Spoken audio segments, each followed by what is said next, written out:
Okay.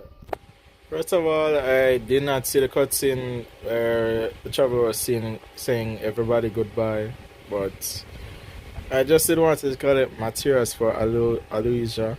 I think that's how her name's pronounced. And I end up going into a cutscene. Like I thought they would just do it in order, but they're giving an option to skip. Take this. Receive the blessing of the new moon.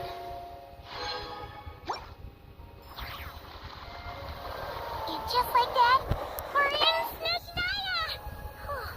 Feels like we only just left Nagrai. Remember back in Nasha Town? How all our friends came to see us out before we left?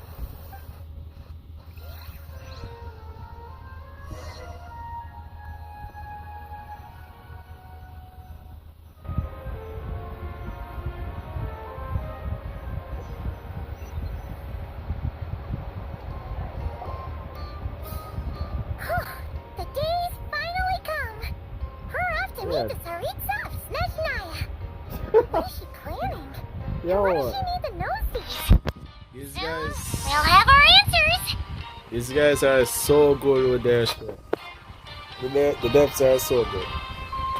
That they've actually did a flashback once I entered. But I guess this is also fun. I guess there's one way to skip it. Oh. Guess this will be the end of your journey that your sister mentioned. What is she expecting you to find there? Snezhnaya still feels like a long way away. Hopefully, there'll be plenty of time to relax, eat some good food, and have fun before we arrive. But whenever Paimon gets thinking about how our destination is right around the corner, all these questions come flooding into Paimon's head. It makes her so nervous. Yeah. Anyway, enough about all that. We can't start the final leg of our journey with that kind of mindset. Just think. We've fought dragons and sea monsters, defeated creations of the gods, faced prophecies of doom and the threat of the abyss. Heck, we've even been to the moon. With all that experience under our belts, how could we be any more prepared?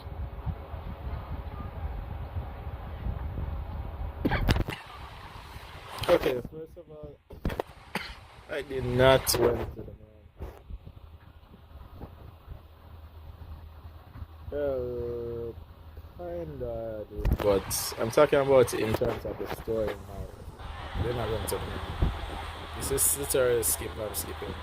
But it's only because the devs forced me to do the Archon quest. Like normally, they would just tell me to just do to download the Archon quest first. But this time, I'm surprised they don't allow me to download it first. I guess everything's already downloaded. Sure thing.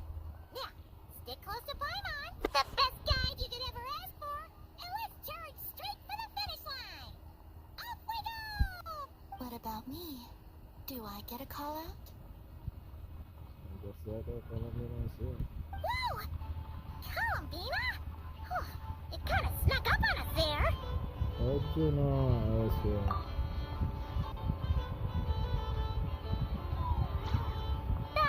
Don't look at Paimon! Paimon didn't sell you out this time. Oh, really now? Oh, they want to tell. Oh, so it was you! Alright, guess there's no hiding it now. All your friends have gathered at the flagship to see you off. I invited Sandrone too, but she said she had to go back to Snezhnaya. She must be busy. She had some nasty things to say about you before leaving. Would you like to hear them? She hasn't changed a bit. Alright, let's hear it. If they're heading to Snezhnaya, I'll bet it's to cause trouble for Her Majesty the Tsaritsa. Attending a farewell party for people like that would not be a good look for me right now. Also, please tell them not to count on getting help from a Fatui Harbinger in Snezhnaya. No worry. I know I'll keep on with help, man. Yeah, about this.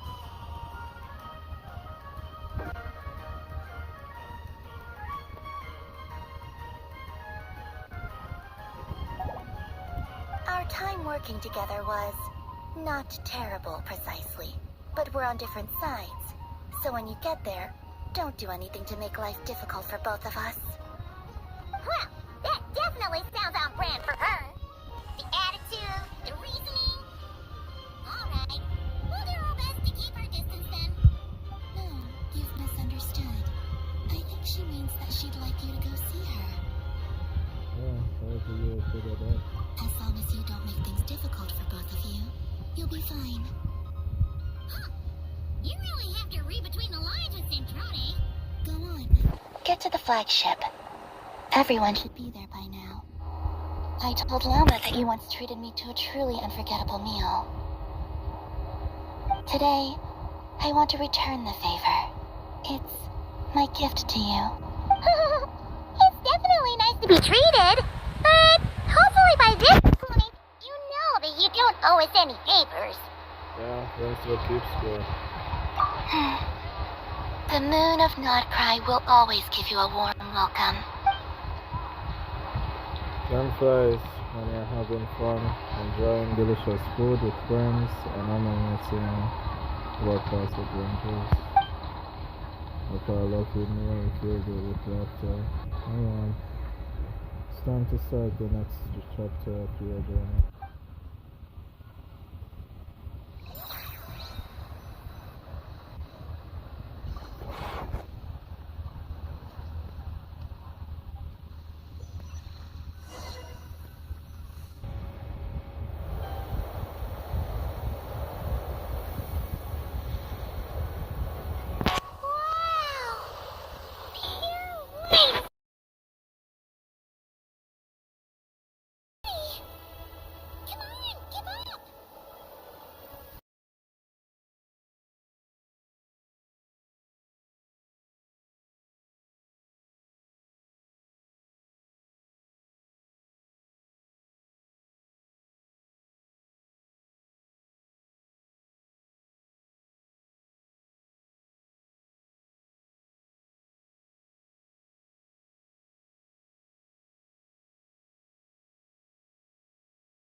Look!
Similar to the ones in Notcry. You know, just minus the effects of Kuraki. That's a sure sign that we're officially in Snezhnaya now. Yep. Emphasis now. Emphasis definitely set now.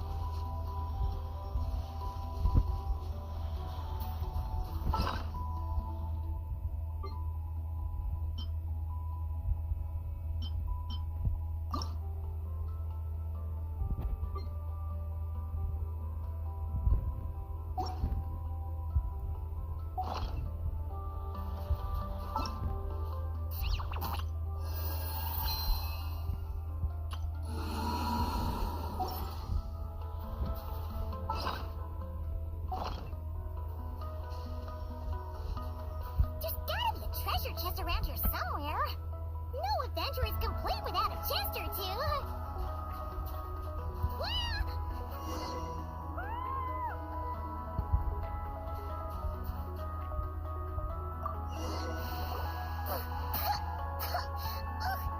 Paimon got a mouthful of snow.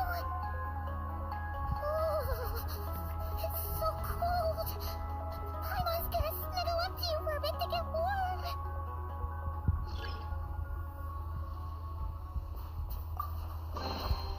Is this an answer from this world?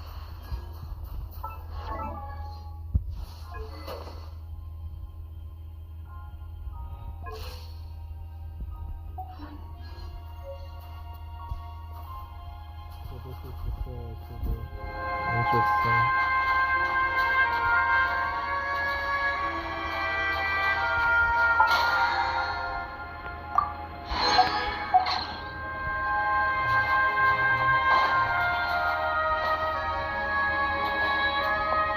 Hey, check it out!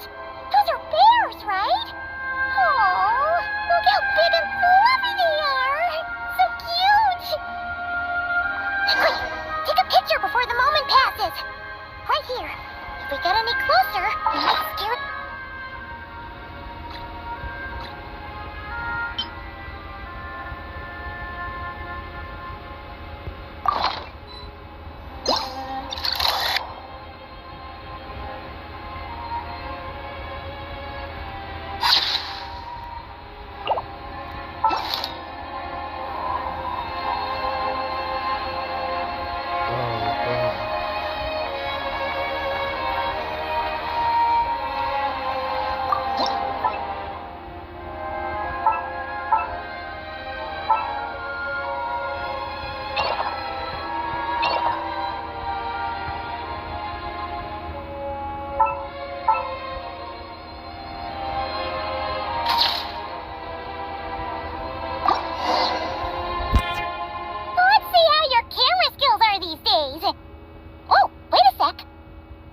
What happened in Vancouver?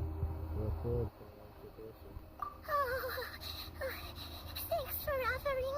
But this isn't just the weather. Oh, it's hard to describe, but Paimon feels so weird. She's never felt like this before. Everything feels heavy. Getting kind of dizzy, too. Should we turn off? Oh, no need. Paimon's just feeling a little low on energy. That's all. Nothing serious. Not worth ruining our travel plans over. Yep, sure thing. Snezhnaya, here we come!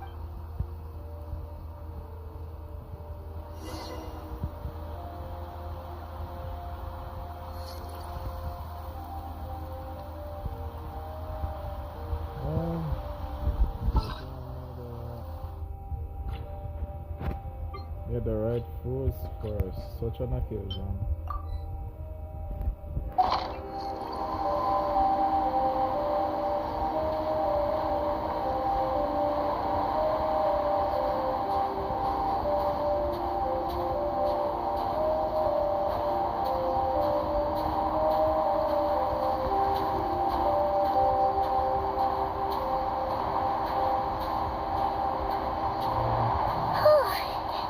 Seems like the snowstorm is getting worse by the minute. Yeah, I feel like I'm Paimon going can to. barely fly.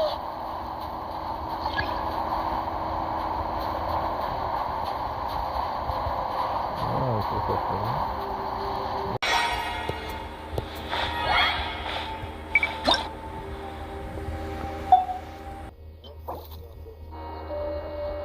Sure that she needs is blocking the.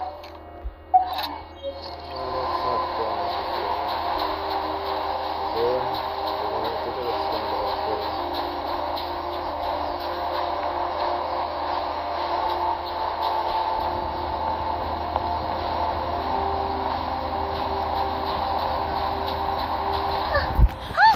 look!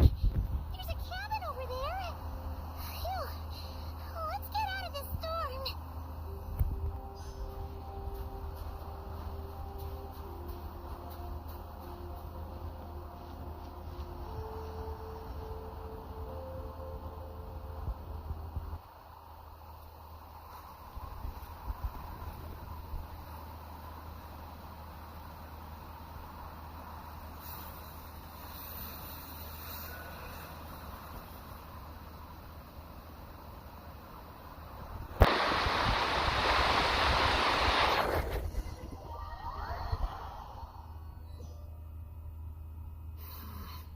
What is this place? Where's Paimon? I need to find her fast.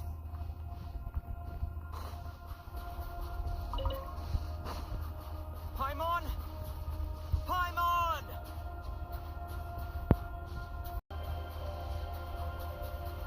That's strange. Where could she be? I guess I'll try further ahead. Hang in there, Paimon.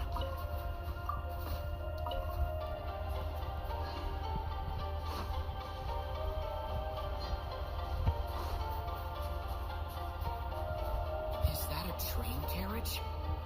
Maybe I can get up from the inside.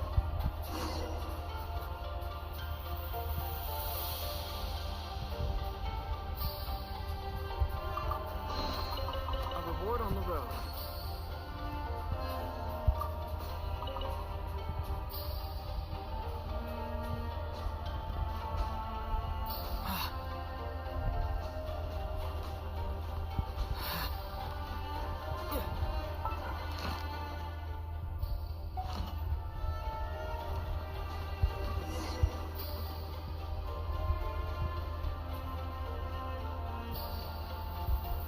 It says here, Kresnik's torch.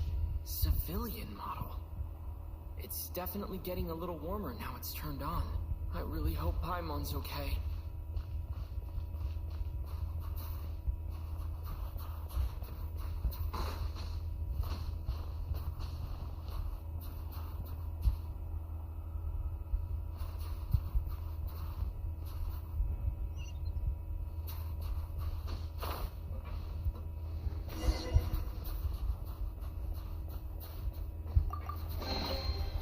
Report on the road. What was that strange sound? I can't tell if... Paimon? Paimon, is that you? Descender, who's reached the eve of tomorrow. I have granted... Time measurement unavailable due to the influence of... Anyway, it must have been a very long time.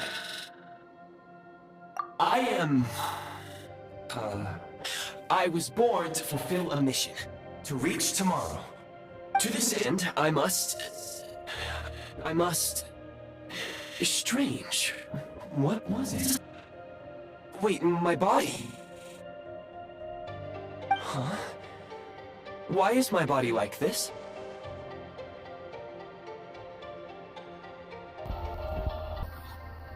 But I am unable to load further details at this moment. I have detected a drop in your surface body temperature. You cannot remain active in this state for much longer. In accordance with my preset programming, upon reactivation, I must ask the one who awakened me the following question. Will you accept me, Transcender? I will assist you, protect you, and fulfill my mission until we reach tomorrow. No thanks. This is all a bit strange for me. However, given your current physical... Before I was activated, you called out a name, said companion, and pinpoint their location. Yeah, you can.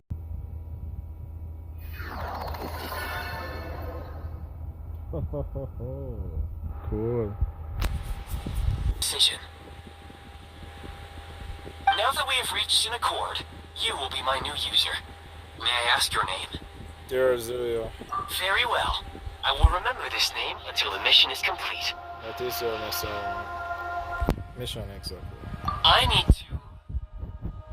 need to recover my body, retrieve the power to unlock tomorrow, and help the suffering masses to reach the far shores where the empty ark floats. I can sense my power scattered across this ice-covered land. I even have a vague sense of where it might be found. But right now, that is not essential. The key right now is you. You must survive and reunite...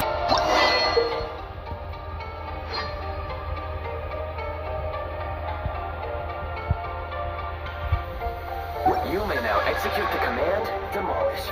Use it to remove the prime ice blocking the path and obtain prime ice units. Prime ice unit count has been updated.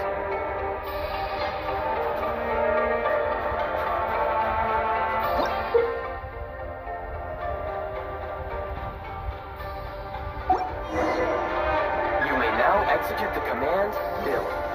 Use it to create a prime ice construct to prop up the door.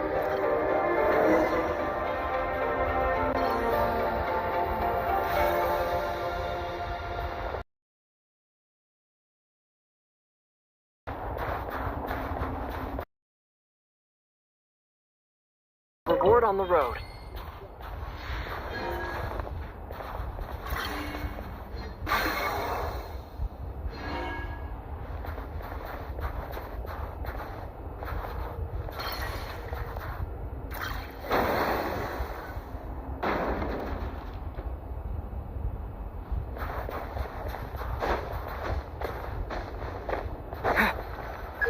Scanning local environment.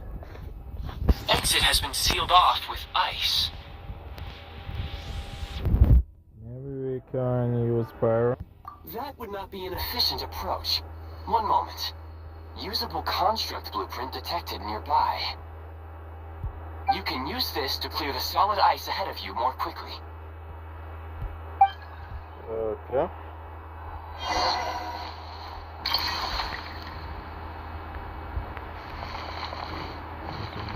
Almost.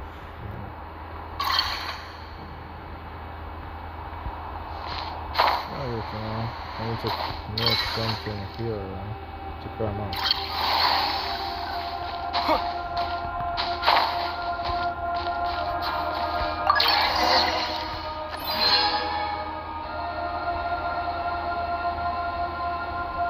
A heat source constructed out of prime ice that generates an easy-to-use running When within range of a heat source, you will no longer need to draw energy from the eye of the barrier to keep warm. Fame can follow you around within a certain area.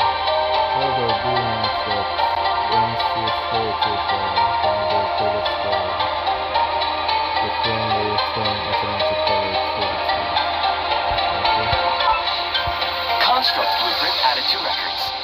You may now execute the command, build heat source. Generate a temporary heat source to rapidly melt the solid ice.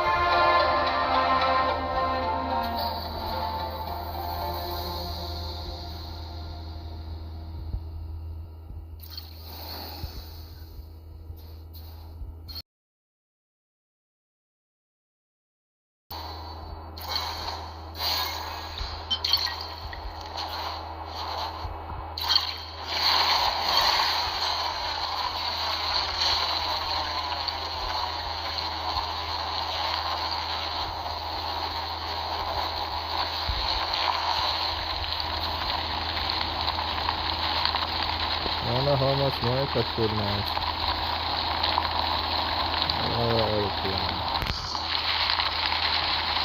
This is going to take a while.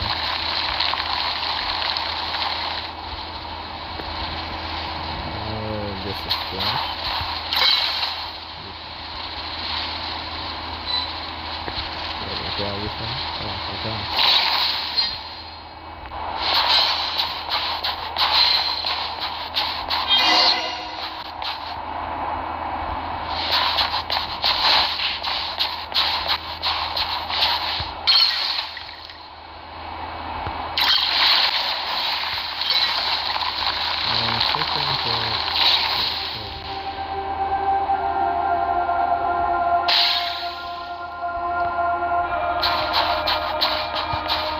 Okay.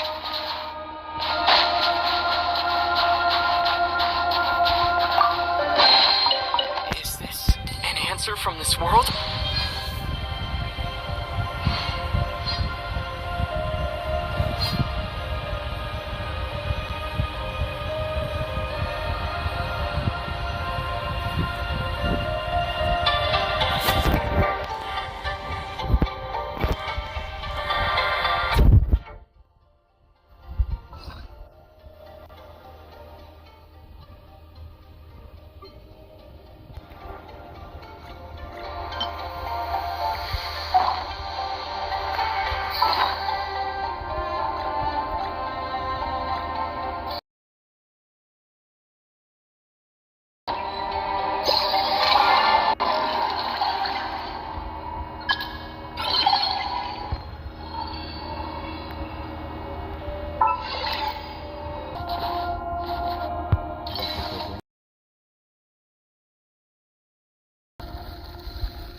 crystal from beneath the earth in Snezhnaya.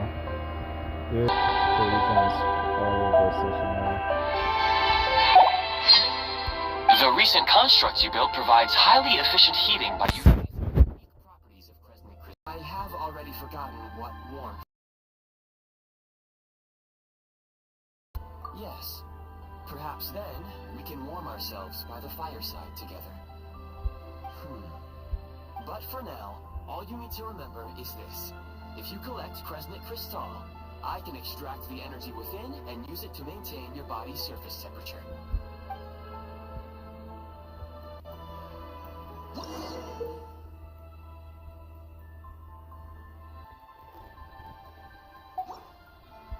Low power. Please use Kresnik crystal to replenish energy reserves.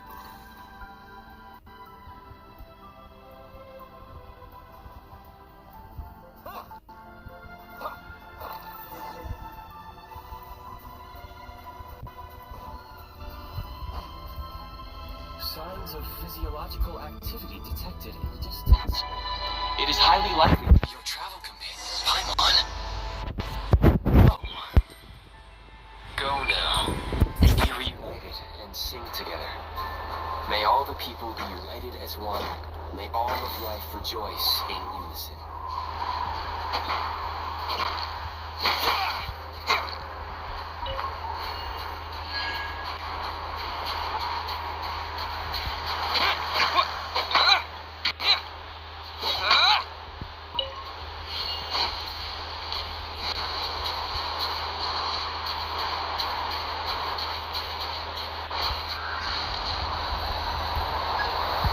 Approaching the target location.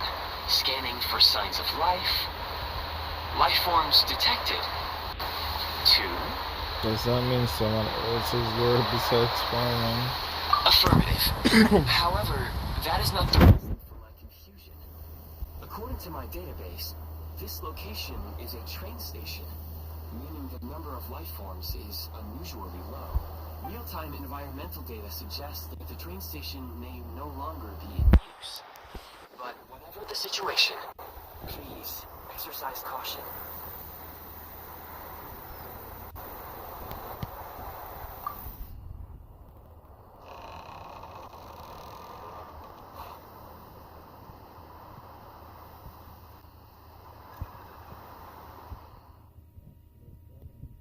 Paimon!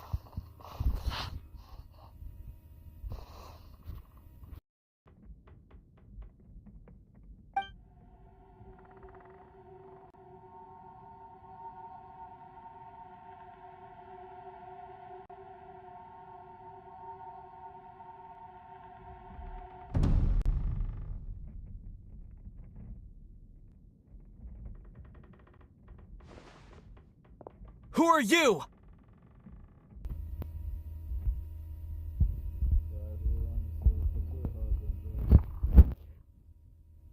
Don't worry. She's only sleeping. You must be the Traveler. She called your name repeatedly while attempting to battle her way through the blizzard. Newcomers to Snezhnaya struggle to adapt to the sheer cold at the best of times. Lately, even the locals are suffering, with a powerful monster having summoned a bitter snowstorm. You two must be very important to one another. You should take more care not to get separated. Your eyes. Are you Conrian? There are indeed some Conrians left in this world who survived the cataclysm. But I doubt that is news to you. It would be unwise to interrogate my identity here. Focus your attention on your travel companion instead. We will meet again very soon.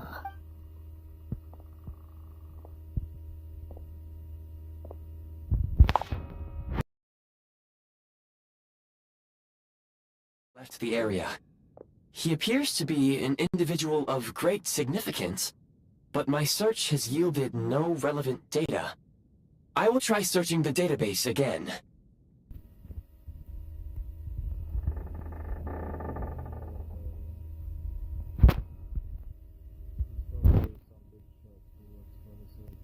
Against the odds, Your companion is safe and sound.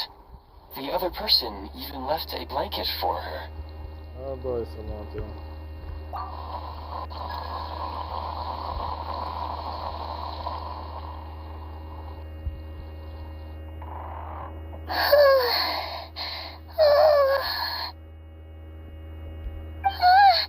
Traveler!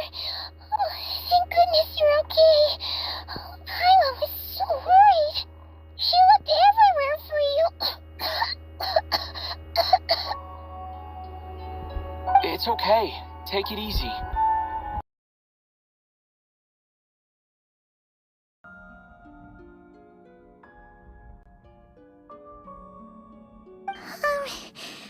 Pretty much the same as when we first got to Snezhnaya. Paimon must have got a cold. She was feeling so faint. She just couldn't keep going any longer. So she had to lie down and sleep it off. Wait, where did the jester go?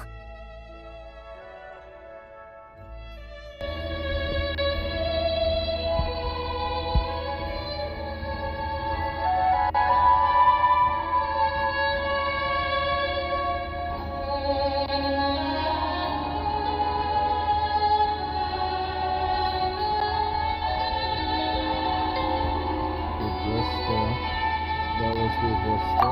Yep, the director of the Fatui. The Jester Piero. So, you met him?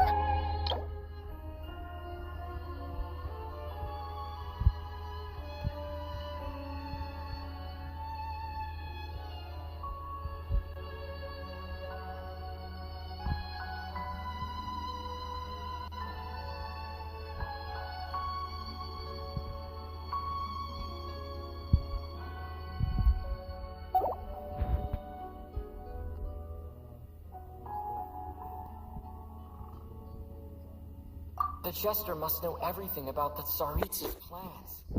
But there's no way he'd tell me just like that. We might well have ended up clashing. Well, he was right about one thing. Right now, the most important thing for me is to take care of Paimon while she's unwell. He had no intention of explaining his motives, and he left in something of a hurry. Hey! What the... Who is that?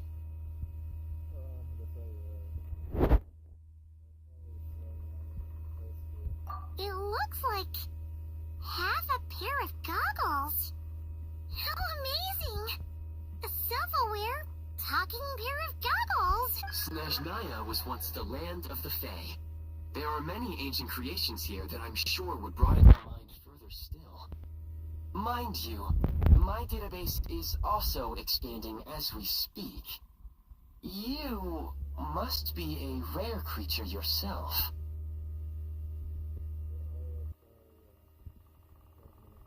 Oh, wow! Well, thank you so much. You've earned yourself some of Paimon's favorite candy. Oh, but by the looks of it, you probably can't eat that, can you? Goodwill detected. Instead of candy, perhaps I can suggest my preferred strategy.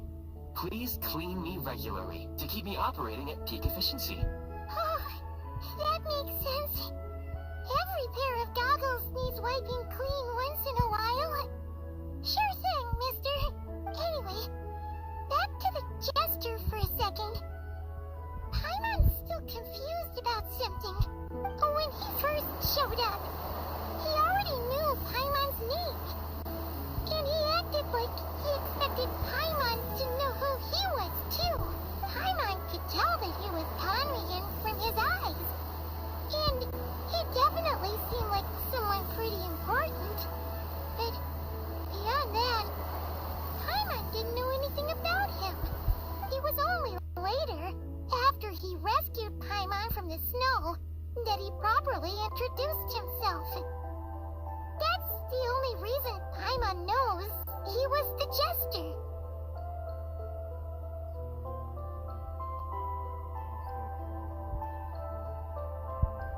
Oh, it seems unlikely. snow, following the sound of Paimon's voice, with a really anxious expression on his face.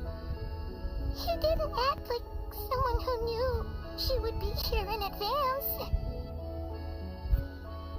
And after bringing Paimon here, he just stared out at the snow. He didn't do anything to Paimon at all. In fact, he barely said anything. Wouldn't even answer any of Paimon's questions either. Paimon didn't feel unsafe around him. And he didn't seem to have any ulterior motives. For all we know, he might have just ignored Paimon's questions so she'd give up and go to sleep. Please allow me to interrupt. Fatui and director are unfamiliar terms. May I ask for clarification? Wait, you've seriously never heard of the Fatui? Oh, they're like the Tsaritsa's inner circle. Really powerful people. And the director is their boss. Understood. Since they hold elite positions and serve their god directly, it stands to reason that they would conduct themselves with due decorum. I am inclined to agree with your assessment, Miss Paimon. I did not detect any ill will from the gentleman in question. Sorry, I shouldn't have encouraged you to talk so much.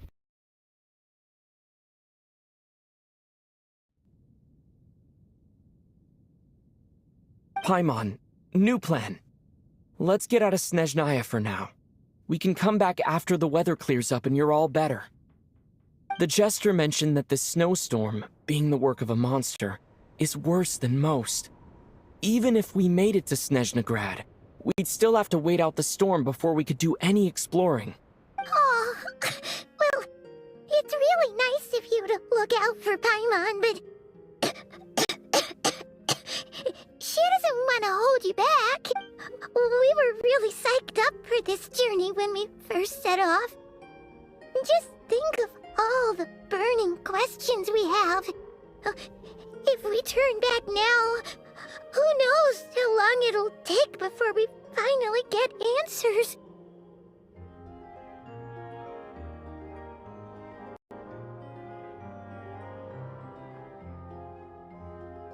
Further information is required regarding the monster situation, but objectively speaking, there is another, more pressing issue at hand. At this point, we have traveled a significant distance into the blizzard.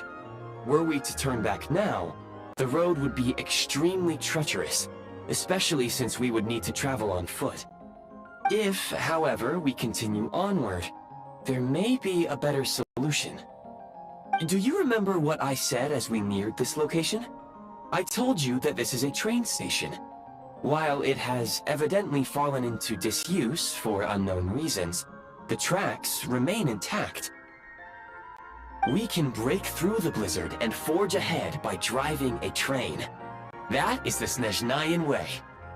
There is a small town up ahead, which would be the perfect place for Miss Paimon to rest and recover. Paimon thinks Goggles here makes a great point. Let's do that!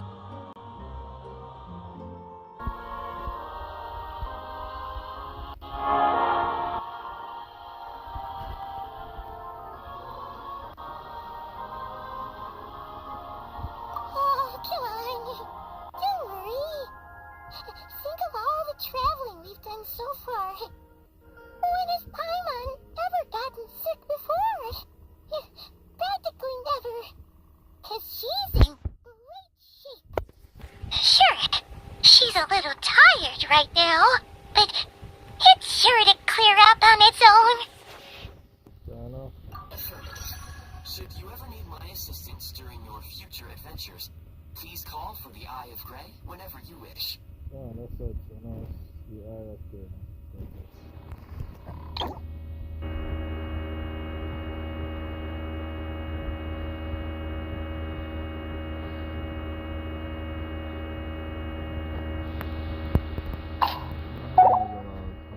Otherwise, I will remain silent to avoid causing any unnecessary distraction. Now, please follow me to the train tracks.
All geared up.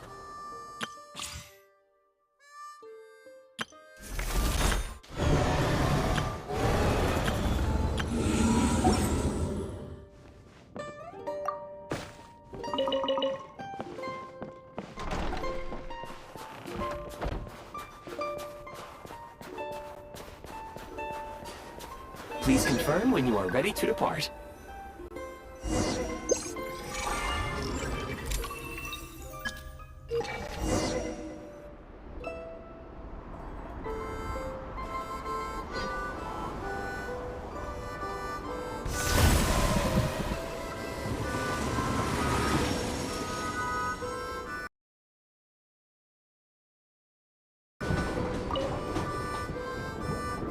Heading north from here, we will soon arrive at... Wait, there's an error message. Could not detect clear tracks.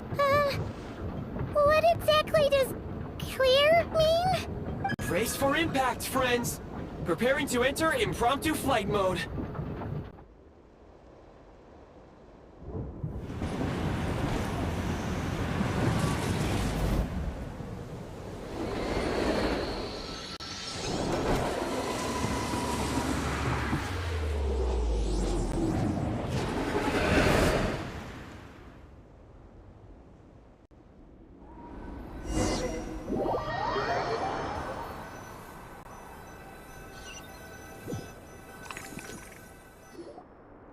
How strange.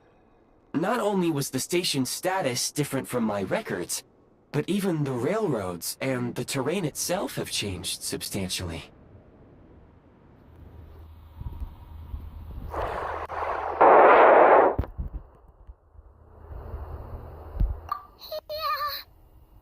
Thanks to your quick reflexes. My sincere apologies for putting you in danger. I'm afraid I'm as confused by all this as you are.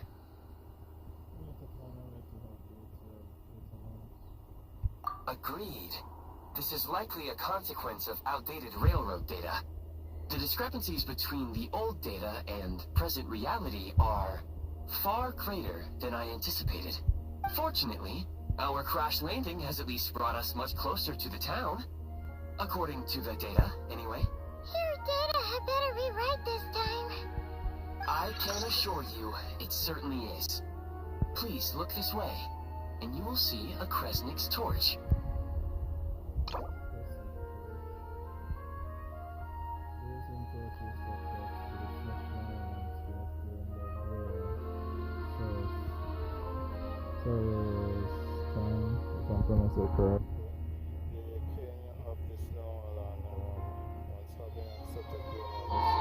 Built these torches to help humanity survive in the cruel snow.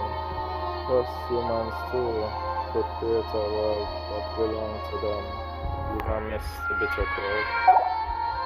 It seems our ill-fated train ride was a blessing in disguise. We've taken the shortest possible route. It wasn't what you call comfortable, though. Rest assured that I will take user preferences into account next time I plan a route. Next time, I will get it right.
Excuse me. Is there an inn nearby? I'm sorry, but they've all closed. Yeah, of course,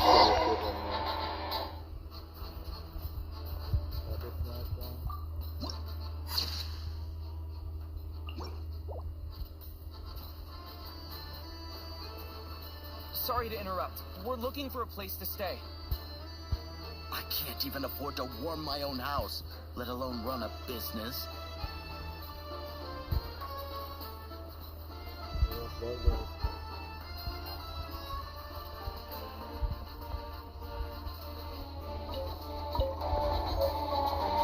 Excuse us. Is there anywhere we can stay around these parts? I'm afraid not. You'll have to try your luck somewhere else. This outlet is fun. All we can do is wait for the next shipment of Kresnik Crystal to get here.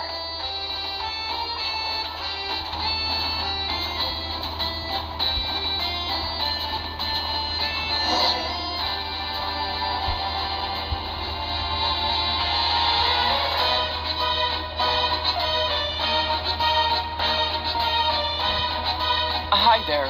Do you know if there are any inns still taking guests in this town? Doubt it.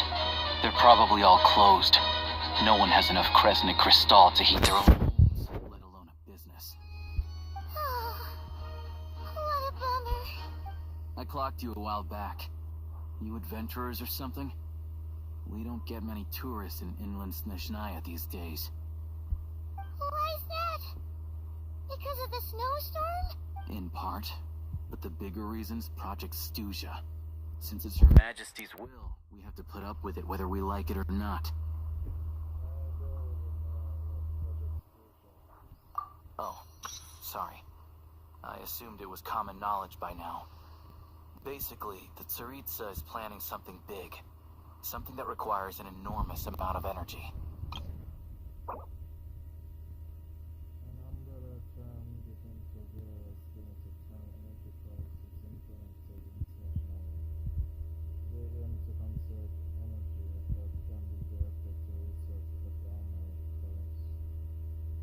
Progress has been sluggish, while energy costs have soared far above projections, and so the project's duration has been extended time and time again.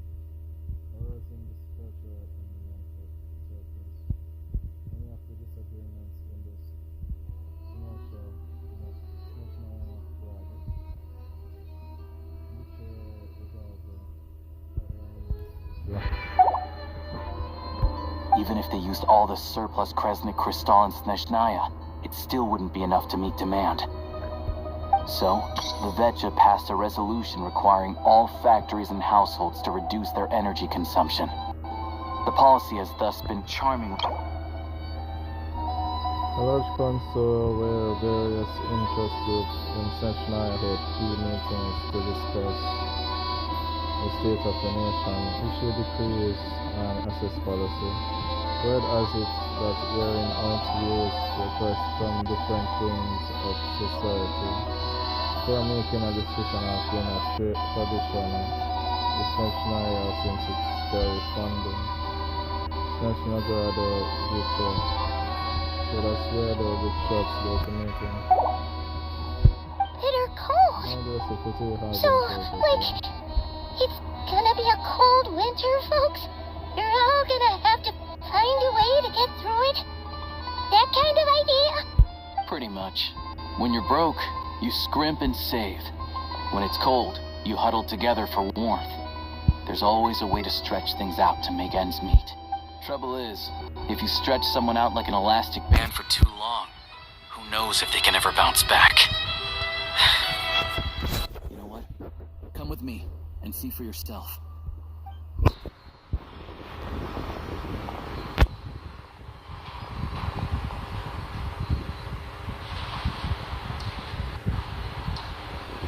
Can you please explain to me why the price of Kresnik crystal has gone up by a third again? Even as our purchase quota has gone down.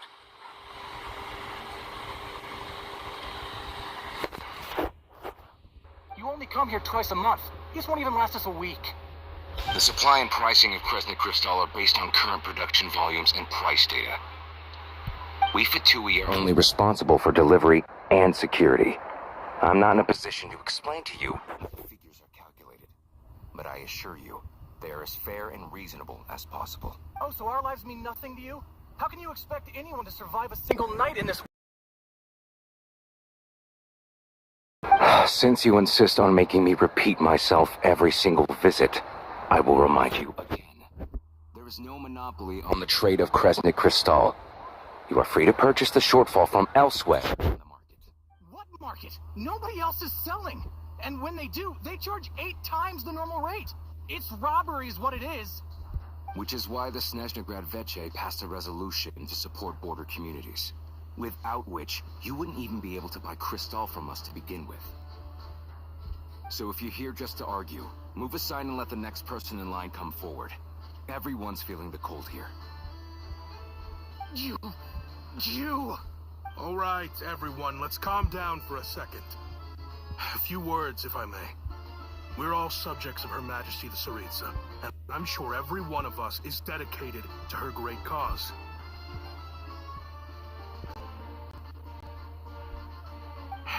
We all know how cold it is. And the more it snows, the harder life gets. Everyone's struggling already. Let's not make things even more difficult for each other.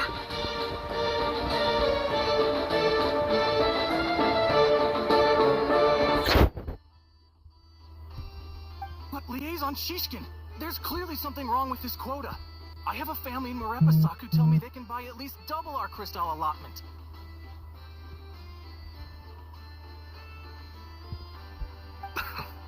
Oh, believe you me, I had the same reaction when I first saw the numbers. Couldn't believe what I was reading. I even wrote a letter to confirm the true figures, but... I'm afraid the quota really is as low as you've been advised. Still, you must understand that calculating these energy quotas is a complicated balancing act. They have to factor in population, town size, industrial application. Our top priority must be to keep the largest Kresnik's torch burning continuously. Only then can we sell the remaining crystal for household use, and in doing so, we must make sure that everyone is treated fairly. As our Fatui comrades said, they are only responsible for delivering the goods. They need to keep accurate records, and they do not have any authority to modify the rates or quotas. That's right. Our duty is to do things by the book. Tell you what, listen. I know how anxious and upset everyone is. As a matter of fact, I was just discussing it with the mayor. What we can do is open the lower combustion chamber of the Kresnik's torch to the public. You can come to me directly to register, and I will allocate time slots accordingly. I can't guarantee there'll be ample energy for household use. We can at least make sure you'll be able to boil water and cook food each day. Let's hang in there and make this work together. Fine. I don't see any alternative. So, this is Snezhnaya in action, huh? Oh, no wonder nothing's open for business. People are barely getting by.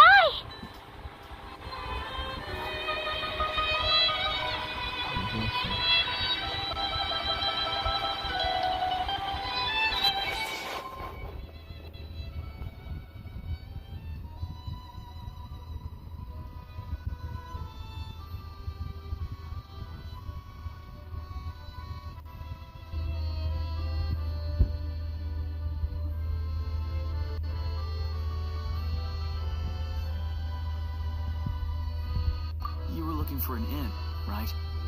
For your, Fae friend? Oh, Paimon's not a fae. Just Paimon. She must have caught a cold or something. We only just got to Snezhnaya, and we're still getting used to the climate.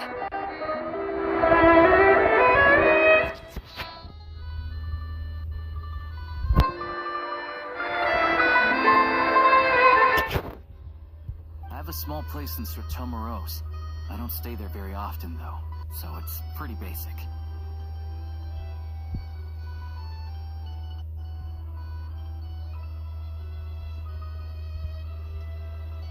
But if you're not picky, you're welcome to rest there for now. It's not much, but I've got blankets and a warm fire.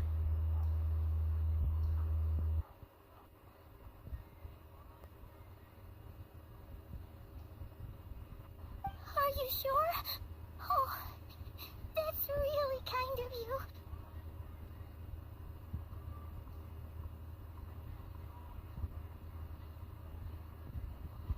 All right, then. This way.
Astra.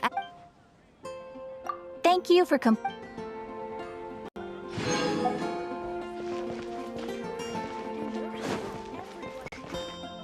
take a look. There will definitely be something that catches your eye.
My mind is completely blank.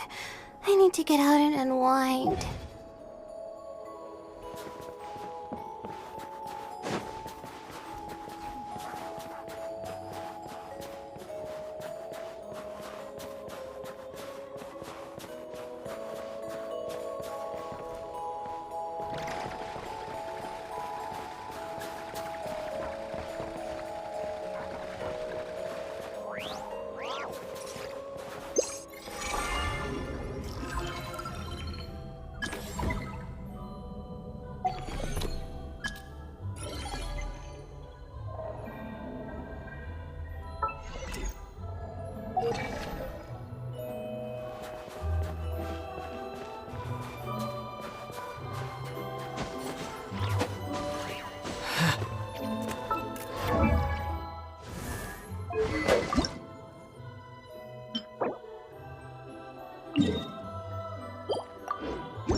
Ancient alchemy truly is fascinating. How can I help you?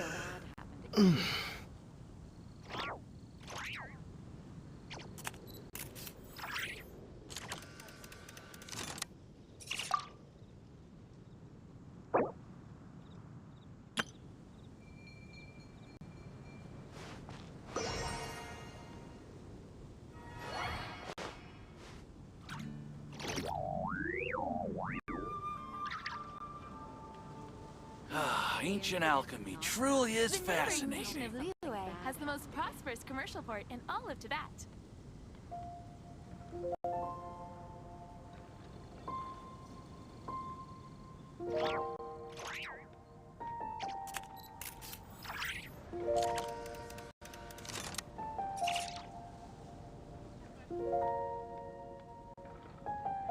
Ancient alchemy truly is fascinating. How can I help you?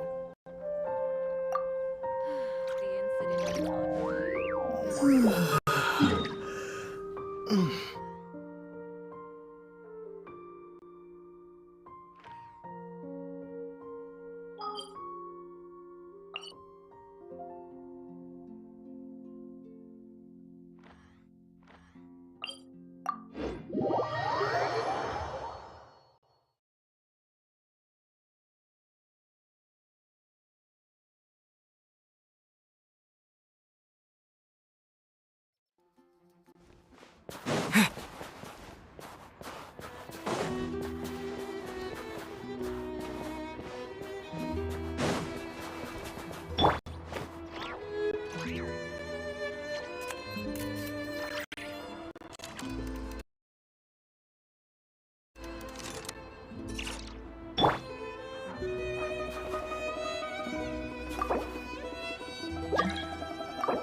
So cozy and warm. Paimon's getting nice and toasty.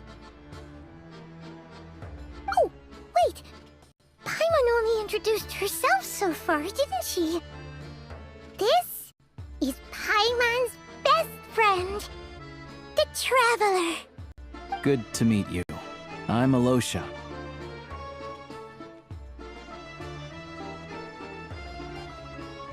Most travelers find the Snezhnayan climate to be a shock to the system at first. But as long as you keep yourself warm, you should be fine. Still, you should keep an eye on your condition. When people are too quick to dismiss a cold, it can easily end up turning into something more serious. Don't say that! Paimon's too young for chronic health issues.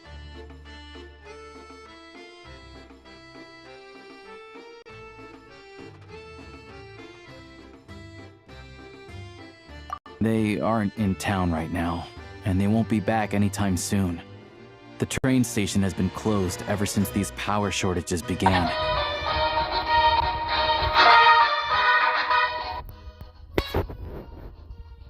I do a lot of hunting, so I spend most of my time exposed to the elements. But even the animals wouldn't survive long in a storm like this. Nothing to do but sit tight in town until the weather improves.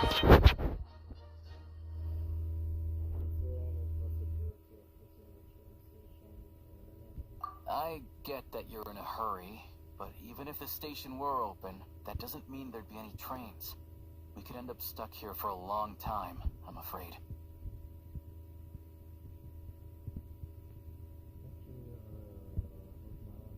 What? Your own train? Wait, hold on. That train? The one that suddenly fell out of the sky and crash-landed on the ice? Oh, we got lucky and found it in a cave. Oh, then our luck ran out and we had a little accident. I'd really like to get to Snezhnaya Grad and find a doctor. Pretty crazy for a random find in the mountains. Well, as long as your train's good to roll, you might get to Snezhnaya after all. I've been doing some digging recently. Turns out, the real reason for the current energy crisis in Stratomaros is that some of the supply is being seized for a private stockpile. But to expose what's going on, I need to catch them in the act. So, I'm heading off to catch a rabbit. Huh? Wait, a rabbit stole the crystal? It's a figure of speech. Real rabbits couldn't pull this off. They prefer carrots to Kresnik Crystal anyway.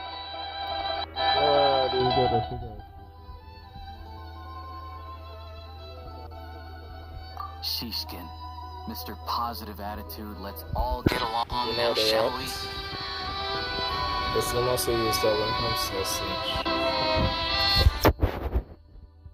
Him? Really?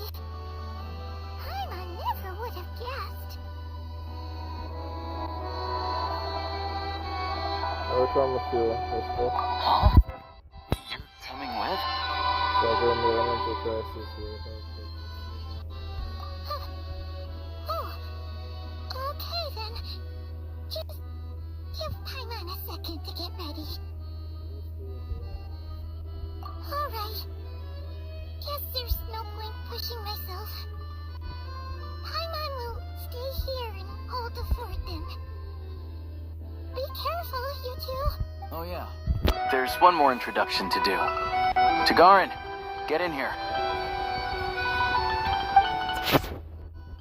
Oh, a doggy. Angry doggy.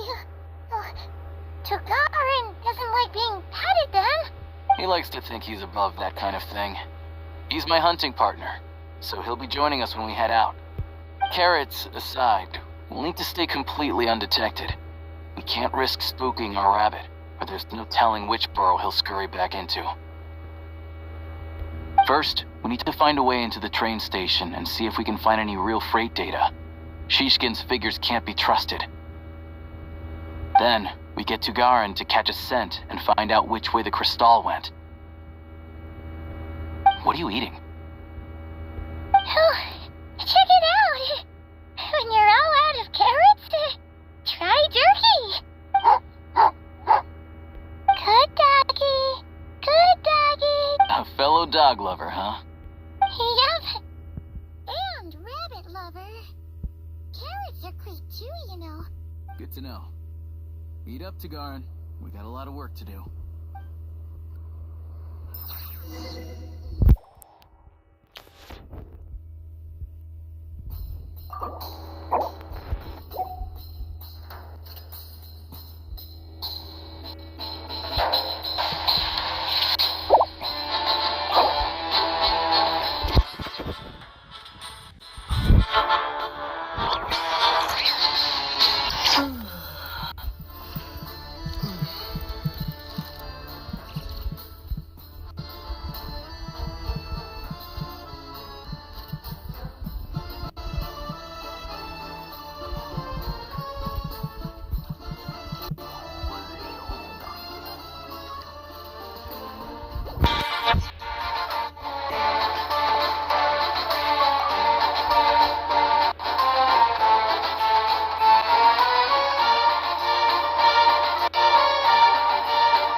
Wait.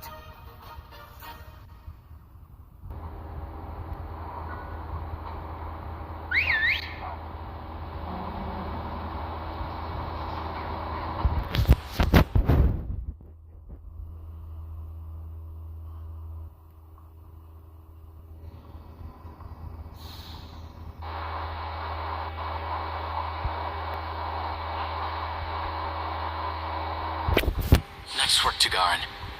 Come on, we'll go around.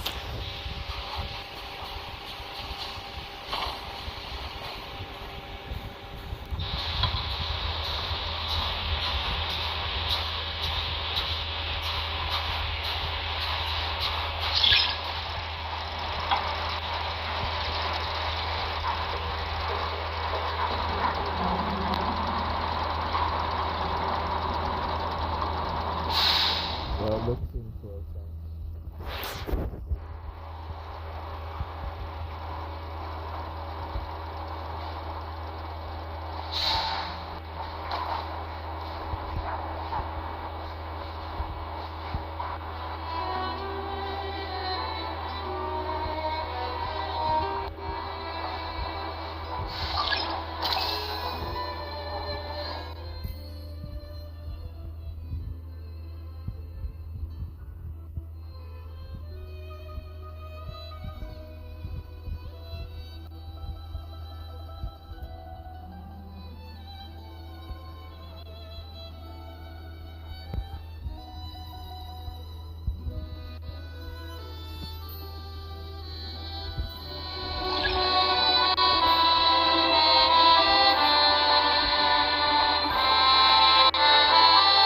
This way. We'll enter from the upper floor.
There we go.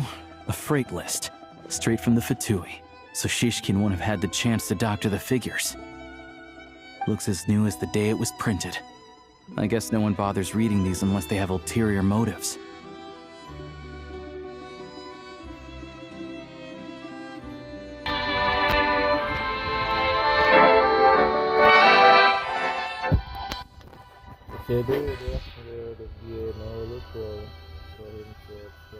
Yeah, this is all we need.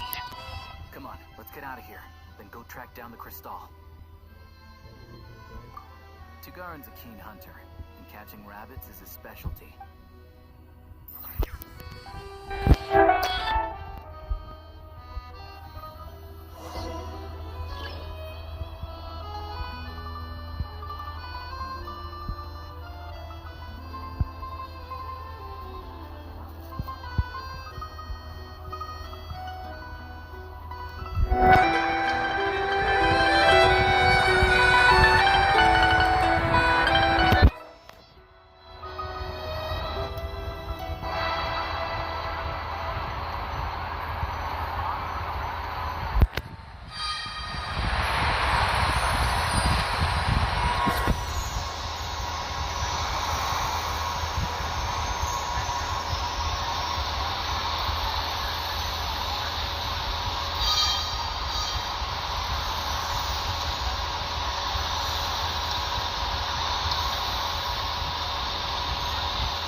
Anywhere there's a stove, there'll be the scent of crystal.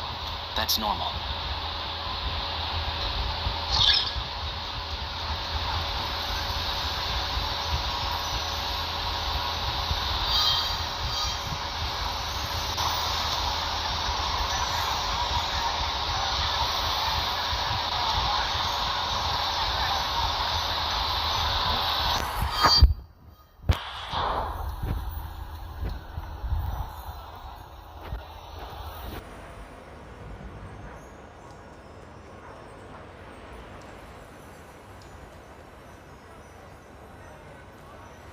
But if he picks up the scent of crystal somewhere and there's no stove around, that's how we know something's up.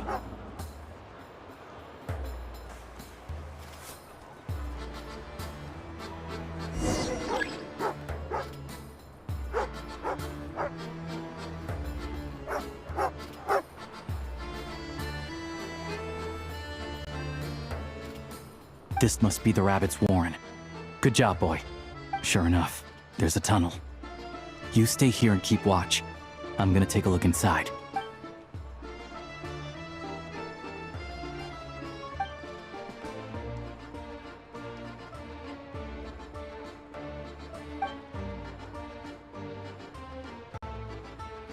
Thanks for looking out for us. Things are getting tougher by the day. No need to thank me. It's my pleasure. Sure as Her Majesty the Tsaritsa watching over us, every sacrifice will be worthwhile. Let's grit our teeth until the blizzard passes. These days of hardship will be over soon. Maybe for everyone else, Liaison Shishkin, but for you, the hard times have only just begun.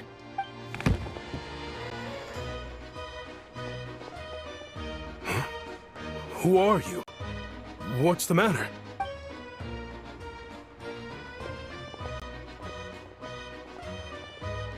I just had a question for you. Why, when times are as tough as this, would someone hoard more Kresnik crystal than they could ever use? All the crates here are from the most recent shipment, but they weren't brought here for sale. Instead, they were secretly stashed away. Would you be able to shed any light on the situation, Mr. Shishkin? Me? Why, I have no idea. But look at how much there is! It's quite a godsend. Now there will be plenty to go around. This godsend was found in a cellar adjacent to your residence following a tip from Mr. Alosha. And this is only a fraction of what we found down there. We're still taking a full inventory. The official figures will be finalized shortly. I've always been grateful for your efforts to mediate between us and the townspeople of Sretomaros. But now, Mr. Shishkin, it appears you were the source of the conflict all along. How could you do this to us? We trusted you to have our backs. You've been lying to us this whole time? Hey, I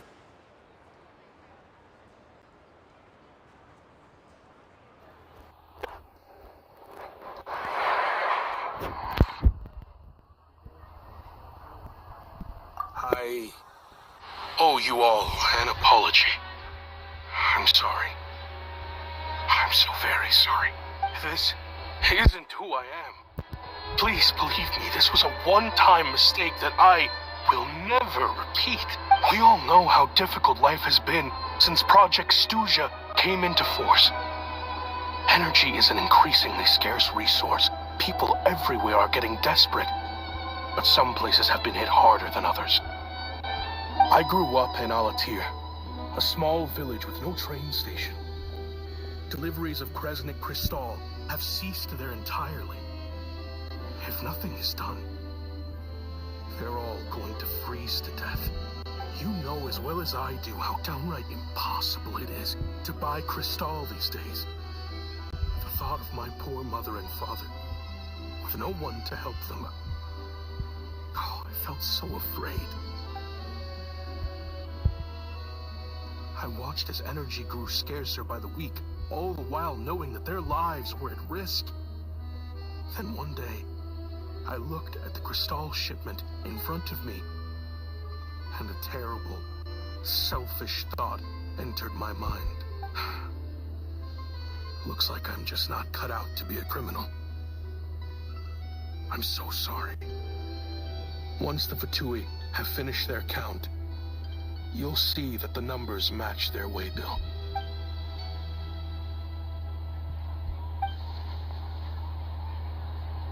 I have the official Snezhnayan quotas here. Anyone who has already purchased energy, please make your way over here to correct your transactions. I'll make a batch purchase of Crystal worth 3 months' salary for you all to use free of charge. As for Alatir, I'll think of something else. You don't have to go that far. Yeah, owning up to your mistake is enough for me. You've done plenty of good for the community in the past. I'm not looking for a handout. Drop the act. You claim this was a one-time mistake, but the real reason there's only 1 shipment's worth of stolen Crystal in your basement is that you have an accomplice. Reporting in, sir. We've conducted a full search of the mayor's house. As expected, we found many crates full of Crystal, half of which were still in their original shipping containers. This wasn't your first time at all. You've been colluding with the mayor of Stratomeros for a long time now. The train station's currently out of service, but it does open for a short window every time there's an energy delivery. And every time a train pulls in, you're there on site to take inventory and oversee the workers unloading the cargo. The mayor handpicks said workers. Per his instructions, they transport the Crystal by tunnel at night to the mayor's house, and he sells it out of town. But since he can't get the goods out of town by train, he had to arrange an alternative method of transportation. This meant slower sales, which gave me plenty of opportunity to catch him in the act. Wait, the mayor's involved in this too? Preposterous. What proof do you have of any of this? Basic math. I've spent a lot of time lately counting carriages as the snowstorm rages. Counting carriages? What? The energy consumed by a train depends on its total weight. And since energy is a limited resource right now, it's fair to assume that every carriage is packed full. So, if we take the energy required for the Kresnik's torch, add the sales figures you provided, then compare that figure to the train's theoretical cargo capacity, guess what? The numbers never match. It's always off by 1 or 2 carriages worth. This time, you set a new record. 3 carriages missing. You mean to tell me that you sat around outside, counting carriages, in this weather? I'm a hunter. I have 2 options. Hunt or starve. Well, I've heard enough. The evidence speaks for itself. Take Shishkin and the mayor into custody and escort them back to Snezhnaya.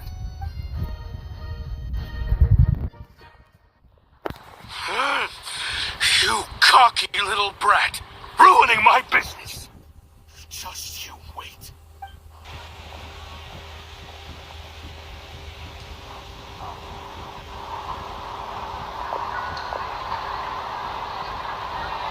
So, you've been investigating this for a while now. Yeah, something felt off.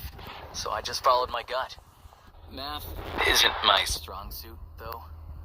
I'm lucky my dad made me learn enough to get by, but all this number crunching was a million times harder than the aim and fire work I'm used to. Thank you for your assistance. You're a brave lad. Shishkin was quite the cunning criminal. Even with that sob story, without the compelling case you put together, even I might have fallen for it. Alosha, was it? Tell me. We can go find some wild animals if you want. I'll fire off a couple of shots, and you'll see whether I'm the real deal. I didn't mean to cast suspicion on your identity. It's just... well, they hide in plain sight under false identities, working against Project Stusha. Sometimes directly opposing the Tsaritsa herself. They aren't a violent organization, and their goal is to improve the lives of the common folk. But still, as a member of the Fatui, I wouldn't be doing my job if I didn't keep tabs on them. First I've... All I know is, people who don't mind their own business in the city end up paranoid about everything. As for me, I just couldn't stand Shishkin. I'm from Alatir myself, and I can tell you, nobody's lived there in years. I'm guessing today is the first you've heard of it. I see. It does sound quite tragic, really. Well, thanks again for your assistance, and your friend here too.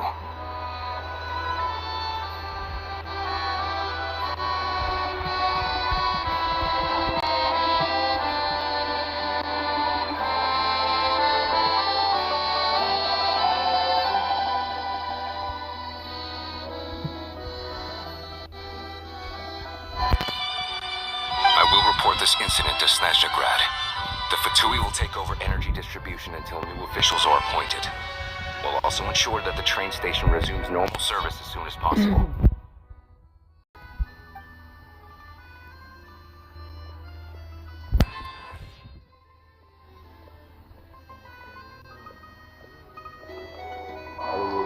Don't mention it. Isn't the soldier overseeing the delivery supposed to verify the quantity of the goods? Was he just... Who knows? Excuse me.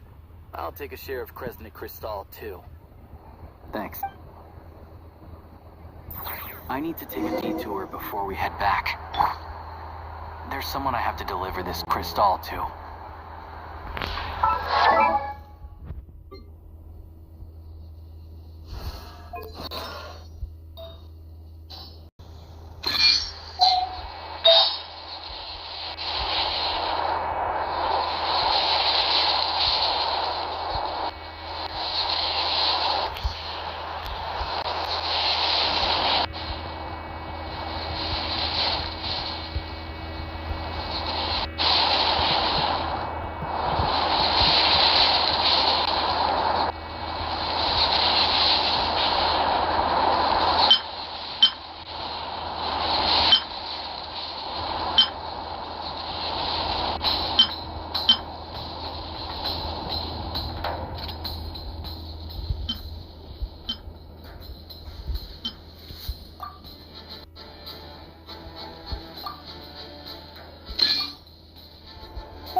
tight for a moment. This old lady, she doesn't really know who's who anymore.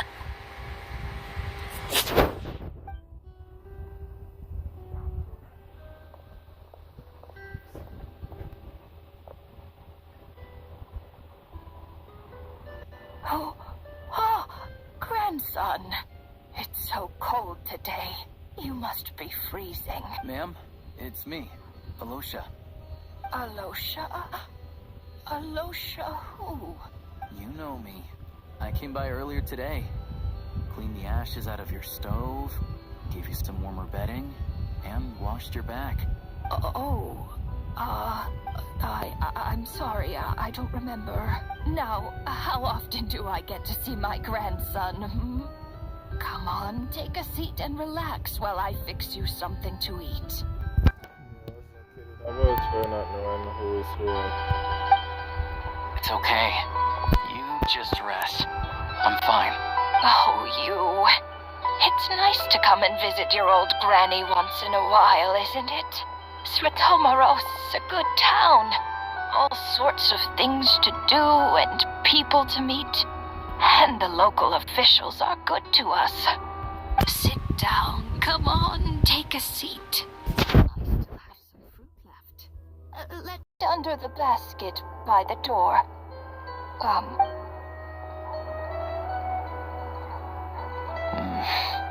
Well, grandson dear, do you like it?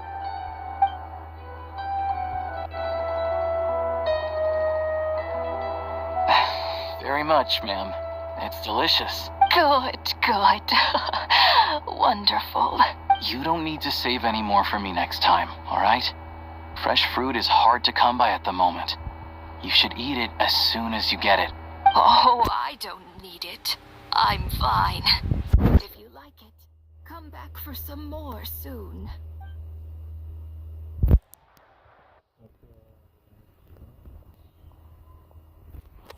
Some kind soul must have given these to her. But she always saves the nicer things for special occasions. I met her at the market back before her health began declining. She was a lovely old lady. We're from the same hometown. Not many people have heard of Alatir. And if they have, it's usually for all the wrong reasons. There's a gang of highwaymen that came from there. Now that it's an abandoned village, it's rare to find anyone who shares fond memories of our hometown. So after we got talking and realized we were from the same place, we decided to keep in touch by letter. I first learned of Svetomoros' energy supply problems from a passing comment in one of her letters. Then, after her health went downhill, I started visiting more often to check in on her. The town's been in decline for a while now, but because of her memory problems, she thinks of it as the bustling optimism. There's not much of it going around in this world of ice and snow. Sorry, maybe I shouldn't have asked. It's fine. Everyone grows old. In Snezhnaya, some people believe that in your final you turn to look at them, but their face is blurry. So you focus hard, trying to make out who it is. And when you finally see their face, the Grim Reaper reaches out and takes your life. She still calls me grandson, though. So at least I'm not a blurry face in her world just yet. Come on, let's get back and see how Paimon's doing.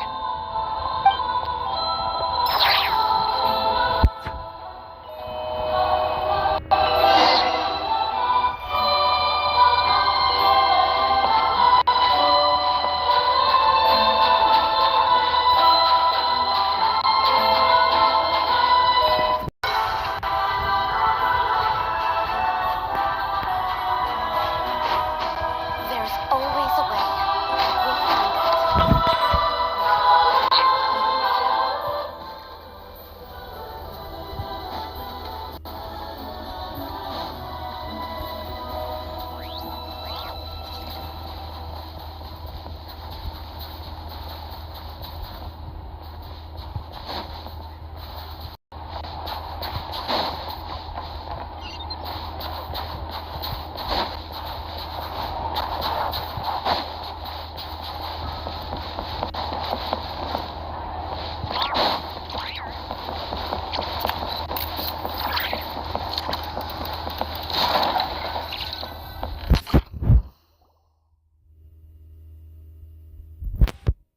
Paimon, we're back. Are you feeling any better? Yep.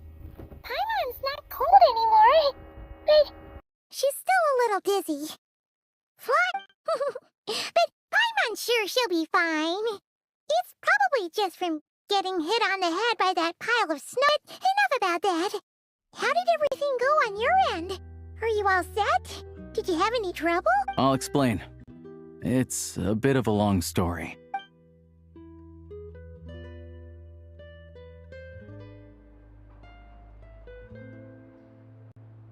Jeez, you guys got pretty busy. Sounds like the liaison officer and the mayor were running quite an operation. Good riddance to both of them. It's a good thing you managed to catch them. So, you said the train station will open again soon, right? And everyone has enough crystal now? Yeah. Well, enough to survive at least. Project Stuja isn't going away anytime soon, no. The goal of Project Stuja is to gather energy for the Tsaritsa. The thing is, we were told that the project would only last for 6 months. But time and time again, they keep extending it. Extending it? Does that mean the Tsaritsa's plan isn't going very smoothly? That's what everyone suspects. In principle, any proposed extension needs to pass by majority vote in the Snezhnaya. But even though opposition has been growing, any detractors end up caving in to political pressure from the rooster, Pulcinella. He's the chair of the Snezhnaya and a key figure in the voting process. He has the backing of many powerful and influential people.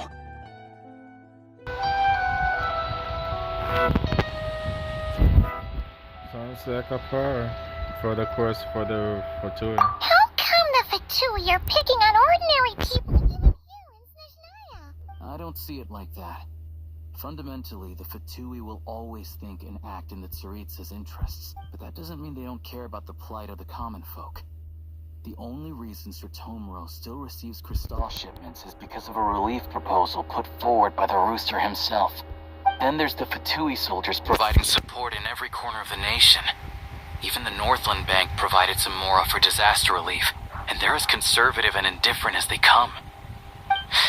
It's just that the rich and powerful in their fancy palaces live in a completely different world from us. There's always going to be some conflict when those worlds collide. I'm reminded of something that a Fatui Yeah, well, even though we all believe in Her Majesty the Tsaritsa, there are still many differences of opinion on how best to tackle the big issues of the day. Regular folk don't have an easy way of getting their voices heard in Snezhnaya, while the rich and powerful are either unwilling or afraid to speak out for all sorts of complicated reasons. The Rokad provides the disaffected with false identities and an outlet. One of the many civilian political organizations in Snezhnaya, its members all hide their identities and go by code names, said to avoid the effects of status on their freedom to express their political opinions. They say that this organization was founded by a young consul who was ousted from their seat. Even now, the identities of the organization's leader and administrator have yet to be disclosed to the public. Of course, an organization like that exists in a gray area. The moment the Veche think they've crossed a line, there's sure to be a crackdown. But so far, they've been doing their best to help the common folk. Like us, don't you mean? You didn't hesitate to join in. You're not new to this. I can tell. That's because we're adventurers. It's our job to help people out with commissions and get to the bottom of things. It's less about your money and more about the adventure itself. Sounds like we're going to get along. So, what's your business in Snezhnaya? Aside from taking your friend to see a doctor, of course. I want to meet the Tsaritsa. It's complicated. I've had run-ins with many of the Harbingers along the way, and I really need to know what the Tsaritsa is up to. Her ultimate goal? What the Gnosis mean in all of this? Since I've made it this far in my journey, I have to find the truth. Whatever it takes. Wait, so... No way. Are you who I think you are? Sounds like you've heard of us then. We're getting more famous by the day. I didn't realize I was in the company of giants. Honestly, we're all as curious as you are about what the Tsaritsa's planning, and why it has to involve us freezing to death in the snow. But getting in the same room as her won't be easy. The common folk aren't permitted to meet her at the best of times, and right now, she's probably not even in Snezhnagrad. Word is, she's heading east on a campaign to slay a monster. Yeah, so you've heard of it. A wild, unpredictable monster with the power to summon snowstorms. It also absorbs everything around it into its body, so it's growing constantly. Now, it's so big that the Tsaritsa has deemed it the #1 threat. Luckily, as it grew, it became increasingly less mobile, so it doesn't pose an immediate threat to this town or to Snezhnagrad. I'm sure that Tsaritsa and her personal guard, the Druzhna, won't have any trouble defeating the creature between them. It's just a question of how long it'll take.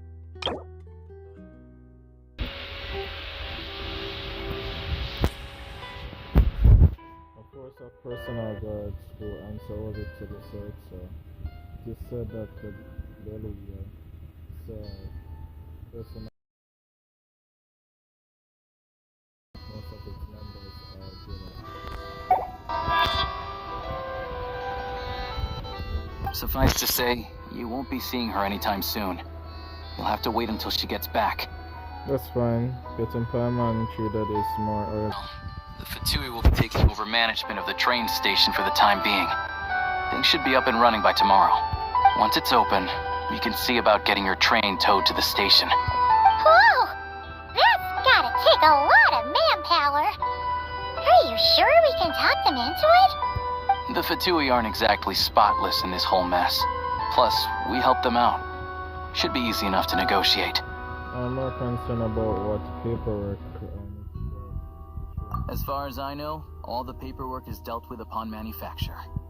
I've never seen anyone check it, so I wouldn't worry. Having a train makes everything much easier. We'll reach Snezhnagrad in no time. I need to head there myself anyway. Got some game to trade for Mora. I know a good doctor in the city. I'll introduce you when we get there. Oh, thanks so much. Trip tomorrow.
Drive carefully, alright? You don't want to end up in this situation again. Also, I don't think I've seen a train like this before. Is it a new model or something? Not a fan of small talk, are you? Anyway, take this. It's an up-to-date map of the Snezhnaya rail network. All the track switching is automated. So, as long as the train's moving, you don't need to worry about collisions or anything. We'll leave you to examine the train's conditions yourselves. Fingers crossed nothing's broken. I doubt Sir Tomoros has any engineers with experience working on this model. Shouldn't be a problem. Thanks for everything. Alright then. Have a safe journey. And make sure to check everything's working before you set off.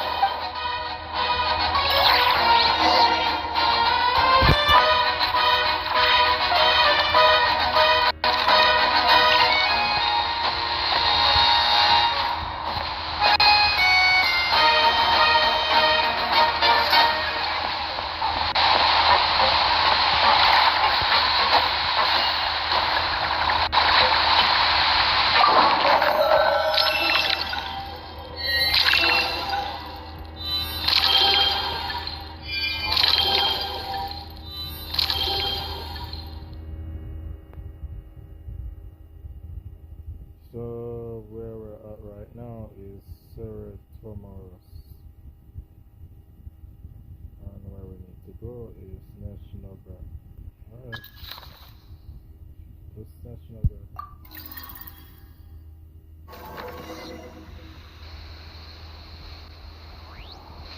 Alright. Looks like our destination settings have been applied. Let's give this thing a final once-over and then head out. Goggles, your time to shine. Over to you. Affirmative. Running vehicle diagnostics. What's this? Think of it as a kind of autopilot system. Engine, green. Wheels, green. Frame, minor damage, but no impact on function. Diagnostics complete. All systems nominal. Wait! Paimon still can't get over the fact that you just found this tech lying around in a random cave.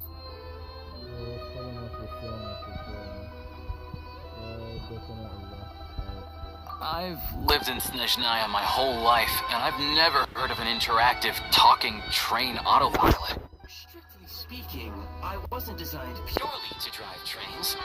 Though I doubt you have any interest in navigating the practically unreadable operator's manual yourself. All configurations are complete. Should you require any further assistance, please call for the Eye of Grey.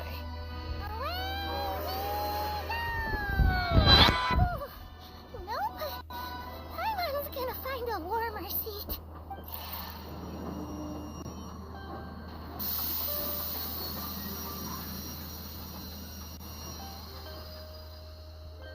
Huh? What's going on?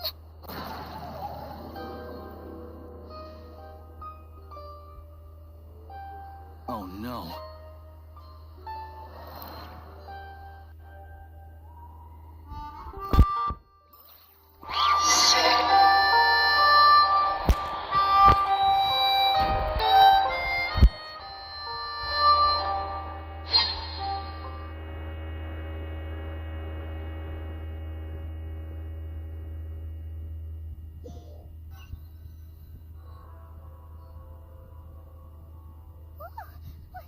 What is this place?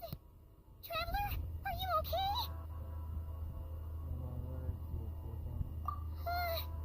Paimon's still airborne, but it feels like swimming through thick, gloopy water.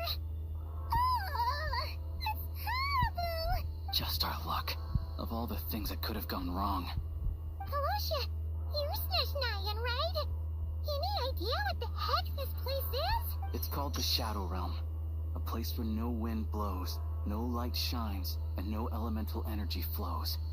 Even time itself doesn't exist here. It's a world where everything seems to come to a standstill.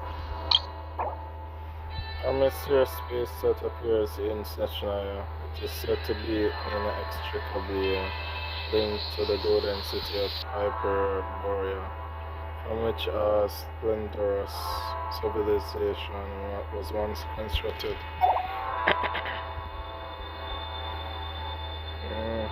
Looks more like a bistro. I've only seen it a few times before, and this is my first time inside. It's a dangerous place. Most people who get sucked into the Shadow Realm are never seen again. And the few who do make it back, they're never quite the same. Huh? Then what the heck do we do now? Oh, maybe Goggles knows something. Goggles? I don't see it anymore. Great! Now we're done for! Hold it together. Let's not get ahead of ourselves. I heard a story once about the world of shadows. If it's true, there's a way to escape. We just need to find the exit. Come on, let's explore.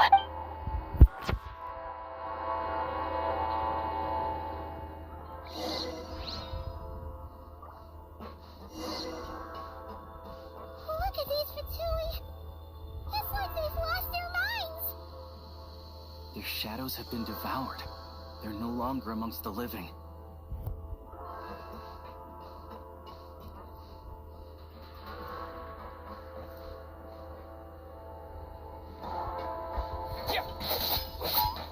I can't channel elemental energy here. I have a few gadgets that still work.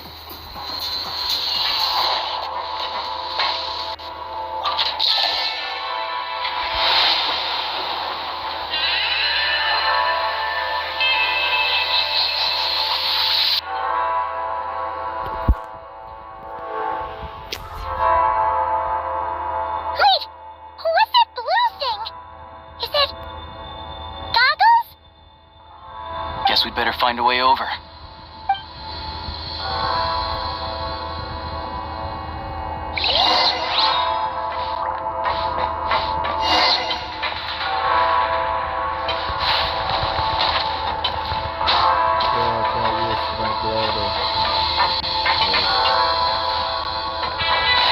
Ready to draw blood. This is the last one. What do we do next? Play it by ear.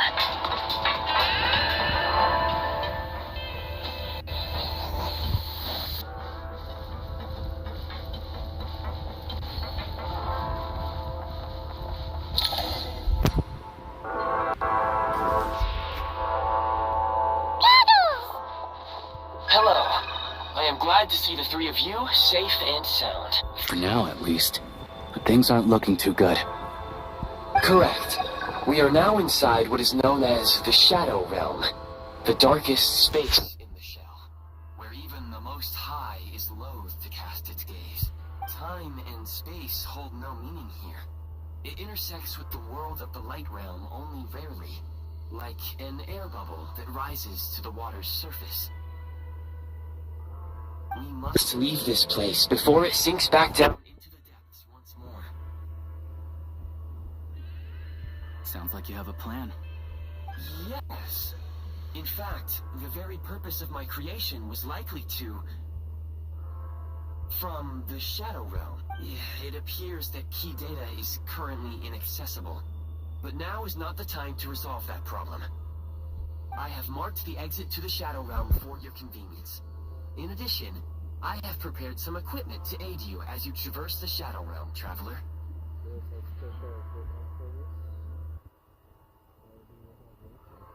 It may well be one of my core functions. Scan complete. Construction in progress. Activation code? We once peered into the past from the ruins of the shadows. This is what remains of the Golden City, Hyperborea.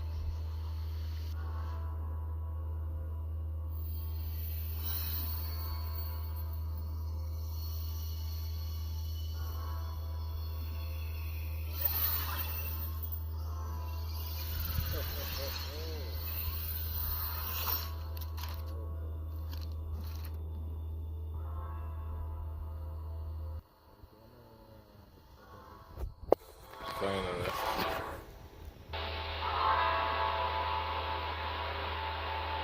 Oh! Now go. Arm yourselves with weapons of the spirit. Bring down the walls of the stronghold and extinguish the flaming arrows of the wicked. Is this a gun? In the Shadow Realm, where humans cannot channel the elements, there once was one who, after much research and many attempts, found this to be the most effective means of attack. Let's go. We don't have much time.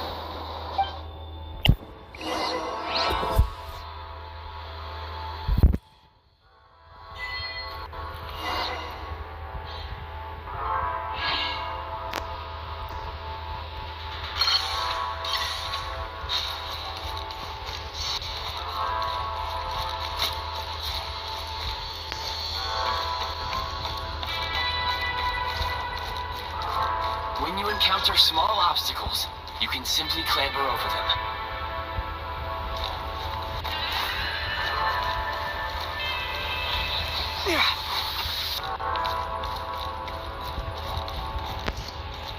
You can slide to navigate through low, narrow tunnels. Obstruction ahead. You may be able to use the explosives nearby. Shoot the explosives to detonate. Since elemental energy is unavailable in the Shadow Realm, ammunition is an important resource. You can replenish your ammunition at various supply points. For long-range targets, try using the scope to line up your shot.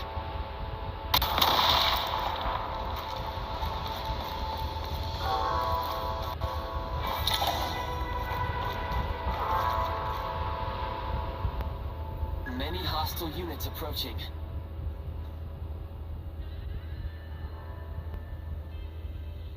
I suggest a new strategy. Take cover and pick them off one by one. That was the plan.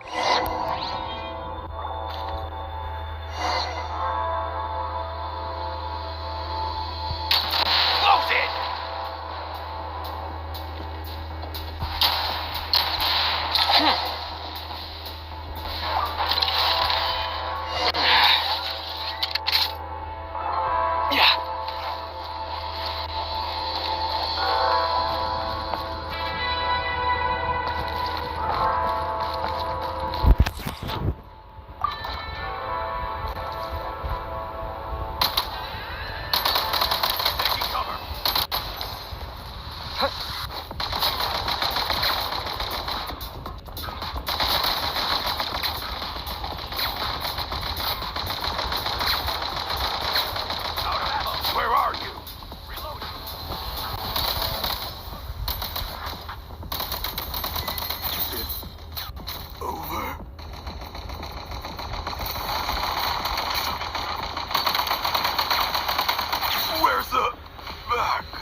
Oh wow, now you're truthful.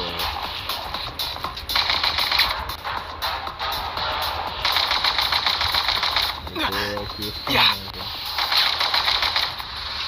Oh yeah.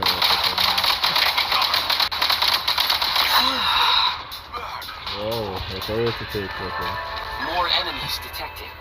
Try attacking with the newly unlocked assault function. Alright, I'm getting an upgrade.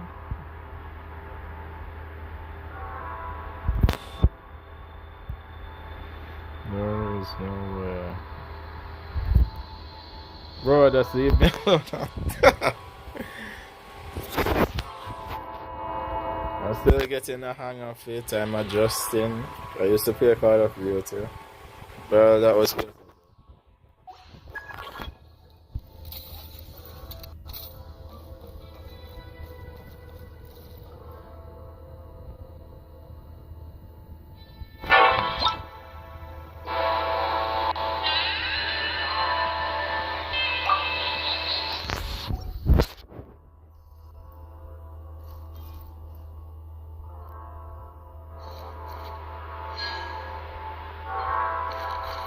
back in business.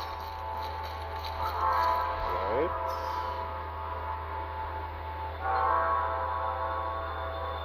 Steady. Steady. There we go.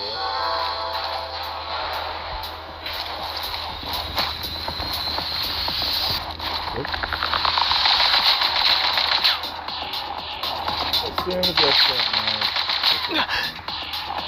Change of tactics. Mind the rhythm.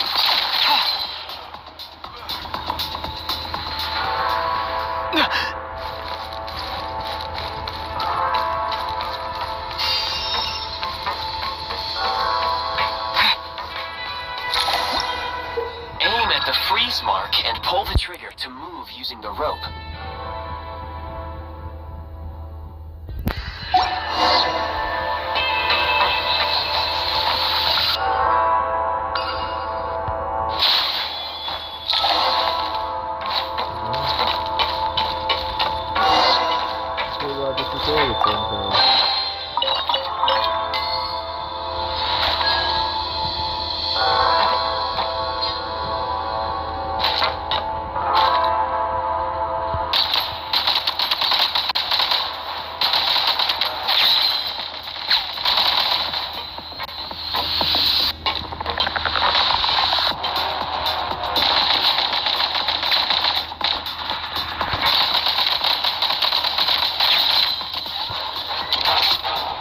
Switch mode.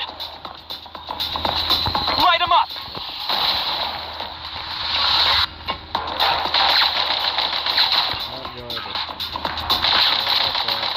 Charge.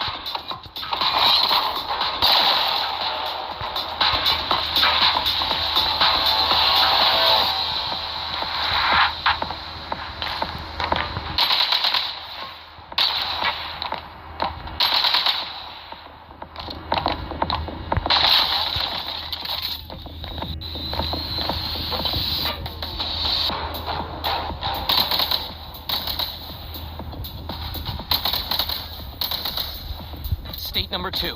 Light 'em up! Some supply points can restore a small amount of stamina. Press on.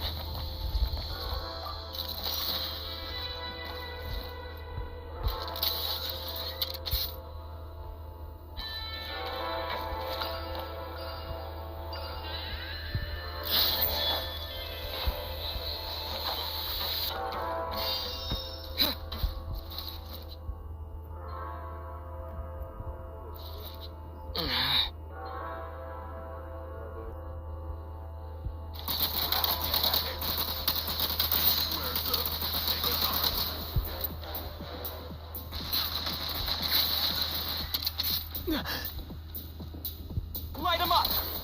Fall back. Hmm. Over.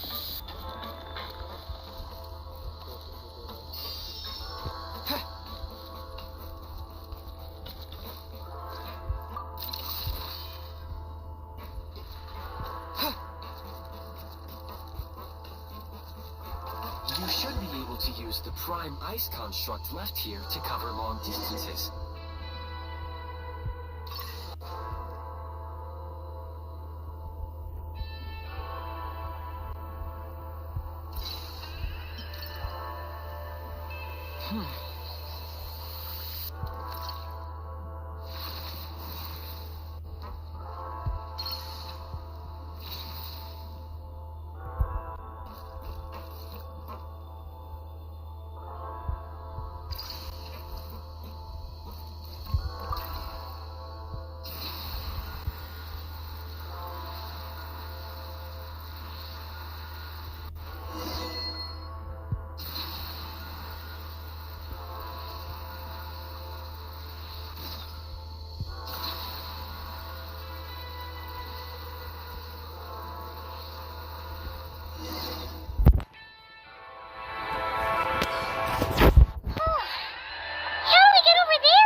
recommend using this grappling gun. Such devices were originally used to secure structures in the Shadow Realm.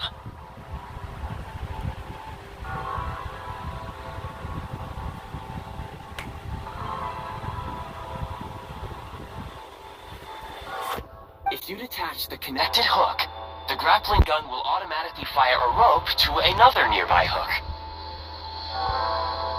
Okay. So, we just removed this hook, right?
Change of tactics.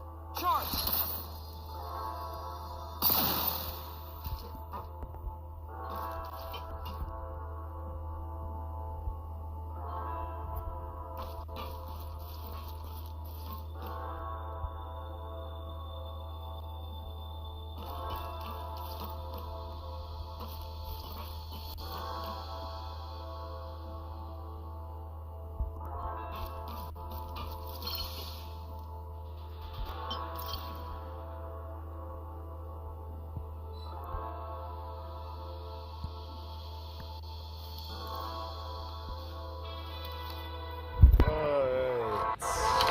This is what they wanted.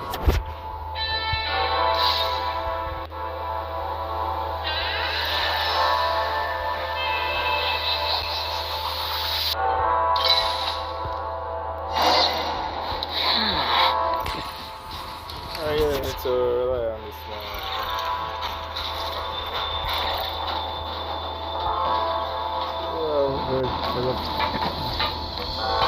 Well, into this new version.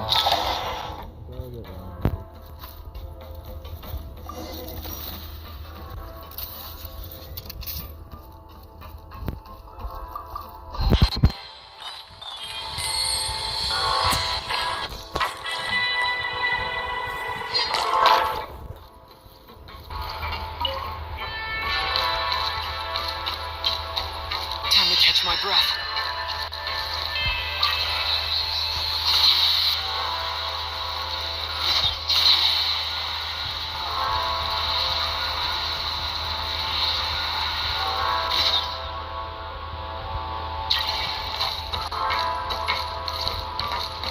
Time to catch my breath.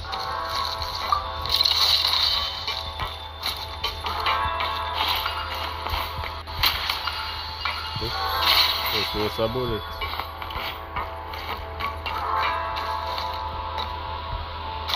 I see you.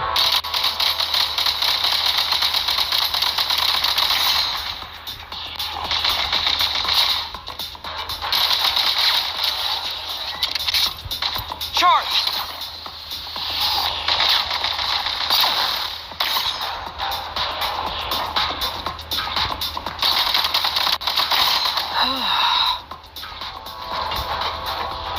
Nice. Oh, I could have shoot Sprint at the prime ice launcher to reach high places with ease.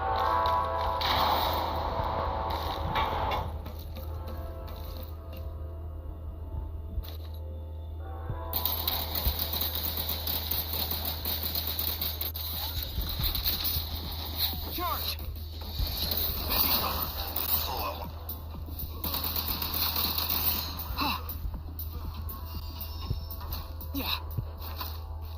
Yeah. Usable munitions detected. Frag crystal.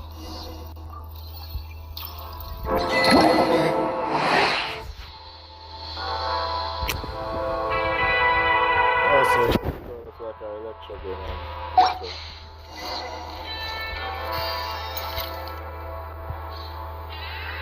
Demolition time! Time to catch my breath.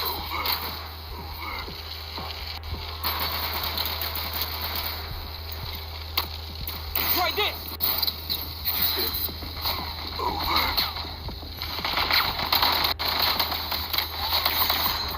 State number 2.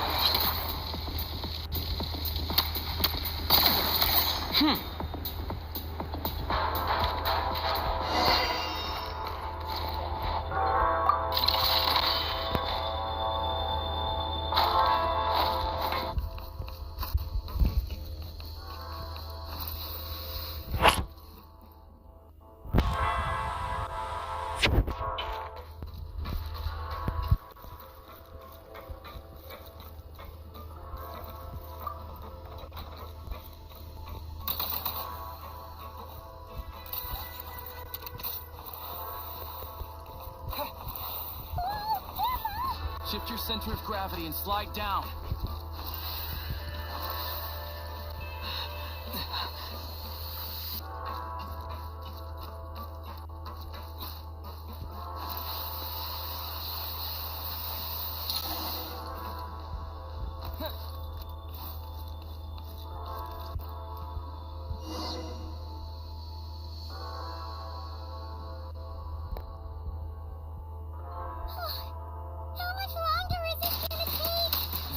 Is right ahead.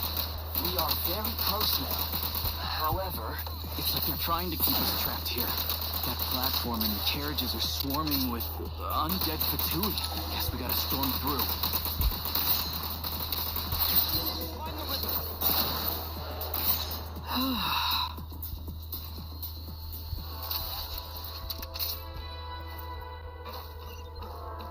Time to catch my breath.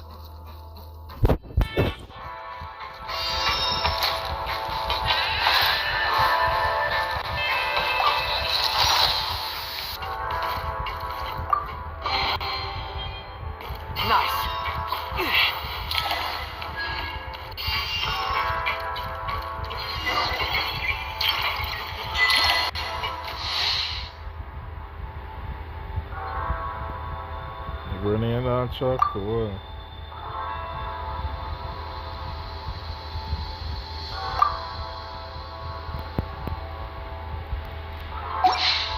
You may find switching to assault mode makes your attacks more effective.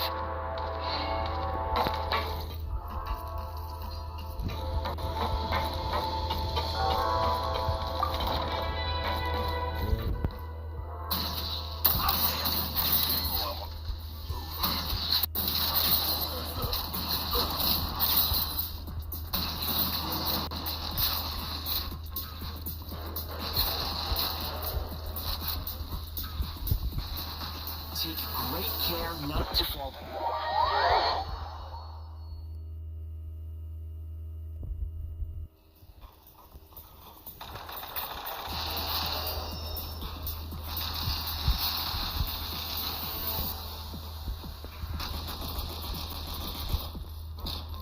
Change of tactics.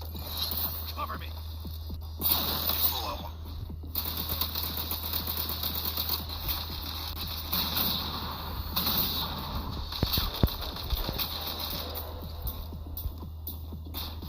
Reloading.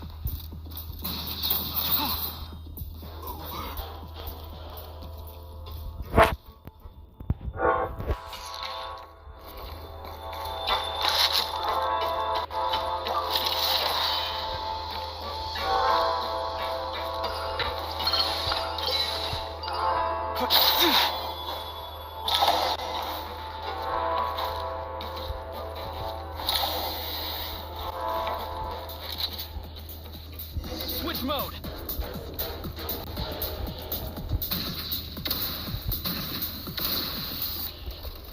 Switch mode. Need a refill.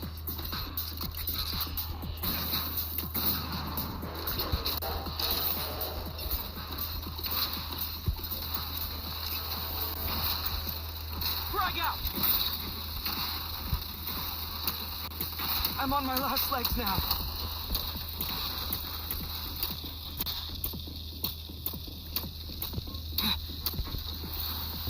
Nice.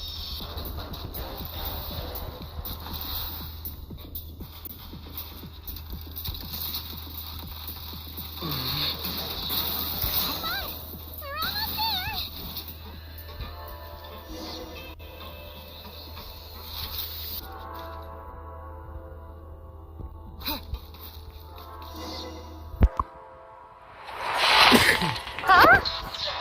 Why is everything shaking so much? Looks like the Shadow Realm is about to sink back down into the depths. The exit is right here. You mean this weird bubble thing? Wait, how exactly do we... No time to think. We just gotta go for it.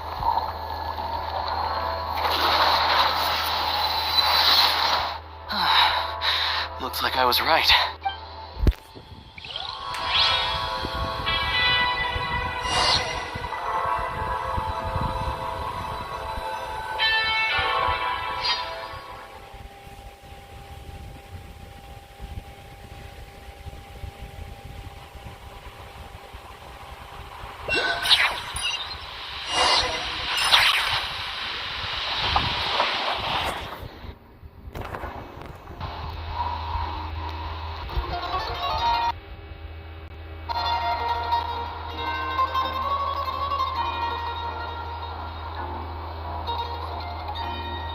I can't believe the Shadow Realm manifested right on the railroad tracks. It's almost unheard of. Lucky we made it out. All thanks to you and that awesome gun. You were in there. You mentioned half a boy. Ah, so you have heard of the Golden City before?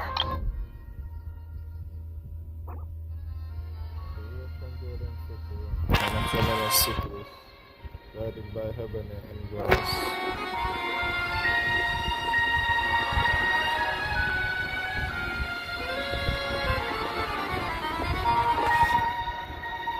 Which was for reasons unknown destroyed in a single day.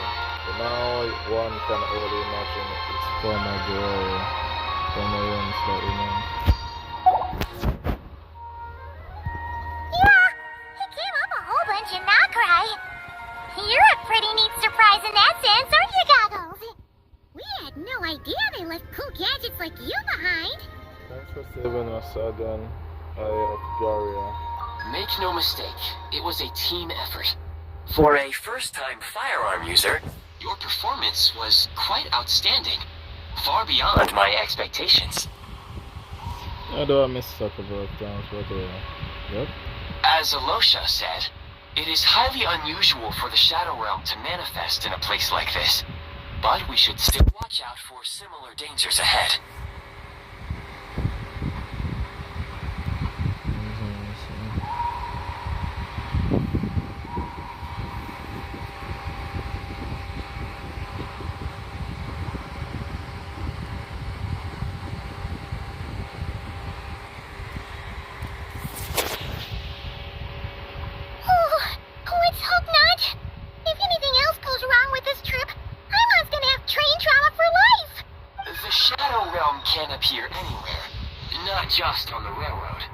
I am simply advising that we take sensible precautions. Now, if you wish to further calibrate and upgrade your firearm, you may do so over there, provided you have the necessary components.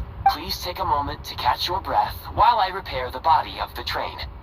Amongst other things, this will ensure Paimon is a little warmer while on board.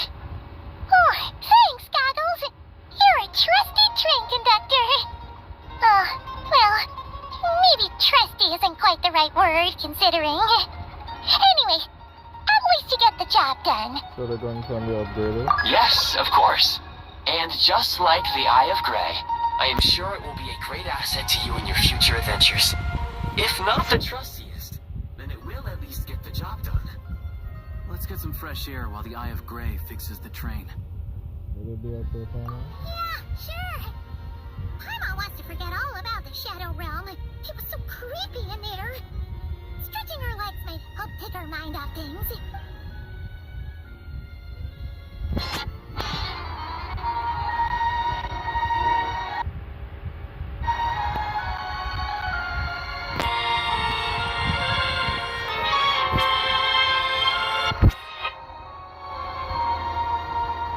It's so quiet here for a train station. Not a person in sight. Just abandoned houses.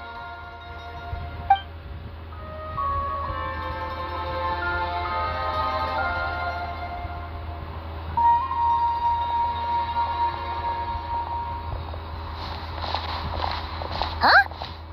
So much for repair. You've swapped our train out for a whole new model. My plan was to restore the train to its original appearance per my records as quickly as possible. Now that the repairs are complete, the train offers optimized performance and a significantly improved trendiness level. Huh. Didn't know trendiness was a parameter. According to my calculations, parameterization is the most effective way for the Eye of Grey to understand trendiness. Hyperborea, huh? I'm sure I've heard of that in a story somewhere. What an incredible little gadget you are.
You might want to avoid looking down if you're afraid of heights.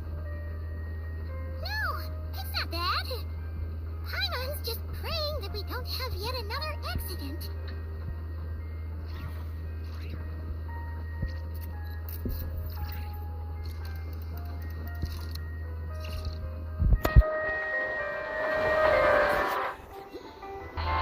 That mountain is breathtaking.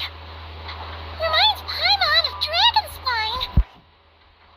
They say this mountain's the domain of a Snegovic lord. A lot of the Snegovic retreated there to live in seclusion, so it's a pretty mysterious place. You hear all kinds of stories. Even the residents of the nearby town of Svietlo-Lidovka steer clear of the summit, and they make a living.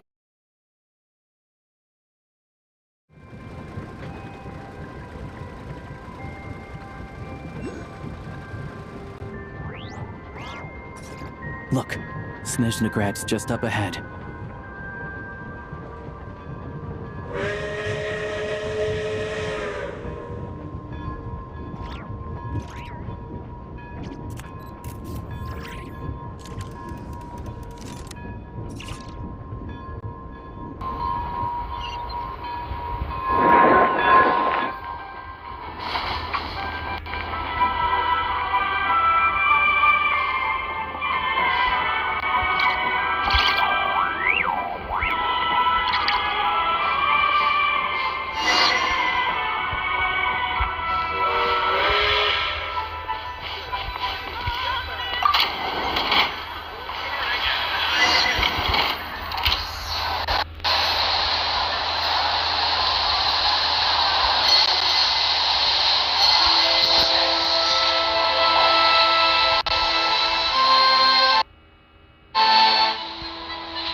Here we are.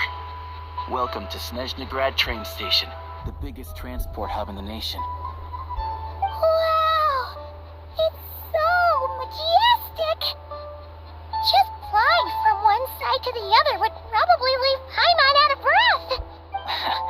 It's built for maximum efficiency, but yes, transferring trains here can be a little tiring. In the future, you can use this train station to travel anywhere you want in Snezhnaya. For now, though, come with me. This way. There's a lift car that goes straight to Sapoliarny.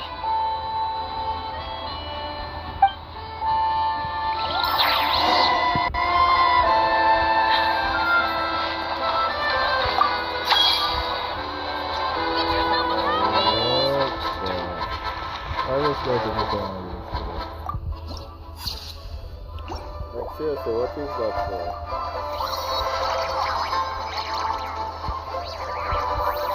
So it's not.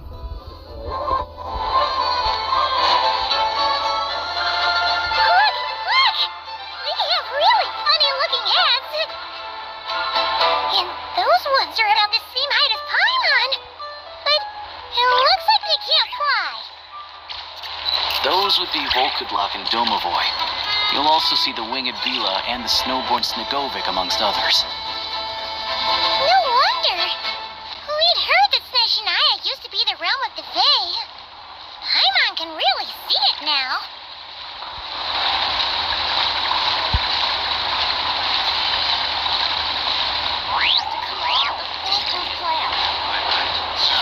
Train delay. Not wrong about that. It's happening again. For Snezhnaya's safety, we must prevent trouble before it happens.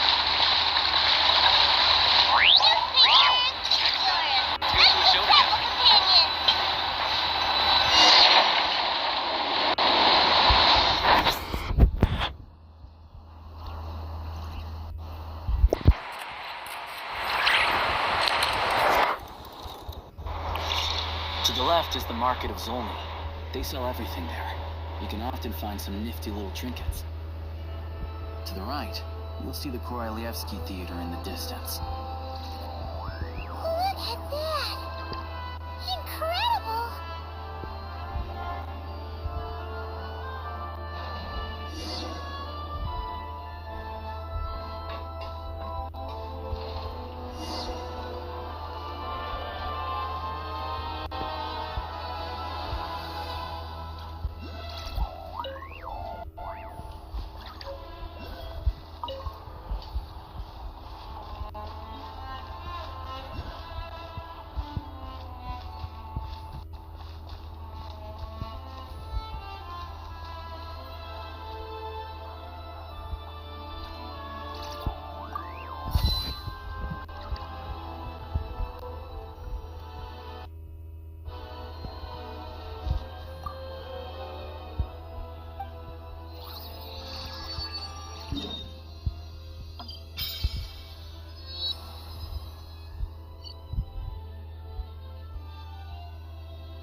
Wow! Snezhnaya is stunning! Seeing it with our own eyes makes all the trouble we went through to get here worth it! I found it pretty stunning when I first came here too. But I soon found out that stunningly beautiful means stunningly expensive. The prices here are crazy. I'm just a small-time hunter, so Zolny is where I spend most of my time. This way will take us to Podvorier restaurant. They offer food and lodging there, so you can get settled in while I fetch the doctor.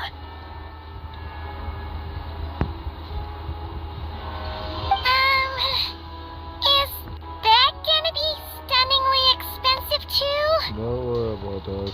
Keeping you warm and comfortable is all that matters. Yeah, I mean, there are places to stay in Zolny, but I highly doubt they'd meet your standards. Most of the stoves are out of crystal, the windows are drafty, and at night, four-legged roommates come out to play, sharpening their claws on the roof beams and floorboards. Yep, no way.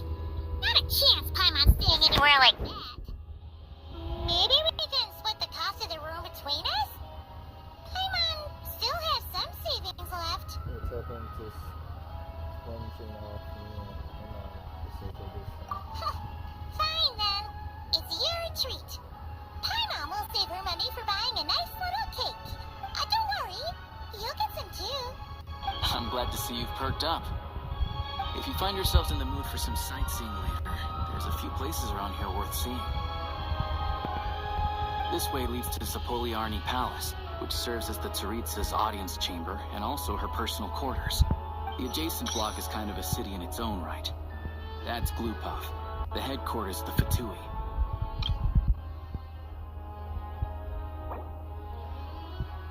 A satellite city within Snezhnaya. The headquarters of the Fatui.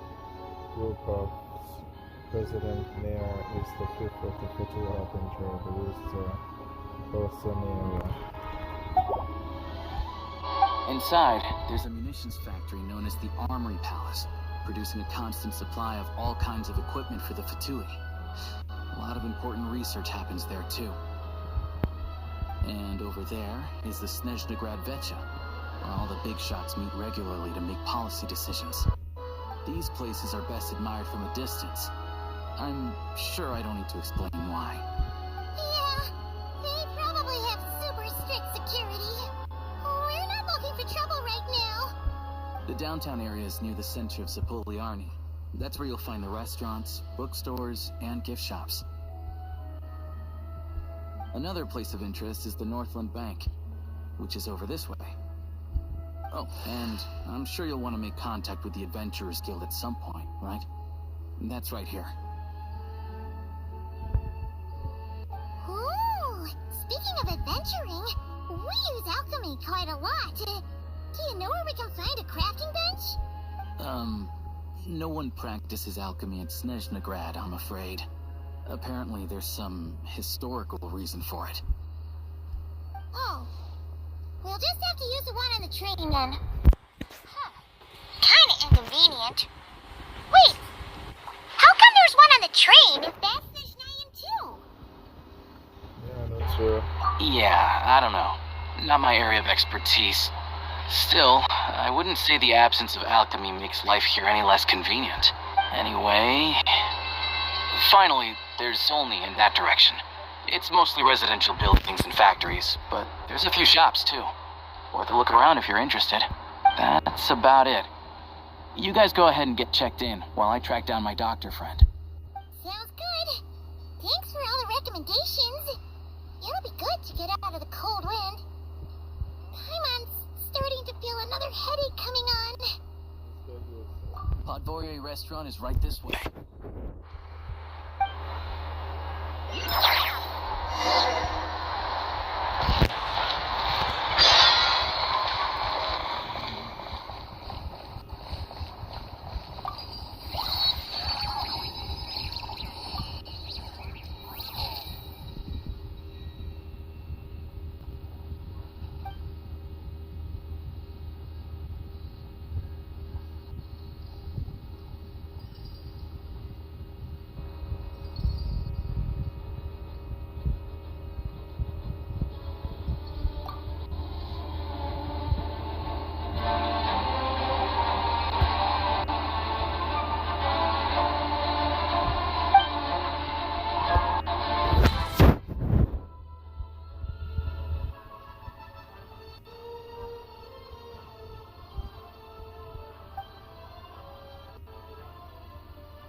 Is he tailing us?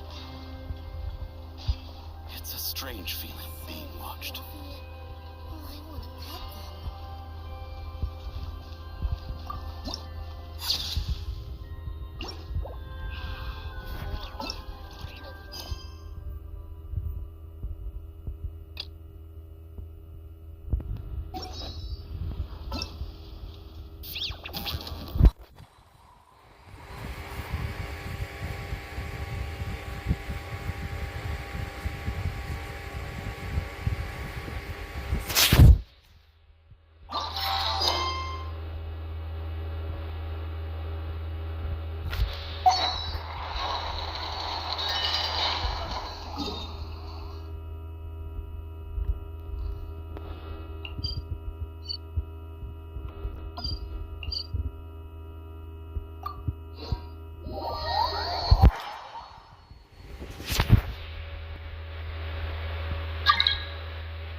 Feeling better now? Yeah! Much better now that we're out of the cold. Oh, thanks for taking such good care of Paimon. Honestly, she feels kind of bad for throwing a wrench in the works. If this were anywhere else, we'd be out investigating and adventuring by now. But instead, we're stuck here waiting for a doctor. It's okay, we're on time under any pressure. You're right. No need to push ourselves too hard for no reason. A lot happened on our way into the city. Let's review what we've learned so far and try to figure out what to do next. Obviously, the million more question is, what is this Tsaritsa planning? Everything else leads back to that. Yeah, but that was our main goal in coming to Snezhnaya. Sure was. And so far, we've learned that in addition to the 7 Gnosis, her plan also requires a ton of energy. But we won't get to see her anytime soon. Alosha said that she went east to fight that big monster. It must be a pretty powerful one if it can blanket the whole of Snezhnaya in a snowstorm this awful.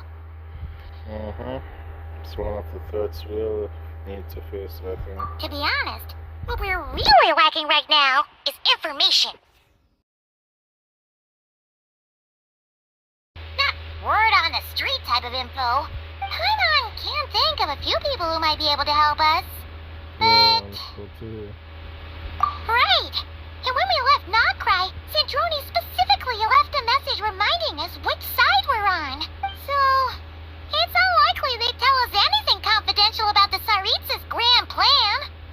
It's still worth asking. Yeah, fair point. Besides, that Glupov place is right nearby. We've got nothing to lose, so it'll be a waste not to go. There's gotta be someone there willing to talk to us, right? Maybe Arlecchino or Sandrone? Or possibly Tartaglia. But it's unlikely we could sweet-talk Arlecchino, let alone Sandrone. She basically told us to stay in her lane already. Well, it's been a while since we last saw Tatalia. Yeah, the last time was all the way back in Fontaine, right? Too bad we missed him in Nocry. Apparently, he came to help out. Hello. Is there a traveler in Paimon in there? That's Alosha! Come in! Hello, I'm Dr. Luneva. Alosha mentioned that one of you is feeling a little under the weather. I see. So you're my patient today, yes? And you're, Faye, I presume? Good question. Paimon's not too sure either, but she's definitely not the same kind of Faye as the ones we saw at the train station. Is that gonna be an issue? Not exactly. It's just, I'm used to treating human patients. Fae tend to be far more resilient than even the healthiest and most long-lived of humans. But don't worry, I do have some experience treating Fae. I've even diagnosed plenty of cats and dogs in my time. Safe to say, I have a fairly eclectic range of expertise. That'll be fine.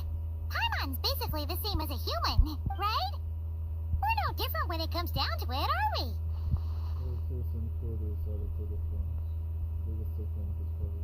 More like you don't eat enough. The more talking you do, the more you need to eat.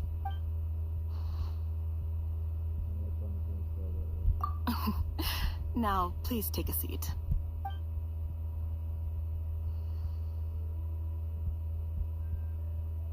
Okay, vital signs are good. Test results are all within normal ranges. I don't think it's anything serious. More than likely, you've just caught a cold. I can give you some medicine to tide you over. But as long as you rest properly for the next couple of days, you should feel better. Make sure to keep an eye on your temperature, though.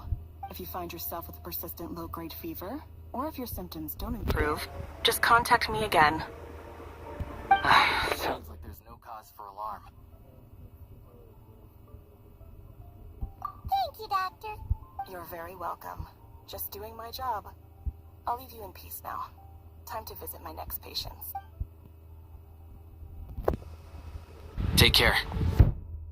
You heard the doctor. Best you rest up here for a couple days. No sightseeing for the time being. It is a short vacation. I have to get back to it.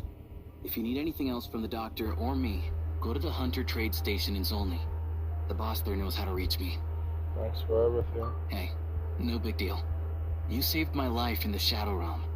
This is the least I could do. See you around.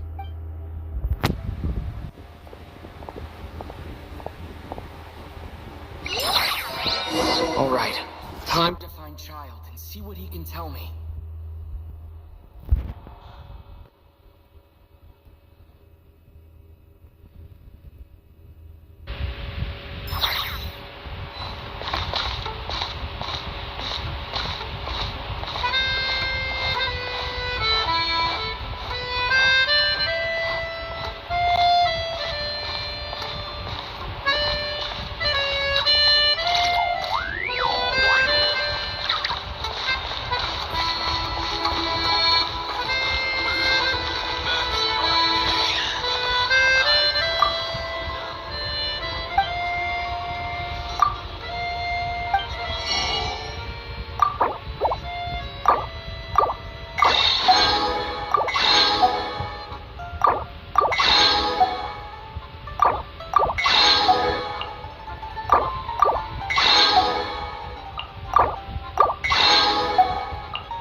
This will be a productive partnership, I hope.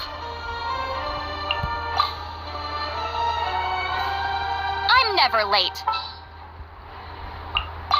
All right, after you.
Report on the road.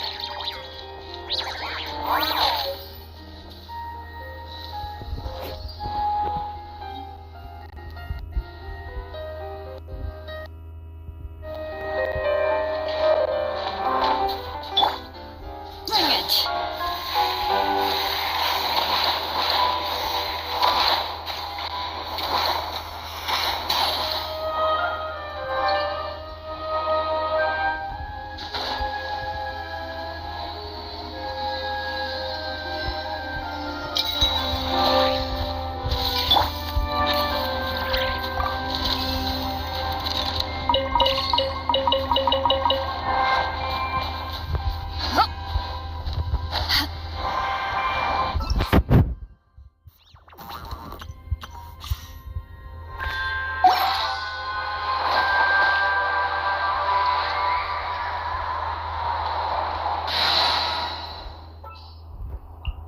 What is the situation?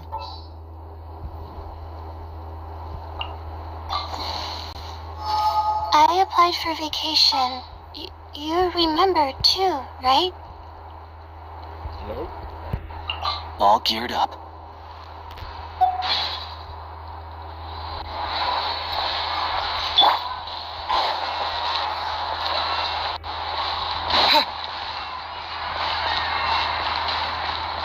How could he put forward such a proposal?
Hold on.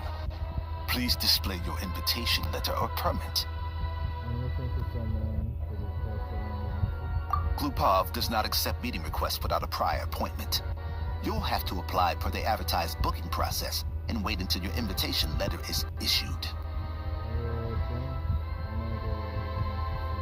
Might I ask who you're hoping to visit? Another one who thinks the rules don't apply to them. I don't understand why people think they can just talk their way in here. You don't just show up and land a meeting with the Harbinger. But I have to go through the motions for protocol's sake. Honestly, it's such a waste of time asking when I already know what the answer's gonna be. Wait a moment. I'll pass on your message. If Child is unavailable, you'll have to go through the proper procedure.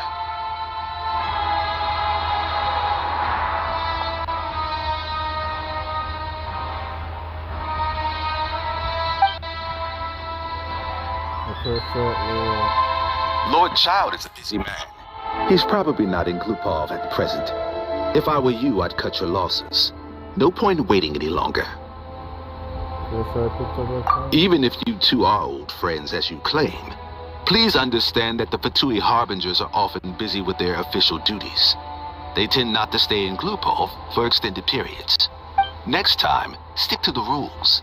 You'll make life easier for both of us, Greetings, Lady Marionette.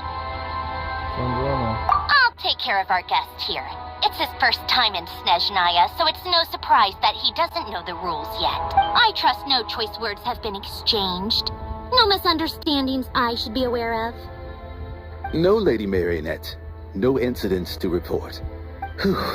That was a close call. Good thing I played it cool.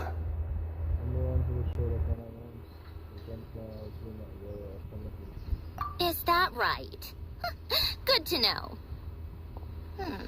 Wait, where's Paimon? She's a little under the weather. Under the weather? That's hard to imagine. She's always buzzing with energy. I take it she's still adapting to the climate. Happens to a lot of people. It's even colder here than in Nodcry. Has she seen a doctor? I can get you one if you need. She's already seen a doctor. She said it's nothing to it. All right then. Well, let me know if you run into any other problems. Why else? I was just about to sit down for some much-needed tea time when I heard that an old friend of Tartaglia's had shown up outside. No appointment, nothing. And, as obnoxious as it may be to show up uninvited at Glupov, I couldn't help but take pity on the poor soul who was waiting outside in vain. So I had no choice but to abandon my freshly brewed piping hot tea and come to see this mystery guest for myself. She already guessed it wasn't me again, so... Well, I felt our time working together in Nodcry warranted some courtesy. I couldn't exactly let you freeze to death out here in the wind. Unfortunately, I can't invite you inside either. The rules of Glupov wouldn't allow it, and as a harbinger, I have to lead by example. On the plus side, Snezhnograd actually has some class, unlike Nosha Town. Torchlight Books has a very nice selection of teas and cakes, so we can catch up there. Your treat, of course. Because I already wasted one perfectly good cup of tea today. That's why.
For the both of us.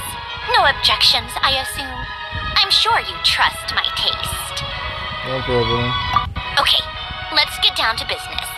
I'm guessing you don't actually have any urgent business with Tartaglia, per se. You just want information, right?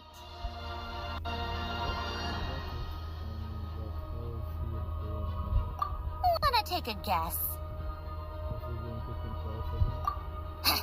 Of course you'd say that. You shouldn't underestimate Counselor Tartaglia, you know. That's right.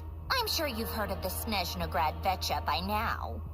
Well, he's busy preparing some paperwork for their next meeting.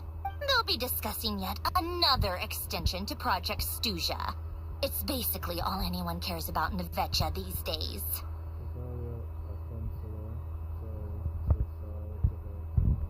Yeah, he's more of the shoot first, ask questions later sort, isn't he? It all started with a very detailed letter that Capitano left for the jester, Piero, before leaving for Natlan. In that letter, he detailed the future arrangements for his subordinates. All of his key people were reassigned to Tartaglia.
I guess he'd already prepared to leave us for good all the way back then.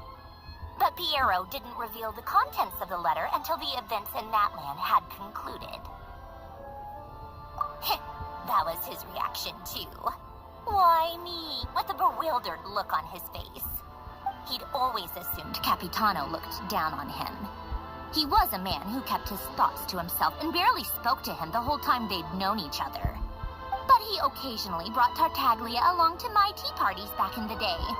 So to the rest of us, it was clear that Capitano had quite a lot of respect for his young comrade. By the rest of us, I mean my tea party regulars. Arlecchino, Rosaline, and... actually, not Columbina. She was probably oblivious to it. Anyway, then the Liu-S situation happened. Normally, it took a lot to get under Capitano's skin, but that time he was furious. It's not really my place to talk about it, though. You can ask Tartaglia about it sometime. Basically, Tartaglia probably had the wrong idea about Capitano all along, right up until Piero revealed the letter he left behind. Capitano believed that despite Tartaglia's immaturity, he showed great potential. Plus, he possessed a kind of purity rarely seen among members of the Fatui. Yeah, it's one of the few things that I'd agree those two have in common. But there's one other reason why Capitano chose Tartaglia to assume command of his troops. He knew that after he was gone, several of the others would swoop in on his army like vultures. With the ones who stood to benefit the most being the rooster Pulcinella and Regrator Pantalone.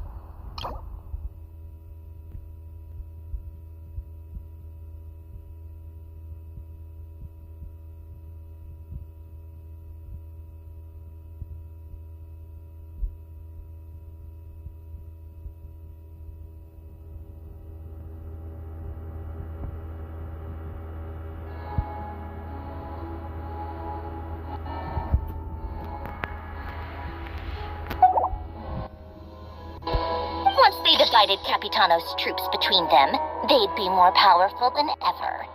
No one would be able...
Wait a moment. You look as though you've run into trouble.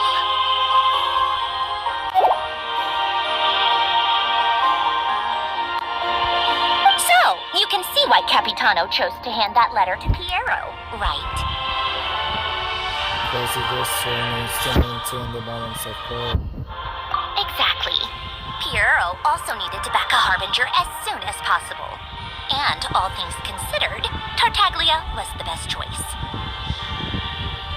Even though Tartaglia has had the support of Northland Bank for a long time, he and Pantalone are ultimately not cut from the same cloth.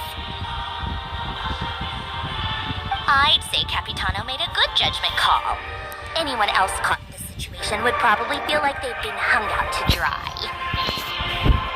His best course of action will be to distance himself from any shady business, while still maintaining friendly relations with Pantalone, but seeking Pulcinella's support at the same time. Are you sure it's okay to tell me all this inside information? What's the point in having a tea party if you don't spill a little tea? Besides, none of this is confidential anyway. Ask any journalist out there. They'll give you all the lurid details. You'll see it firsthand if you ever sit in on a session of the Snezhnaya. All the factional strife, whether open or unspoken, it plays out for all to see in that one little room.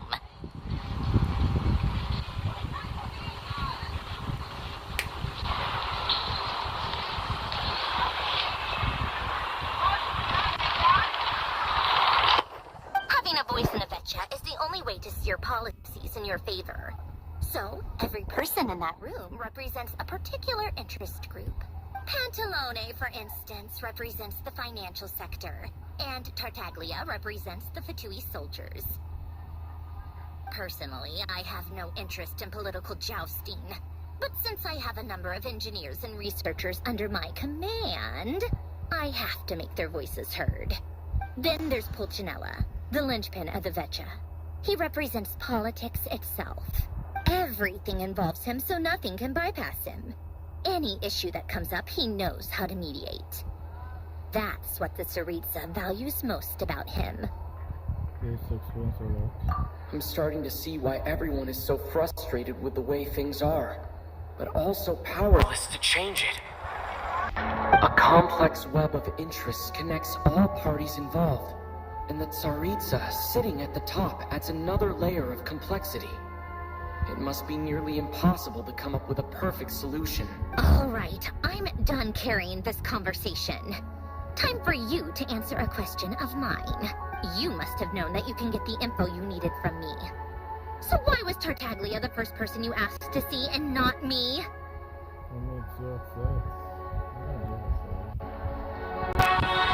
Huh? Jealous? As if. Wait. Oh, I think I know what it is. Columbina passed on my message to you before you left Notcry, right?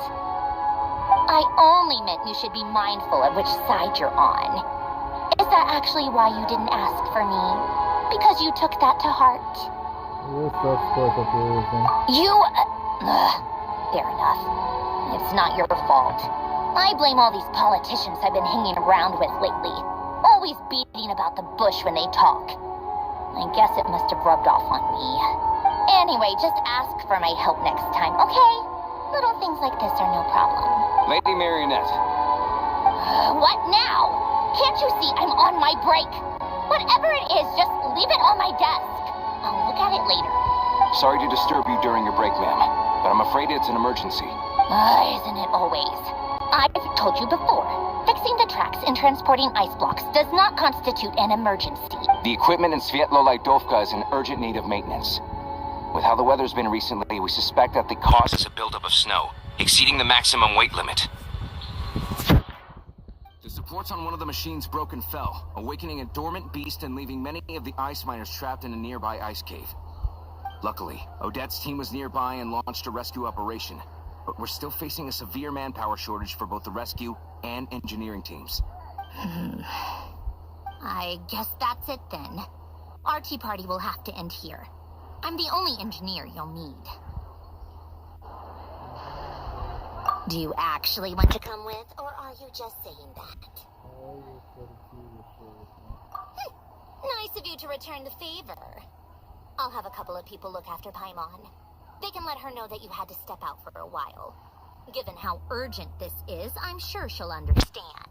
And honestly, I'd rather have your help than anyone else's. Between your skills and experience, you would be reliable help. Then let's go. You, take 2 people to Pavorier restaurant.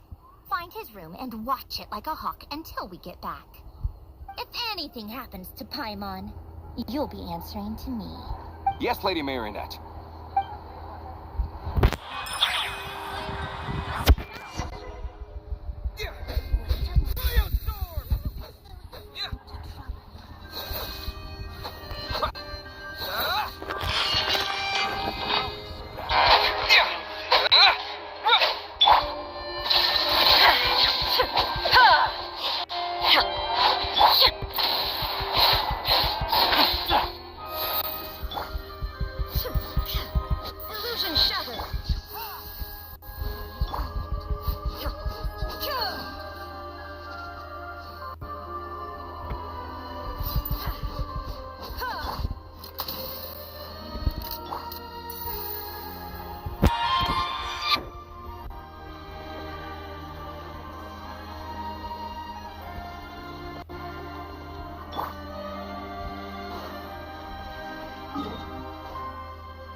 think I've met this girl before.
bit worried.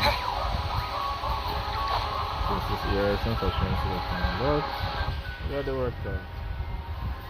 Now, how the hell do I get things?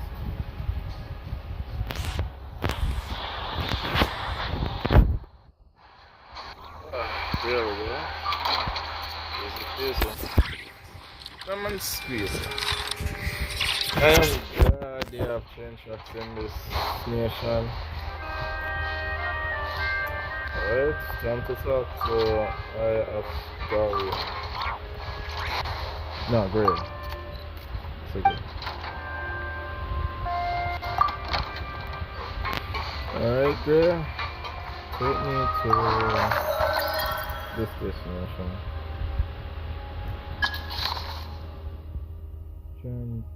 Can't travel to target station for now. What the hell? Yes, it was a really have to walk?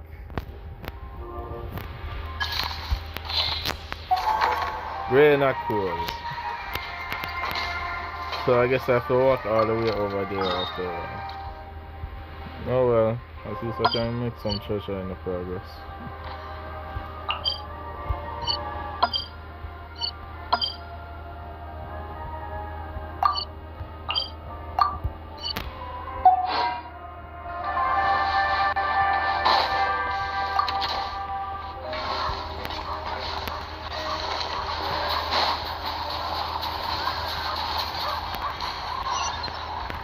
Alright, I don't have to put that.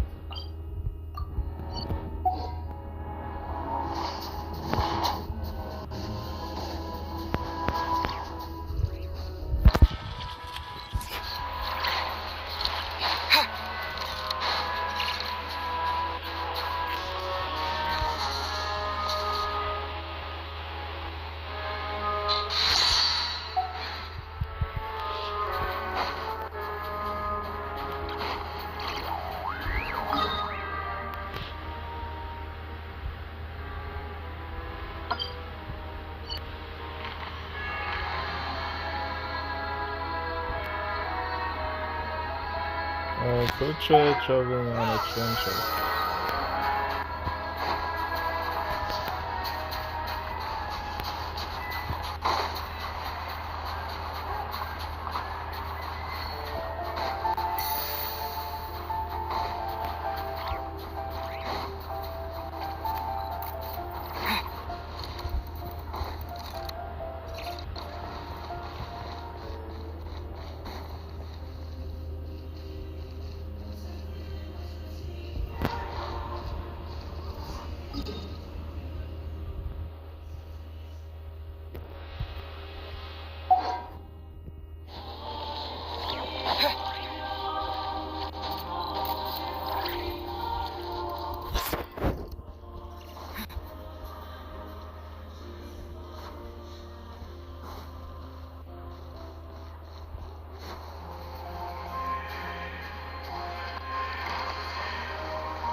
You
can ask anything you want.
Is this an answer from this world?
They weren't exaggerating. This is really dangerous. It's a good thing only one of them broke. From what I've been told, most of the trapped miners are over in that direction. Oh, the rest of them. Yeah, you do that while I check the rest of the equipment. I'll evacuate the people around here as I go. Meet me back here as soon as you're done.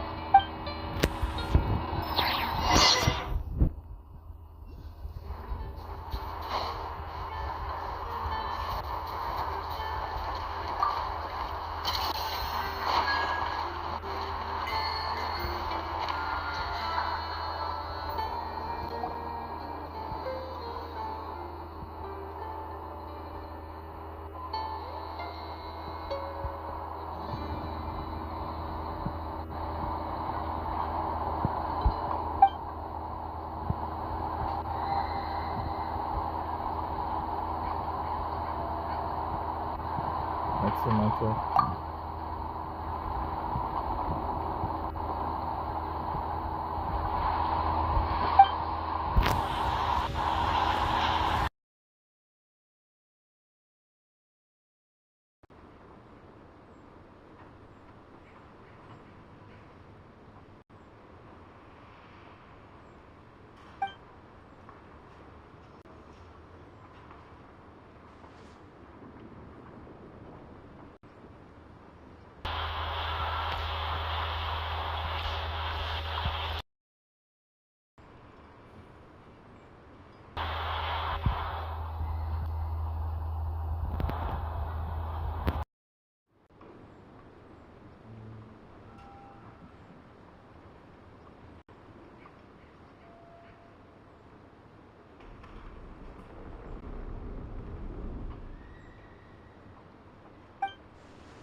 this an answer from this world?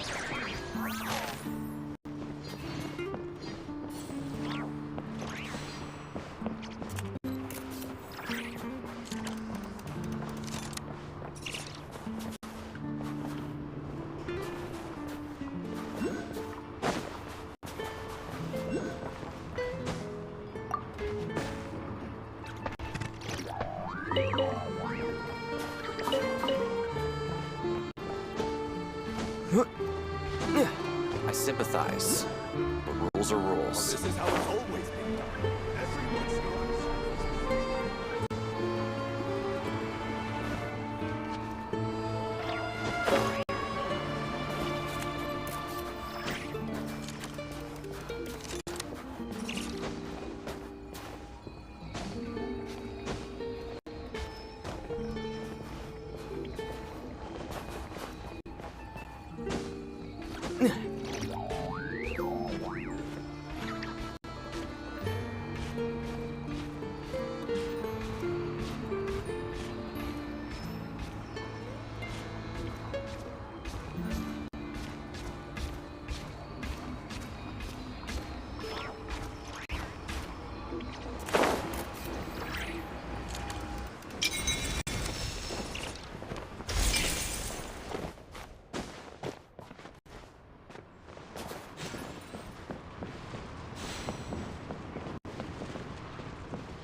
Is this an answer from this world?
Tsaritsa, preserve us. Please don't let it snow again.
I'll keep this close.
From this world?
to be working with you.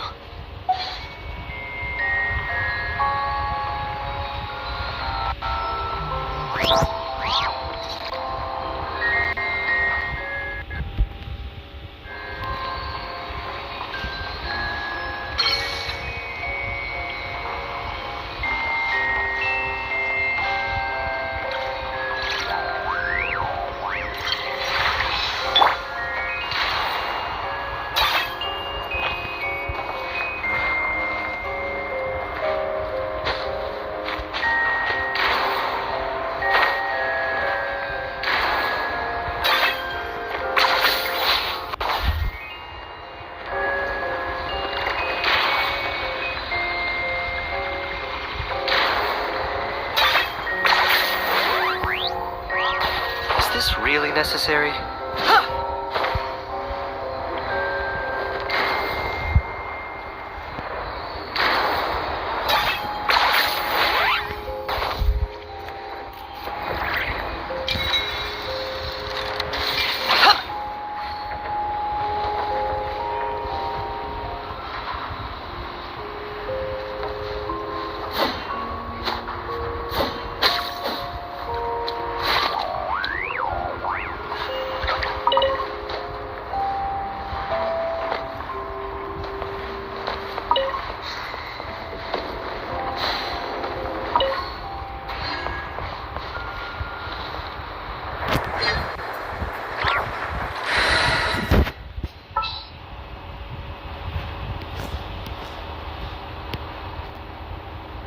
Eyes on the prize.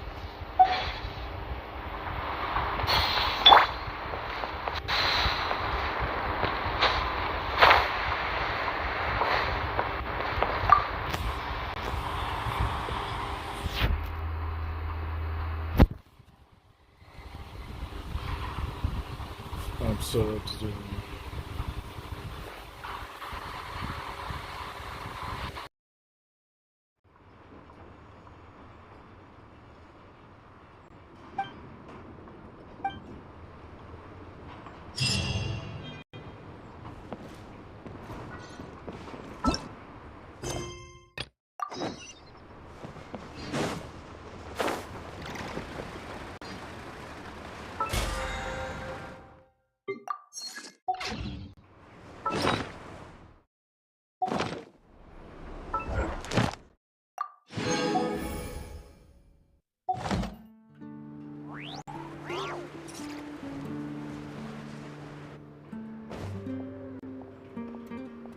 I have to be getting close.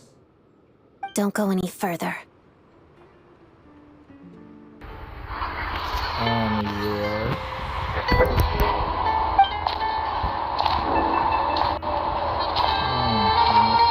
It's too dangerous here. There's a highly aggressive monster on the prowl. You need to leave now. Ah, I see. You're the backup from Snezhnaya. Well, I'm Odette. Good to meet you. So this is Odette. She was the first member of the Fatui on the scene. There are 5 people trapped in the cave. Monster type is unknown, and so is its location. Let's go. Every second counts.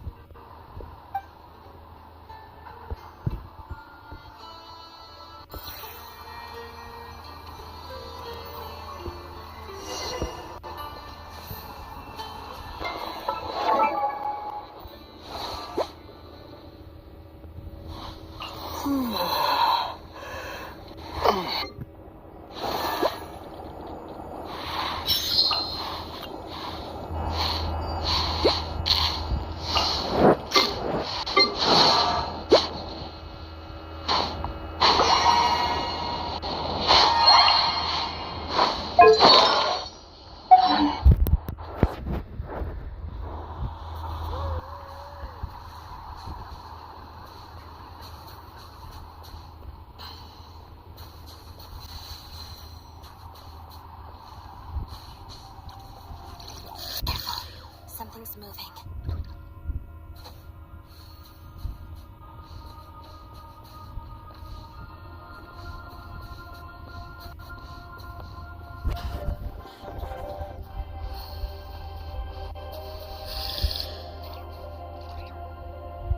This must be the monster's shadow. Looks like a tough opponent.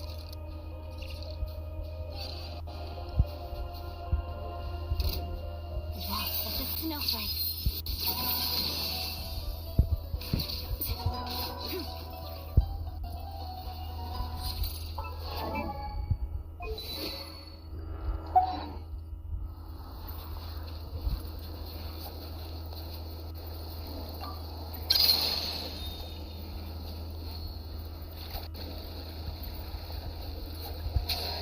Together. Heal us.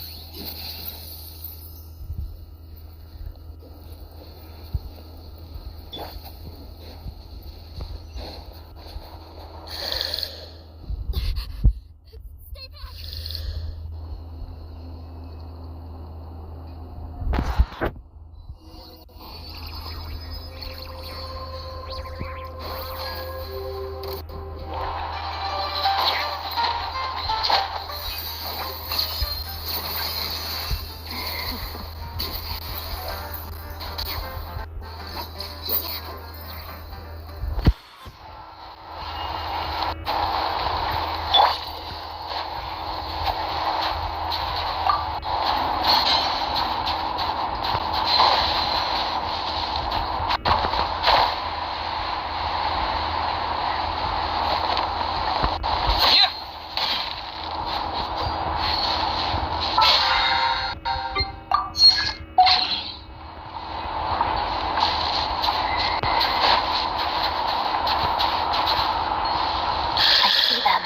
Right behind the monster. The monster seems very agitated. I could attack at any moment. Let's make the first move. Bellowing thunder!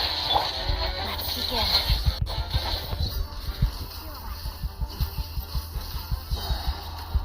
Witness the snow swan's grace. Lightning flash!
Thank you for saving us. We'd have been monster fodder otherwise. Thank you. Thank you. You're welcome.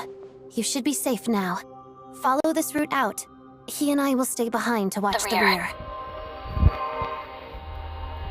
That's cool. Thank you. Come on, let's go. This way.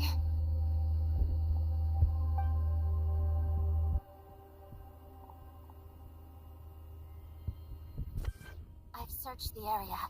Pretty sure the monster made a tactical retreat.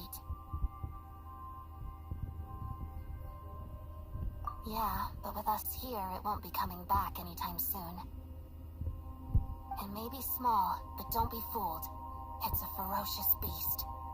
People are just food in its eyes. It's lucky we got here when we did. The trapped miners have been successfully evacuated. Time for us to leave. Wait, this place... There's something unusual about it.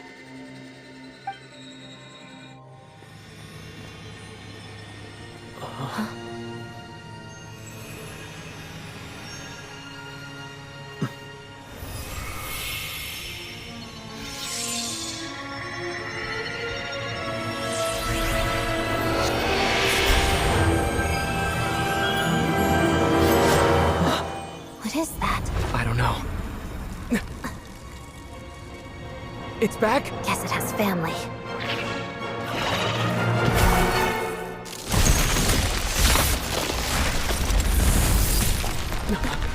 This way. Run!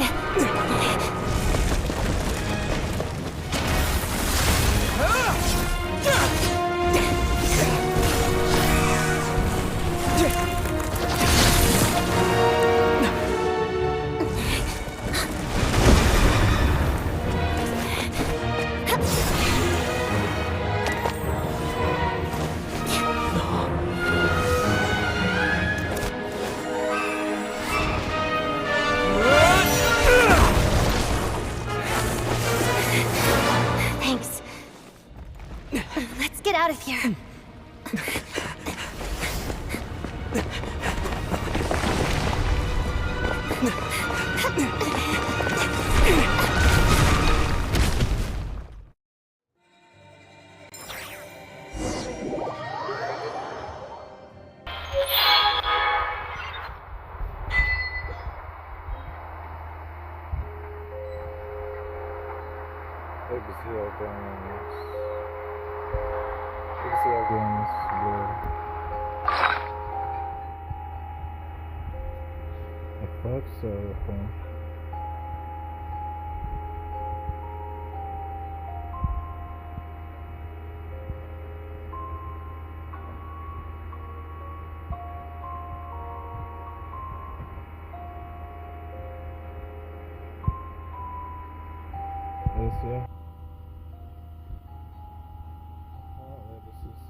All the world. This is really the first time you're giving away a first everything.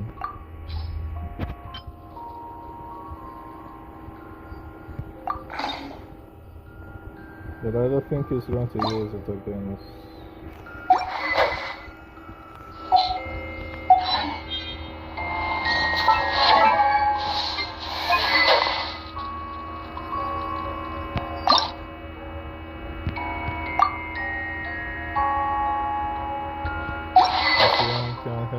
Destroyed it.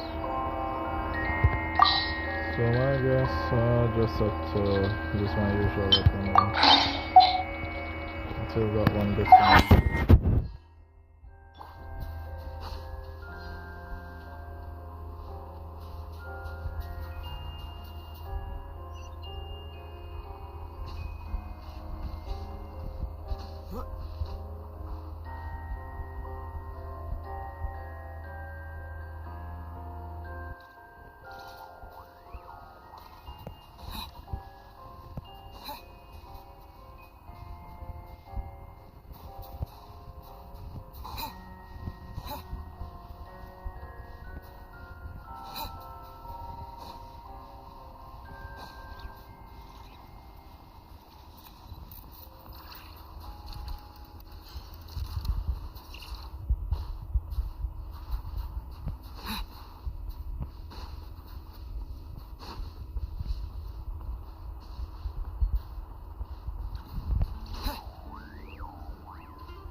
for. We managed to rescue them all. We also placed a sign at the entrance to the cave, warning people to stay away. You really held your own today. I still don't know your name. It's Jersey. I'm an adventurer. Don't think I've seen you before. I'll remember the name. Alright then. See you around. Hello, Lady Marionette. I hear the rescue operation was a great success. I knew I could count on you. What brings you here, Odette? Here for a performance? No, a Fatui mission. I happened to be nearby and heard the crash. She hasn't introduced herself then. Odette is the prima ballerina of Snezhnaya. She's quite the celebrity.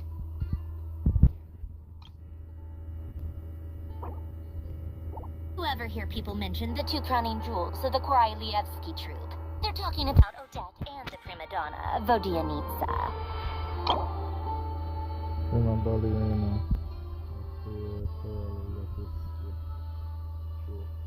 She permits herself more acts indiscipline. Either on the stage or away from it, or standing with her, sometimes even several. The teacher is weird and refined for one purpose alone. The moment she spreads her wings and presents beauty to the world. On top of that, Odette's also a rising movie star. It's looking likely she'll inherit the title of the Fair Lady. She learned all her combat skills from Rosaline herself. Used to be one of her most valued subordinates, too. You flatter me, Lady Marionette.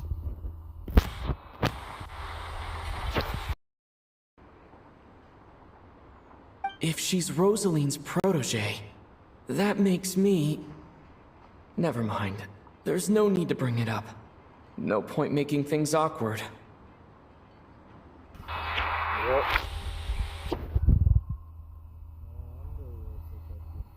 How's progress on your end, Lady Marionette? Equally successful.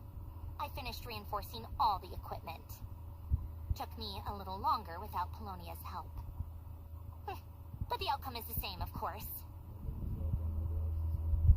Even if the heavy snowfall summoned by that monster lasts for another 3 months straight, this equipment won't give way. Alright, now that we're done here, it's time to get out of this blizzard. Sure, but Snezhnaya will send someone to investigate and draw up a relief plan. And I guess I'll have to write the incident report myself this time, since it involves a mechanical malfunction.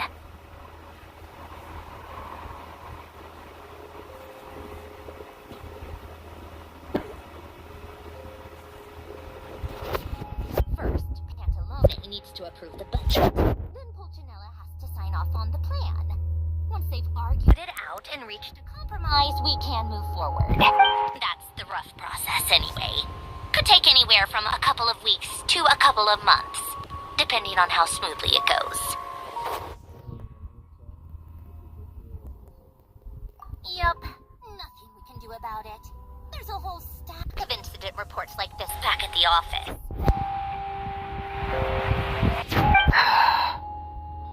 The snow has eased a little for now, but There's no telling when that will change with that monster still at large. Fuel for heating is in short supply, and relief is weeks away. There's no immediate threat to life, but still, it just feels like there should be a better way. Hey, quit daydreaming. Let's get back to Snezhnaya.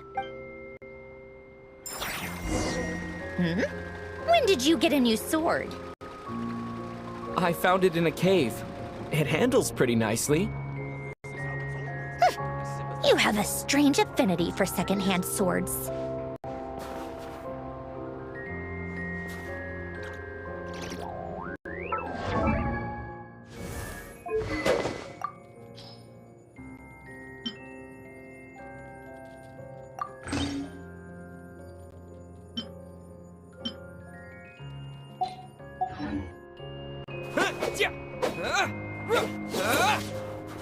Cryostorm!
Ad Astra Abyssosque.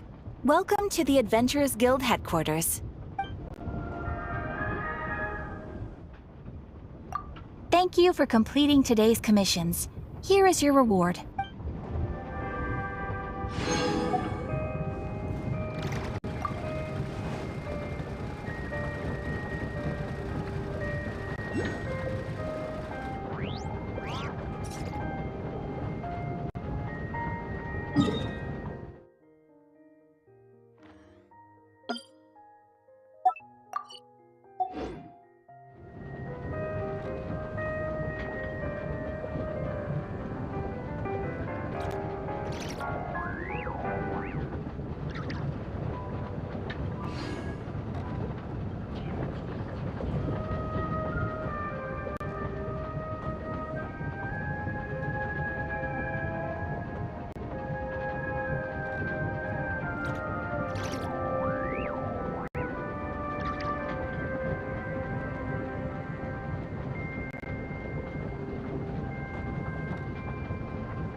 If it isn't Counselor Tartaglia, Mr. Big Shot himself. Go easy on me, all right? I'm still recovering from the interrogation the real Big Shots put me through. Hey, comrade, it's been too long. I heard you came looking for me earlier. Nicest surprise I've had in a while. Good to see you too, Odette. I'm guessing you guys just got back from Sviatlo-Laidovka. How about you? Any new developments? Not really. Same as ever. Growing opposition to Project Stuzha, and the usual rebuttals are starting to ring hollow. The results of the mock vote were pretty dire. Pulcinella was fuming. I've never seen the old man so angry. That's not good news. It takes a lot to rattle him. Yeah, obviously if push comes to shove, there are ways to crack down on dissent. Sorry, I have to ask something. This is going to sound blunt, but may I? Huh? Of course, fire away. It sounds to me like everyone's tearing their hair out trying to figure out how to deal with opposition to Project Stuzha. But what exactly is this project's purpose? And how can it be so important that even people like you two refuse to stand up for the ordinary people of Snezhnaya? Interesting. I gotta hand it to you, comrade. You sure don't mince your words. Excuse him? What does he mean, refuse to stand up for ordinary people? Oh my gosh. How does he dare speak to the Harbingers like that? Are you interrogating us now? It's okay, Sandrone. Let me explain. I think I understand where he's coming from. If I could, I'd take your side right now. In fact, my position's very similar to yours. I've only held back on casting a dissenting vote in the Vecha because the Tsaritsa would never let me get away with it. Still, I have a responsibility to the Fatui armed forces, so I do what I can to make their voices heard. Most of them are just regular folks from small towns far from the capital. I'm sure you've seen how much those kinds of places are struggling right now. Oh, and for what it's worth, I'm from Arepasak myself.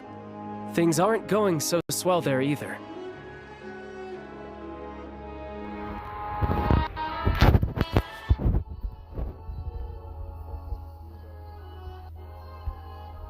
The Tsaritsa wants to create a better, safer future for the people of Snezhnaya, but she's thinking long-term. I don't doubt that from where you're standing, Project Stuzha seems to be creating all sorts of issues for everyone. But considering the Tsaritsa's vision for the future, these are sacrifices worth making. Sounds cold, I know, but I promise it's not as black and white as it seems. Maybe Sandrone and I can't oppose Project Stuzha outright, but we're constantly raising our concerns in Vecha meetings. And even though we can't put an end to it, there are plenty of other ways to make a difference. We're trying everything we can think of, and so is Pulcinella. I respect Her Majesty the Tsaritsa and trust her decisions. But at the end of the day, I'm still just a normal guy who cares deeply about my homeland. And my family, who all live here. There's no way I would ever abandon them. As contentious as things can get within the Vecha, there's no selfishness or malice behind it. Everyone wants to get through this period as smoothly as possible. The issue is that there's no way of pleasing everyone under the present circumstances. Most of the time, we're trying to decide on the lesser of two evils, which obviously isn't a great look. But that is not the same thing. Doing our best to make it work. In fairness to Sandrone, she rushed to Sviatlo-Laidovka the moment she heard that people were in danger. And even Tartaglia, who used to only care about the thrill of the fight, is clearly doing his best to rise to the demands of his new role as counselor.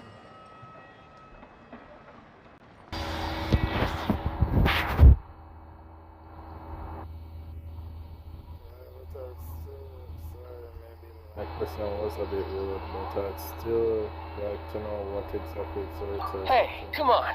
There's only so much we can say, so don't press us too hard. Look, I know how untenable the Tsaritsa's position looks if you don't understand her motives. Maybe you've heard already. But she's currently leading her army on a campaign to the east, to defeat the monster that's been causing these brutal blizzards. Striking that monster down will be a significant step in dealing with the present energy crisis. As laser-focused as she is on realizing her lifelong ambitions, she's still putting time and energy into taking down this powerful monster. To me, that says a lot. If she thought Snezhnaya and its people didn't matter in the grand scheme of things, why would she waste her time on something like this? Never fine. Just become quite a small circle. Thanks. I meant every word I said, though. I wasn't just trying to placate you. I've already done more than enough diplomacy for one day. I still think this adventurer raises a very important point. Our two harbingers have made their positions very clear. But there are many others in the Vecha who must feel trapped and forced to vote against their conscience. I think it's a very valuable quality to be willing to speak one's mind, despite the risk of offending powerful figures. You can say that again. I highly doubt we'd feel the need to explain ourselves so much if we didn't know you so well. Forgive me, adventurer, but might I be so bold as to ask about your background? How is it that you can converse so openly with two harbingers? Oh, haven't you been properly introduced? Easier said than done. I like to think I'm not the kind of person who goes around busting open people's old wounds. I've only learned his name so far, and no details of his experiences. Is something wrong? Uh-oh. Is there no avoiding the subject? Rosaline? No, it's just... Alright, I guess there's no getting around it. This is the world-renowned traveler, who helped resolve the storm terror threat in Mondstadt, cleaned up after the mess I made in Liyue, and then went to Inazuma, where there was a duel before the throne, in which the traveler defeated Rosaline. Oh. I'm sorry. I didn't think you two would be seeing much of each other, so I figured it wasn't worth bringing up. It's fine. It was a long time ago. It's fine. Sorry. I just remembered that we have a rehearsal coming up. Please excuse me. I should get going.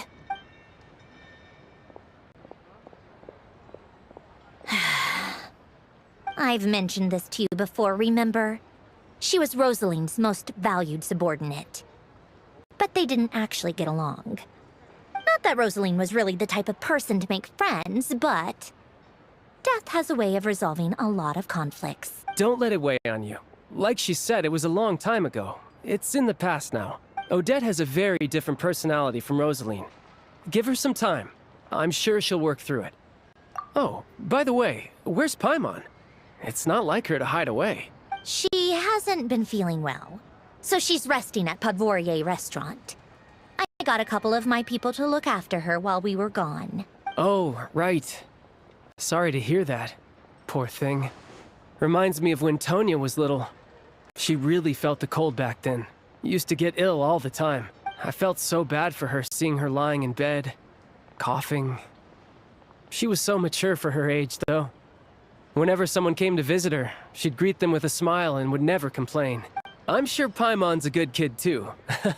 You're a little short on manpower, right? Let me have a couple of my people take over for yours. I'll send my most capable and reliable. They'll make sure Paimon can recover in peace. Well, that would be great. Your people are more qualified. Hey, don't mention it. I'm sure you have things to do. Hopefully this takes a load off your mind. So no more accusing me of not being on your side, all right?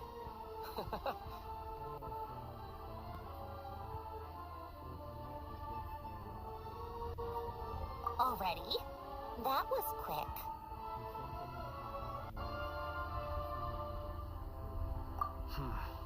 I'm afraid I can't help you there.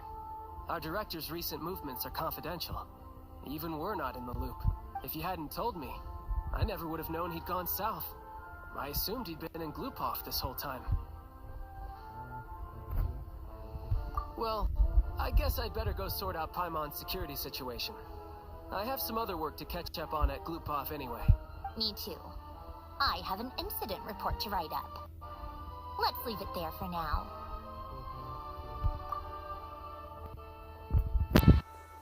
I guess everyone's in a difficult position. But Tartaglia's right. I have things to do. Things I want to do. And things I ought to do. To start with, I should ask Alosha if he knows any way to help Svietlo Lydovka.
Seems to be vibrating of its own accord.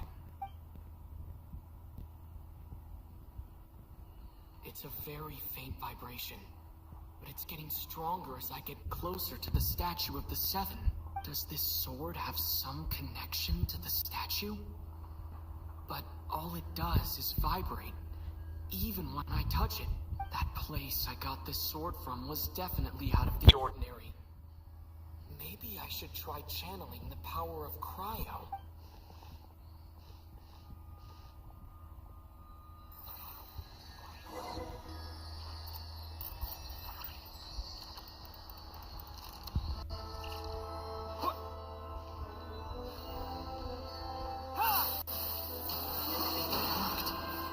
There really is something special about this sword.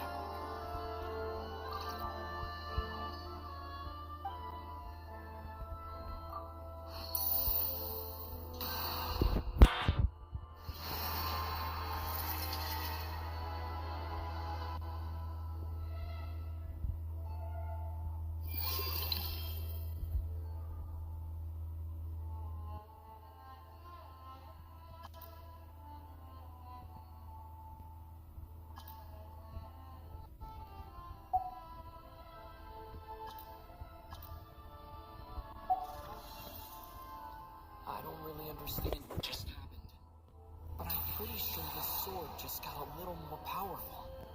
I'll have to try the same thing again when I come across another statue of the Seven. In the meantime, I'd better go find Alosha.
I help?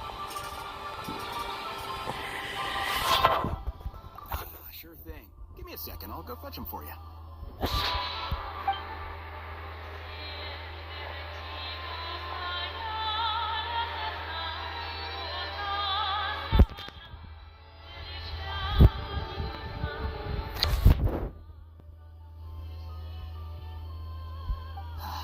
It's a familiar story. I've had similar experiences.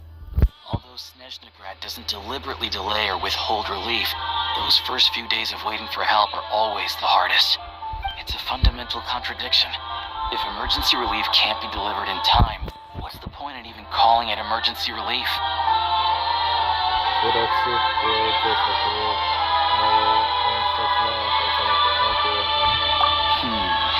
Not necessarily. I think there's a good chance that Kresnik Crystal from Stratomoros will start flowing into the market. When we resolve Stratomoros' energy issue, it's like we open the floodgates.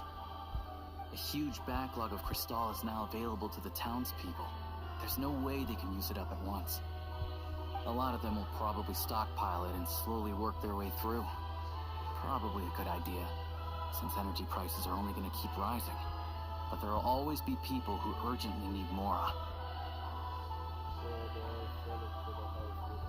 Exactly. At the current prices, selling Crystal is an easy way for an ordinary person to make a fortune. Hey boss, how much do I have left in my account? 1 second, let me check. So, you're planning on buying the Crystal out of your own pocket? Yeah. I don't know if I have enough, so I'll chip in a little extra and buy as much as I can afford. Let me cover this. No, it's fine.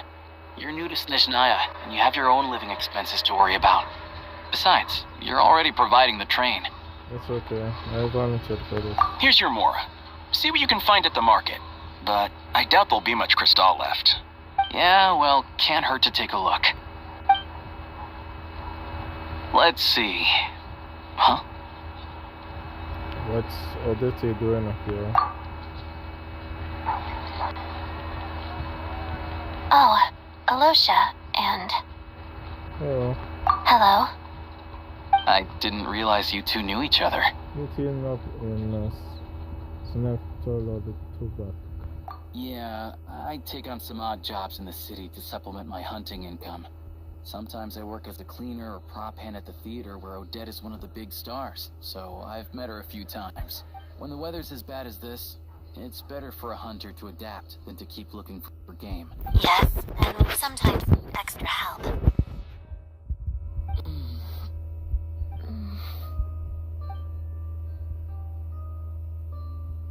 Wait, why is the atmosphere so awkward? I thought things went pretty smoothly in Svietlolaidovka.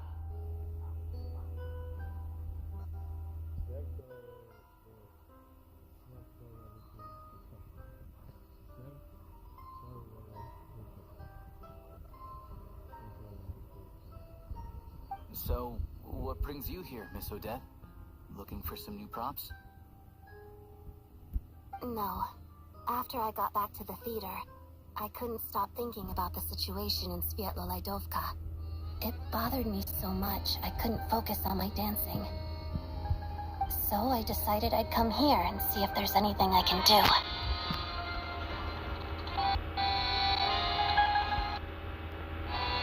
No, couldn't let you go either. You too, I presume. I suppose that's why you're here. I didn't feel comfortable expressing my true opinions in front of the Harbingers. Not least because ordinary Fatui like me don't even know what Project Stuja is all about. Without knowing the full picture, I can't make sense of it. And at some point, if things aren't making sense to me, I can't just keep going along with it. So many people feel the same way. They wish they could do something, but all kinds of reservations hold them back. Explains why groups like the Rokot are springing up to fill the gap. Yes. Well, that's one option. But there are risks to consider with organizations like that. The Fatui does not encourage their activity. Right, because things can get out of hand, and it's hard to hold the right people accountable when they do. I've heard about a few cases.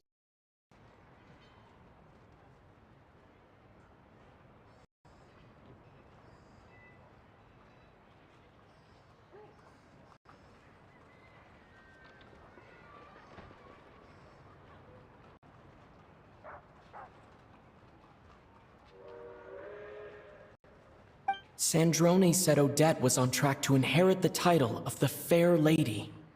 If so, she'll be able to find out what Project Stuja is really about. Still, it's probably a little soon to ask her about that. There may be more to the story. What's on your mind?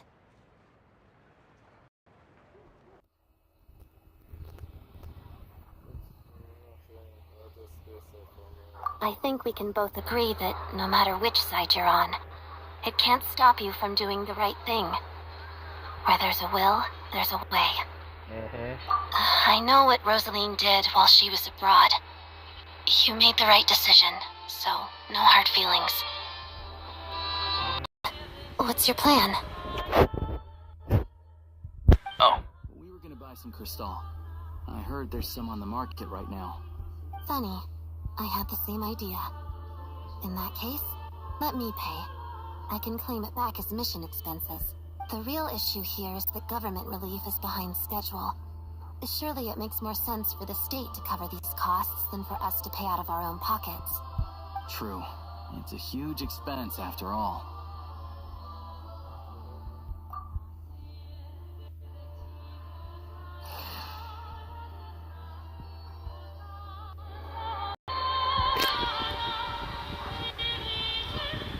Let me see. I'll take it all, please. And right. Choose mission budget under the expense category, but be sure to specify emergency rescue operation in the description. Otherwise, the normal reimbursement limit will apply. Let's book this train.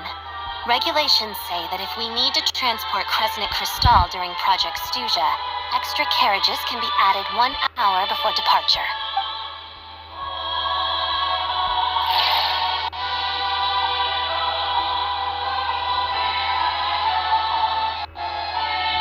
That should do it. The train will be escorted to its destination by Fatui guards. This is my first time seeing you handle Fatui affairs, Miss Odette. It seems you're as skilled an officer as you are a dancer. You flatter me. It's only because I've been doing both my whole life.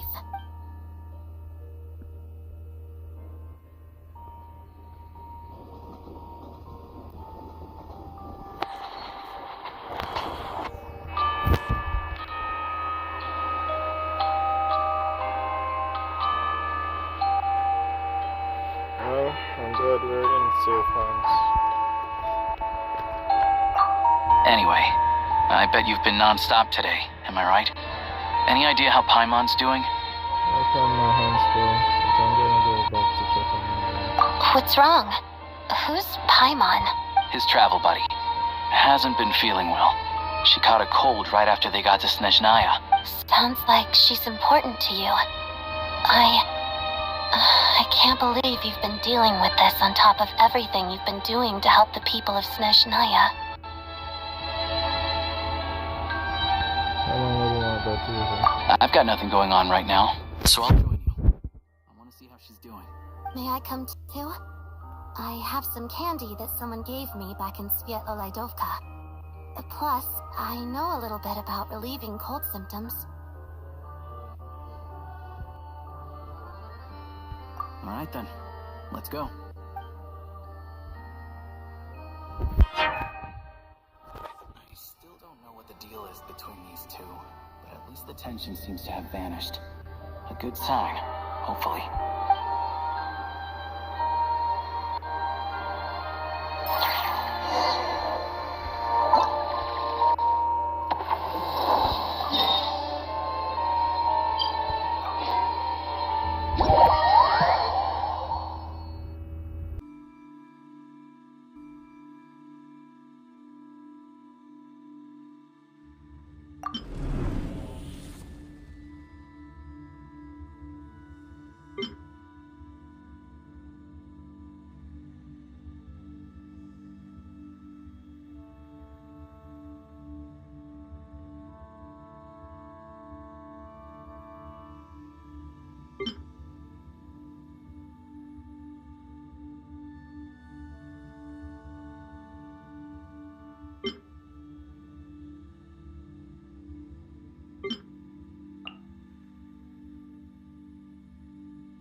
Oz, reveal thyself!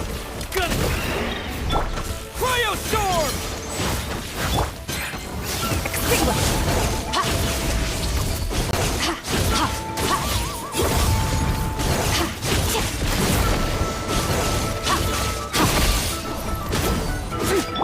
Encase! Sigard, fetch! By royal decree... Annihilate! Mine to wield.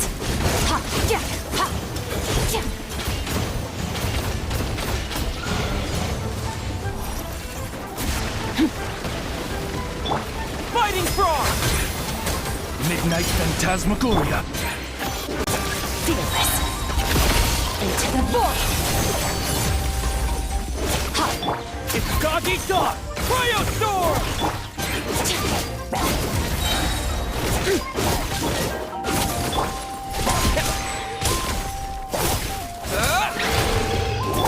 One down! Extinguish!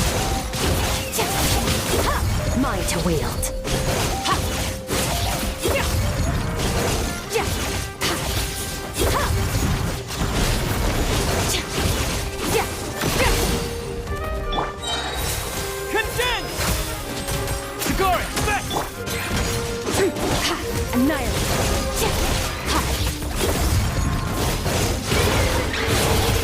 Mine to wield.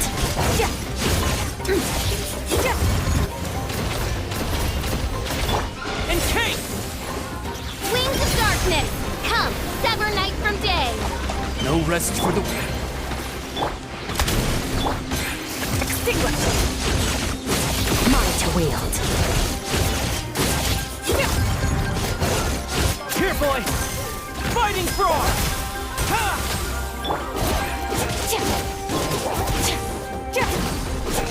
Merciless. Never star goes out!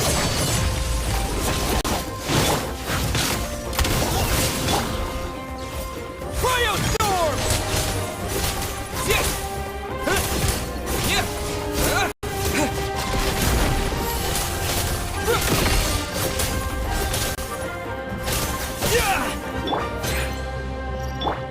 Oz, reveal!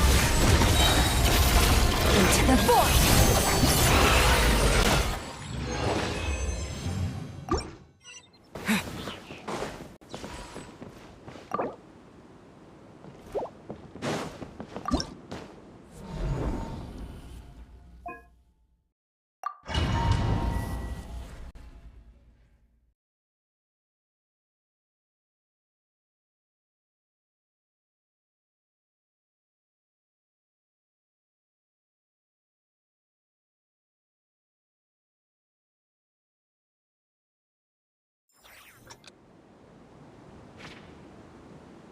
We meet at last, Lake Bear. Did I scare you? Fulfill our pact!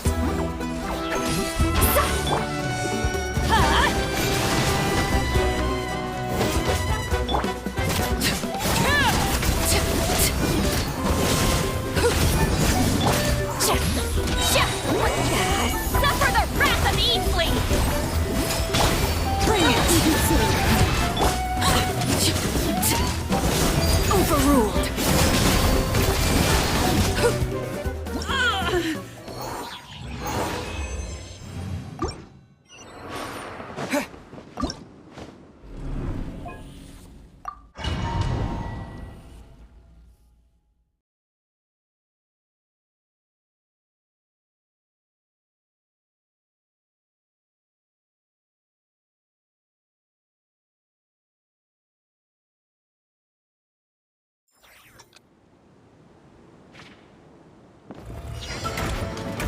Shine down!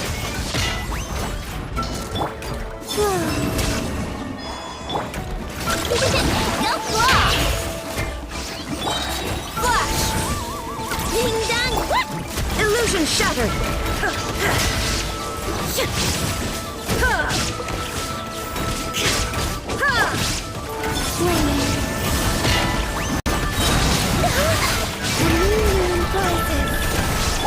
Strike! Now you shall perish! Shine down!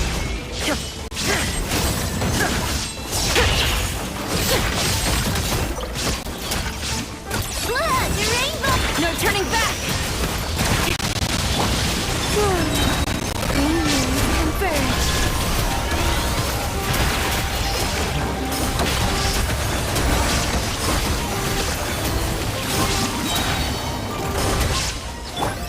Torn to oblivion!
Frosting! You on this! And Kate!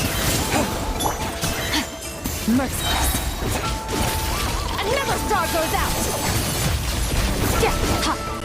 Flash attack!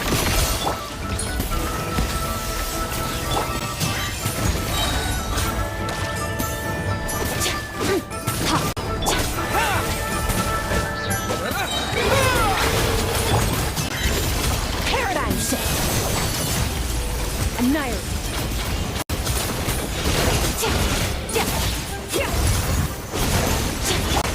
A little amuse-bouche! Good luck! Ding dong weather bomb! And Kate! Another star goes out!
Stay clear!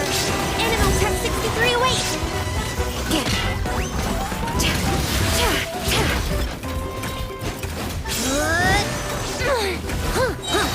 Swirl! Mark 2!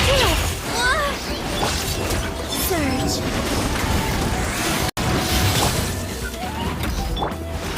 Flash!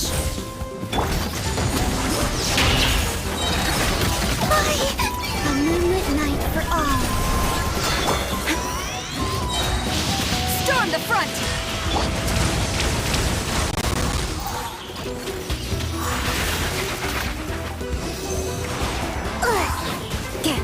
Animal hypostasis amulet? Inazuma shines eternal! There is no escape!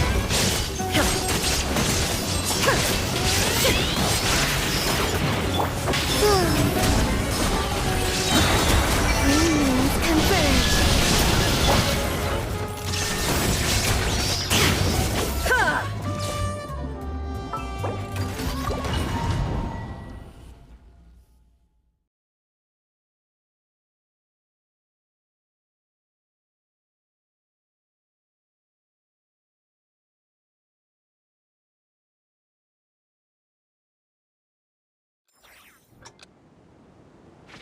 Illusion shattered!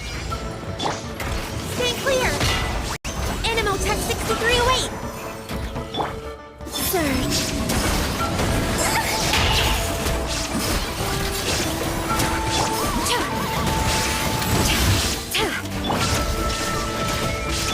Strike!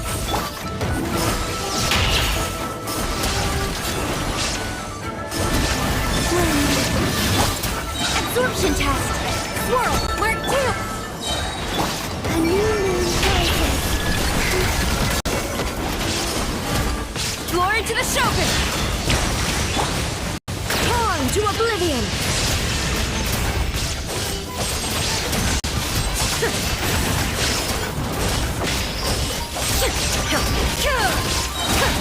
Three moons converge. Surge. Animal hypostasis emulation! Stay clear! Inazuma shines eternal! Shine down!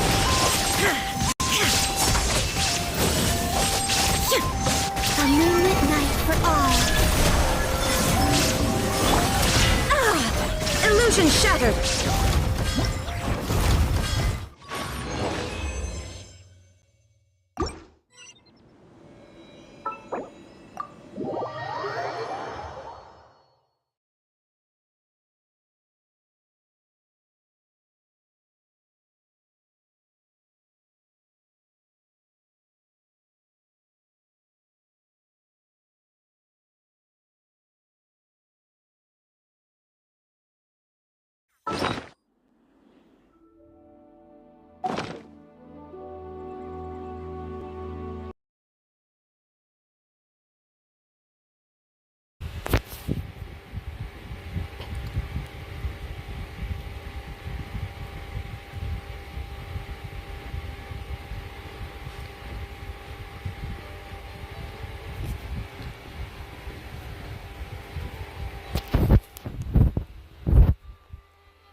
We meet at last. Transfixed!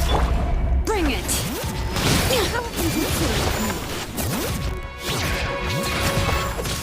Fulfill our pact!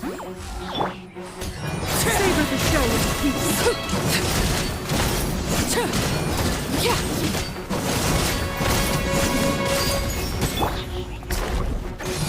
Let my magic begin. Suffer the wrath of Eastleigh! Did I scare you?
Hello.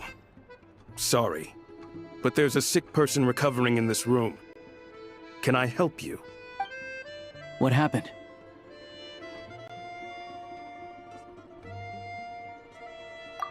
Oh. Please, excuse me.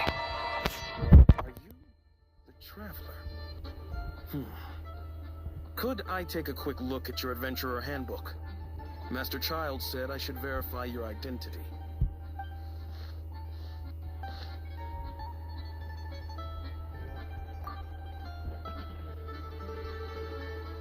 Ah, it's really you.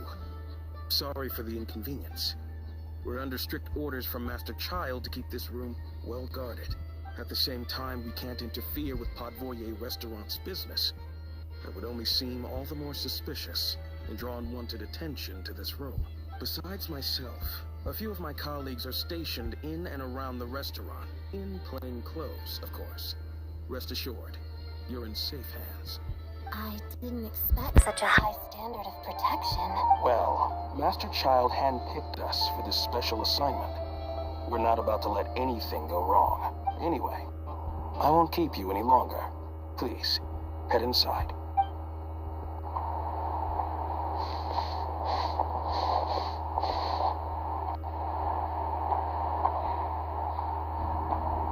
Traveler! Alicia, you're back!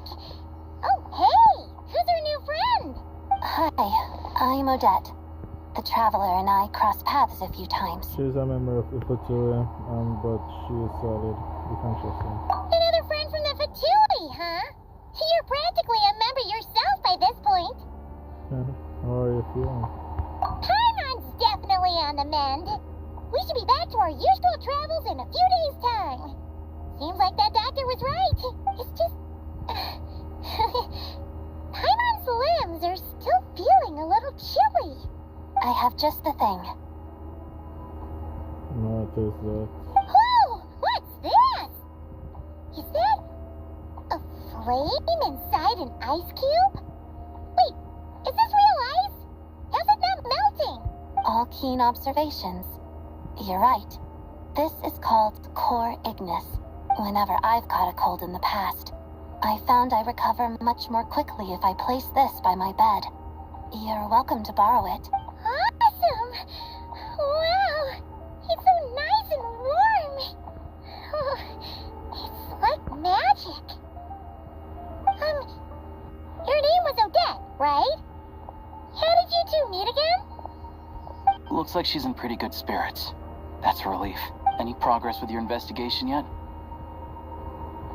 Nope, I couldn't get anything out of the Harbinger. No surprises there, I'm sure. They're not likely to let anything slip. I need to try a different approach. I want to look into this Rocket organization. The Rokat, huh? They might know what's really going on. Let me think. Members of the Rokat keep their true identities hidden, but I think there might be someone I can introduce you to. Leave it with me. Meet me at the Korolyevsky troop tomorrow, and I'll tell you how it goes. Would anyone like a drink? I'm gonna head to the bar. Paimon will have... maybe some hot milk? Yeah. Paimon's in the mood for something warm. Enough with the secret chat, you two. Let's catch up properly in a minute. Paimon wants to know everything that's happened today. Awesome. It'll be kinda like tabletop troop. No reason why listening to a story can't be an adventure.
The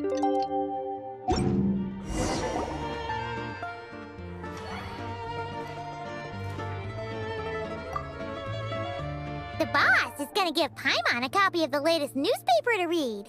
That should keep Paimon entertained.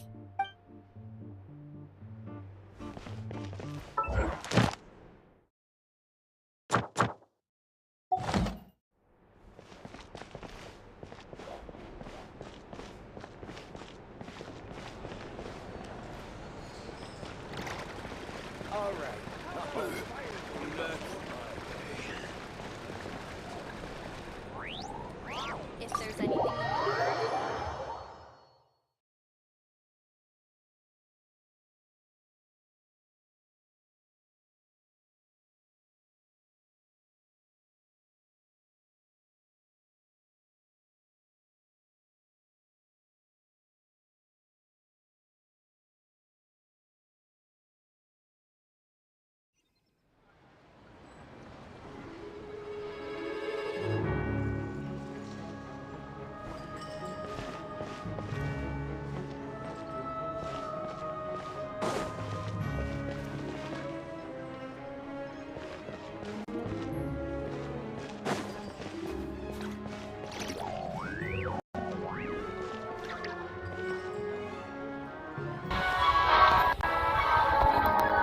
What the hell happened to this guy?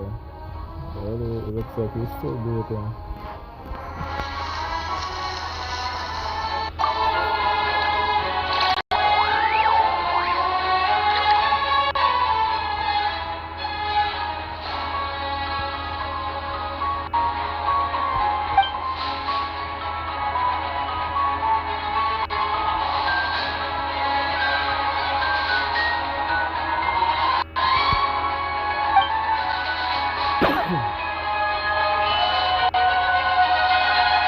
This animal to waiting for a light snaps to the face.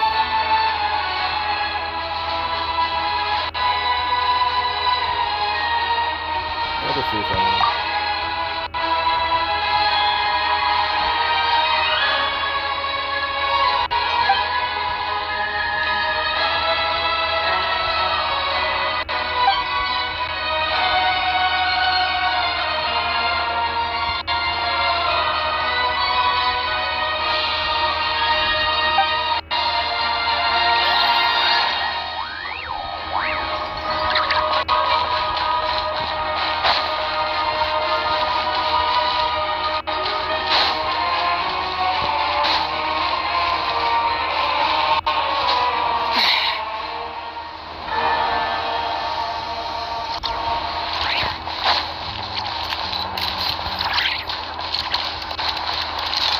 Bro, this guy again.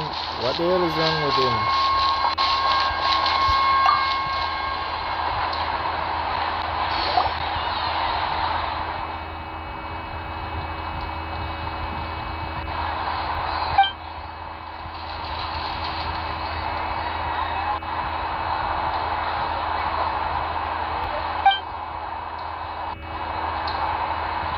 Oh, this time he's getting a smacking in the face.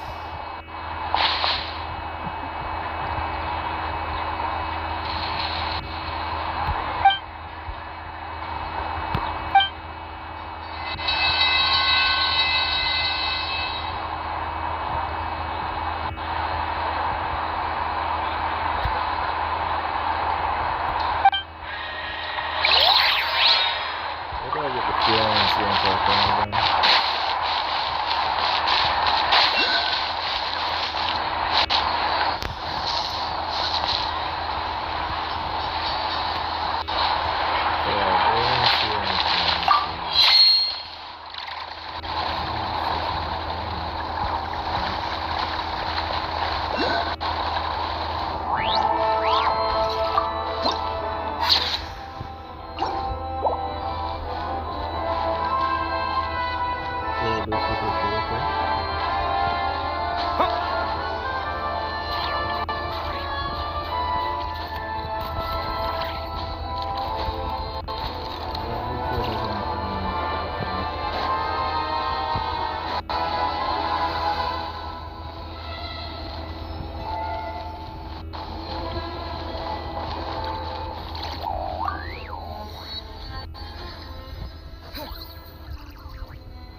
Ah, you made it.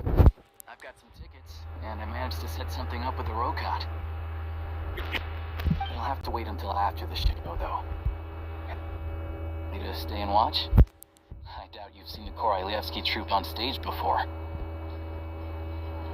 Of course, no problem. Pleasure. Here, this is the way in.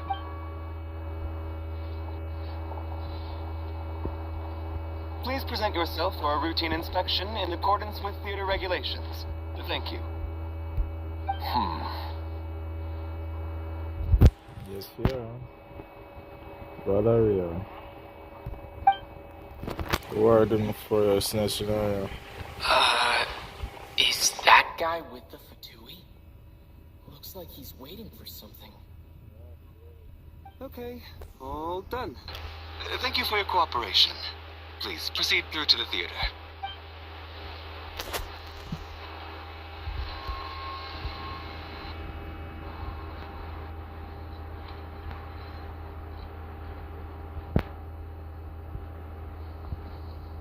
What's up? Everything okay? I wasn't expecting such strict security here. Snezhnaya's business and political leaders are always passing through here, so it makes sense that security's tight. Still, it's a little unusual to see the Fatui's Armory Palace guard here. You saw him, right? The guy right at the back. Strong, silent type. His name's Valeri. Oh, Valeri. He's part of the Special Assignments Battalion.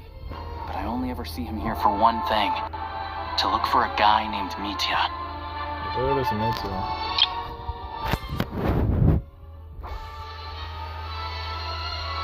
Valeria, head of the Special Assignments Battalion, Army Palace Royal Grenadier Guards 1st Regiment. As a soldier, he places great importance on planning and timing. Mitya, the key individual entrusted to his protection, appears to share neither conviction. Still, he has an uncanny ability to pinpoint Mitya's location, and sometimes even succeeds in keeping him under control. Interesting. What are you?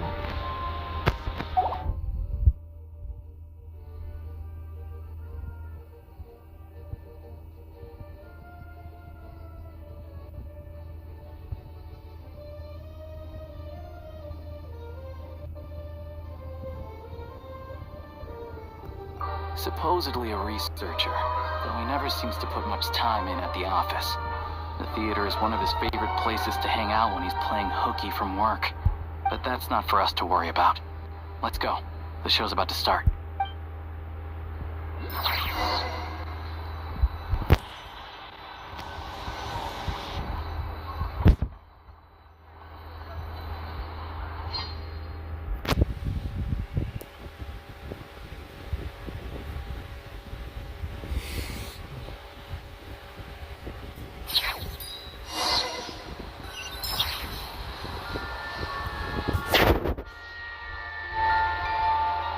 What do you think?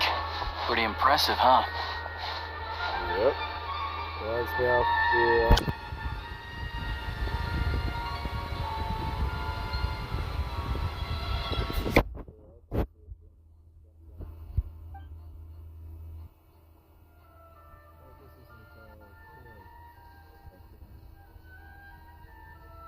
Same thing I just said. It reminds me of the opera Epic Police. Oh, the one in Fontaine? I hear it's iconic. Never seen it for myself, though.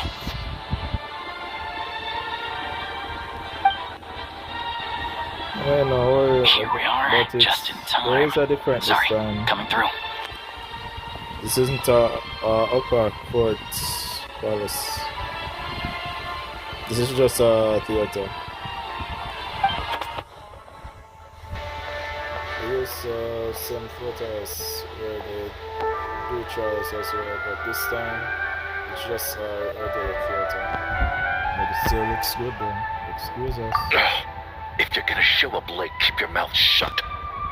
What is this guy's problem? What's his problem? Whatever. No point arguing with people like that. Your mind's thing for like theater. Look, there she is. That's who I'm introducing you to later. She's the lead singer of the troupe, Vodyanitsa. Okay, I'm going to be straight right now. Why every single Hydra have to be an idol in this game? First it was Furina, then it was Molania, then it was Columbina, and now Vodyanitsa, if I'm pronouncing it correctly. Vodyanitsa. Like, seriously, this is the second time. I can tell she's a special singer. The prima donna of the Koraliski troupe, a mysterious Vosalka, whose extraordinary singing has captivated countless audiences. But beneath the soaring notes lies a voice far more difficult to hear. Some say that few have ever truly understood what the water imp's heart is singing. Vodyanitsa.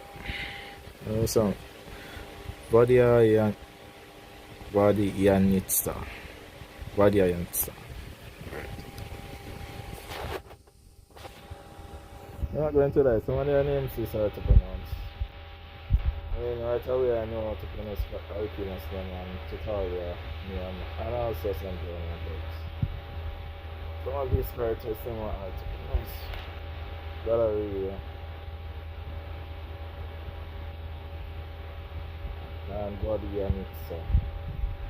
I'm thinking about pulling her for this idea. Yeah, it depends if she's needed. If she's useful, then I'll prefer. She's the lead singer of the troupe. But yeah, I never heard of the troupe before.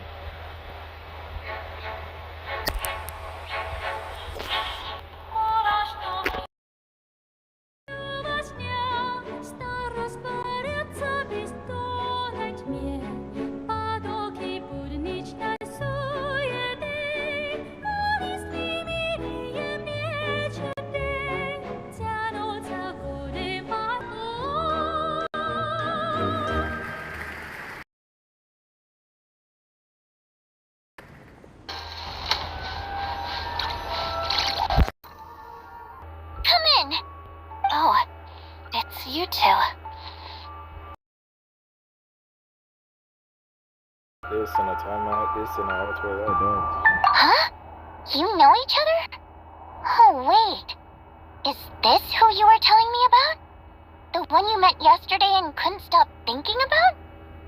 Not really, no. I never said that. Yes, you did.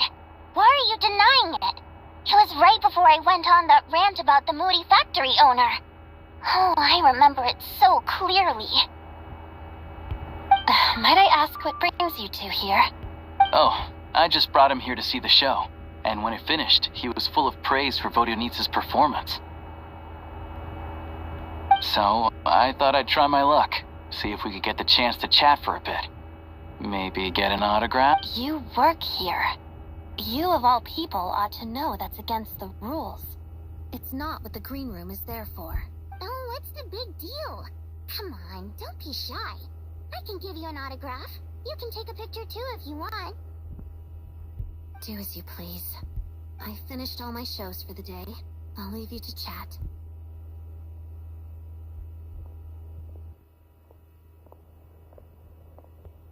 I wasn't making that stuff up, you know. Odette's just too proud to admit it. She thinks very highly of you. And so do I. You did the right thing in Svietloladovka. We're good. Odette's out of earshot. I'll lock the door. What? Confidentiality, of course. The Rokot is very strict on that. Whoa, Alosha! Not out loud! Not with an outsider here! Actually, this is the reason why it's a mate one of them. Relax. I've taken care of it. Look at this. The President's reply sent this morning. Wait, so he's been approved to join? As in me? You told me last night that you wanted to get intel from the Rokot. Unfortunately, Rokot intel is only available to members. Oh, I see. But ever since you set foot in Snezhnaya, we've been working together. I've seen the way you work, your character, and your motives. Everything about you is perfectly in alignment with what we're trying to achieve in the Rokot. So I figured I might as well cut to the chase. I wrote a letter to the President explaining your situation, including just the right amount of detail. His approval came very quickly. Of course, it's still your decision whether you want to join or not. We'll respect your choice. So that means you and Buddy and Itza, you're both members? Well, assuming Odette was telling the truth and she didn't misjudge you, I guess we don't need to worry about you blowing our cover. Still, you gave me a real fright. I didn't know that's why you came looking for me. So, that stuff you said about admiring my performance, was that just because Odette was here? Did you actually mean it? Yeah. Voice of an angel. Now you're talking. That's what I like to hear. Anyway, let me give you a quick rundown of how things work. Like I said, the Rokot is a covert organization, and we hide our identities. Members typically don't meet in person or even know each other's identities. This helps us maintain a high level of independence and secrecy. Because of this, members are basically free to decide their methods without constraints, so long as the outcome of any activity doesn't violate the organization's principles. After all, we don't have any ostensible contact with each other.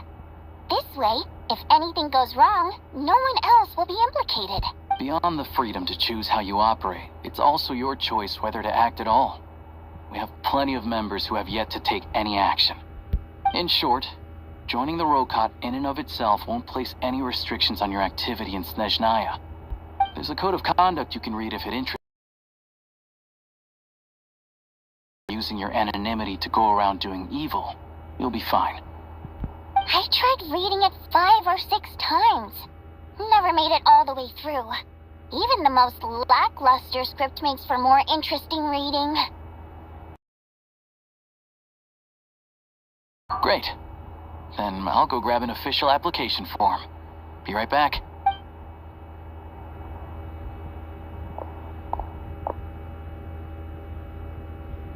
Since you keep your identity secret, how come you two know each other? Well, Alosha has this pet dog, you see. His name's Tagarin. And this one time, Alosha brought him backstage. Tagarin took quite a liking to me, so I played with him for a little bit and fed him some treats. Then, the Rokot was out on a mission one day, and even though we were all in disguise, Tagarin recognized me right away. Just a coincidence, really. We didn't report it to the higher-ups, though, to avoid dealing with the fallout. Like my job at the theater, for instance. I really needed to make ends meet. By the way, what were you complaining about just before we came in? Did everything go okay with Chuganov? Everything did not go okay. That's why I was so mad. I tried to make some small talk with him before I went on stage to fish for intel about the Istra manufacturing plant. But he wouldn't take the bait. No matter what I said, he kept dodging the question. And then he started complaining. He said he didn't appreciate his second-rate seat in the stalls because he usually gets a private box. I mean, what did he expect? Everyone knows that if you want a box seat, you buy a ticket well in advance. But instead, he sends me a letter the day before the show when we're practically sold out. I had to juggle things around just to get him a half-decent seat, hoping he would appreciate the gesture enough to share some information. Meeting Chuganov in person has definitely been a disappointing experience. Oh, you probably don't know who we're talking about, do you? Chuganov was that older guy you were sitting next to today. I'm sure he didn't make a great first impression on you either. Oh, that guy. With all the issues. Yeah, seemed like a real grunge. To the citizenry, he's a family man and a kind boss. But our interactions with him tell a very different story. It's one thing to ask for a favor, but he acts like it's his right. He always expects special treatment. Take that only was he not even grateful. Now he's acting like I've sold him short this time. Not to mention that he's never paid for a single one of his tickets. That's pretty outrageous. And another thing, if he's such a big family man, why doesn't he bring his wife and daughter to see the show once in a while? I've never seen them here, not even once. Calm down, Vodyanitsa. If you won't do it the easy way, we'll have to try the hard way. But first things first, here's your application form. Go ahead and fill it out.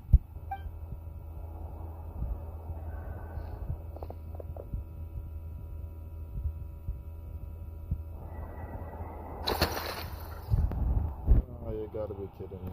I really have to write the name.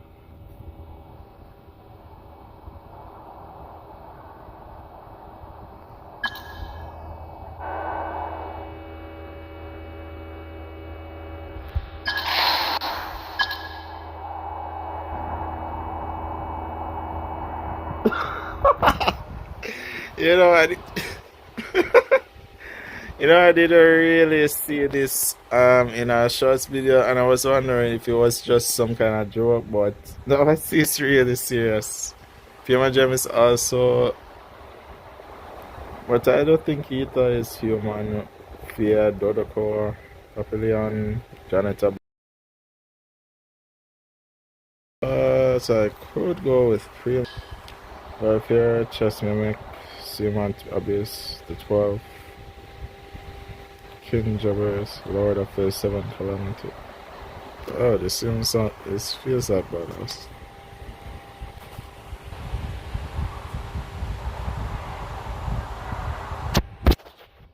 Have a better one.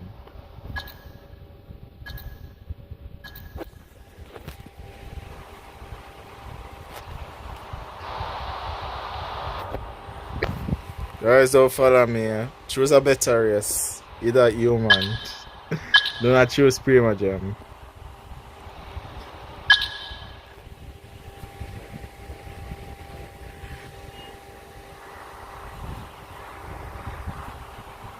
Do the right thing and choose human. You guys are humans.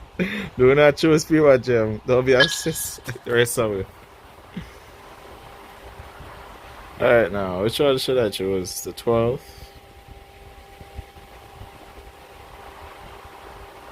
King Jabber Fries, Sea Mount Abyss, Chess Mimic,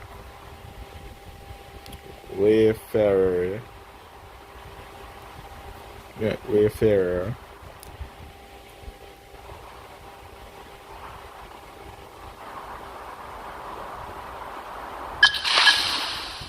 Oppose Project Stuja. I want to ordinary people. To ordinary people. I think the workout is cool. I'm here to put an end to this organization. I need a part-time job. Mom told me to give it a try. Brother, do you even have a mother? Well, so far I know you have a sibling. Oppose Project Soldier. This is the reason why Ether is drawing.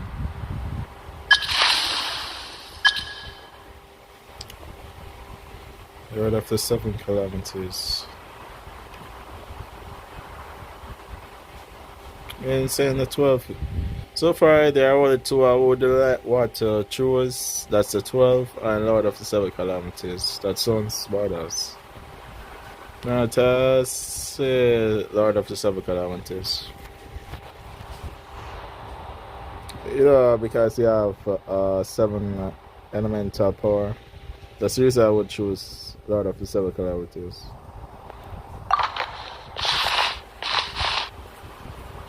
There you go.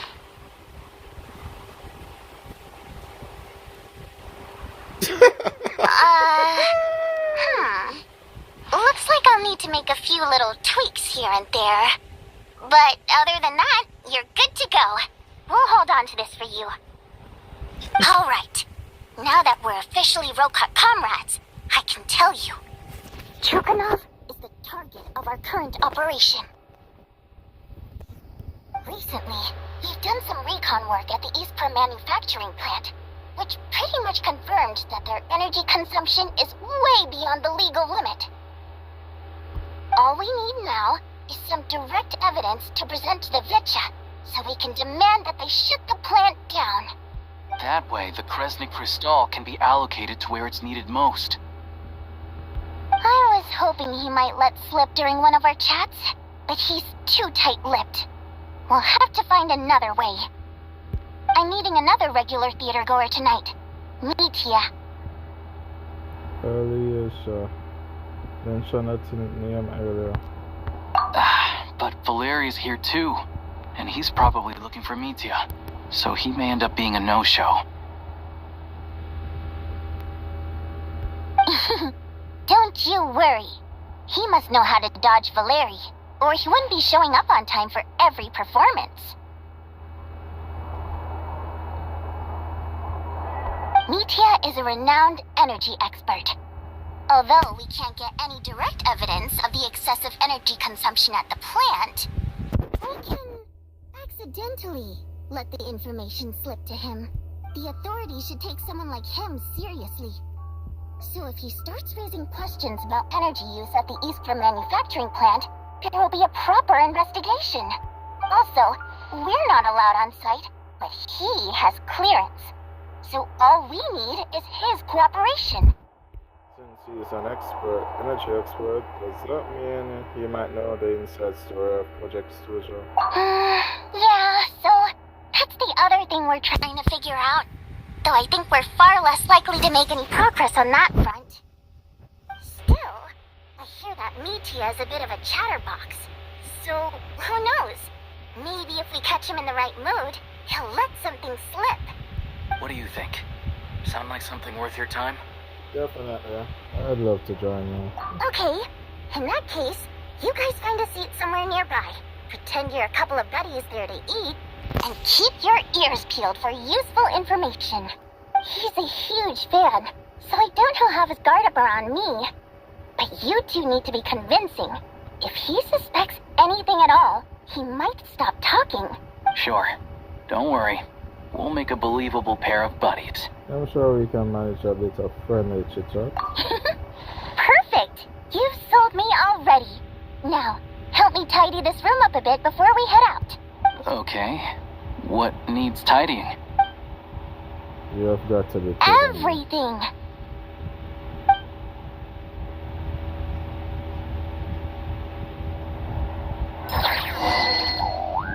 That's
keep this close.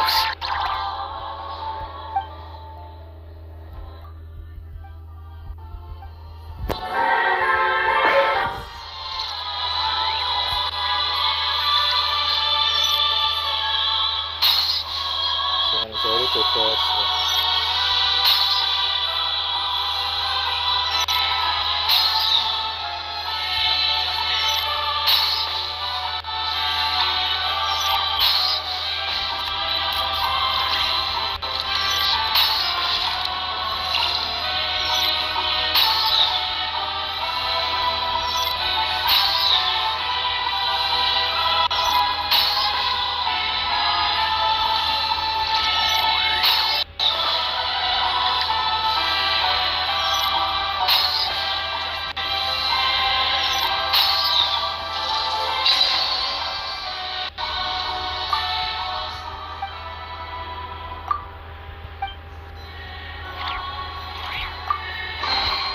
I'll keep this close.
A reward on the road.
and it's this guy again.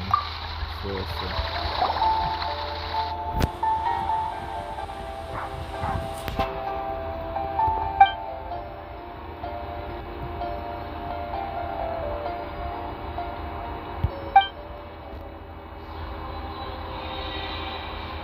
You can't do the honors this time, man. Make it going for him.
Come here often, so we shouldn't stand out. Let's sit here.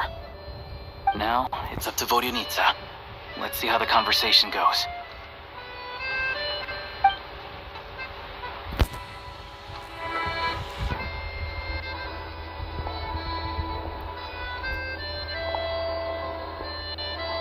Mr. Mitya! Over here! Over here! Ah, sorry. I got a little held up on my way here. Now we have even less time than we planned. Go ahead and order some snacks and drinks. Whatever you like. Let me see. According to my schedule, we still have 25 minutes left. You're really pressed for time today, huh? I was imagining this would be a leisurely chat. If you'd prefer, we can always reschedule for another afternoon when you have more time. I see that he's a joke. No need. Getting to meet the lead singer is a very precious opportunity for me.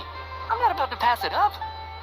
I've already had to decline your invitation several times because our schedules rarely align. If I don't grab this chance while it's here, who knows when the next one will come around? Oh, what the hell did I just say? Well, it's very kind of you to make time just for me. Yeah, that what's going on with this stuff? I'm not too sure, to be honest.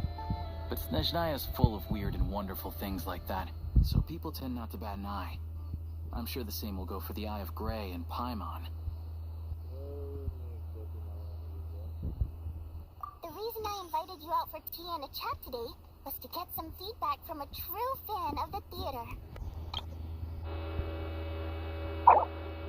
Mitya, an expert with the Energy Commission, he has an exceptional command of all manner of energy-related technologies. Though he can be rather talkative at times, his carve more than Alright, makes it. alright. Enough already. Drink some. Well, I genuinely have nothing bad to say. No matter how many times I hear you say it never gets old. It always seems fresh and new somehow. Maybe it's because the more times I listen, the more details I notice. Or maybe you simply improve with every performance, delivering it better each time. Thank you! I'm delighted to hear that. Could you give me any specific examples? Oh, yeah. That, the piece you sang today, for example. Beneath the Frozen River? Hey, what's with you? I'm just praising a good performance. I always used to find that such a bleak and lonely song. But the more you listen, the more you realize that it's not as cold and nihilistic as it appears. When you really dig down into it, there's a certain level where you're surprised by the emergence of hope. Wow, I'm impressed. I didn't expect you to pick up on that. Actually, I only tried out that angle after talking with the composer. Still, Beneath the Frozen River wasn't on today's program. Oh, really? But it's a classic. You sing it every time. Almost every time. Oh,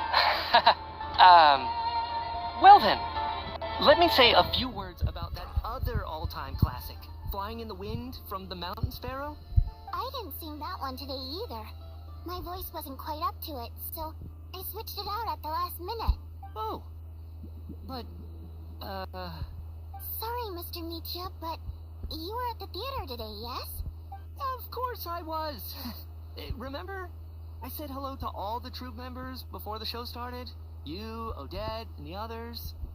So, what did Odette sing today? Elegy of the Snow-Winged Goose, of course. Correct. I see. You find my singing boring, don't you? That's why you don't remember a single song. Looks like I'll need to cut a few from the program next time. No, that's not it. I swear. Alright, I'll be straight with you. I'm sorry. My mind was wandering as you took the stage today.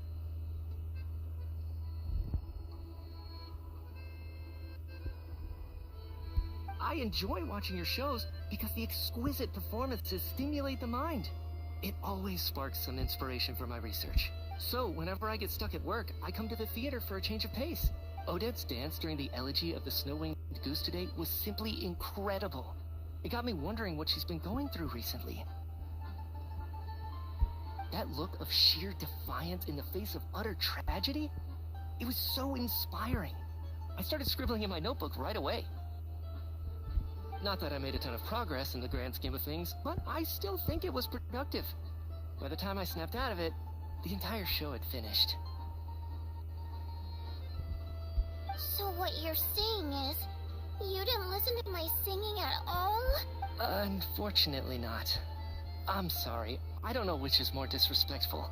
The fact that I don't always come for the show itself, or the fact that I missed your performance. Seems like things are getting a little awkward.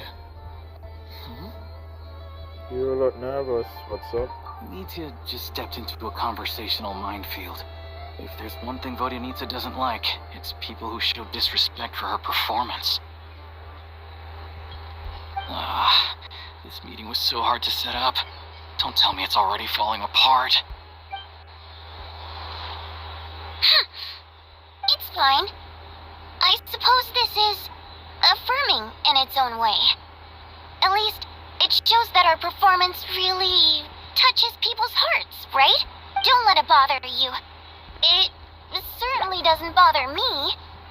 Not from where I'm seeing things. She's showing a lot of restraint. Must be tough. Well, I'll be sure to let Odette know how much you adored her performance. always love your performances too. It's just that inspiration struck at the wrong time today. I'm usually all ears. I know, I can tell. That's why I value your opinion. I'm sure some people can't stand it when others praise their coworkers right to their face, but not me. No, sir. Fair enough. I still feel kinda bad though. But you know what I really can't stand? People who only show up to the theater to pretend that they're cultured. Makes me sick to my stomach. Oh, yeah, 100%. There are too many of those people around. By the time they're walking out the door, they've forgotten all about the show.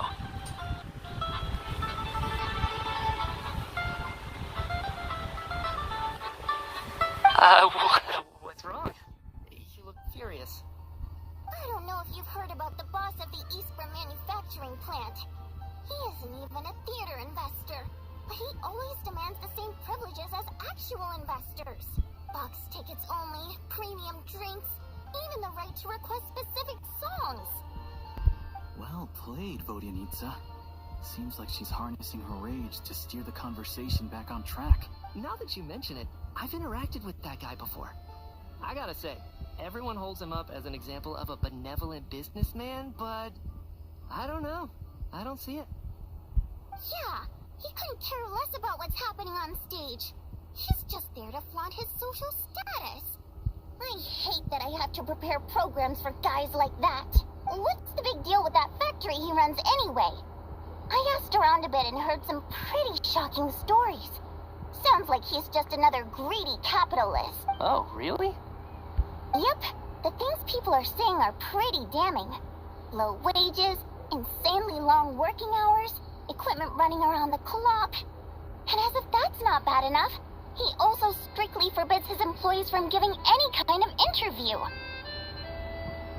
Project Stuja has now been extended so many times, we're at the point where crystal rations for the common folk are barely enough to survive on.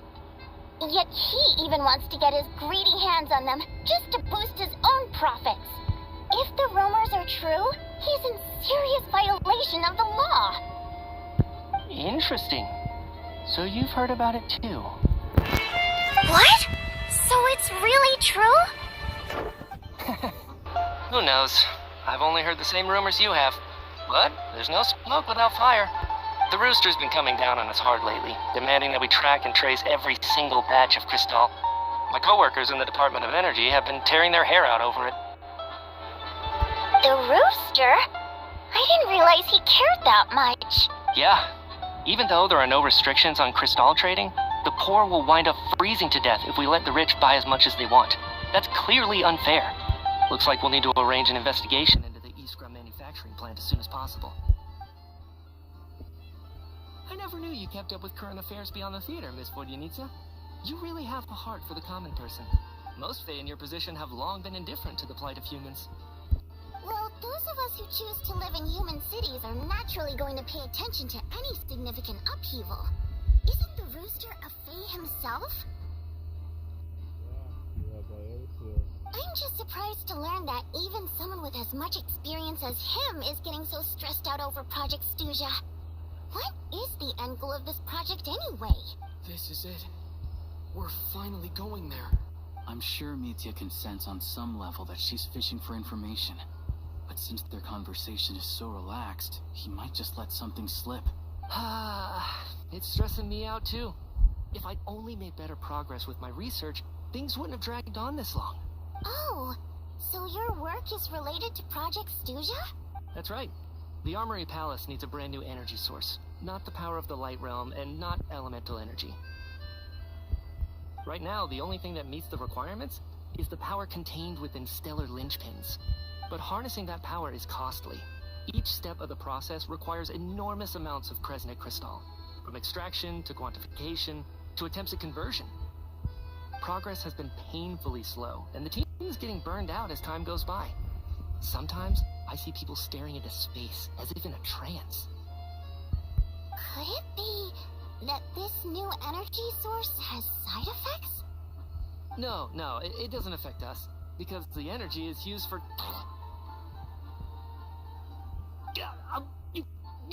Okay. Stop choking me! Sorry. I can't talk about that. I think we're all just exhausted. We've been working ourselves to the bone for so long, with so little progress to show for it. It's no wonder people are struggling to stay motivated. Seems like I owe you an apology. I shouldn't have gotten so mad at you for not paying attention during the show. Don't worry about it. I count myself lucky, to be honest. I don't envy the people who work closely with the Tsaritsa herself. I'd much rather be in my current position. At least I don't have to shoulder any major responsibilities. So they're trying to develop a completely new kind of energy. Yeah, censored by a scarf. Who would have thought? Oh, dear. It looks like my time is up. I'm afraid I have to leave. It's hard to tell what's this element. I mean, out its back, it looks like a drill. Probably is a drill. I'm so sorry. We ended up barely talking about the theater. That's okay. It was a pleasure chatting with you, really. Let's make up for it next time. Yeah, hopefully once the work pressure eases up a little, I'll be able to focus more on the performance, and then we'll have more to discuss. We touched on some confidential issues today. I'd be grateful if you could keep it between us. That could have gone worse. Nice job. Why was Mitya in such a hurry to leave, though? Sorry, routine inspection.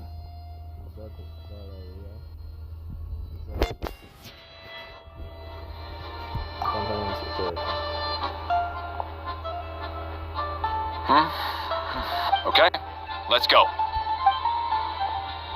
Probably looking to see if they're in a space.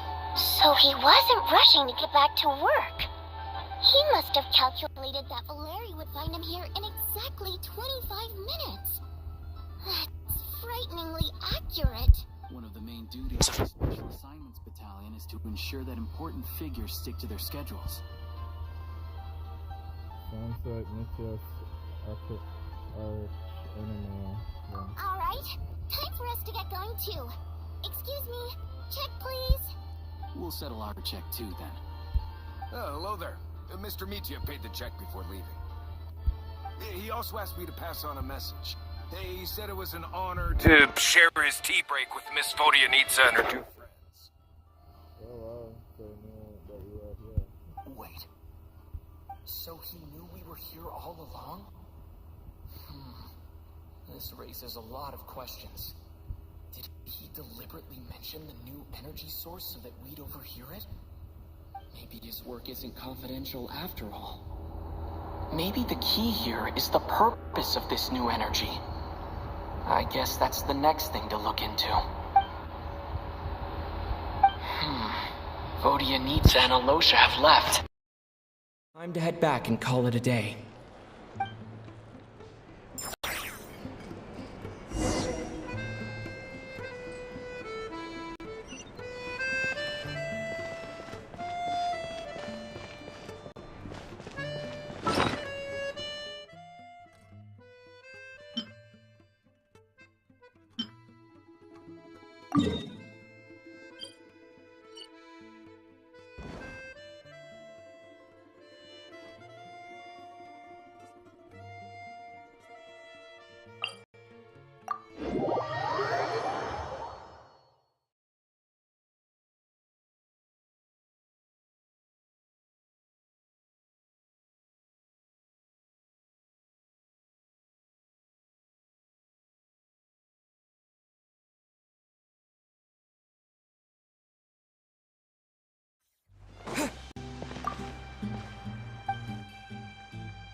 All right.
There's a lot of good stuff in here. Want to split it?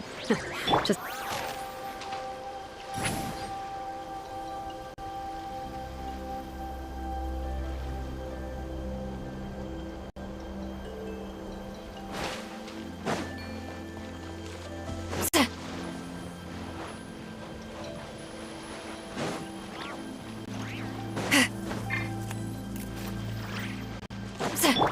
All right.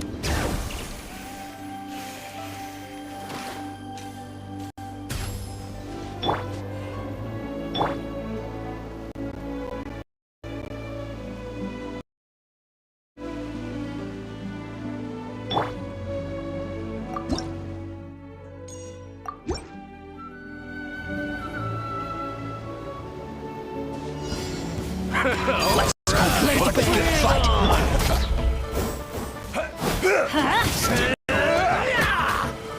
Going in!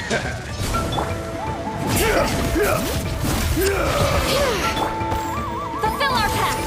Get to work! Laline, East Papa, get him! Let's finish this next time. Witness my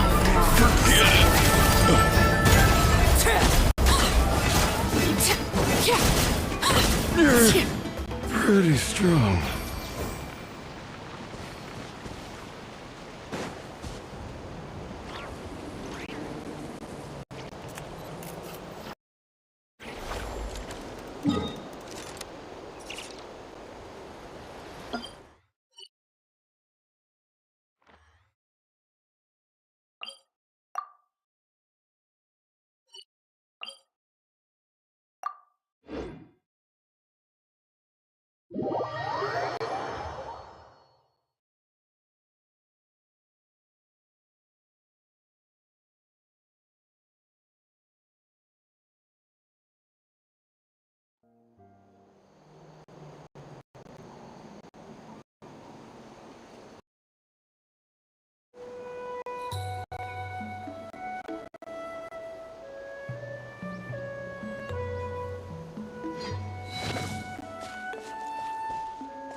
tomorrow. Take a deep breath and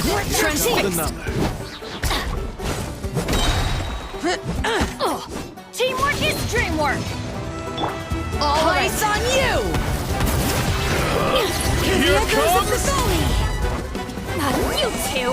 Time to end them! Show no mercy! Here comes... My wait was not in vain.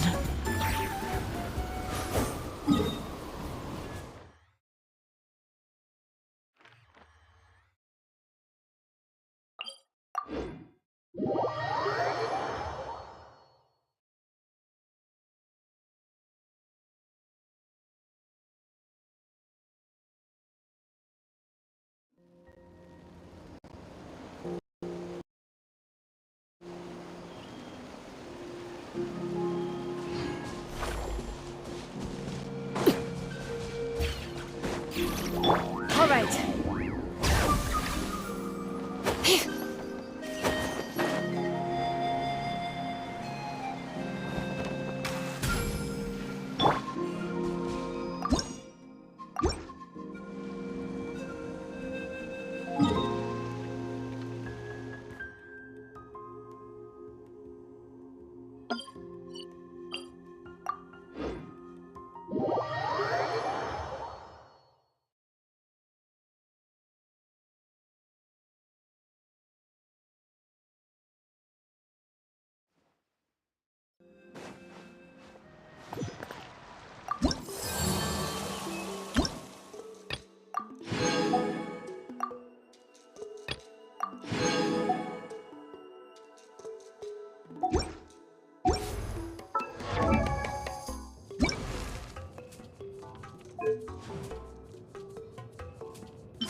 Something you wish to report? Go.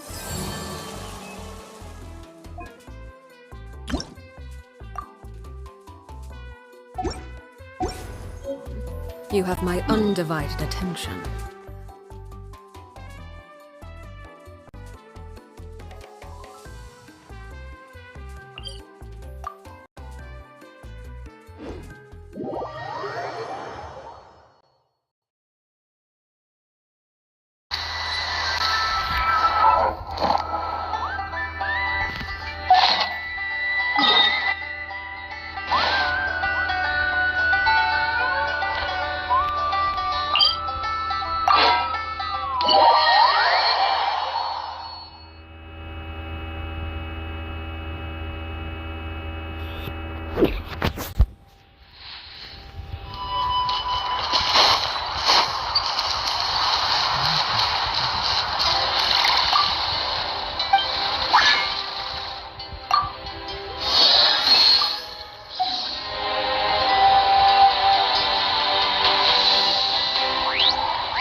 No need to fret.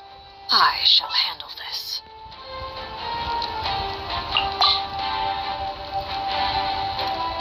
You want me on your team?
that.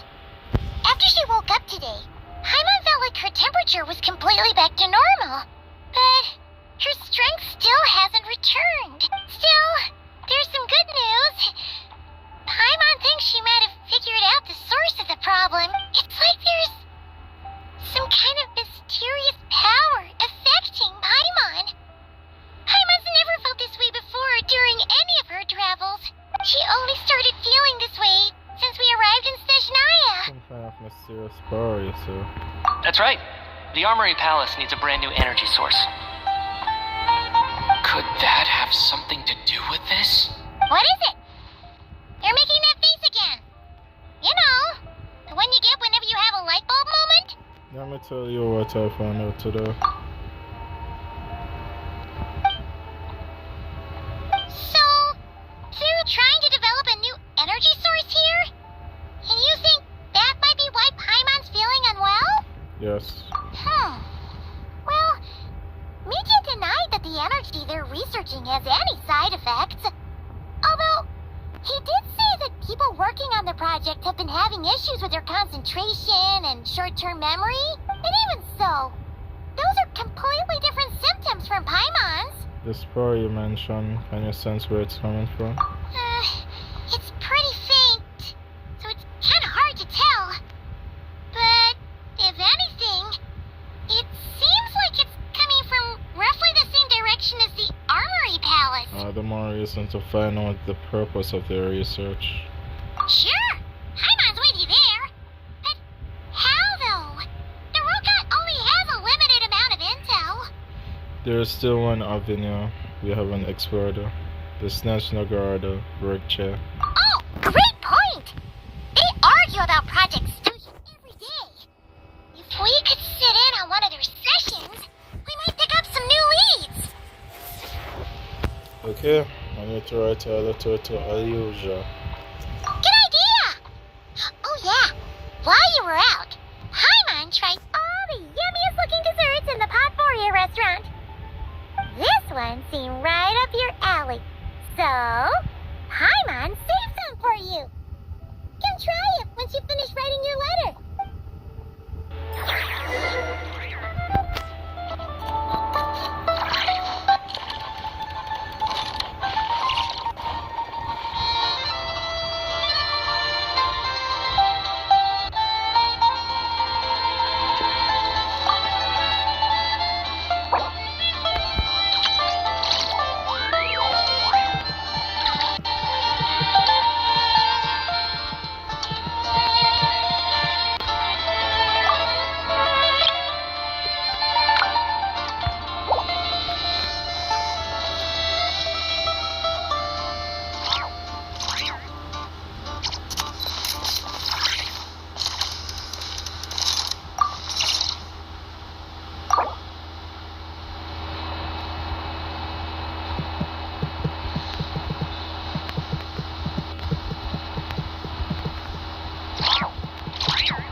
Ferocia replied. He says that we won't be able to speak at the Vecha, but he can arrange for us to attend as visitors. Time to get ready. Then head to the Snezhnaya Vecha.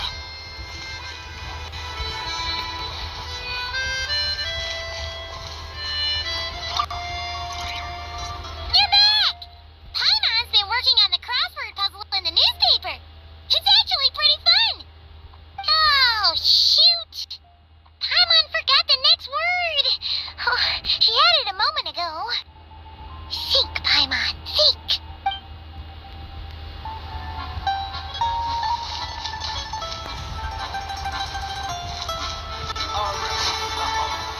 Enough already. The drinks. If there's anything you need,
days when the PLE stars.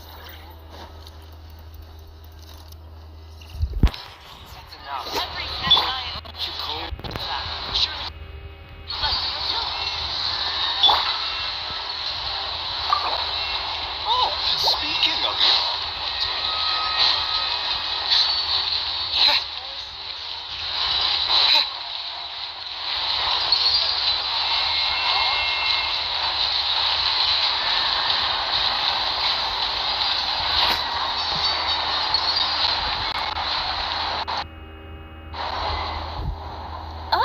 Miss Vodianitsa, prima donna of the Korolievsky troupe.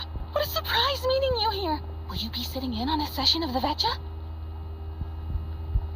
Sorry, I'm not taking interviews today.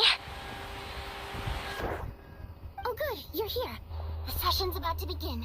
Let's get inside. Please wait, Miss Vodianitsa. Could you introduce me to your new friend?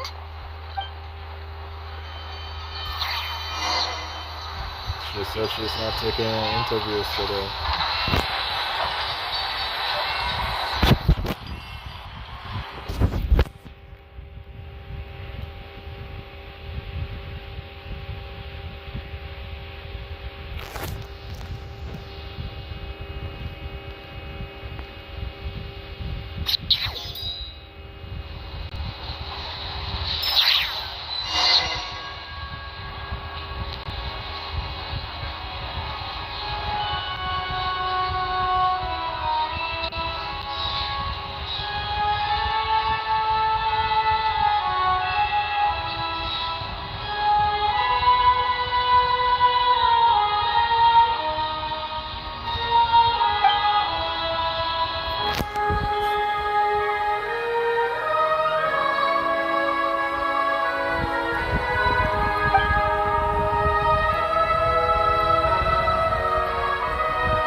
summary, the energy management commitments made for the outgoing period have been delivered upon. Furthermore, both the production and consumption of Kresnik Crystal show clear signs of stabilizing. The relevant agencies have assessed the present circumstances and determined that the status quo can be sustained until the next period. For detailed statistics, I would refer you to the industry reports that have been distributed to all persons present. It should also be noted that while the recent blizzards have led to a significant increase in people's energy expenses, this is strictly a short-term phenomenon associated with a remotely located monster. Her Majesty the Tsaritsa is giving her full attention to this matter. We should have every confidence that it will be dealt with swiftly and conclusively. A financial report on disaster relief is also present in this report, courtesy of Pantalone. Why does it keep getting noisier? They cover the same old ground every single time. The rooster never seems to mind, but everyone else is getting tired of it. There's a general lack of trust. People aren't seeing any tangible benefits that affect them directly. Of course, none of that will be reflected in any of the reports on the table.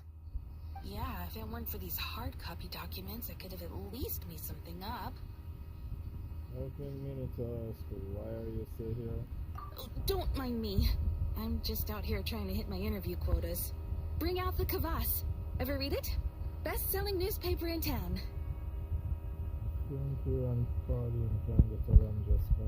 If I remember correctly, you guys don't even have a sales permit. You have to sell from stalls on the street. Okay then, best-selling street stall newspaper in town. Still counts.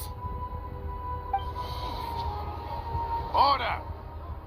We will now open the floor to the representatives. If there are no further substantive issues to discuss, we will then proceed to a vote on this motion. Snezhnaya has a long tradition of treating members of the Fatui armed forces and their dependents favorably. But recent surveys shows that Fatui families in remote areas have access to 15% less crystal than the average civilian family in Snezhnograd. It's been said many times before, but it bears repeating now. There needs to be a clear and consistent rationale behind how crystal is allocated, or we will soon face immense... Perhaps you wouldn't need to keep repeating yourself if you would hear me out for once. I say again, true consistency exists only in principle. In the real world, fairness is relative. You appear to treat resource allocation as a simple function of production and population. So what about when the equipment used in production breaks down? Have you factored that into your equation? And do you even know how long it's been since Snezhnaya last conducted a census? If I knew the answers to questions like that, I'm sure I'd be a very wealthy man. And I doubt I'd be going by child. I'd like to bring the focus back to the specific issue I raised. Or do you wish to deny that favorable treatment for Fatui dependents is our long-standing policy?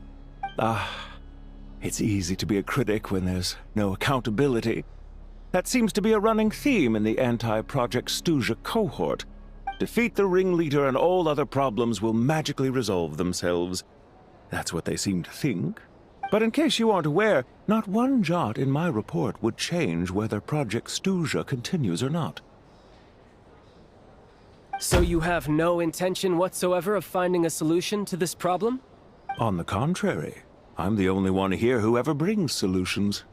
Child opened by speaking up for the armed forces. Regraders struck back with style and a war of words ensued.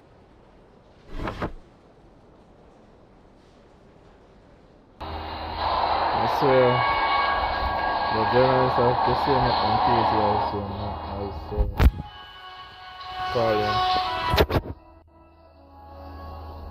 Our reporter was live on the scene to get the audience's reaction as it all unfolded. Who do you support?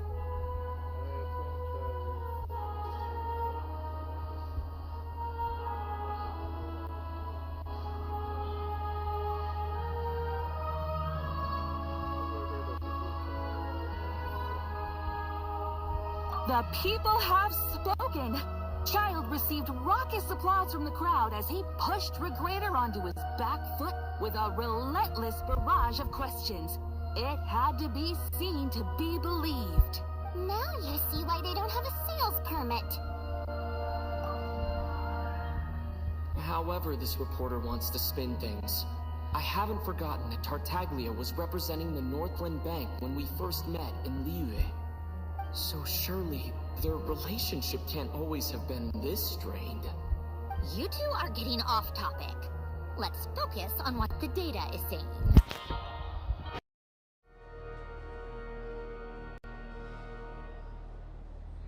Mr. Pantalone, may I speak on your behalf? Oh, please do.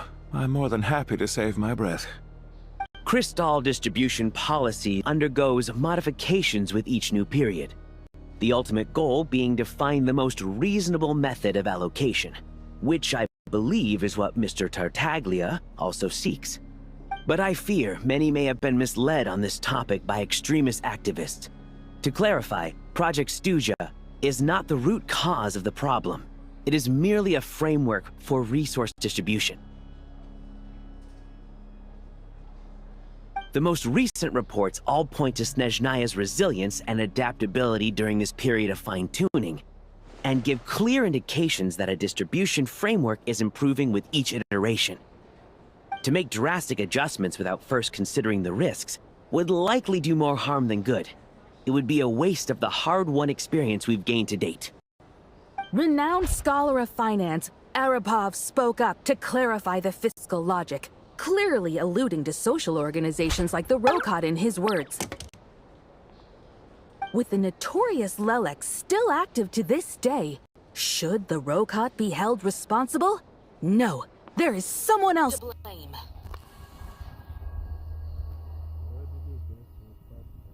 She's just rephrasing what Mr. Pantalone said. The Rokot are the critics he accuses of taking no responsibility for their actions. As for Lelek, you won't have heard of him yet. He's currently the most famous member of the Rokot. Well, more like infamous. Ending Project Stuja has become an obsession for him. Unlike the more decent ones among us, he believes that votes in the Vetcha are all that matter. So whether it's threats, coercion, or bribery, he'll use whatever means necessary to get people to change their vote.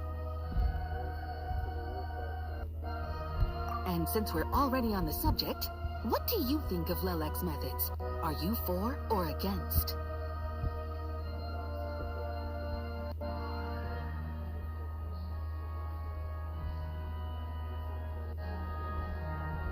Well, whatever the story is, his actions benefit us all.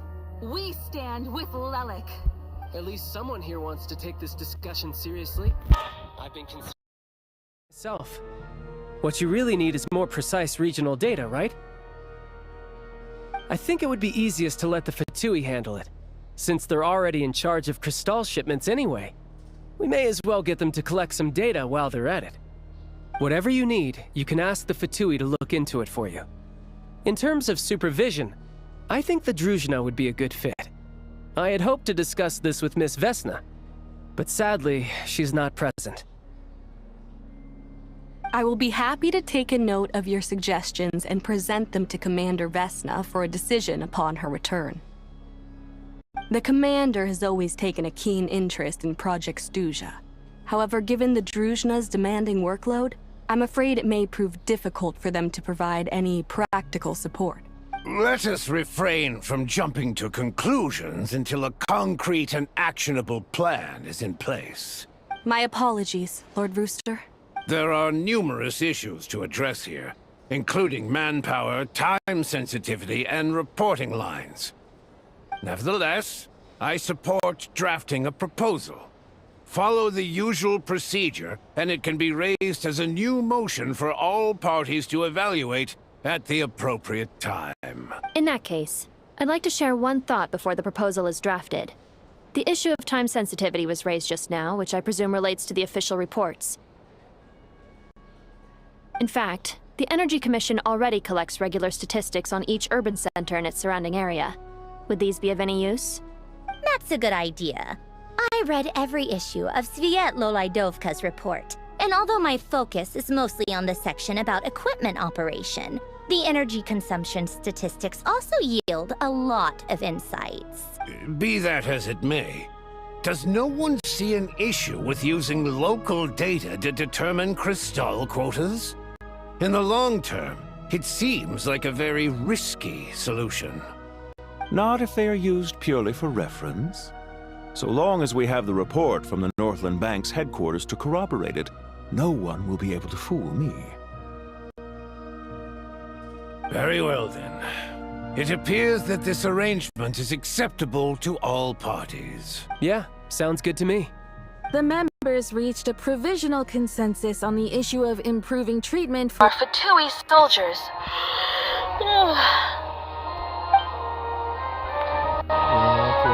Total dropped down a few seconds before suddenly crossing everything out. I started a first paragraph. Today, the prima donna of the Korylevsky troupe attended a session of the Snezhnaya Vecha in the company of a dashing young man. The question on all our minds is, what is the true nature of their relationship? Write anything like that again, and I'm revoking your permission to interview the troupe. Got it?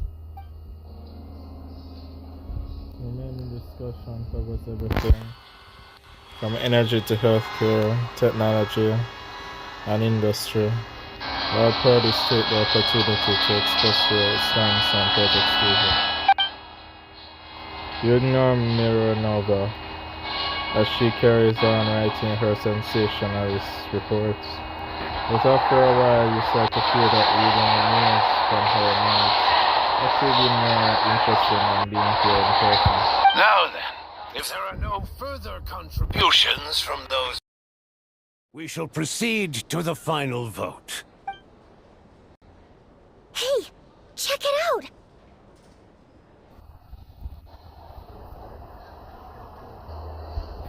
Good enough.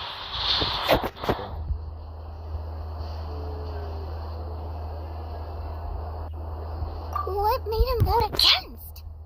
Why now?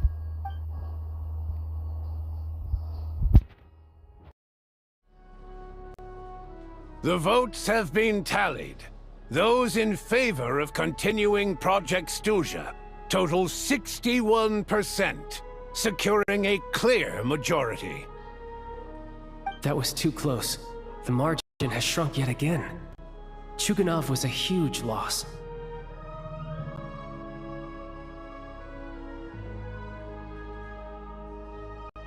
I'll bet Lelek is behind this. I wonder how Pulcinella will respond this time. Chuganov. I see. Lelek strikes again. Yes, go Lelek. Once Project Stuja is defeated, our unwavering support at Bring Out the Kvass will finally pay off when we make our comeback. I can taste our victory already! In accordance with the result of this vote, Project Stuja will remain in effect until the next Vecha period. Finally, may I remind us all,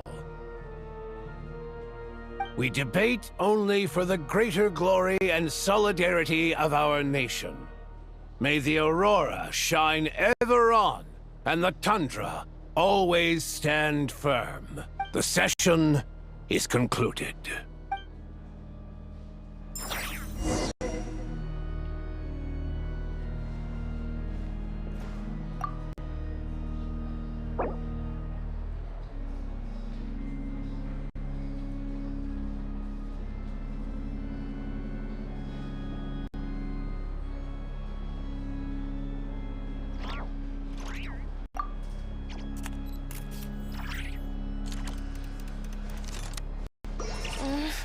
Only I had been born in a romantic time like that.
Snezhnaya's business and political elites ought to be the ones least likely to oppose it. As we heard, Project Stuja is basically just a resource distribution framework that requires everyone to cut back during the winter. But even if the policy got cancelled, the Tsaritsa's energy needs wouldn't suddenly go down. The extra demand from the public would have to be filled from somewhere. So logically, the factories would have to take the hit. This explains a lot. I got a letter from Mr. Mitya just before today's session. He said he's confirmed that there are issues around overtime and excessive energy consumption at the Iskra manufacturing plant.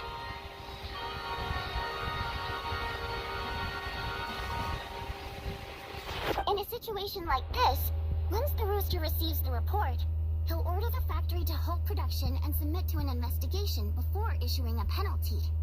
But that's a week-long process, and thus didn't make it onto the Vetcha agenda this time. I don't think he suspects anything so far. But it's for him, it's a choice between reducing production and stopping tourism. Exactly. And as you know, he's a very selfish person. I was originally gonna try and flip him after he received notice of the official sanctions. My plan was to convince him that the whole thing was completely unfair. Rather than just sit back and take the hit while his factory stopped production, he'd be better off voting to end Project Stuja. At least that way, no one else would be able to make any money either, because all the factories would suddenly have more limited energy to work with.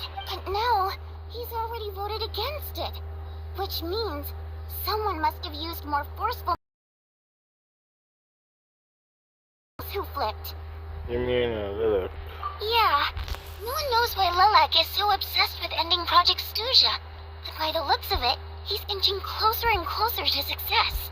Lilac must have strong motivations, given how he'll stop at nothing to achieve his goal. Maybe he knows the full truth of Project Stuja. Maybe my next step should be to focus on him. Oh, right. What are your plans for the rest of the day? Shall we head out? Hey, comrade. I noticed you were here during the debate. I didn't take you for a political enthusiast. Greetings, Harbingers. I just happened to have some free time today, and my new friend here thought it might be fun to check out the Vetcha. Ah, Odette must have introduced you. Looks like you two are getting along pretty well. I'll leave you to catch up. I should head back to the troop. Sure. Break a leg and all that.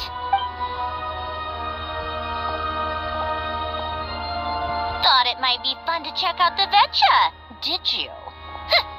Things are never that simple with you, Traveler.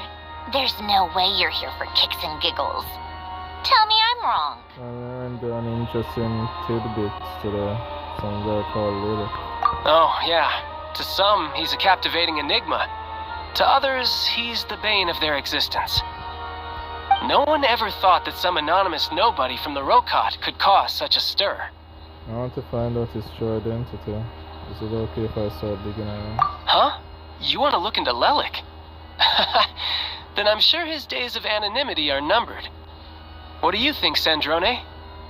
Fine by me, I guess.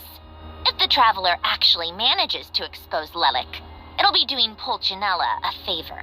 In return, it seems fair to let him in on what we've learned so far. My thoughts exactly. Sharing is caring, after all. Head back to Glupov and grab the files on Lilac. It's easier to just pull the records than go through the rigmarole of getting the Traveler a visitor's permit. As you command, child, sir. In that case, since we're going to be waiting anyway, I'll have someone brew a pot of black tea.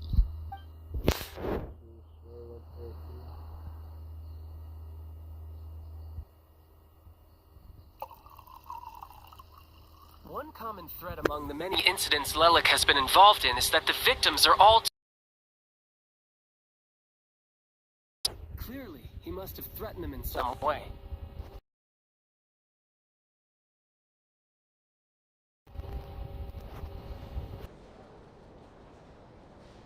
His modus operandi is to silently infiltrate the scene and leave a threatening letter behind. But neither the letters nor the crime scenes ever yield any clues to his identity. So all these files have to offer are short statements by the people affected. They don't give us a lot to go on. If nothing else, it shows we're dealing with a trained professional who's versed in counter surveillance. Yes, and to that point, he often strikes in highly secure locations. The victims are high-ranking and influential people who take their personal security very seriously. Somehow, Lelik slips right into their rooms without making a sound. There's never any eyewitnesses, nor the slightest trace of a break-in. If he can get in and out undetected, it means he can strike without warning. Not that that's ever happened so far, but the thought is enough to scare these people sleepless. It's hard to believe that a human being could pull this off flawlessly every time. So they switched the focus of the investigation to Faye. Unfortunately, no one's found anything yet. Careful. Don't underestimate me. Although truth be told, I'd probably find it hard not to blow my cover. Direct confrontation is more my style. We haven't ruled out the possibility of Lelik being human. It's just, there can only be a handful of people in all of Teyvat who'd fit the profile. They, on the other hand, plenty would have the ability, but few would have the motive. Yeah, so it's someone as strong as Tatalia and even more meticulous. No, not as strong as me. You'll never find the culprit with criteria like that. Let's go with a little weaker than me. New village, Scarf. Let's do a Scarf. Oh, you hit me right where it hurts. I'll admit, he's strong and meticulous. But can we at least limit this to candidates who have something to do with Snezhnaya? He's just trying to find a reference point. Stop getting fixated on... But that's the most important thing. In my opinion, anyway. Alright, let's take it down. I'm gonna show it to you. How about Odette here as a reference point? Odette? Yeah, that seems about right. Her skills are solid, and she's always calm under pressure. Except she's Fatui, so the likelihood of her working against us is pretty low. But yeah, much more accurate than your previous example at least. No, wait a moment. Maybe we should interrogate that assumption. What do you mean? Which assumption? Her Fatui identity doesn't necessarily exonerate her. And when you think about it, the Rokot would be precisely what she needs to conceal her identity. Plus, she wouldn't need to be such a pro at covering her tracks. She'd already know where the Fatui will be and when. So she could choose in theory.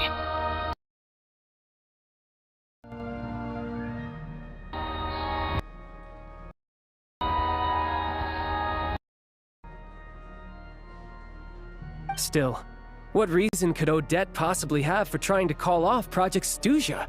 Arlecchino would be the best person to ask. She knows Odette best. Unfortunately, she isn't back yet. Arlecchino? Rosaline used to open up to her in private about her struggles with Odette. As I'm sure you can imagine, Arlecchino is quite a lot better with children than Rosaline was. She gave her some tips on how to handle the situation, and Rosaline managed to reach a settlement with Odette before leaving. So I suppose there were at least no lifelong regrets left behind.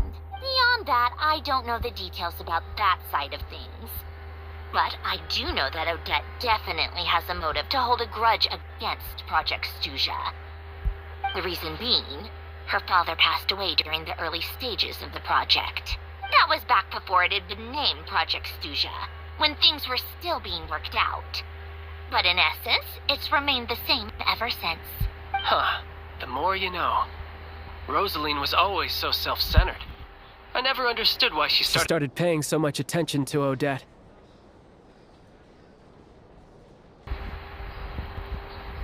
Oh, even you didn't know about this? Is that such a surprise? If you cast your mind back, you may remember that Rosaline and I weren't exactly close. We had tea together a few times, but that was about it. Odette's past is no secret. Her father was a Fatus, and her mother was a very famous ballerina. On the surface, it looks like she followed right in her parents' footsteps. But the truth is quite a different story. After her father passed away on a mission, her mother was overcome with grief. She broke her leg during a performance and could never dance again. Odette was only interested in ballet at the time, but this tragedy left the family with both breadwinners gone. They could barely make ends meet. Per Capitano's policy, family members of Fatui who died in the line of duty had to be appropriately accommodated and provided with adequate assistance. So, regardless of how Rosaline may have felt about it, it fell to her to resolve the issue of Odette's family's livelihood. In the end, the solution they agreed upon was to have Odette join the Fatui. Right, because the alternative would have been a one-off compensation payment, I guess. In that sense, joining up was definitely the better option. Still, she must have had mixed feelings about it, right? If she doesn't even like the Fatui... It's just a theory. A possibility. But as a motive for Odette to become Lilac, it holds up. That said, I have no idea where Odette's head is at right now, or what her conflict with Rosaline was about. Plenty of people were on bad terms with Rosaline. I have no intention of trying to figure it all out. So Signora actually wanted to mend her relationship with Odette too? Yes. But there's not much point in discussing that now. Yeah, back to Lilac. Since our investigations so far have turned up next to nothing, we've got nothing to lose by trying a new angle. Funnily enough, Tonya and I had actually made plans to go to the theater tomorrow to watch Odette's rehearsal. Unfortunately, thanks to this Lilac situation, I'll be stuck working overtime again. Which means, you can go in my place. No point wasting the ticket, plus, you'll get to meet Tonya. What's the rehearsal for? Spirit Seeker. Quite the classic ballet. It was passed down through Odette's mother's family for generations, though it hasn't been performed in years. But Odette's been practicing it diligently, and it's finally ready for a return to the stage. Excitement is through the roof. Tickets for the official performance sold out long ago. Tonya's excited for it too. She's desperate to see it no matter what. Personally, it's not really my kind of thing, but since she's my little sister, I had to figure something out. I've actually seen it several times before. The story's pretty straightforward. The lead character follows a trail of clues left behind by a spirit, gradually recovering her memories along the way. It's a tale of love and regret. So not exactly reinventing the wheel, at least by today's standards. But when that classic melody kicks in, and the lead character begins to dance. Not an easy dance to do justice to, though. I know it's always been Odette's dream to perform this piece, but I'm not sure she's really ready. In that case, I think that even if she is Lilac, we should wait until her performance is over before we respond. I'll let you take it from here, comrade.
Illusion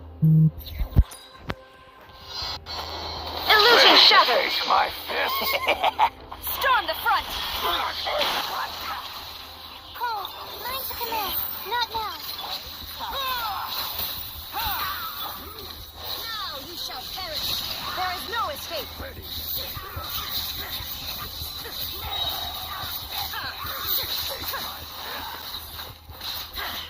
Don't be scared. The night is cold. Glory to the Shogun! Fighting frost! Firestorm! Torn to oblivion! Shine down!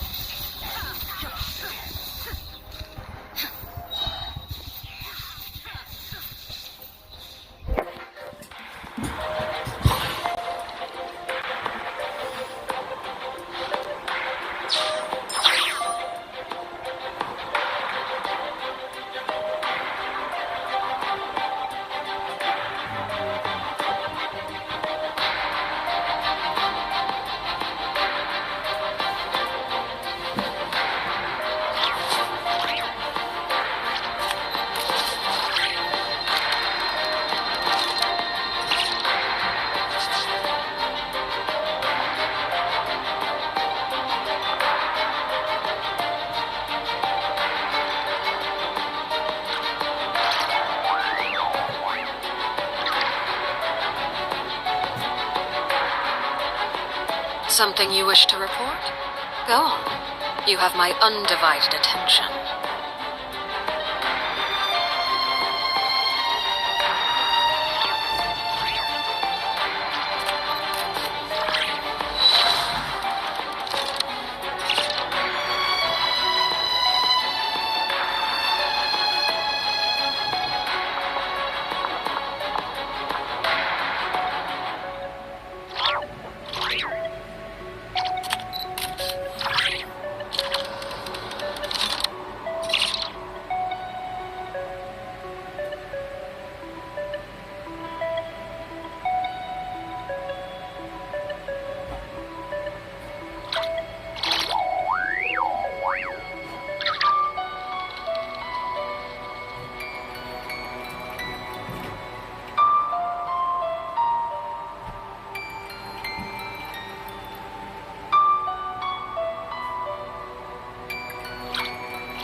Staring into my eyes is ill-advised.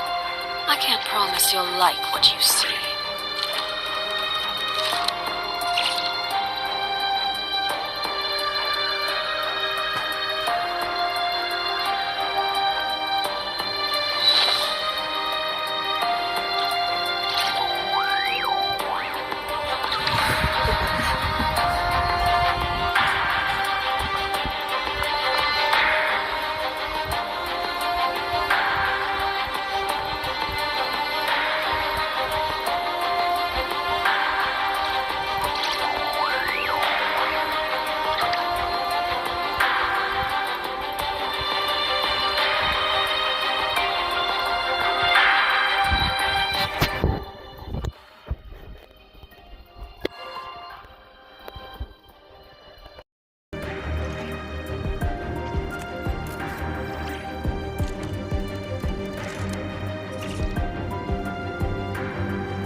Use of force authorized. Transfixed!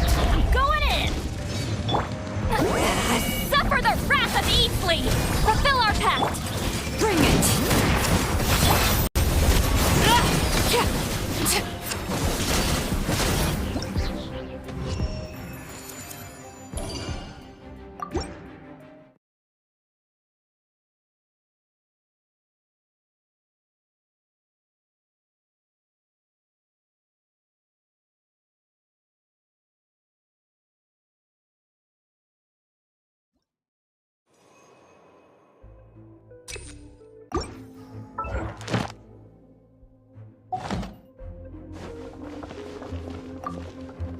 There is no escape! You wanna fight? Fine. No Let's turning go. back! Oh, mine to command. My guidance. Inazuma shines eternal! Fine. You wanna fight? Let's go. Gonna cleave ya. Fine. Don't You be wanna scared. fight? The night Let's is go. cold. And king. Torn to oblivion! Shine down! Fine. You wanna fight? Let's go. Gonna cleave ya. Mine to command.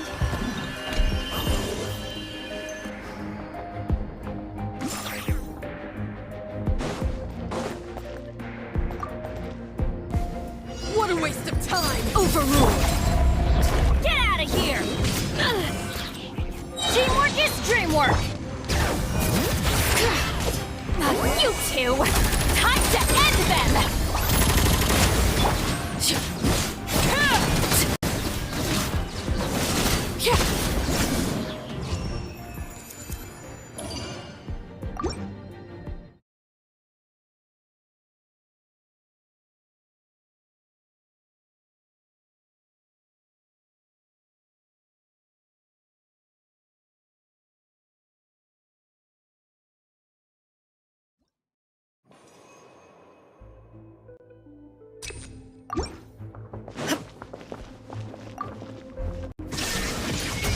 Don't be scared. By my command!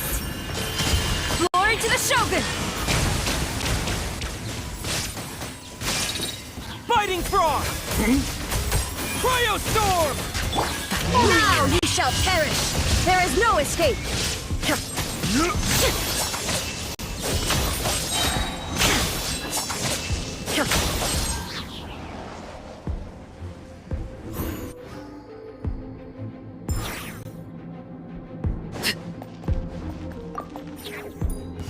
What we got ourselves a traveler! Get out of here! Everybody stand back! Let the mountain's veins boil! Eat Lolly! Eat Papa! Get him! Show no mercy! Get to work!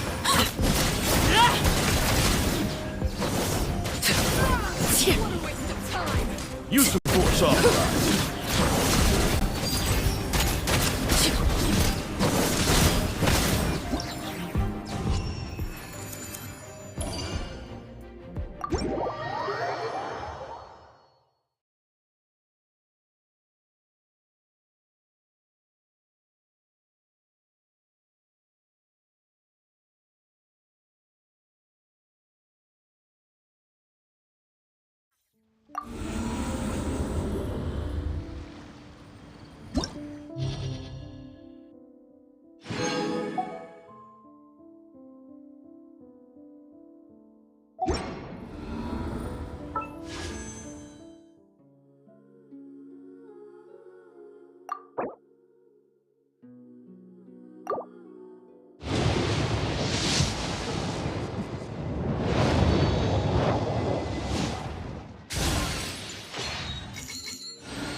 Sounds like you made a ton of progress today.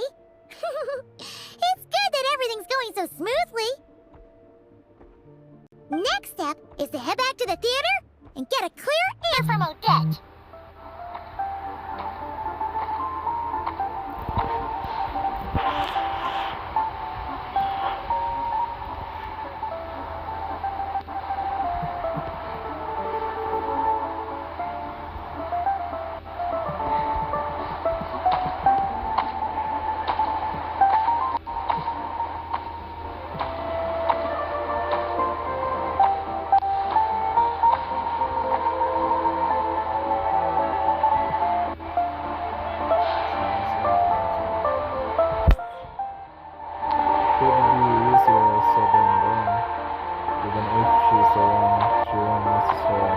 Either way, Paimon doesn't get the sense that she's a bad person. Sure, she might have done some pretty extreme things, but Paimon bet she has her reasons. Maybe this is going too far, but like, with everything she's managed to do so far, wouldn't it make more sense in theory to be even more, you know, heavy-handed? Why leave a letter when she could, people in line, right? The point is, she could have gone further, but she didn't. So, if it is her, she's got some principles at least. Yeah! Well, all you can do is follow the facts wherever they lead. No change, really. But that thing Paimon told you about yesterday?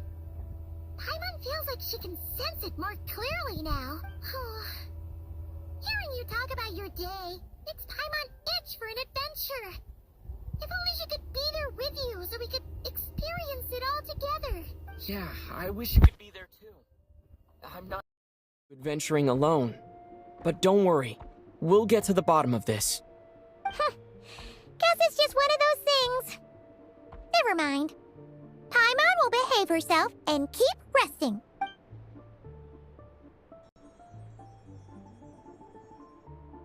If Odette is Lelik, she may well have inside information on Project Stuja. Her father was involved with the project's early implementation and tragically died in the process.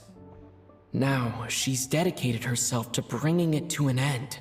It's hard to imagine she could have gotten this far without knowing anything at all about the Tsaritsa's true intentions. When she spoke to us as a member of the Fatui, how much did she let on? And how much was she hiding? Only time will tell. Maybe tomorrow, everything will be answered. Hey look!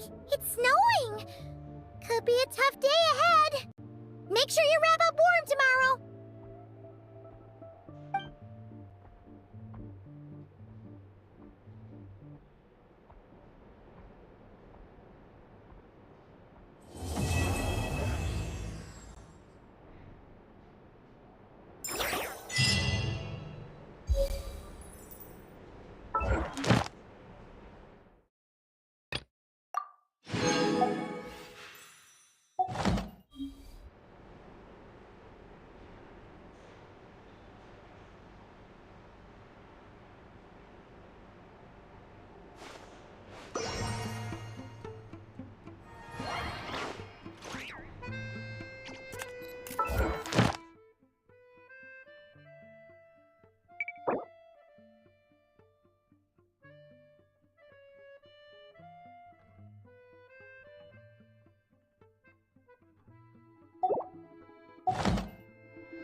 Working on the crossword puzzle in the newspaper. It's actually pretty fun. Oh, shoot. Paimon forgot the next word. Oh, she had it a moment ago. Think, Paimon, think.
Mumin.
Ooh, it sure is cold today. I wonder how much heavier the snow's gonna get. Here to see Odette? I just need to see your tickets for the preview. Perfect. Thank you. I'll hold on to your tickets. Come on in. It's freezing outside.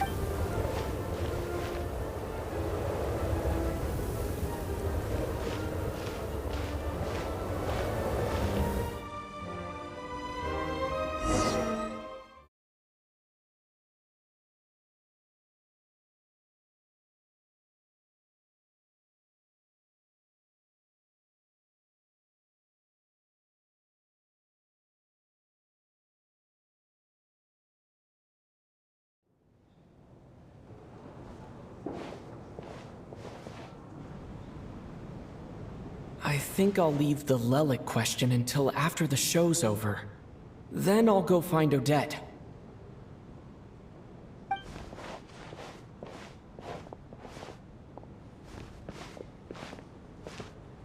Child said he was originally going to come with Tonya. So I'm guessing Tonya's already here somewhere. Is there anyone here who looks like a Tonya? Let's see. It's a small audience. Makes sense for a preview. But wait, I do see some familiar faces. Mr. Chuganov's back again by the looks of it. Oh, and is that Mitya? And that Fatui officer, Valeri. Guess he must be playing cat and mouse with Mitya again.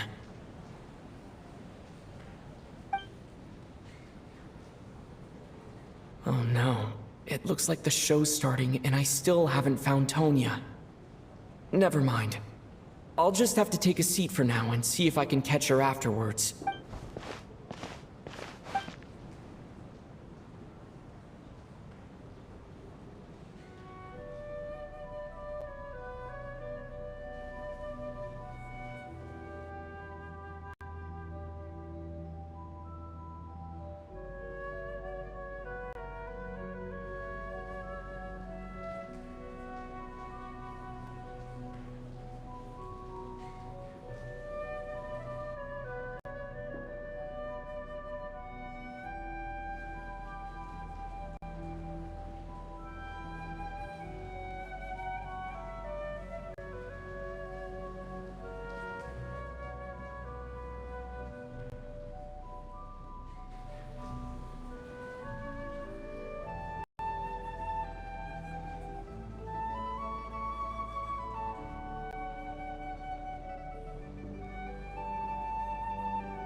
Members of the audience, I'm a staff member here at the theater. Today's performance was a very special one for us, as it marks the first attempt in a long time to revive the classic Snezhnayan ballet, Spirit Seeker. To commemorate this occasion, we would love to take a group photo of the cast, crew, and audience members present today. Could I kindly ask the audience to please come up onto the stage?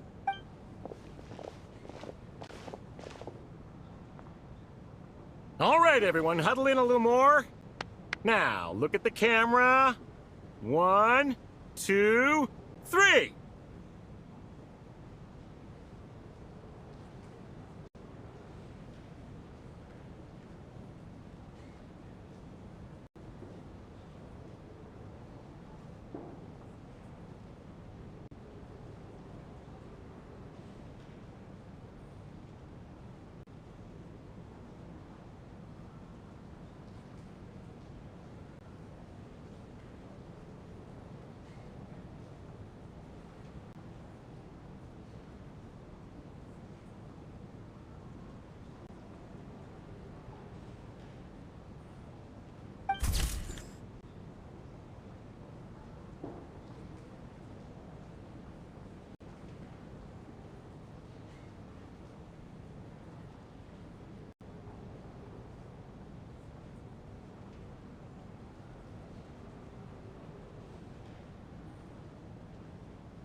Are you quite satisfied, Mr. Energy Scientist?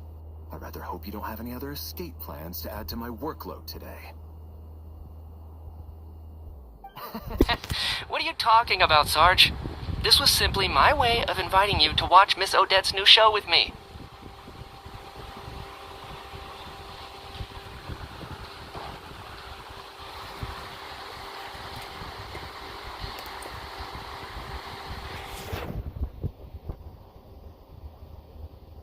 And wasn't the performance spectacular? In the future, I heartily encourage you to take a leaf out of my book. Find some soul-nourishing pastimes to enrich your time outside of work. It was indeed a fine performance, but I must correct you on one point. This is not time outside of work. These are working hours. Working hours and non-working hours are just a social construct. Human technology can never advance if we're too rigid in our thinking, Sarge.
May we leave now? Already? I mean, I was kinda hoping to soak up the atmosphere for a little longer, but... No? Okay, guess I'm pushing my luck. Didn't seem like too much to ask, but fair enough.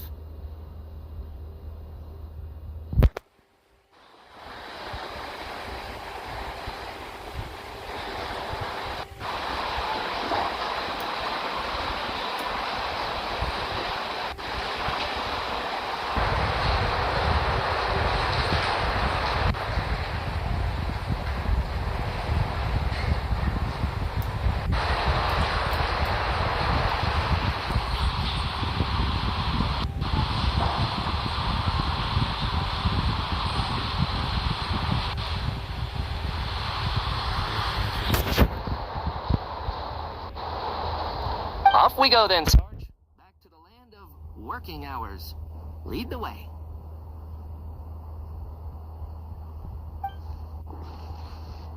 That has to be her. She's the only person in the audience around Tonya's age. Excuse me, are you Tonya?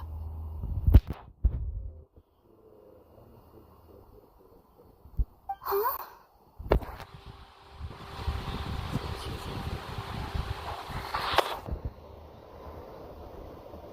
Your brother's busy today, so I took his ticket. Don't worry about him, he's fine. Oh, okay. Sorry for the trouble.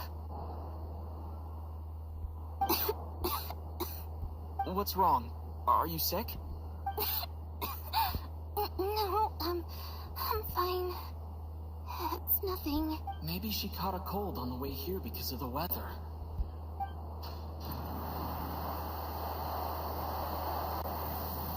I haven't seen snow like this in a long, long time.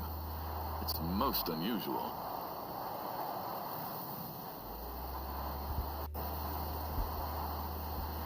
I know. It's completely white out there. You can barely see a thing. I've never seen such heavy snow in my life. Let's wait it out for now. You'd be lucky not to freeze to death in this weather, let alone find your way. Well, look at that. Maybe we shouldn't be in such a rush to get back after all. What do you think? Let's wait and see. Why do you need to take it so seriously? Fate has given us this wonderful chance to take a break. We owe it to ourselves to make the most of it. Come to think of it, there's a small inn not far from here that always keeps plenty of extra blankets on hand for guests. I know the route well. Shall I head over and borrow a few blankets? That way, anyone in a hurry can wrap up warm for the journey back. Just remember to return them next time you're over this way. Sir, there's really no need to go to all that trouble. Hey, it's no trouble at all. Wait here, I'll be right back. What a kind gentleman. Very good. My wife and daughter are waiting for me at home, so I shall be heading back as soon as I get my blanket. So... are you expecting us to go back to the Armory Palace wrapped in blankets too? Don't worry about that. I made arrangements in advance. Should I not return to the Armory Palace within 3.5 hours after Operation Showtime begins, an armed squad will be sent to collect us. They will escort us back. You are one of our key military personnel, so any weather-related risks must be eliminated. Operation Showtime? So, wait. Every single time you drag me back to work when I sneak out, it's a whole official operation? I gotta say, you've really turned this into quite a moral dilemma for me. It's snowing pretty hard out there. I think you should stay here for now. You seem a little under the weather. Sure. My brother might come pick me up in a bit anyway. Time to get to work. I should head backstage and find Odette. I need to look her in the eye and ask her about Lelik. Excuse me, are you looking for someone?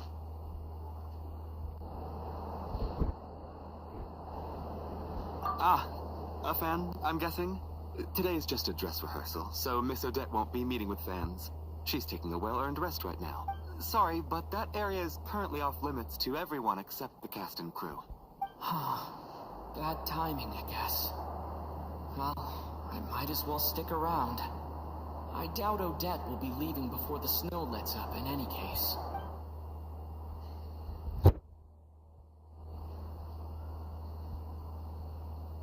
What happened to the gentleman who went to fetch the blankets? How has he still not returned? I was thinking the same thing. It's still snowing very hard. Do you think something might have happened to him? Whatever the reason for his delay, I must say I hate nothing more than people who make empty promises and fail to deliver.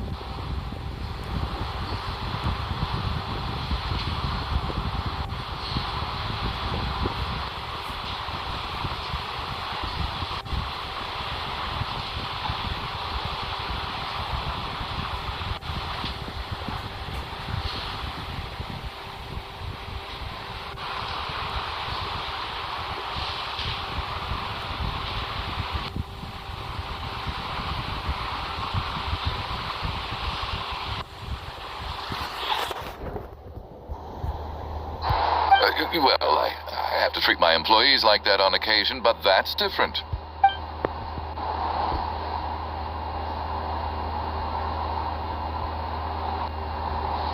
You seem anxious, Mr. Valeri. It's been nearly 4 hours since I left the armory. The army should have arrived to extract us by now. They know how much I despise tardiness and disrupted plans. There's simply no reason that they shouldn't have shown up by now. Barring exceptional circumstances. Surely a snowstorm like this one counts as such. Few things in this world can stop the Snezhnayan army, Mr. Mitya. And a snowstorm is certainly not one of them. Why don't you go out and take a look? They might be right outside, waiting for your orders before they dare come in. An absurd hypothesis. I have no intention of leaving your side for even a moment until I have escorted you back to the Armory Palace. This doesn't look like an ordinary snowstorm to me.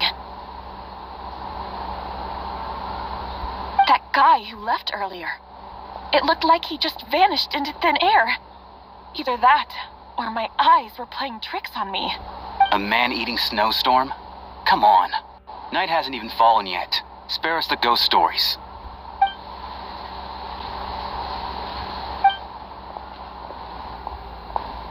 Traveler, didn't know you were coming today. How come you didn't say anything? Oh, right. I assumed you were looking for me and Vodenitsa. Odette's still backstage.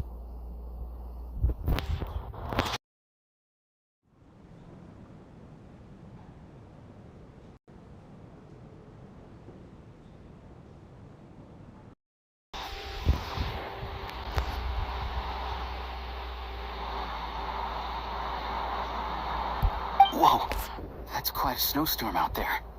I've been working backstage this whole time, so I didn't even notice. No wonder the audience hasn't left yet. Is weather like this rare, even in Snezhnaya? Yeah, snow like this. I'm sure I've seen it out in the wild before, but never in the city. Actually, I take that back. I don't think I've seen snow this bad even in the wild. This is something else. It's not normal. If even Alosha thinks this isn't normal, could it have anything to do with that monster people have been talking about? We can't stay cooped up here forever. Someone needs to go out and take a look. No need. I have plenty of experience with snowstorms. Besides, I work here while you're an audience member. I should be the one to do it.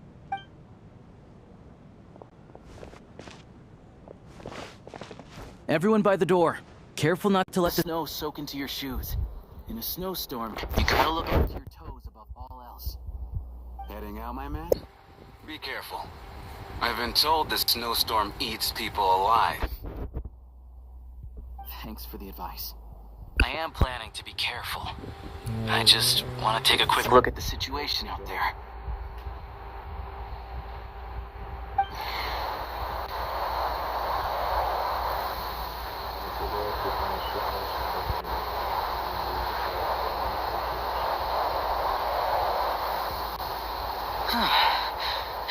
He's back! He's back!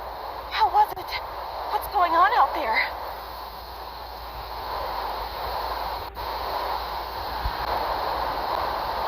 Did you see any soldiers patrolling the area? Something about this storm isn't right. There's no one out there. I didn't see a single soul. And something in the air gives me the creeps.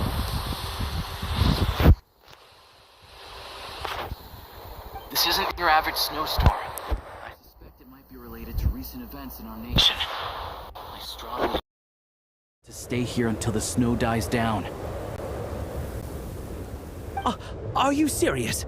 So all of us are trapped here now? That sounds a little far-fetched to me. You want to go outside and see? I, for one, am not risking my neck in that weather. This just turned from a minor delay into a major hassle. We can only hope that our friend who went to fetch the blankets just ditched us and went home. Is it really that bad? But my daughter, I won't be able to read her a bedtime story tonight. Huh? What are you all still doing here? Whoa! It's snowing hard! So now we're stuck here? Oh, this is terrible! Luckily, it was just a dress rehearsal today, so there aren't too many people here. On the bright side, the theater's always well stocked with supplies. If the snow still doesn't let up as we get into the evening, you can spend the night here, everyone. At least, I assume that's alright? Odette? Fine by me. This seems like a sensible backup plan under the circumstances. My thanks to the theater for being so accommodating. What are you staring outside and praying for, my man? You anxious to get home too? Oh, your majesty the Tsaritsa, I beg you, please do not let tonight's snowstorm stop.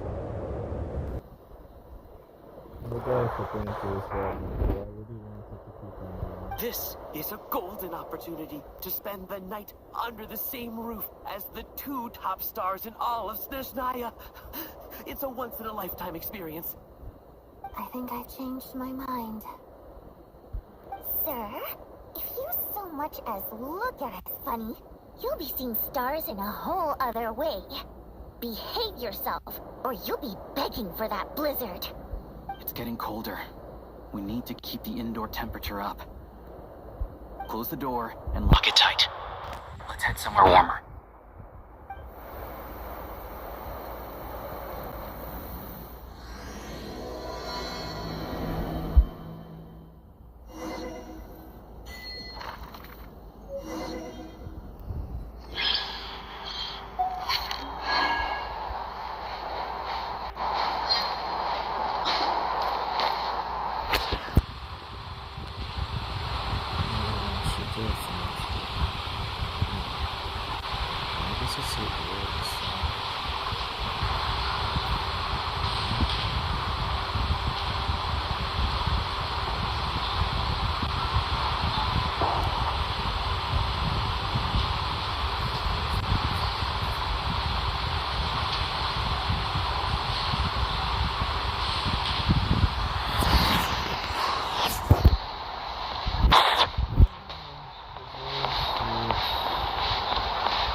And then there's the aristocrats. Easiest of all to deal with. You don't need to use any force whatsoever. All you have to do is show them the rope you plan to tie them up with. Do you know why? I don't.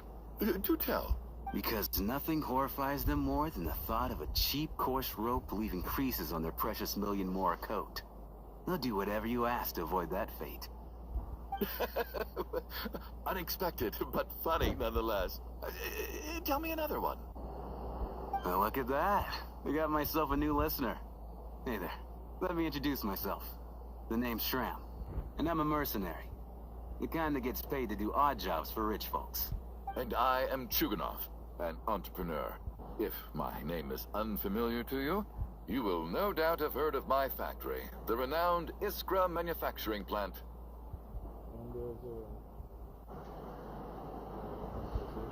Are you really that famous, Mr. Chuganov?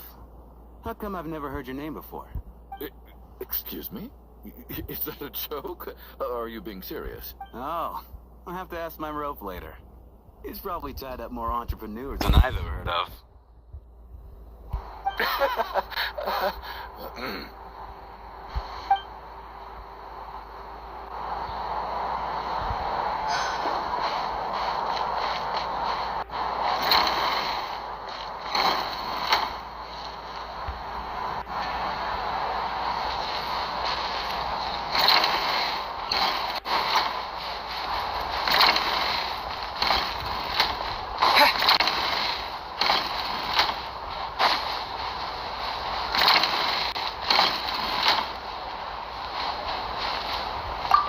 My husband has major trust issues.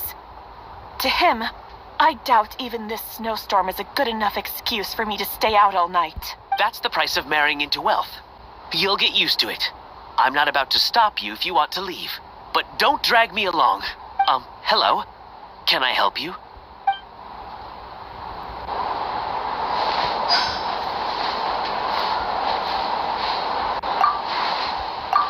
How are you feeling, Tonya? I'm fine. Sorry to worry you. I'm used to it by this point. I take medicine for it. My brother usually helps to get it ready for me.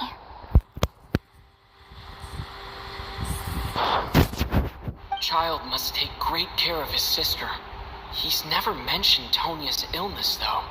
You know, I actually find this whole thing kind of exciting. Stuck in a strange place thanks to a snowstorm. Having to spend the night with a bunch of interesting characters. It's pretty cool, don't you think? Evet, certainly another experience. I'm sure most kids share that too. Kids, huh? My brother always says I'm not mature enough. Maybe he's right. I'm fine, really. Just got a little overexcited.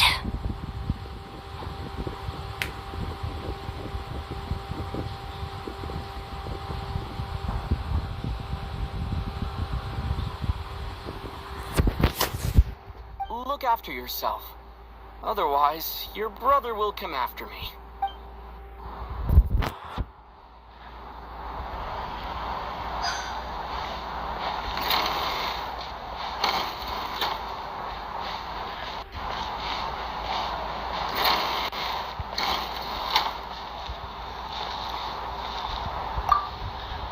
This is highly irregular.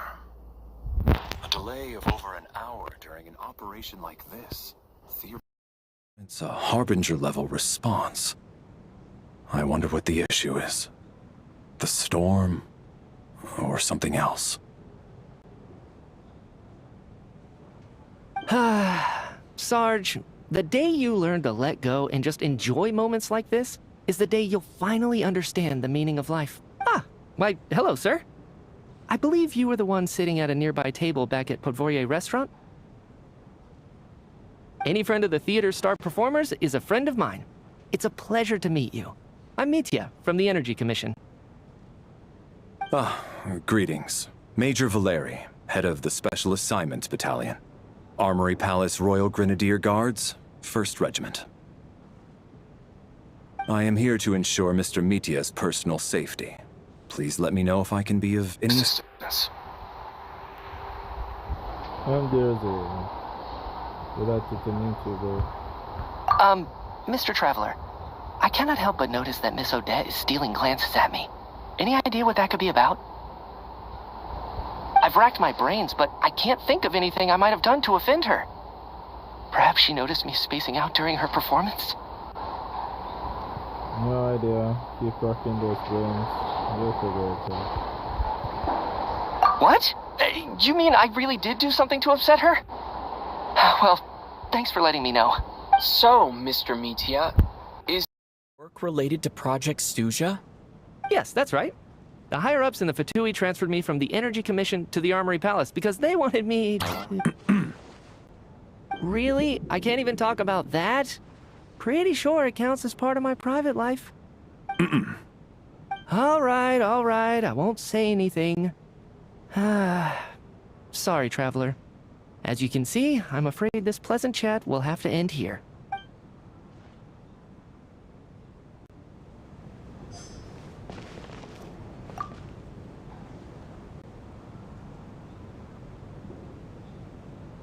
I don't think it's ever been this lively backstage before. I didn't know you were coming today. Hey, have you seen Chuganov? I heard he was coming today. Have you spoken to him at all? I'm with you. This could be just the chance we need. Yeah, I gotta figure out a way to coax some more intel out of him. I want to know why he suddenly changed his stance on Project Stuja. What exactly happened before the most recent Vetcha vote? For the Rokad, or just out of personal interest? Shh! There are other people around. Don't say the R word.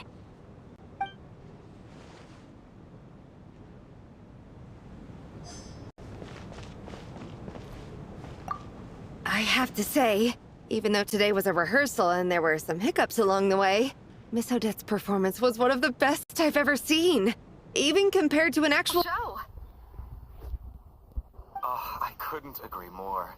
Especially considering the weight of the subject matter. It takes a truly seasoned professional to do justice to a theme like love and regret. Do you think we were coming on too strong? Odette's ignoring us again. What about you? What did you think of today's performance?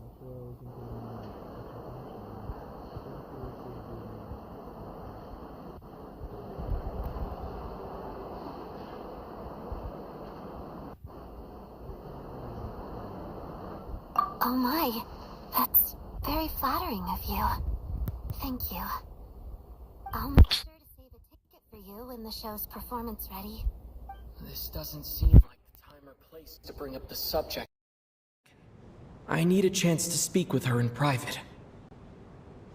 So unfair. Talk about double standards. And now it looks like I've been spotted.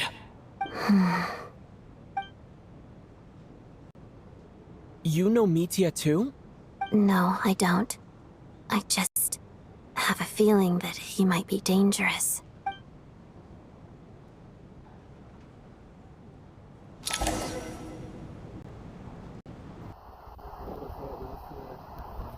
Mostly careful.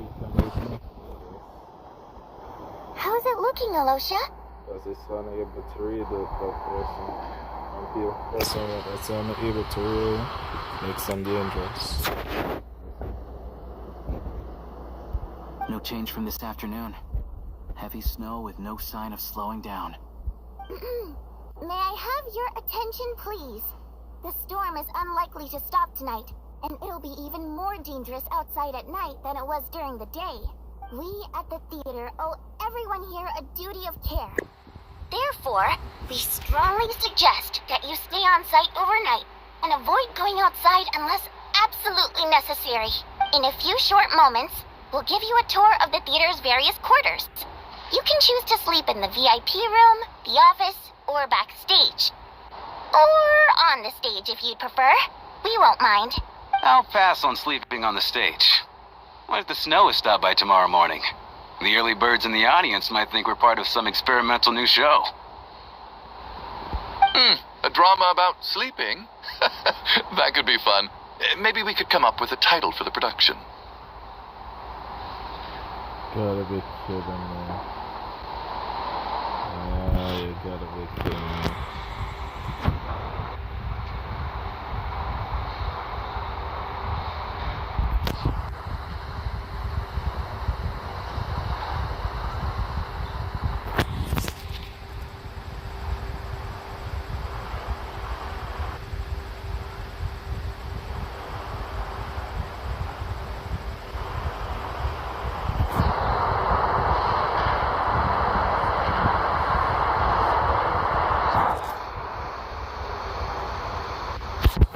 I'm so sorry guys, I had no idea that the screensaver was still there.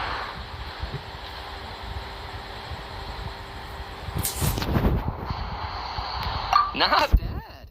Clear selling point at least. Could be a big hit. Anyone who doesn't wish to sleep on the stage, please follow me. I'll show you to the rooms.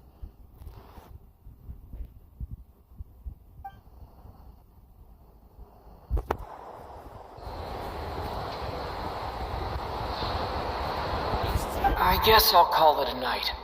Though I feel like I won't sleep very well without Paimon here. I'm sure she'll be worried that I haven't made it back yet. But as long as she looks out the window, she'll probably realize what's holding me up. I wonder if she's feeling any better yet.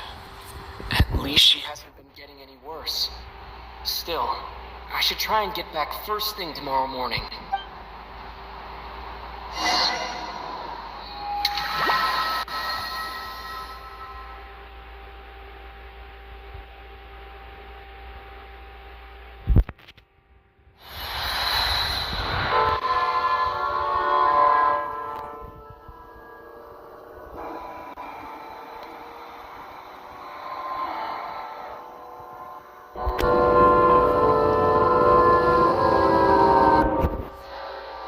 Finally! Welcome back to the world of the living, lazy bones. I was about to wake you. The black mist is almost on us. Still waking up, huh? You know, the black mist. It's been chasing us from below ever since we were born. You're just dozy. There's no way you've forgotten. Come on, let's keep heading up. Onwards and upwards is the only way to survive. Don't listen to a word those black mist cultists say. Here we go again. The endless march towards survival. What's going on? That black mist down there is creeping me out. And it's rising. Guess I should head upwards and get away from it. The black mist cultists believe that being swallowed by the black mist leads to everlasting peace. But if you ask me, they're just lying to themselves. We're the only heretics left. The only ones who refuse to give in. We have to keep going. But how do you actually know that they're wrong? Dangerous question there, Torgoth. The moment your faith wavers, you start a chain reaction that ends in the collapse of your will. Put the question out of your mind. Stay strong and believe that the black mist means certain death. Okay, but it's not my mind that's the problem. My body's about to give up on me. It's already starting to falter.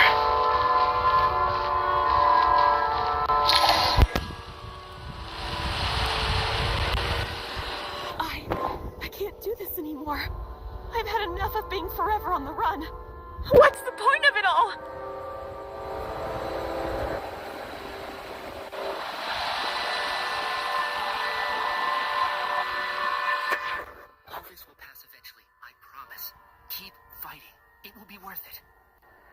You accuse the Black Mist cultists of being liars. But you're lying, too. There is no end to this path. It keeps going up forever. There was no— The cult of the Black Mist has poisoned your mind, Sobolova. Are you thinking of giving up as well? I am. I think I'll take my chances with the Black Mist over this perpetual torture. As much as I detest the Black Mist cultists, I'm just too weary. Then I bid you both farewell. Let me put my personal opinions aside for a moment and say, I hope that you both find peace within the Black Mist. So we're just gonna give up on them? Fate always appears so impossibly complicated. But at moments like this, its raw simplicity is laid bare. Their fate was sealed from the instant they entertained doubt. From then on, the outcome was both inevitable and irreversible.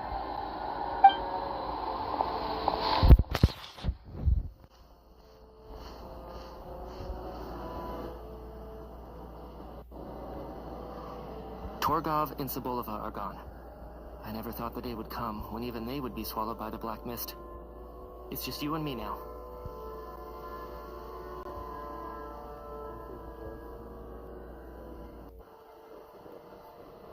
Yes, it looks like it's satisfied. For now. This happens from time to time, but it won't be long before the black mist starts chasing survivors once again. No one knows how to stop its advance for good.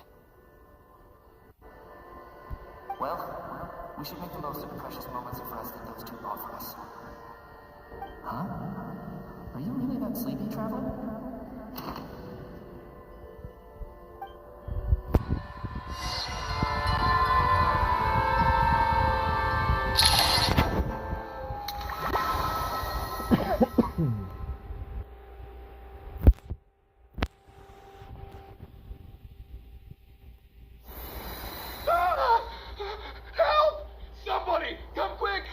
What is it, Chuganov? What's wrong? Huh? Is it morning already? What's all the commotion? Sounds like it's coming from next door. I should check and see what's going on.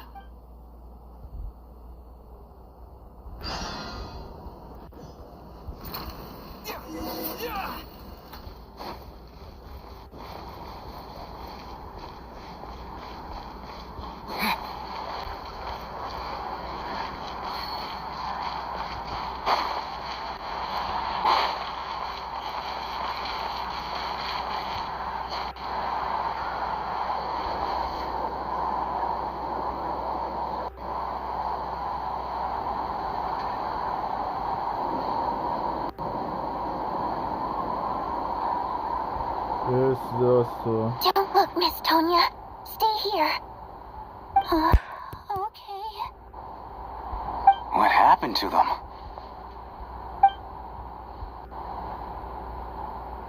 They are dead. Two people are lying down in the room, completely still as if they are still asleep. But your God tells you that they are not sleeping. Somehow you can sense it in your bones. This is what death looks like. These two people have passed away. And the strange thing is that somehow, I knew this was going to happen. I knew that they would be the ones to die. Have I seen this moment before? Or did I have some kind of premonition? I can't remember what it was. Let me take a look.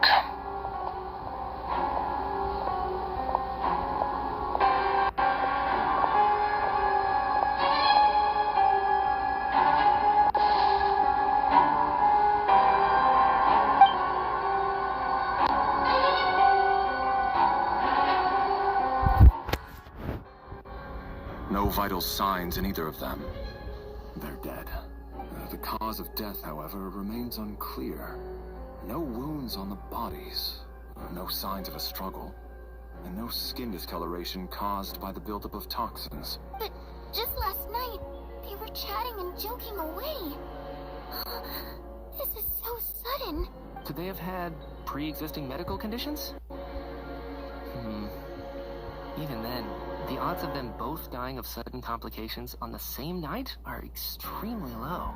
It's hard to believe that they died of natural causes. Nor does this appear to be a suicide. Who was the first to discover the bodies? It was me. But these deaths have nothing to do with me, officer. I got up early because they wanted to see if the snow had stopped. Then I noticed that the door to this room was open, and it looked like there was a man and woman inside. I just went over to see what was going on. I had no idea they were... I can corroborate this. I was doing my morning exercises near the stage. When I saw Mr. Chuganov heading this way, I followed him. I can also confirm that I didn't see a single person approach that room before him.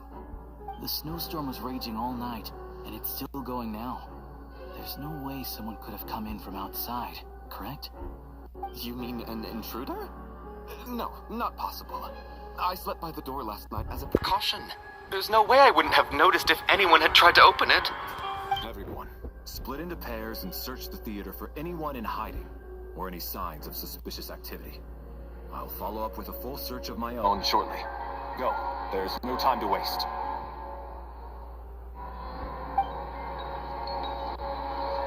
The fear of Snezhnaya, after a thorough search, was satisfied that no one else from outside the group is in the theater, and everything is exactly as it was left last night. Nothing on your end either? Backstage is clear. No signs of suspicious activity. We checked the basement. Also clear. I don't think there's anywhere here that a living person could hide.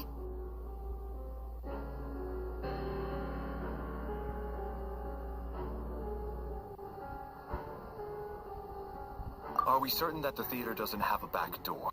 Or any tunnel or passageway wide enough for a person to fit through? No, there's nothing like that. If people were sneaking in through some secret tunnel to avoid buying a ticket, we'd have sealed it off ages ago. I also checked the windows. All of them are locked from the inside, and there's no sign of anyone entering or leaving. It sounds like we can safely rule out the intruder theory. If anyone came in during the night in this weather, there'd be no way for them to avoid leaving footprints or water stains.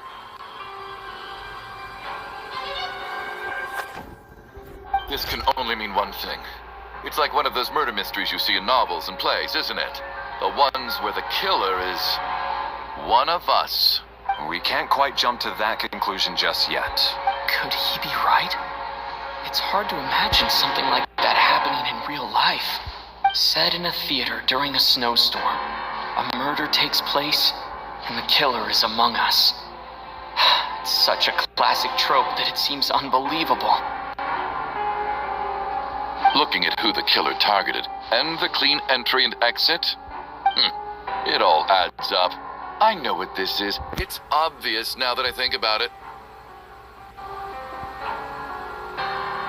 What is? What have you figured out? Both victims were wealthy, well-known local merchants. And the door was deliberately left open, so I would discover the bodies and witness the crime scene first thing in the morning. Such ruthless methods. This was your doing, wasn't it, Lelik? Lelik? You mean Lelik is among us? And he's the killer? Lelik. I know this code name. Member of the Rokot, anti-Project Snezhnaya. Always works alone.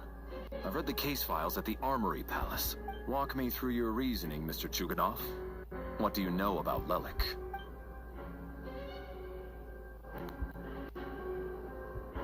What now, huh? What now, Lelik? What more do you want from me? I already voted against Project Snezhnaya at the Snezhnograd Vecha.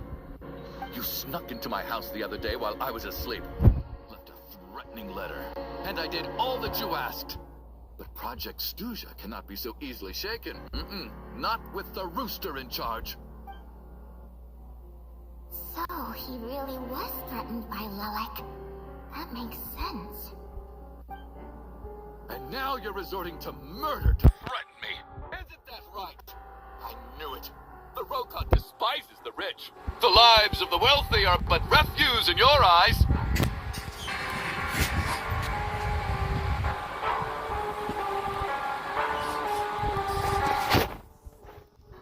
Show yourself! Which one of you is Lelik, Tell me! I'll... Just stop playing these mind games!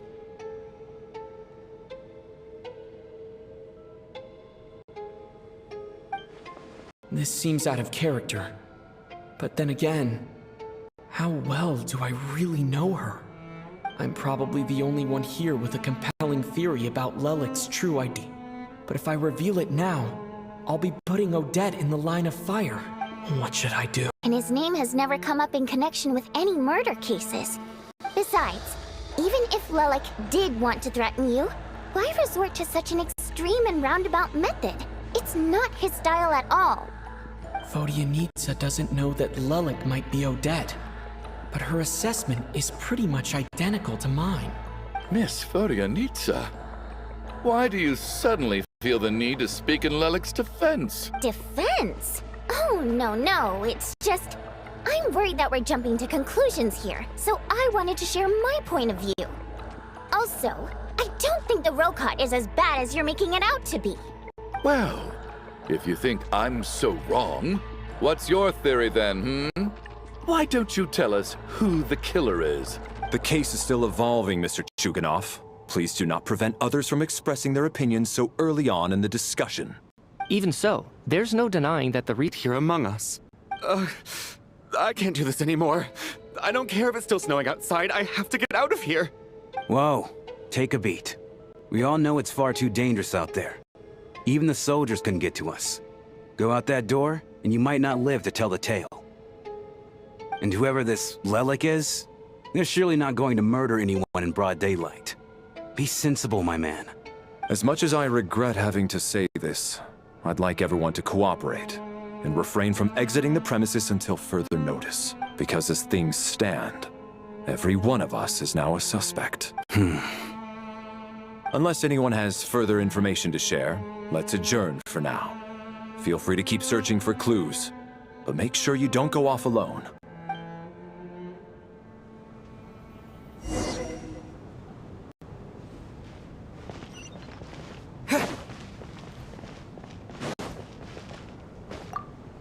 I still find it hard to believe there's a murderer among us. Just last night, I imagined we were like classmates out on a hiking trip. Why did they do this? Was it for money? Even then, they could have just kidnapped the people. They didn't have to die.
You're right, that was my bad.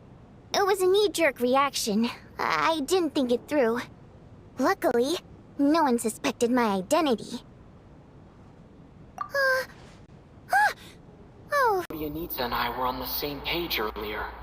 I think I should share my thoughts with the Rokot members first.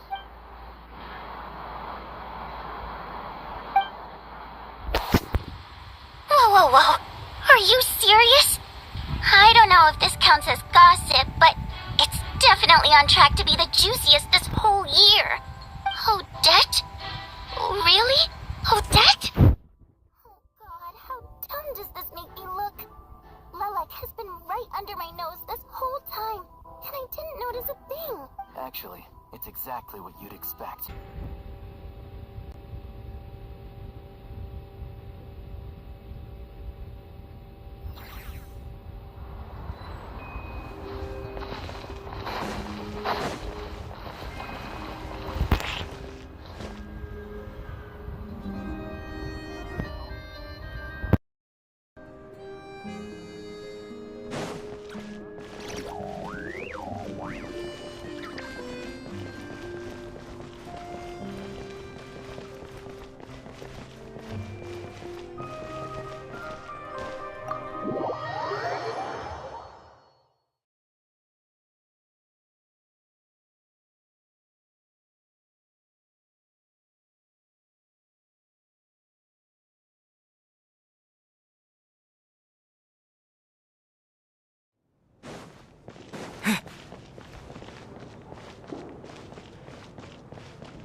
You're right. That was my bad.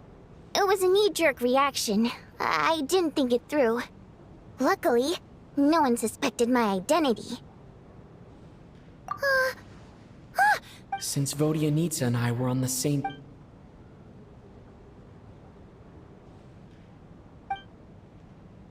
Whoa. Are you serious?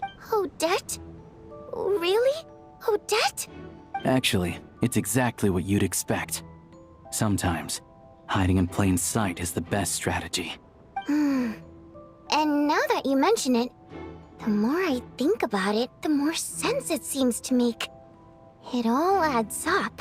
What are we up to now? 1, 2, 3, 4... Odette's identities.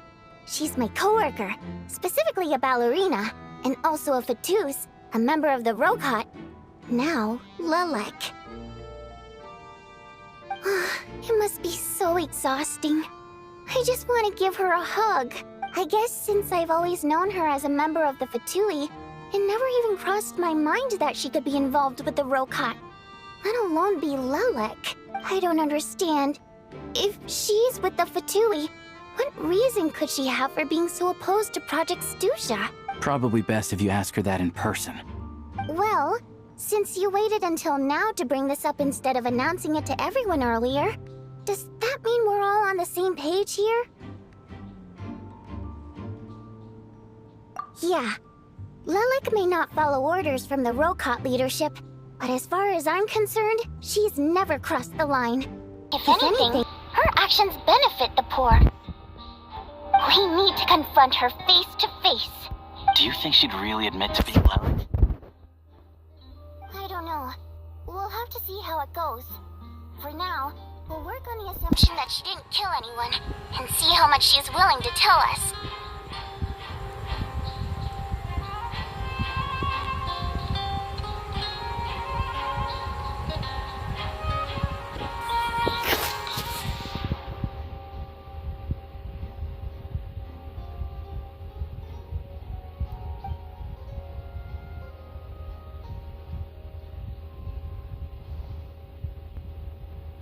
Now's her chance. Odette's alone. Let's go. Hey, Odette. Huh? What is it, you guys? Shh. Keep your voice down. We need to talk. So, you're Lelek, aren't you? Alright, fine. You don't have to say anything or explain yourself. Just hear me out first. None of us believes you kill innocent people. Whoever murdered those 2 people last night, it wasn't you. The Traveler was the first to figure out your identity, but he kept quiet during the discussion just now. Still, it's clear where the group consensus is heading. Everyone believes Lelek is the culprit. If your identity is exposed, you'll be in a really bad spot. We're your colleagues, and we know what kind of person you are.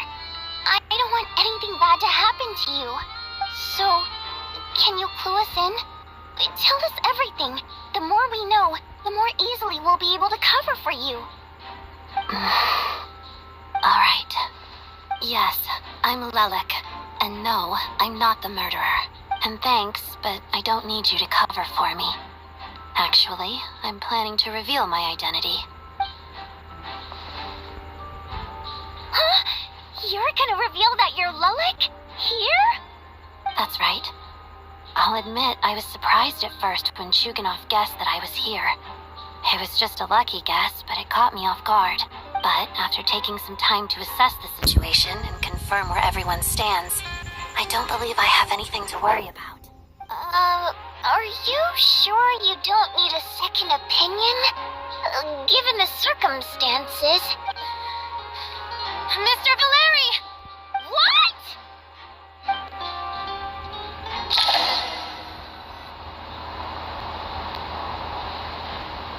Valeri gets everyone to reconvene. Odette gets straight to the point and announces that she is the Lelek. So... Odette is Lelek? I don't know what game you're playing, but you've got a lot of nerve. It's just one identity. So what if it's exposed? I can disappear and adopt a new identity anytime I please. I made my peace with this when I chose to become Lelik. But more importantly, I promise I am not the murderer. Which means that someone else is. So, if anyone still insists that I did this, you'd best produce the evidence now. Otherwise, I suggest that you bite your tongue. Because if you really believe I killed 2 people without making a sound or leaving a trace, pointing fingers at me would surely only make you my next target. Is this really the truth, Miss Odette? That's confidence, all right. I believe you. A real no-nonsense attitude. I can see why Marionette said that she's on track to inherit the title of the Fair Lady. Are you seriously buying this? Hey, officer! She just admitted to being Lelik. Aren't you going to do something about this? I do have one question, Miss Odette. Why have you chosen this moment to come forward and reveal your identity?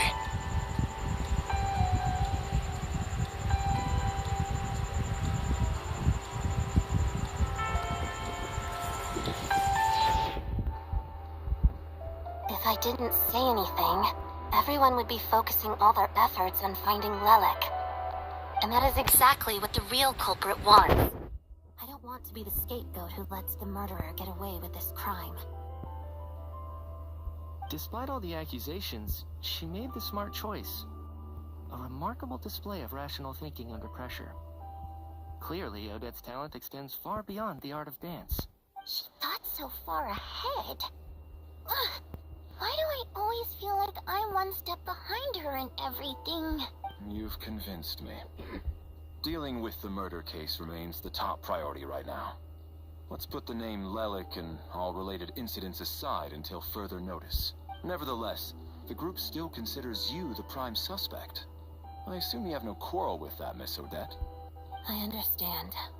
You're welcome to keep an eye on me around the clock. I have no objections. Mr. Chuganov? For my wife and daughter's sake, I'll let you off the hook for now. But don't think you're forgiven for breaking into my house and threatening me. Just wait till we get out of here, Lelik. We'll settle the score then.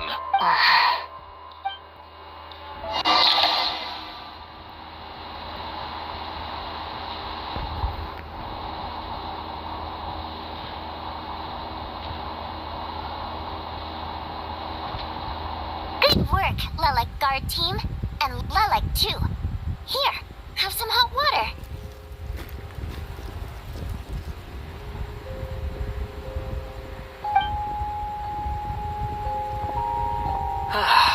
Turns out Valeri knew about my exploits. So now I've been told I have to guard Lelik with him.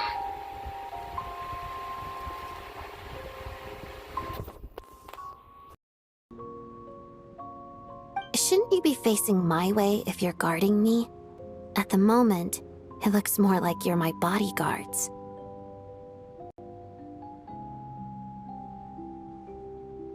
If the true culprit is indeed still at large, as you have claimed, we must keep our guard up against them also. Don't worry, Tonya. We'll get through this. Once the snow stops, the officials will step in. The investigation will get easier, and then we'll be safe. But once the snow stops, won't everyone just leave? You're gonna miss us, huh? Well, some of us work at the theaters, so we'll still be here. I'll even give you a special backstage pass. Really, Miss Vodyanitsa? That's awesome! You've made a fan for life. Aw, you're so cute, Tonya. All right, let's swear to it. I promise to give you the pass, and you... Promise. Don't indulge her, Tonya. You don't have to swear an oath over things like that. You really do get carried away sometimes, don't you, Miss Vodyanitsa? Hey! Mind your own business!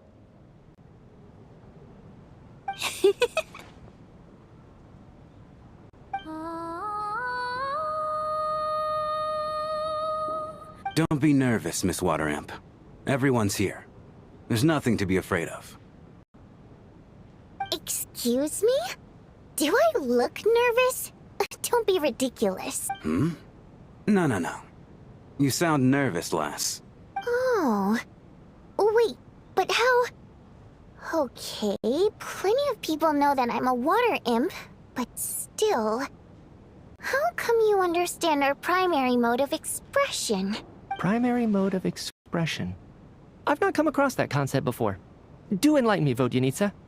Well, it's just... We water imps tend to communicate our emotions to each other by singing, rather than facial expressions. The emotions we convey through song take precedence over our facial expressions. So, we think of it as our primary mode of expression.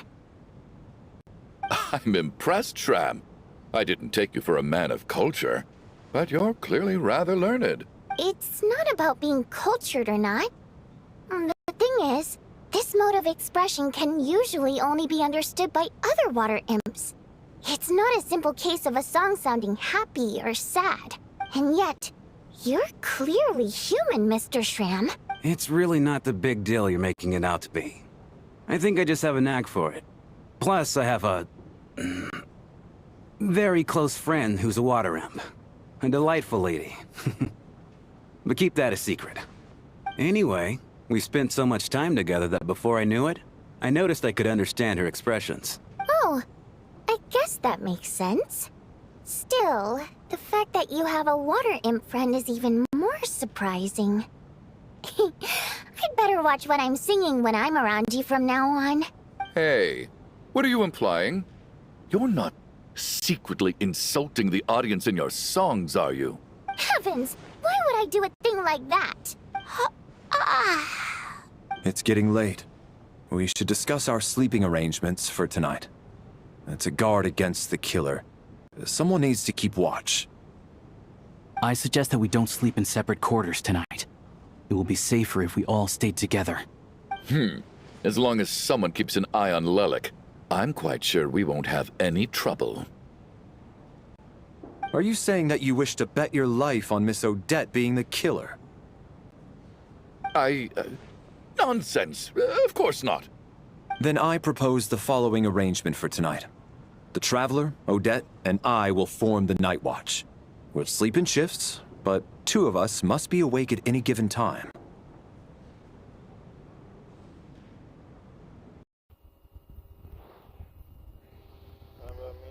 An excellent idea. This allows us to handle the night watch while also keeping an eye on Lelik. Meanwhile, the rule of taking shifts in pairs resolves the other issue. Namely that we can't necessarily trust the Traveler or Valeri either. I expect that plan took you quite some time to come up with, didn't it? Actually, our field combat manual outlines a similar approach. Although the scenario there involves guarding prisoners overnight during field operations. That being said, I must clarify that I harbor no disrespect towards you personally, Miss Odette. In fact, Lelik's numerous covert operations make fine textbook examples for military agents. I care less about respect and more about the fact that you just robbed me of 2/3 of my sleep tonight. I'm calling dibs on being the first to rest. Good night.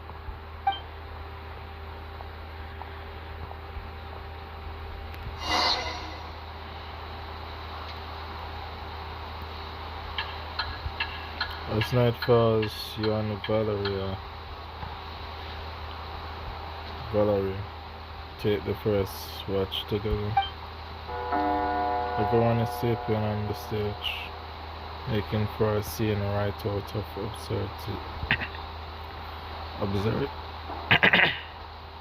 observe this theater. Eventually, the time comes for the first shift change. It's almost time. We should wake Odette. How are you faring?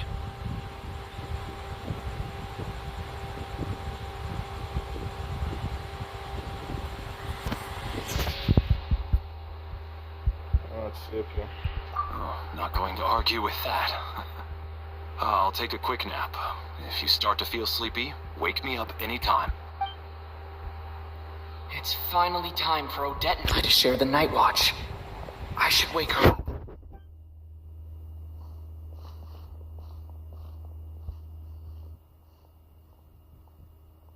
came here to get information from her in the first place.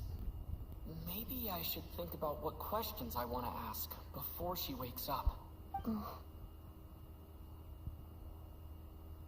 How long are you gonna keep staring at me? Couldn't sleep. My mind's been running haywire. Plus, there's something I've been meaning to talk to you about. I had a hunch that you wanted a conversation too. Let's take this chance to clear the air, shall we?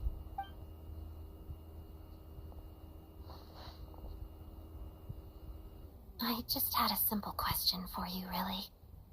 It's, Rosaline. In her final moments, did she have any last words or anything? Not that I remember. It happened so fast. I see. Well, that was all. I have no other questions. No. She was utterly ruthless in pursuing her goals. That kind of person should be hard to miss. And yet, even though I never approved of her methods, and she was an abrasive person, the fact remains that I am indebted to her.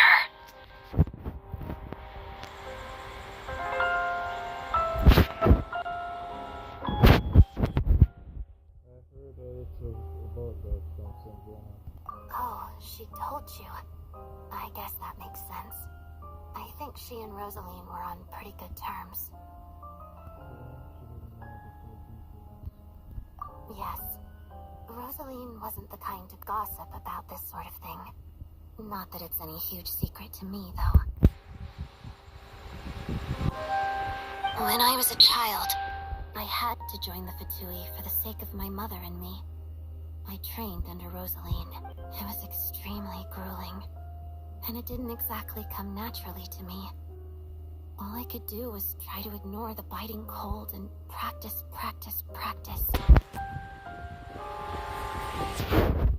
I was a newcomer who'd managed to make a good first impression on a harbinger. There was pressure to live up to her expectations, to be worthy of the fair lady's reputation. Every day was a struggle against the cold, pain, and fatigue. And most nights, I struggled to fall asleep. After enduring all that, I've become almost immune to the sensation of pain. I suppose that was the cost of survival. Surely, any child who had to experience that would grow to hate her lot in life. Don't you think? You really paid an enormous price. So, I put an equal amount of effort into my ballet. Because in my young mind, that was the only way to defy my fate. It was my way of telling her, the Fatui's demands and your expectations of me are not what I wish for. One day, I will leave. I think she probably blamed my poor performance in training on my passion for ballet. She knew my heart wasn't in it. One time, when I was secretly practicing a dance at night, she suddenly showed up. I knew she was there to catch me red-handed. I told her, "You don't deserve to watch the dance I learned from my mother." She looked stunned. I guess she was surprised that I lashed out first, before she had the chance. But strangely enough, on that occasion, she wasn't fierce with me like she was during training. Instead, she fell silent for a moment, and then left.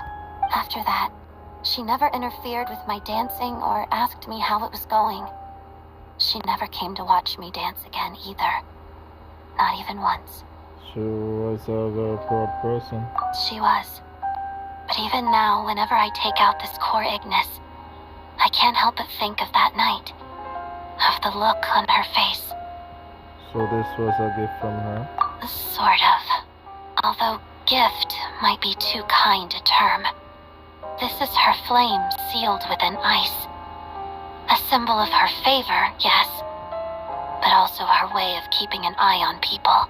She knew the location of every piece of core Ignis.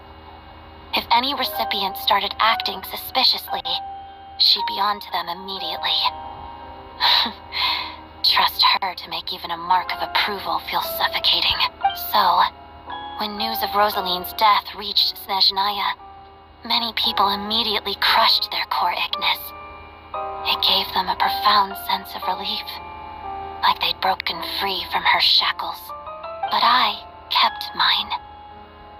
With my sensitivity to pain being as dull as it is, the warmth from this core Ignis is one of the few things I can still feel clearly. I still wonder, did she really come to stop me that night? I wasn't sure, but I was scared, so I said some really awful things. I guess she didn't leave anything behind. Not that I expected her to. It's fine. It's just a bit of a shame that we couldn't settle our differences before the end.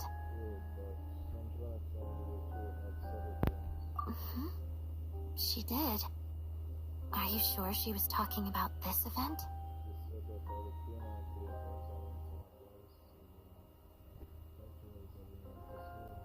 Oh, no, she didn't. I didn't even find out that she'd gone to Mondstadt until a while after she left. Wait, in that case... Okay, I will. Thanks for letting me know. There's something I'm trying to figure out. I'm beginning to suspect that Paimon's mystery illness is being caused by the energy research behind Project Stuja. Paimon's very important to me, so I have to get to the bottom of this. I figured that since you're Lelik, you might know something about all this. The ultimate goal of this energy experiment is to create a weapon for the final battle. The weapon's construction was completed in Nodcry. Now, all that remains is to arm it with a sufficiently powerful energy.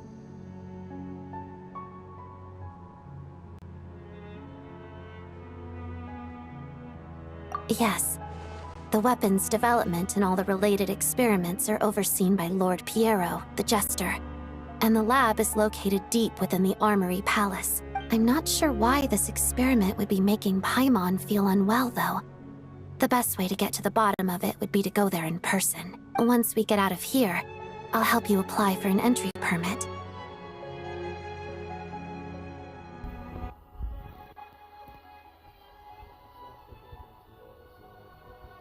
And I'm hardly the organization's proudest member, as you know. You answered my question about Rosaline. I want to do you a favor in return. It's that simple.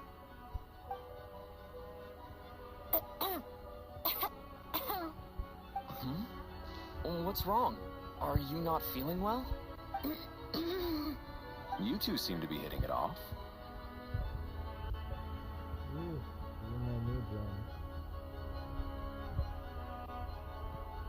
I thought you were sleeping.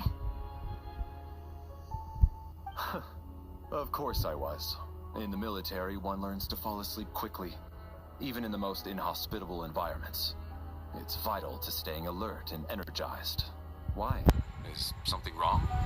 No, nothing. Even if he was awake, he can't have overheard us, right? Well, thank you both for keeping watch. Traveler, I'll take over for now. It's your turn to get some sleep. Sure.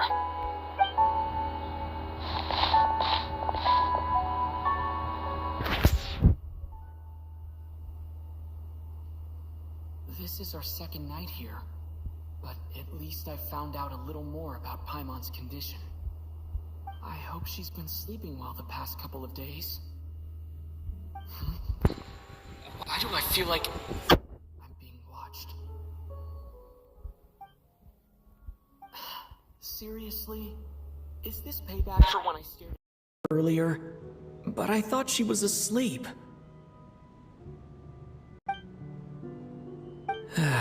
Never mind. I'd better try and get some sleep myself. Here we go again.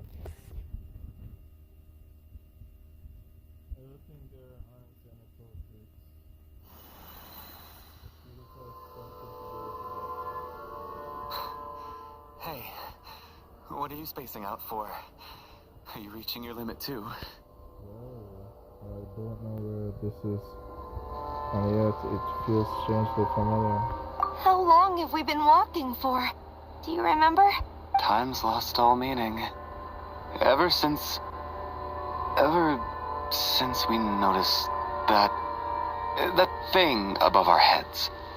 What was it called again? A star key? Or key star? Anyway, the person who named it was swallowed by the black mist. Whatever it's called, ever since we noticed it, we've been walking up and up, hoping that as long as we reach it, we can find a way out of this place. But it seems like no matter how far we walk, we never get any closer. Well, we've come this far. You never know. Maybe we're almost there? Come on, enough moping. Let's go. The black mist is catching up. There is no culprit, because the black mist attacks them while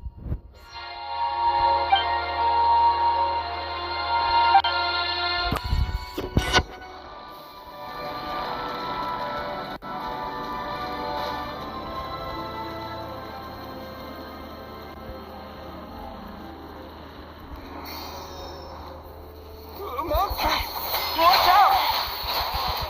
Not again! Fine. Count how many times we run into them. Be careful.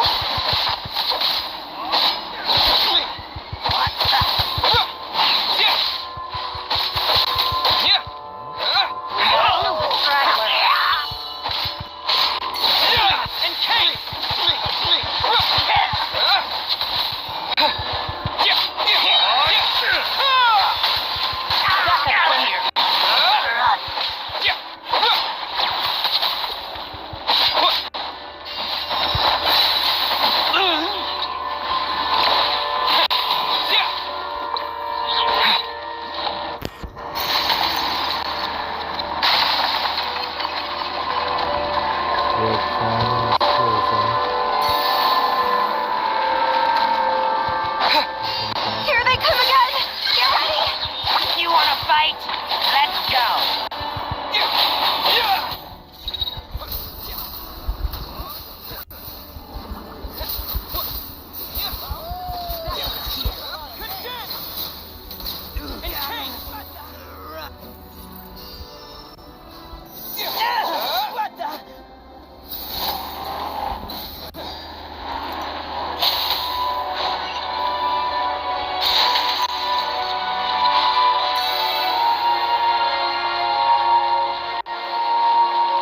Monsters ahead of us, the black mist behind us.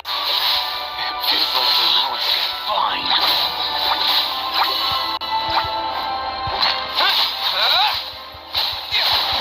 We got ourselves a straggler. Run fast.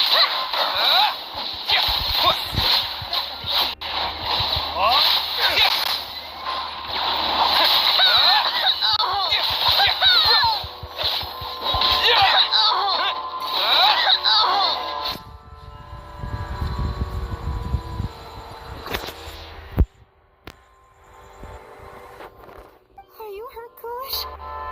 No, I'm fine. It's just... suddenly I don't want to walk any further. I get you. In fact, I reached my limit a long time ago. Sometimes it feels like there's hope where there shouldn't be.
gives us is the only thing keeping us going. But I'm not sure it's real at all. It may just be a collective illusion. Otherwise, why would it always be out of reach? Are you really going to get back? Like this? I actually feel like we're slowly getting closer to it. We know you mean well, but you're only saying that to try and encourage us to keep going, aren't you? Thank you, friend. But enough is enough. Please don't give me any more false hope. Hope is poison in this place. You're going to continue, aren't you? I admire that. I've given up, but I wish you the best. May there come a day that you catch up to the storm and leave this godforsaken place.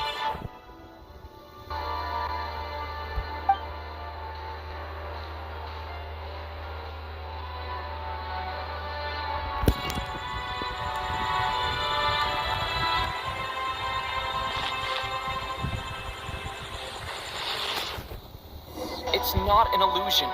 We really are getting closer to the star.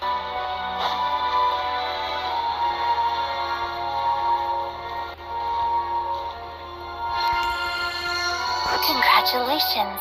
You're the first person to make it here. Oh, she made it. But how did she get here? The closer I get to the star, the more power I get. I'm the star's envoy. The black mist has stopped rising. Its hunger is satisfied for now, having devoured your two companions. This is a good opportunity. I'll let you get some rest before we continue. What do you mean, leave? The star represents the starting point. It's the waypoint for the beginning.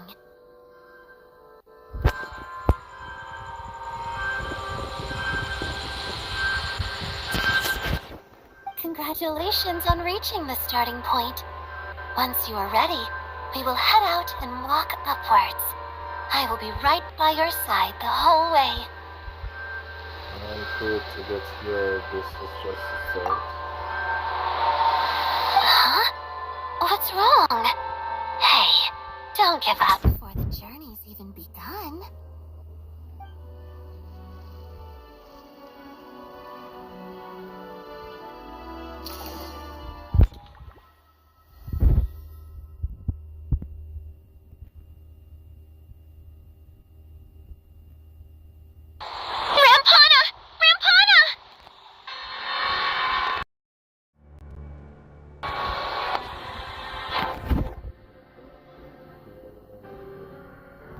Is that Vodianitsa's voice? Kulish, wake up!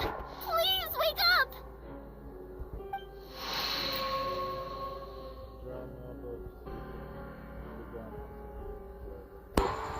It's now playing on the stage.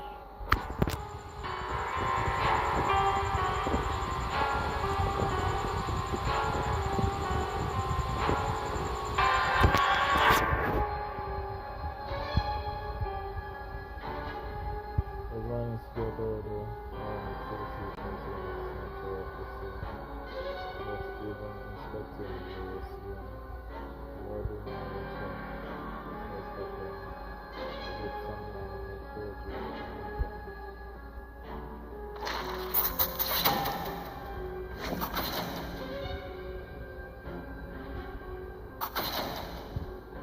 The situation is identical to that of the two casualties yesterday.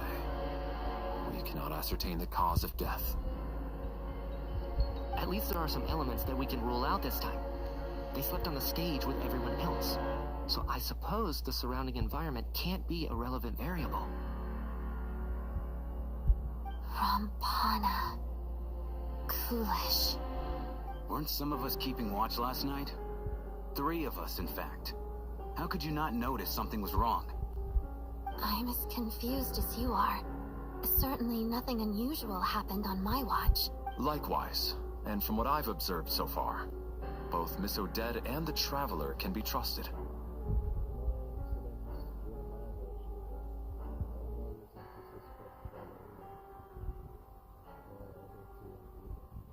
To be honest, I didn't get a wink of sleep last night. I couldn't help but think I was the target, so I just laid there with my eyes closed. I heard the Traveler and Lelik chatting, but otherwise I don't recall hearing any commotion during the night. Me too. I didn't want to wake everyone up, so I was concentrating hard, trying not to cough.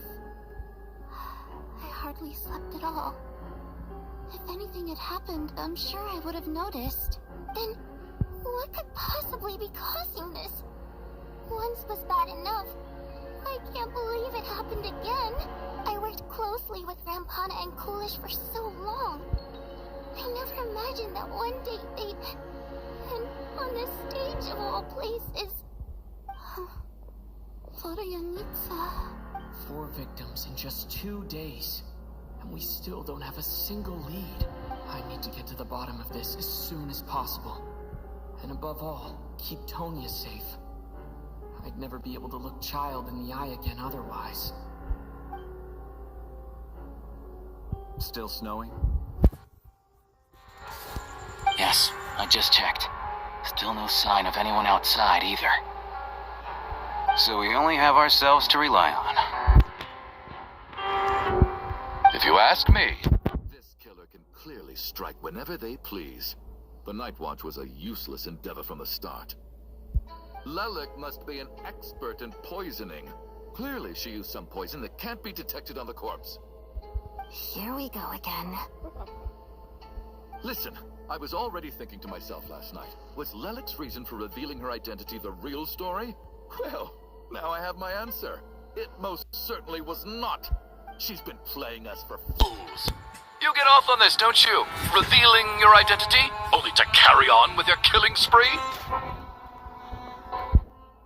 That's a hideous thought. One that only a hideous mind like yours could dream up. How dare you? That's enough. Yesterday, you named Lelik as a suspect because the victims were both wealthy merchants. Lelik might have had a motive then, but today's victims were just ordinary people. Not to mention that they were colleagues of Odette and mine. What reason would she have to murder them? Let me guess, just to scare you? Who knows? Maybe you don't know her as well as you think.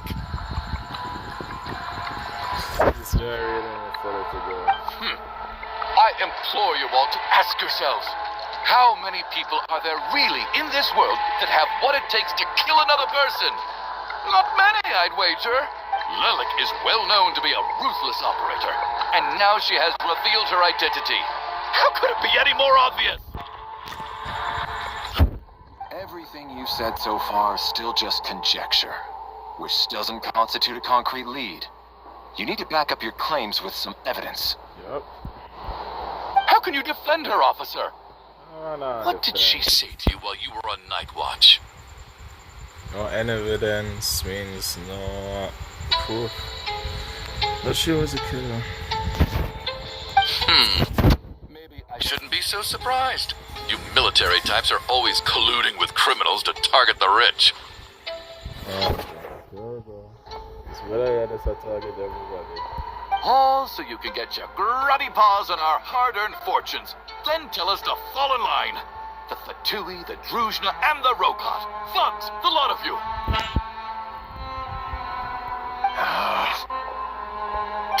Don't you dare.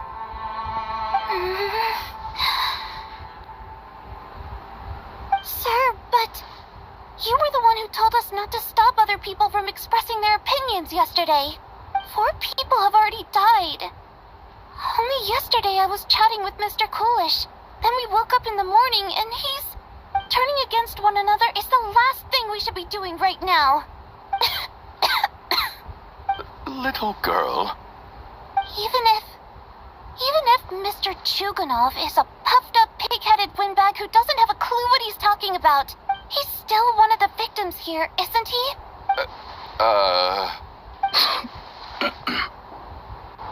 Quite. I had no intention of resorting to violence.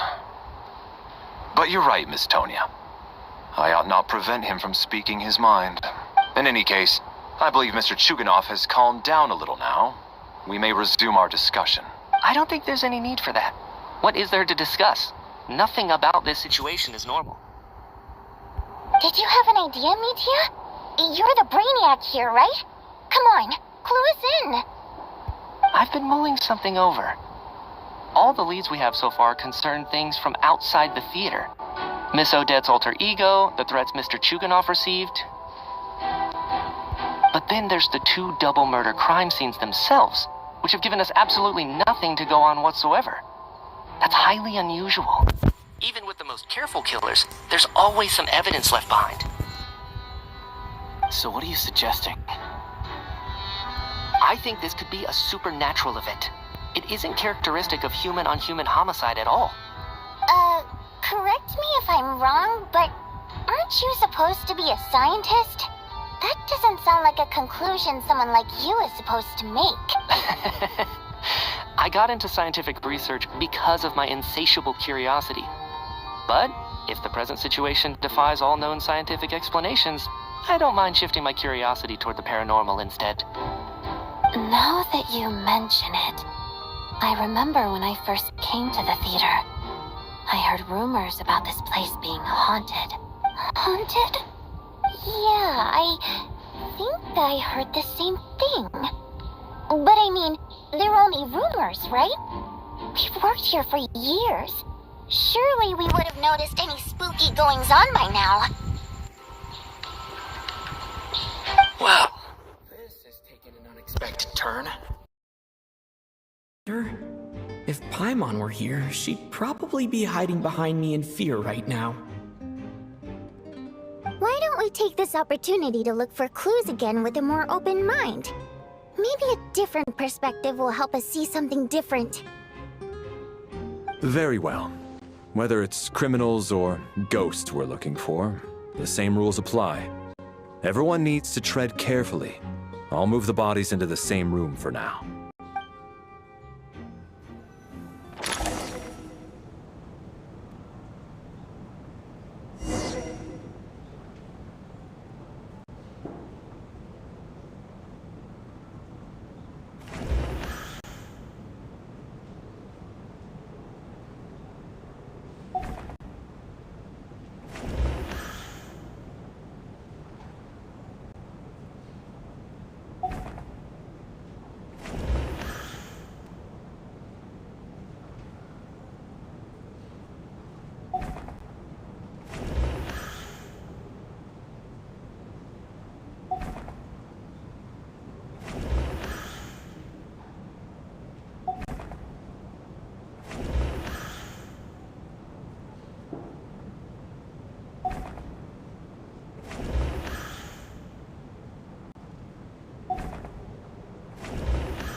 I need to think very hard about whether there's anything that ever needed hiding.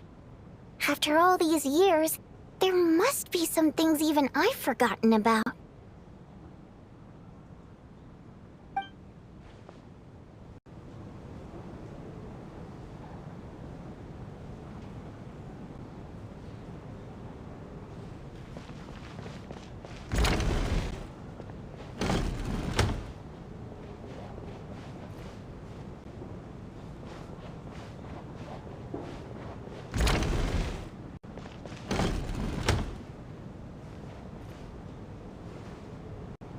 Valeri, come take a look at this.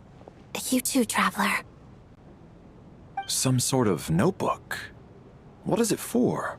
It's the on-duty logbook for the theater. Kulish was the main person to use it.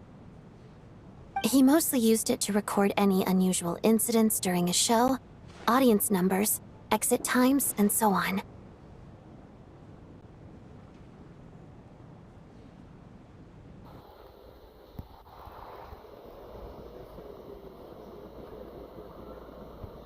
Yes, He'd always have this logbook with him when he checked tickets at the entrance. This should confirm a lot of key details about the recent show. So, find anything unusual? Yes. The number of people. I've checked and double-checked, but the numbers just don't match what's recorded in the logbook. Apparently, we have an extra person among us. Are we certain that logbook is accurate? Could someone have sneaked in without buying a ticket or something? Unlikely. Coolish took his duties very seriously. I've rarely seen any errors in his work. Not to mention that this was a dress rehearsal, meaning smaller audience numbers and tighter ticket restrictions than usual. Everything would have been well within his control. We no longer have our tickets with us, do we? They got collected on entry. I assume there's no way we can check them again. Unfortunately not. The theater recycles tickets.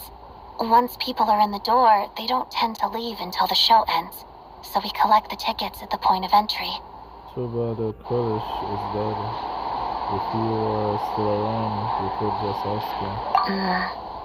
Still, I'm inclined to believe that this discrepancy in the head count is significant somehow. Did an extra person just materialize out of thin air?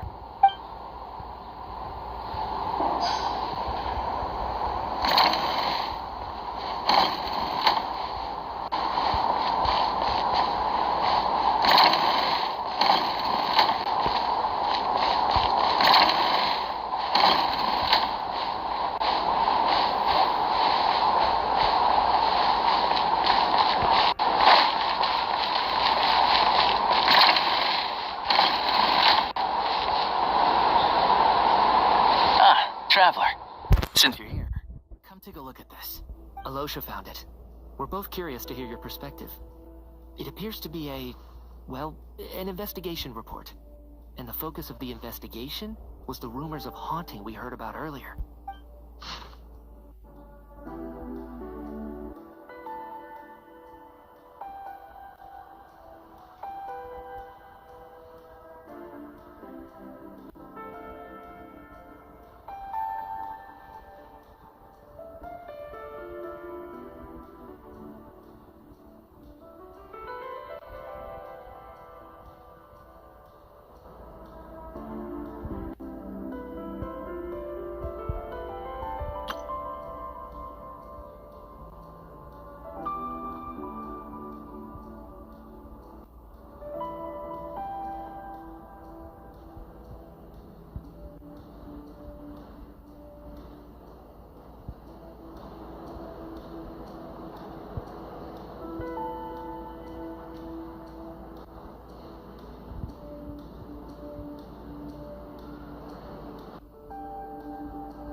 investigation report, huh?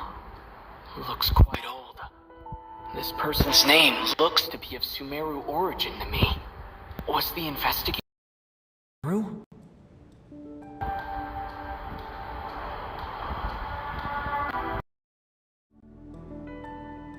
The theater manager must have hired an investigator once specifically to look into this issue. But it doesn't look like anyone ever looked at the report. Presumably, the manager wanted to know if the supposed haunting was dangerous, while also being fearful of word getting out in case it affected the theater's business. Anyway, the bottom line is, the haunting is actually real after all. It's caused by an obstruction in the ley lines. Is there any chance this is the key to finally making some progress with the murder cases? Ley line problems are pretty unexceptional to me by this point, and while it certainly offers an explanation for the ghosts, it's hard to imagine what connection it could have to these two murder cases. Some of the language that appears at the very end of the report caught my eye. Angel civilization, ley line renovation? My area of research doesn't touch on any of that, so it's completely outside of my wheelhouse. Huh? A piece of paper just fell out from the report. It landed right by your feet.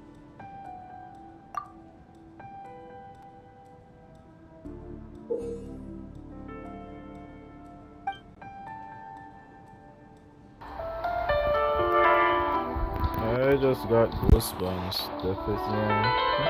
How unnerving. It was tucked inside the report, so it must be a note left by the author. Death is near. Is that supposed to be what's going on here? With us? In the theater? But if so, how did the author foresee it? Could he predict the future somehow? Maybe things are more complicated than we thought. No, wait a second. If we take the report and the note at face value, they completely contradict one another. The report definitively concludes that the hauntings in the theater are harmless and cannot affect the real world. But the note seems to be warning of potential danger. The question is, what exactly does the note mean by death? This is simply describing a situation. Is it referring to the victims, or could it be referring to the perpetrator?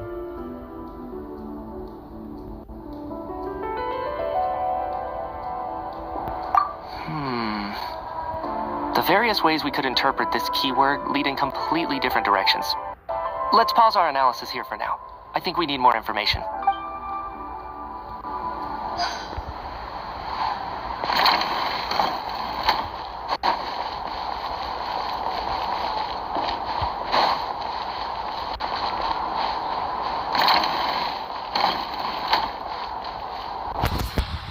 Tonya, did you find anything?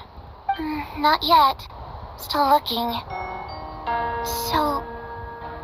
Are we supposed to be looking for something paranormal? I think I'd prefer teaming up with you than looking around on my own. This looks like somebody's notebook. Shall we...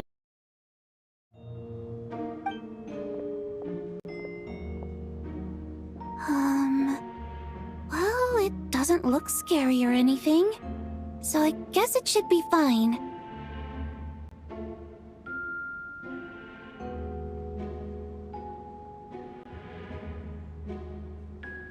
All right, let's read it together.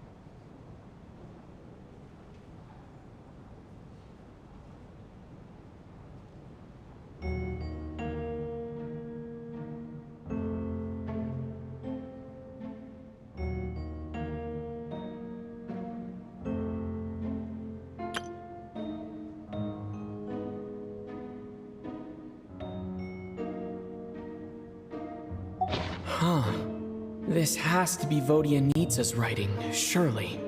Maybe it's a little rude for us to peek at this. I feel like I just read someone's secret diary by accident. It sounds like she's writing this for her parents, right? I don't understand. Why put this stuff in a notebook instead of mailing it in a letter? Because her water imp parents belonged to the aristocracy, who were driven out of Snezhnaya by the Tsaritsa long ago. And now they live somewhere new, where the postman can't get to. We're sorry. It's fine. My fault for not storing it properly. I can't leave things lying around and expect them to get ignored when everyone's scouring the place for clues. Alright, give me my notebook back. I'll take over the investigation in this room.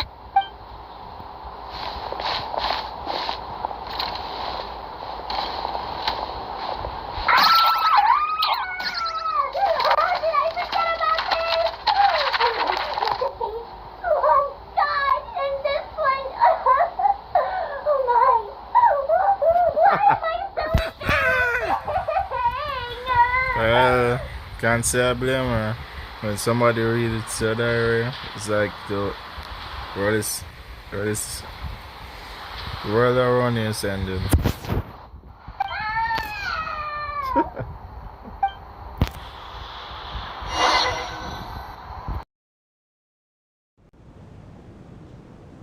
If we take all this together, it's not impossible, is it? If anything, it's the natural conclusion. Oh, I beg to differ. This sounds to me like a product of a researcher's vivid imagination. And perhaps it's because I'm still viewing this through the lens of a typical murder investigation. But still, I'm struggling to be persuaded by your theory. Does it really sound that far-fetched? Alright, well, let's treat that as speculation for now. I do agree with what you've said, so let's go with your idea for now. Good. Okay, now that we finally have some meaningful leads, I think it's time to reconvene. Let's get the others.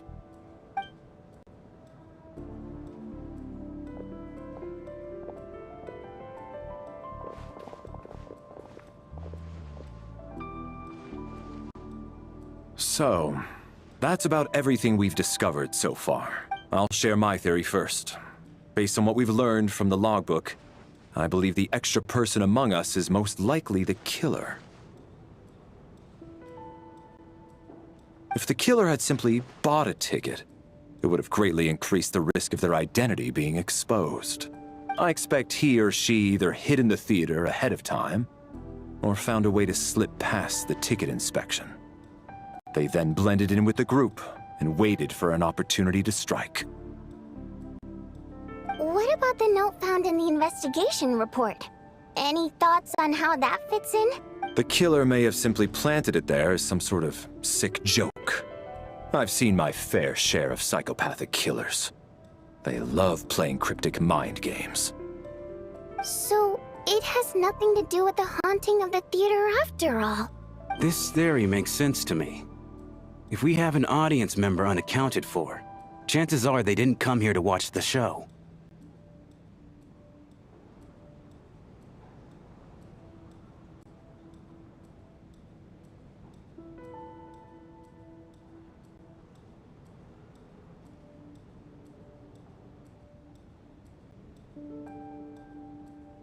Could it really be that simple?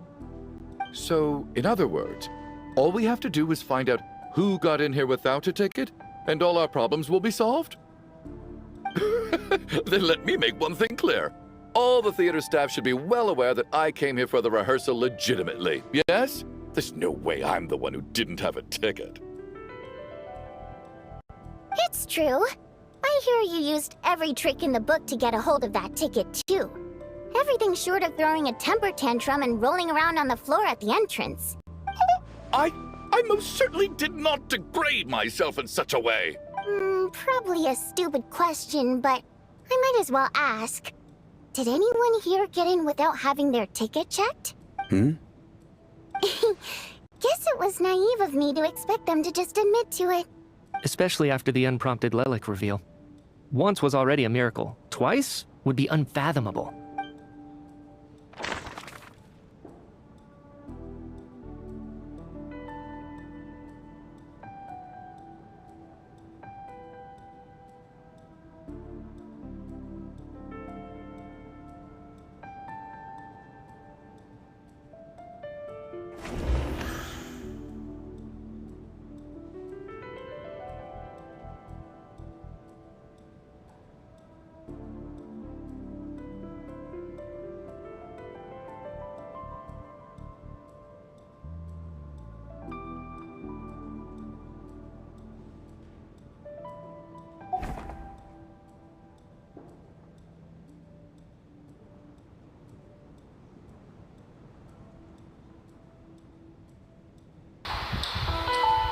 So far, there's no way it could be Meteor. Yes, Meteor does. I'm pretty sure Meteor entered with a ticket. And so did Valeria.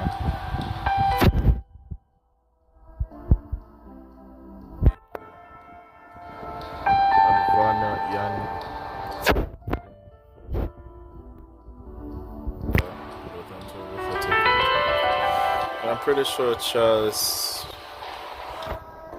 Charles, with his sister, he gave her a ticket to enjoy herself.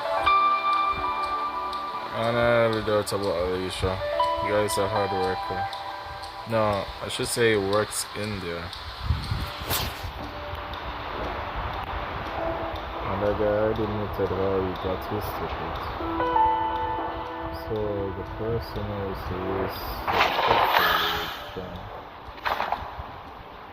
I don't believe any of us here knew Shram before all this. If no one can verify Shram's identity... Yeah. Shram is the least.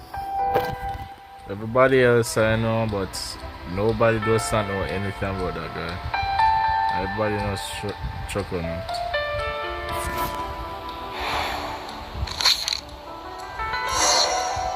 Mr. Shram, did you really go through the ticket inspection to get in here? Huh? Me? Why am I being singled out, my friend? Do I seem that suspicious? It's not that you stand out as suspicious. More that everyone else has been ruled out as trustworthy. Okay. Well, we spent the best part of 2 days together now, so I'm sure you can all tell what kind of person I am. I'm a true gentleman. I never dream of doing something like sneaking to the theater without a ticket. Yeah, I have no doubt that you're a good person. But the problem is, none of us here actually... No one can say for sure that you are who you claim to be.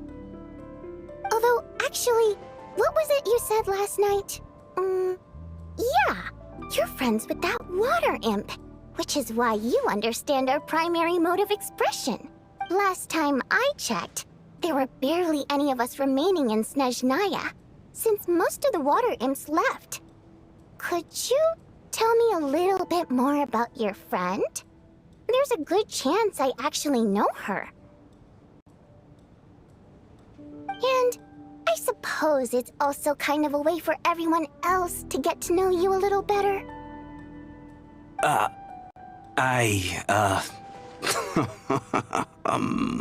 Good grief. Are you blushing? Pull yourself together, man. Stop giggling like a teenage boy. It's revolting. Hey, revolting is a little strong. All right, fine. I'll admit it. That water imp friend of mine, the truth is, we're dating. I was just the bodyguard hired by our family. But the stars must have aligned, because sparks began to fly between me and their daughter. Never in my wildest dreams did I think I'd get so lucky. We don't need details. Just get to the point. Okay. I'm just a little hesitant to reveal her name, that's all. You know how it is. These are delicate times, even with me to protect her. If word gets out that she's dating a human, both the Fae and human factions will give her a hard time. Really? Wait, no. That can't be. Huh? Shram, what the devil are you talking about? Why is everyone looking at me like that? Surely you can understand where I'm coming from. Delicate times? Factions? Yes. You know, the Civil War. Last time I checked, the Fae and the humans were still at each other's throats. If I'm not mistaken, the last significant civil war in Snezhnaya history was over 400 years ago, when Her Majesty the Tsaritsa had just taken the throne and was consolidating her reign. What do you mean, 400 years ago? What's going on here? Is Shram from the past? All right, Mr. Mitya, you win this round. As far-fetched as it is, it appears that your theory may be correct. I'm just as amazed as you are. I didn't even believe it myself, to be honest. Is someone going to explain what's going on here? From the look on your face, you figured it out too, haven't you, Traveler?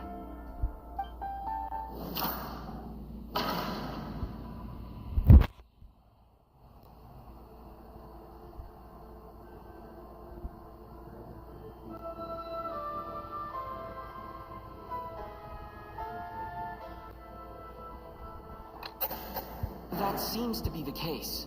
Shram's the extra person, but there's no way of learning his identity from this clue.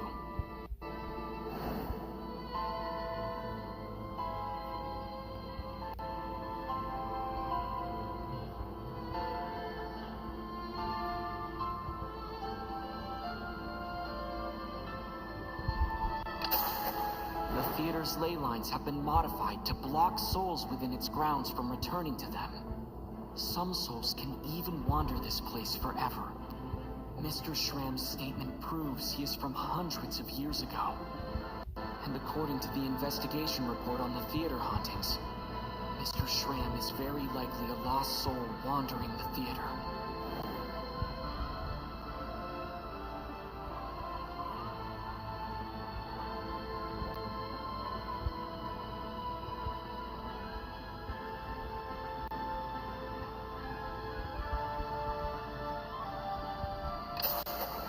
For some unknown reason, the soul that has been wandering the theater due to the ley line issues has joined our group and blended in.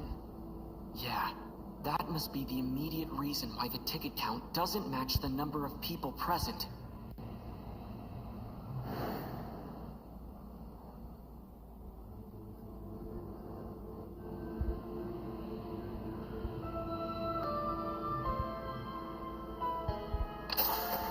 The contents of the investigation report have been verified.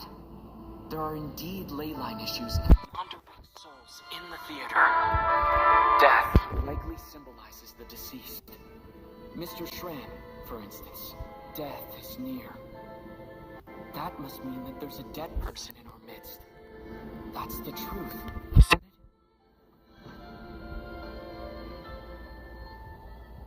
Yeah, the logic is clear now. The investigation report said that there would be souls stuck wandering around the theater because the ley lines were cut off. Mr. Shram must be one such soul who died in the theater a long time ago. In which case, that also makes him our extra person. So when the note said death is near, it must have been referring to death as in the deceased. People who died a long time ago. Someone who died a long time ago. In short, there's a dead person among us. The extra person we've been searching for is a ghost from the past. You mean I'm a ghost? No. Don't make jokes like that, my man. There must be some mistake.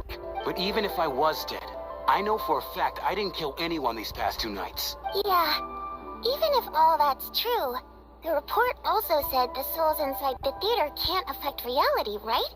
They're harmless. Then what if the problem isn't the souls at all, but the ley lines themselves? The ley lines have a powerful ability to attract and devour souls. Let's say that the ley lines are like a black hole, constantly seeking to engulf souls. But the souls that don't want to return are trying to avoid being sucked in. Huh. Why does this analogy sound so familiar? What happens when the black hole can't achieve its goal? I'm only speculating here, but what if it ended up swallowing innocent souls by mistake? Or intentionally taking other souls to compensate? That could explain why we weren't able to determine a cause of death. If you're right, and their souls were devoured by the ley lines, it does make some sense. It does seem to explain a lot of the things we couldn't make sense of. Does that mean it's true? Except there's no concrete evidence. Mitya's relying on a lot of logical leaps. Still, it seems like the best explanation we have under the circumstances. Alright, so how could Shram not know that he's dead? Seems a little unlikely that he hasn't noticed anything unusual even after several days interacting with us. On the contrary, it's perfectly normal for a soul to wander the theater for centuries without questioning their existence or reason for being there. It's simply what's natural for them.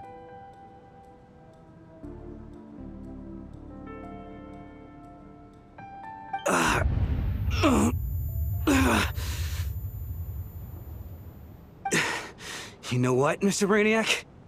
I think you might actually be right after all. I'm trying to remember and... even though my head feels like it's going to explode, I think... it's all coming back to me. I was the one who didn't want to remember my own death, so I forced myself to forget. Well, I'm sure those are painful memories. My lady and I snuck out to go on a date one day. We bought tickets for the theater.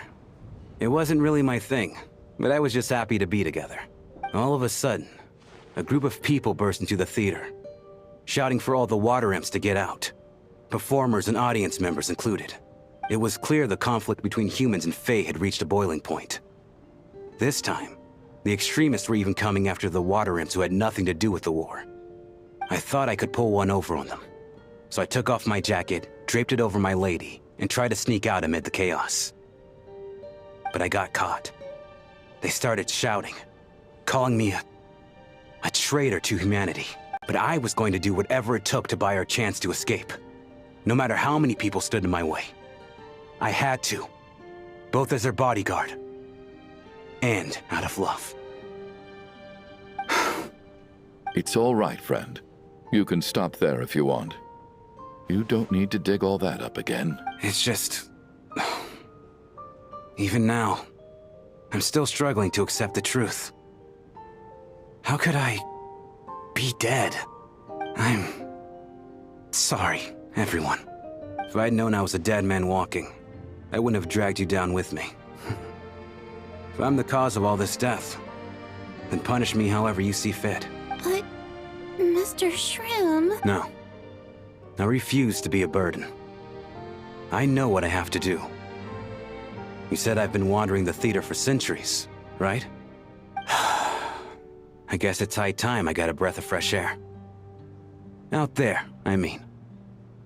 I'll leave this place, and take all this death with me. Go out on my own terms. Mr. Shram, I'm sure we can figure out a different course of action. My good sir, we both know I'm not supposed to be here. I should have accepted my death long ago. One way or another, this has to end. Unless you're saying this goes against another one of your military principles somehow. No, I'm speaking on a personal level this time. Let it go, man.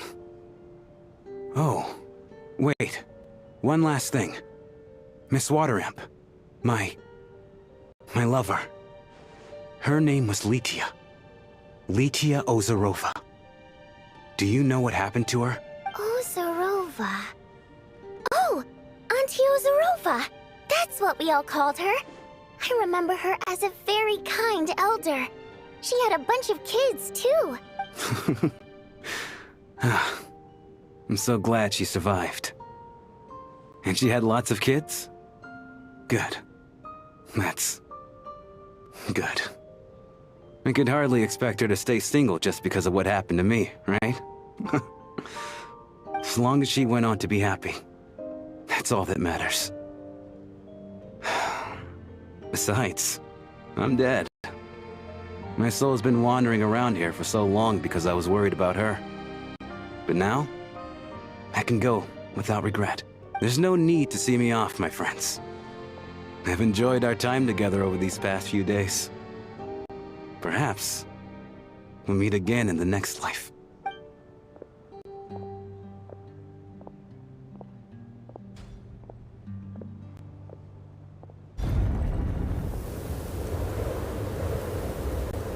Take care, my man. I know Mr. Shram was already dead, but... I still feel so sad. Death is cruel, no matter how we might try to make sense of it. So, was the conflict between Fae and humans really that bad back then? I was only little, so I don't remember much. It's terrible to think that so many innocent people had their lives turned upside down. Even the historical records about that time period don't say much about it. All people know is that the Tsaritsa founded the Fatui, drove out most of the Fae aristocracy without explanation, then used her terrifying power to suppress the humans. It seems to me like the Tsaritsa chose to make herself the enemy. She downplayed the conflict, directing whatever animosity both sides had for each other at herself instead. That's also why, despite how brutal the conflict was at the time, there hasn't been much lingering tension between humans and Fae since. Things have been fairly harmonious for the past few centuries. So, the Tsaritsa banished the Fae to protect the Fae living in the city? She offered herself up to be hated in exchange for peace.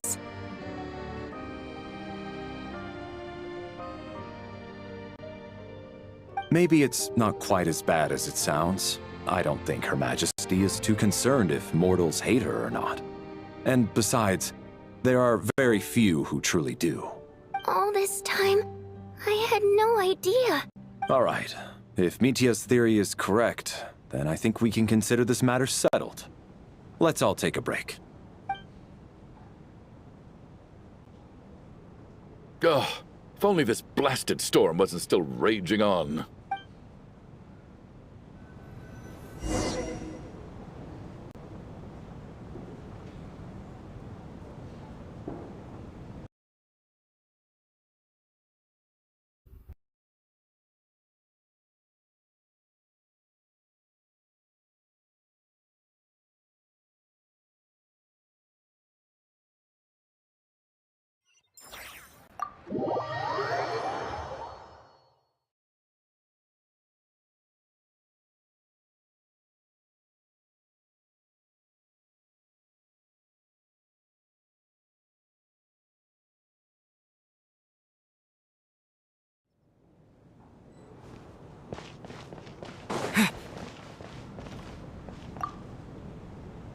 Well, at least it seems like Mr. Shram stayed optimistic until the end. The information he revealed, it's given me a lot to think about.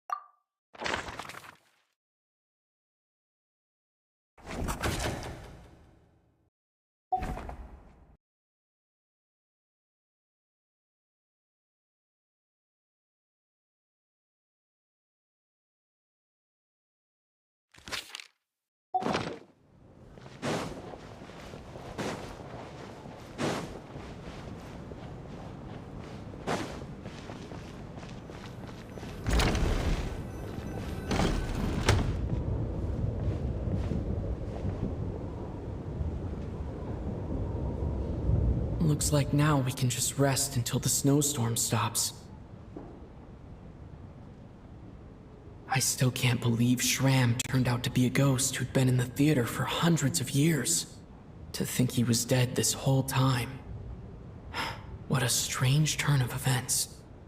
Knock knock. Huh? Knock knock.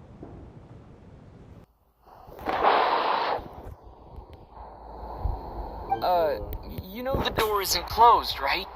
You don't have to knock. Think of it as a signal then. When I'm entering someone else's room and I knock, I'm here as Odette. If I don't knock, it's Lelek. Sure. Whatever makes you happy. Thanks. So, why did you come to find me? There's something I can help with? Vodyanitsa said you knew about my secret identity from the start, but when everyone was discussing who Lelek could be, you were worried that revealing what you knew would be unfair to me, so you kept it to yourself, right?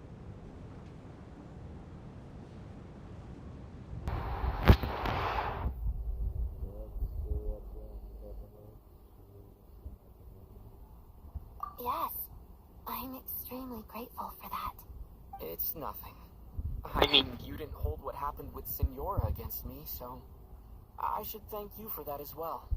Actually, there's something else as well. I found myself in a situation similar to the one you were in when you helped conceal my identity. So I thought I'd come and ask you for advice. What's the situation? It's about Mitya. Before all of this, the last time I saw him, he was dead. What? As I'm sure you know, my goal as Lelik was to stop Project Stuja. Well, when I found out the tech lead for the experiment behind Project Stuja was Mitya, I immediately started planning to track him down and threaten him to back out. I often saw him around the theater, but I soon concluded that making my move there would risk exposing my identity. So I decided to infiltrate the Armory Palace and go directly to his lab. That way, the threat would be much more effective.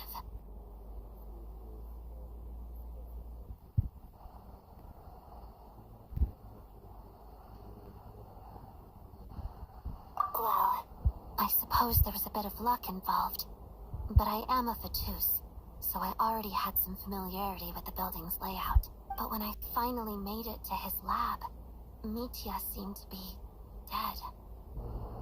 I checked his breathing and his pulse. He had no vital signs whatsoever. I'm certain of that.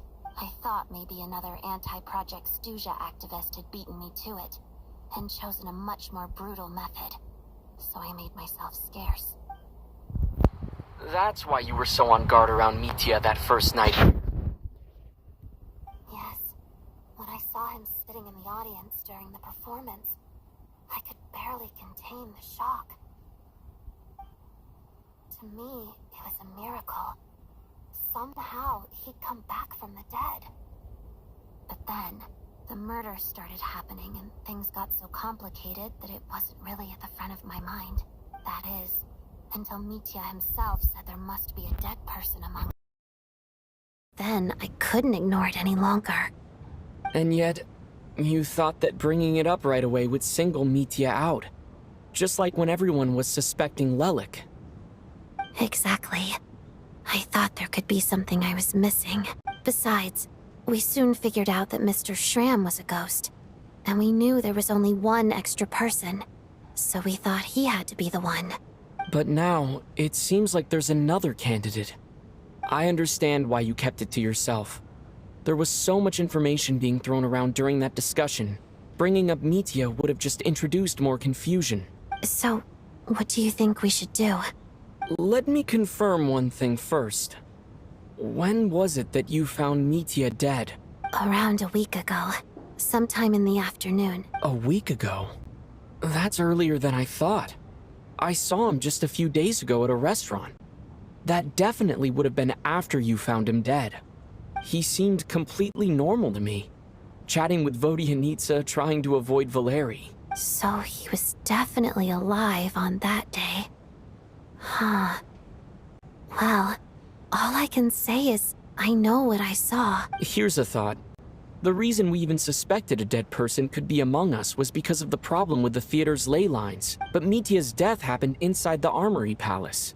The ley lines affecting the theater shouldn't reach that far. You're right. I guess he doesn't fit the profile of the person we were searching for. I think the chances of it being him are very low. Surely he can't have died for real in the Armory Palace. Unless what? Unless he really did come back from the dead. You're right.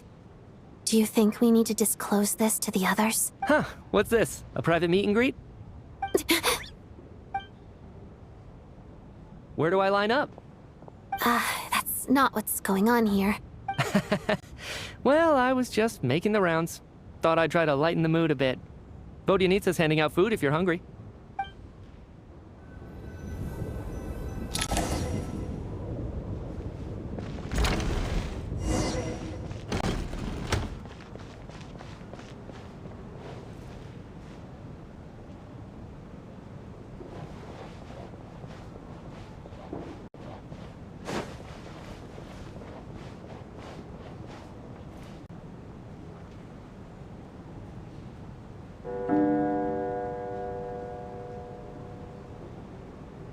What is going on with this storm? Could it be connected to that monster that just arrived in Snezhnaya? I almost hope it is. Her Majesty the Tsaritsa left to vanquish that beast herself. We just need to wait for her triumphant return. Do you think people still feel the cold after they die. I'm wondering about Shram. Oh, maybe we should have given him a coat before he went out there. Death itself is cold, isn't it? I'm sure the storm will embrace him. Well, I hope he has a safe journey. I'm going to miss him, I think. It's not like we can blame him for Rampana and Kulish's death. Thinking back on it, we barely made it out alive ourselves. Once we get out of here, how are we going to explain what happened to their families?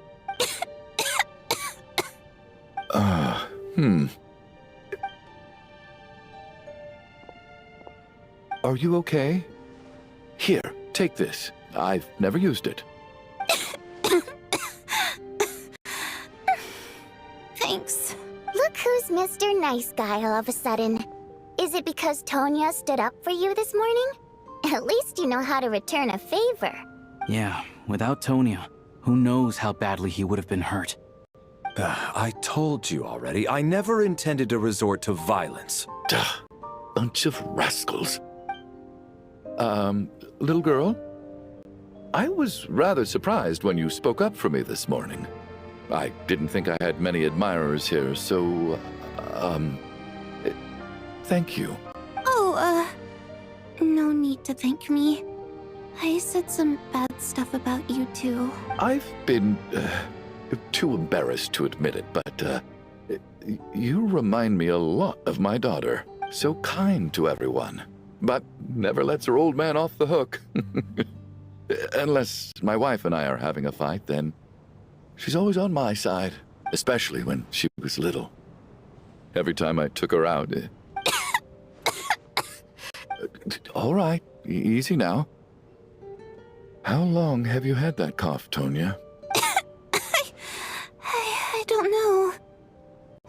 Are you taking anything for it? Yeah. I'll be fine once I see my brother. He's gonna pick some frost fairy flower leaves and brew a tonic for me.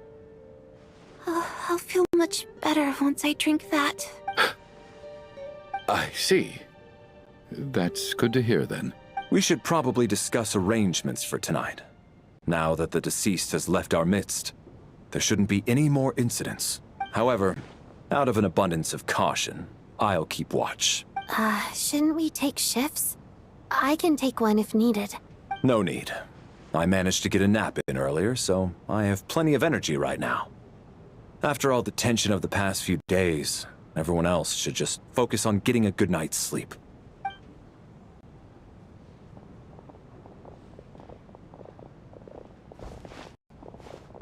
What a long day. This whole situation turned out to be way more complicated than I expected. But Valeri's right. I should just try to calm down and get some rest. The last thing I want is to give myself nightmares.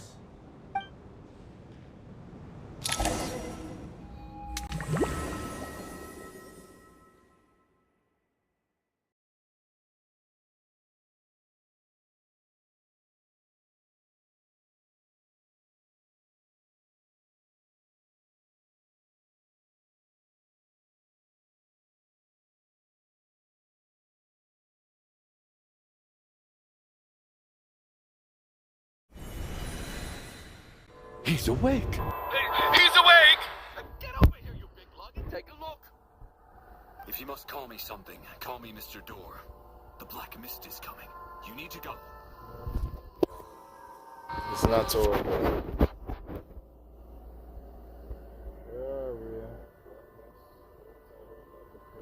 Are you all right?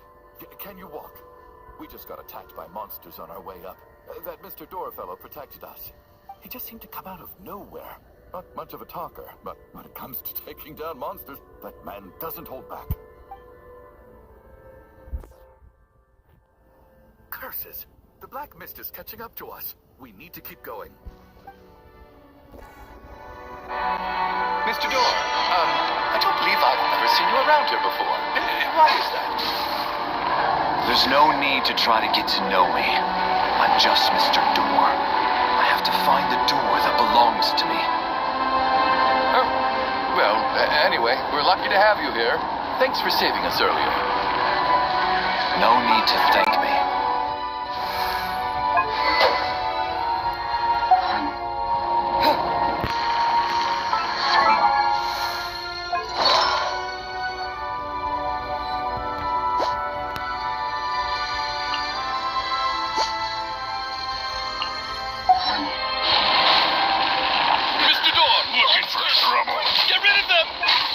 push these ones off.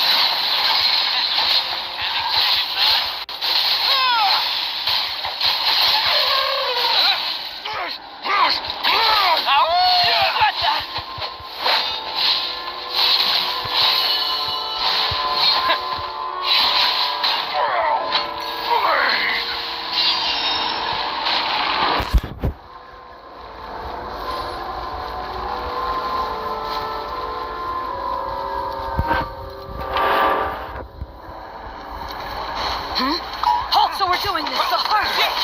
Ready to take my head. Cryo Storm!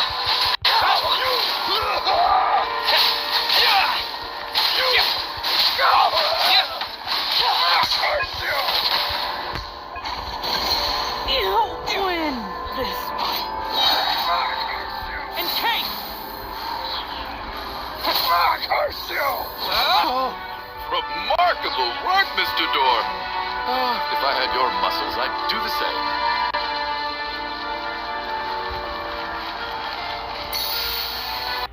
Are none of these doors the one you're looking for? No.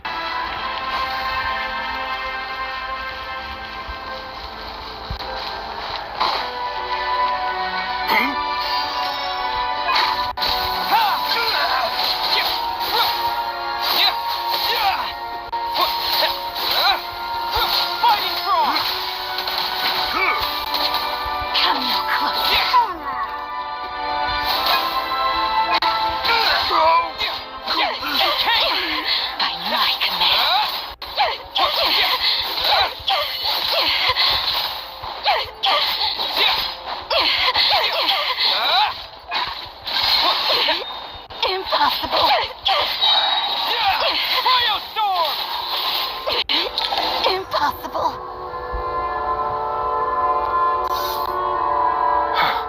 I'm so exhausted, and the black mist is still rising. Wait, look! There's more monsters down there. Are they coming from within the black mist? No! They're gaining on us. Quick, keep going, or they'll be at our heels any second.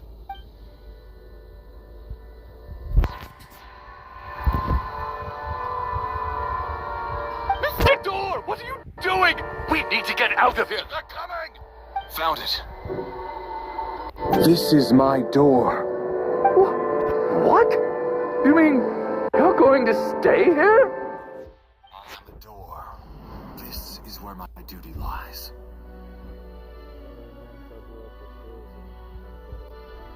No! You saved us. We can't leave you behind. You must keep going. A door can only keep things out for so long. You must make haste. But... Oh, you're right. Let's go. We can't let Mr. Door's sacrifice be in vain.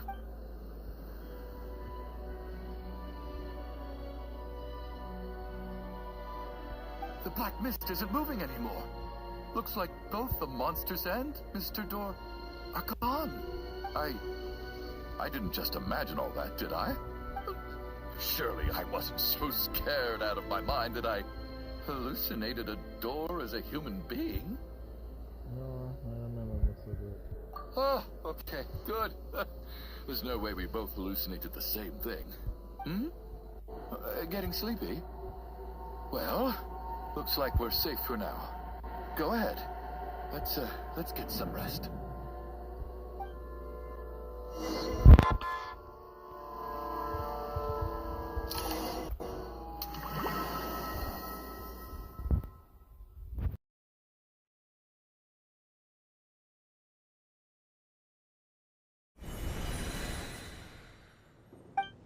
What time is it?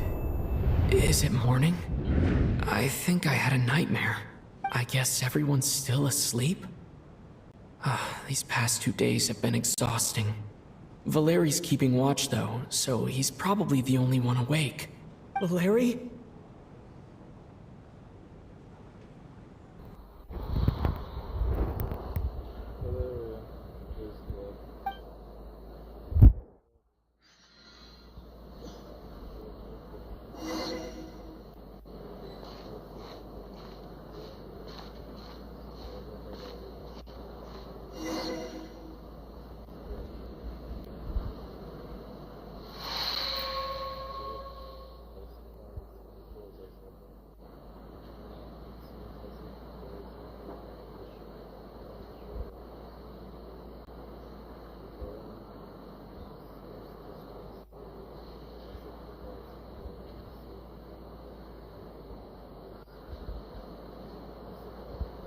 Wake up! Everyone needs to wake up!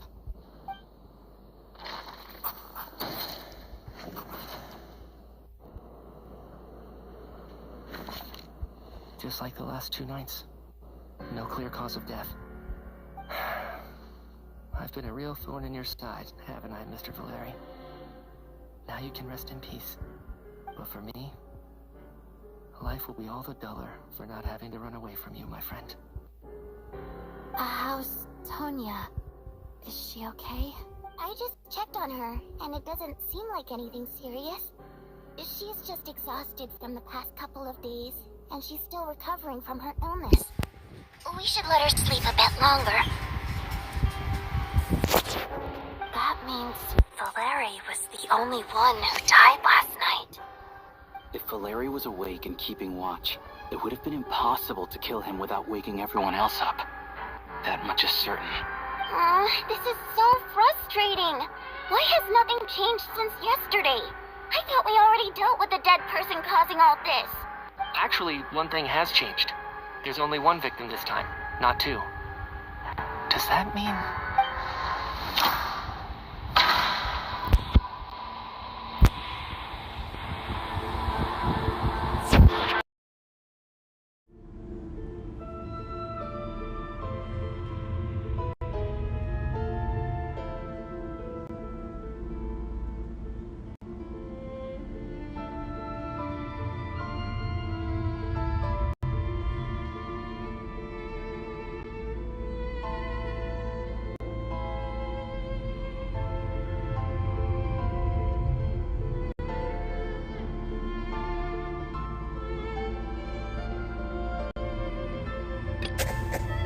Can a death at night even be defended against?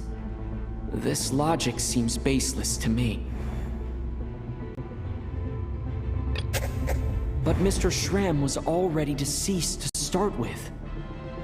That doesn't seem very likely.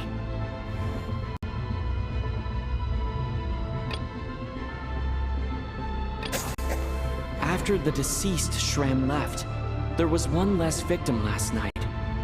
That more or less tracks. It's a reasonable conclusion, considering the only variable that changed. The number of people who die each night is equivalent to the number of dead among us. That's your theory, right? Exactly. We identified Mr. Schramm, and the night after he left, the death toll dropped from 2 to 1.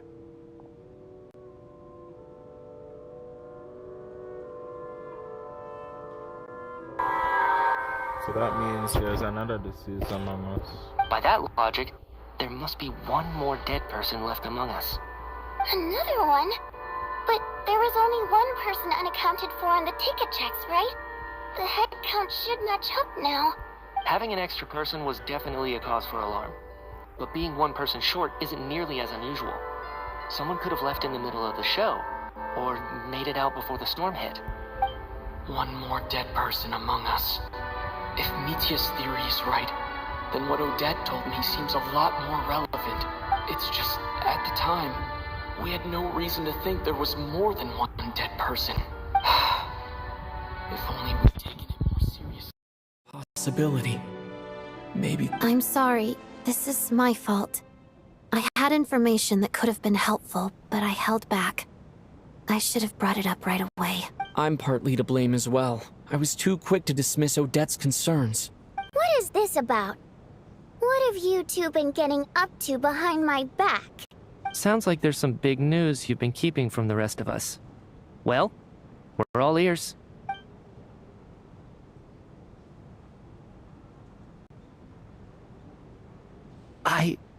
I'm the dead person? Wow, that's certainly news to me. Odette and I talked about it yesterday, but we thought it just wasn't possible, so we left it at that. Yeah, I don't blame you. If I'd been there, I probably would have reached the same conclusion. It just sounds too unbelievable. Let me just try and verify this. I just scoured my memories trying to think back to the afternoon Miss Odette mentioned, but I honestly have no recollection of dying. That's where I'm different than Mr. Schramm. Having seen Mr. Mitya a few days ago myself, I also find it hard to believe he could be the other dead person among us. Well, if it isn't Mitya, then who? Do we vote on it? If you don't mind me asking, Traveler, I believe you mentioned that you know Tonya's brother. Had you ever met her before all this? No, never. Wait, are you saying... Now just 1 minute. I know where this is going. You can't just randomly point a finger at anyone you want. You're in the hot seat, and all of a sudden you want to divert our suspicions onto somebody else? Trying to pick a fight, Mr. Chuganov?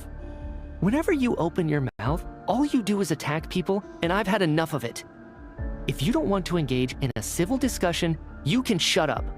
You little brat!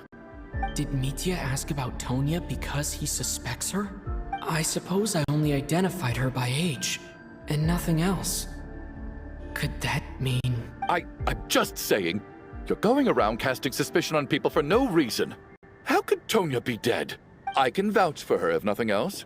I've seen her before. She's the sister of that Harbinger, isn't she?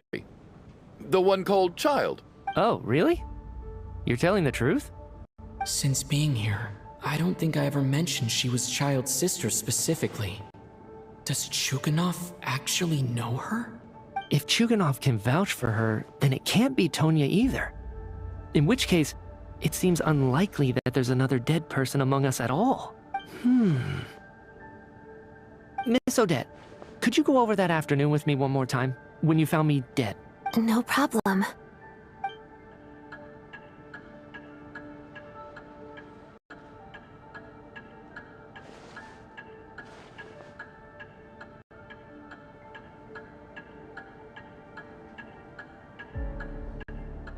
Huh. No matter how hard I try, I just can't remember anything about dying.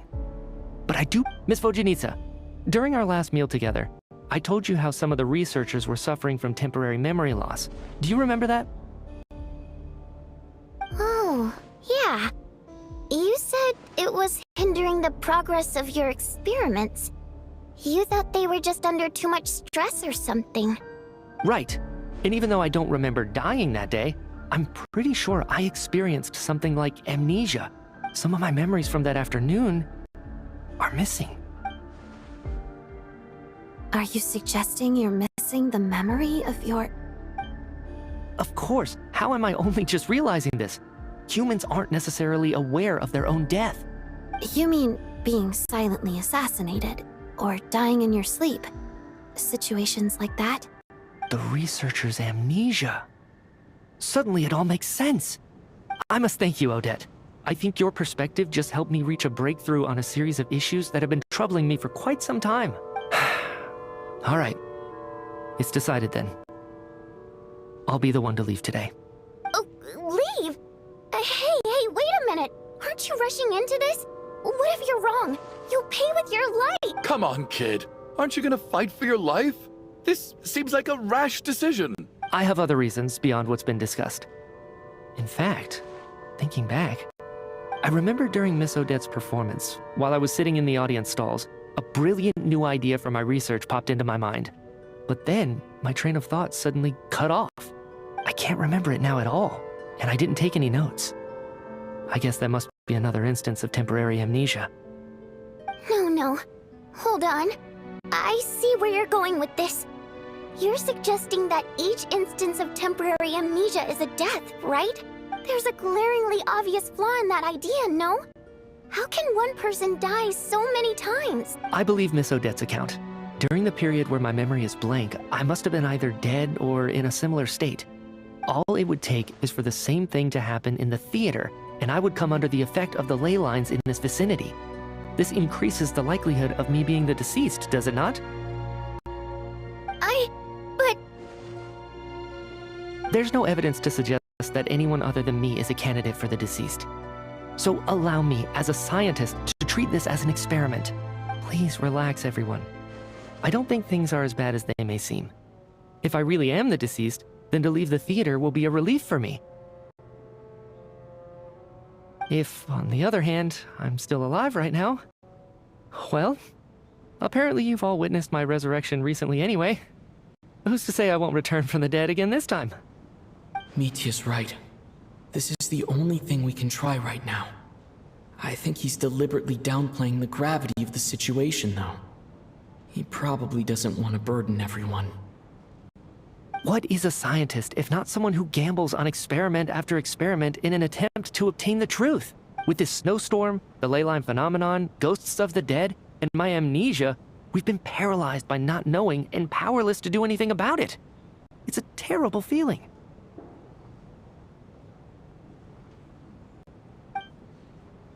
But if I do get resurrected, you can be sure that I'll come back with the truth of all this.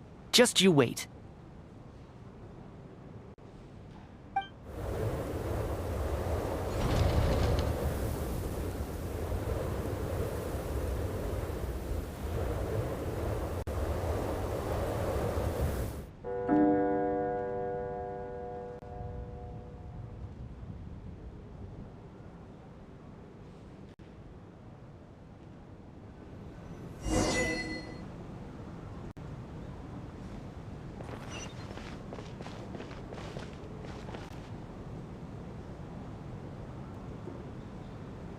Poor Mr. Mitya. I didn't even get to see him one last time.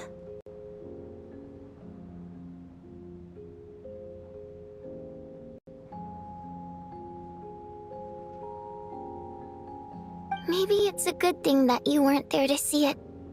It was a hard thing to watch. I hate goodbyes. Why does it feel like everyone around me is slowly disappearing?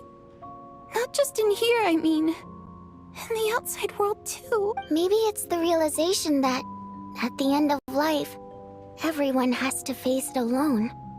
Come to think of it, the main reason we're still alive right now is pure luck. Each morning here, for every one of us, there's the chance that we might not wake up. You could take it a step further and say that the same is true outside, too. Who can ever be 100% sure when they drift off to sleep that they'll open their eyes again in the morning? If I make it out of here, I'm going to cherish every moment that I'm awake and live without any regrets. Without regrets. I feel like a strange sense of anxiety has been quietly growing inside me over the last 2 days.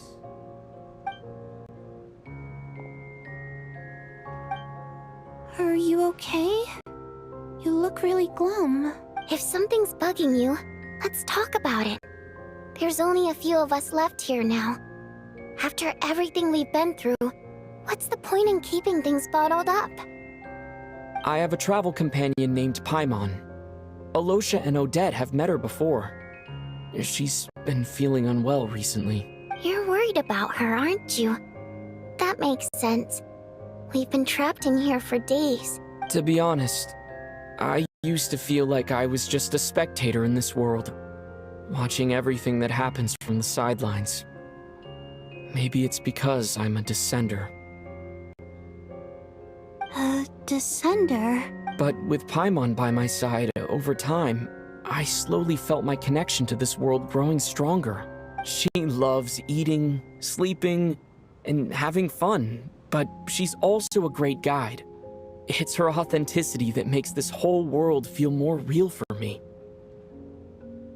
Over the last few days that we've been apart, I've often caught myself wondering, what would Paimon say if she were here right now?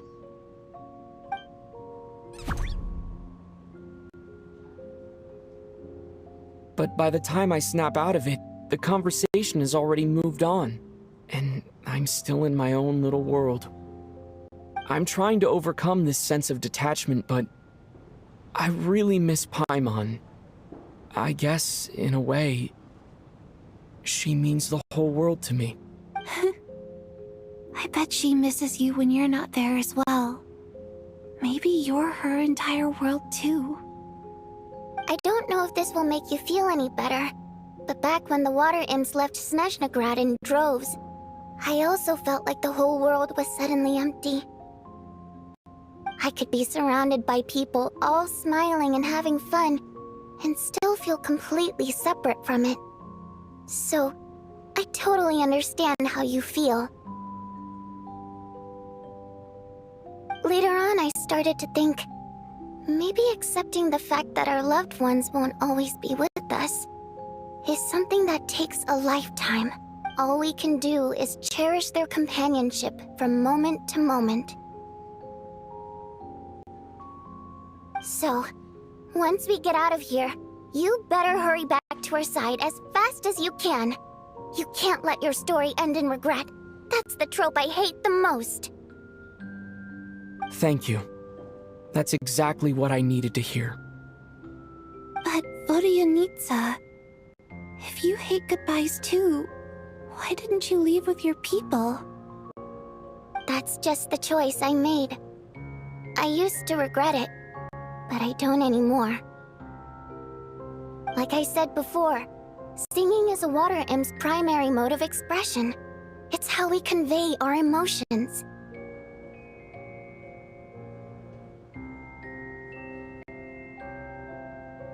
Our songs have echoed through this theater for hundreds of years, each one a story pieced together through moments of joy and sorrow.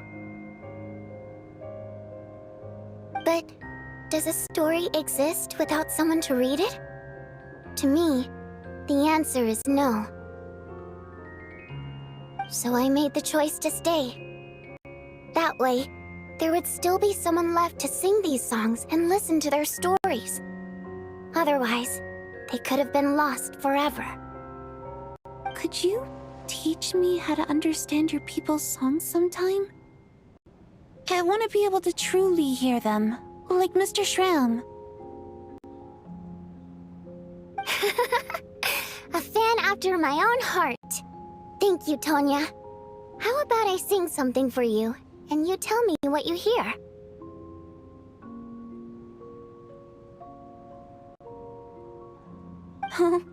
Okay, I'll do my best.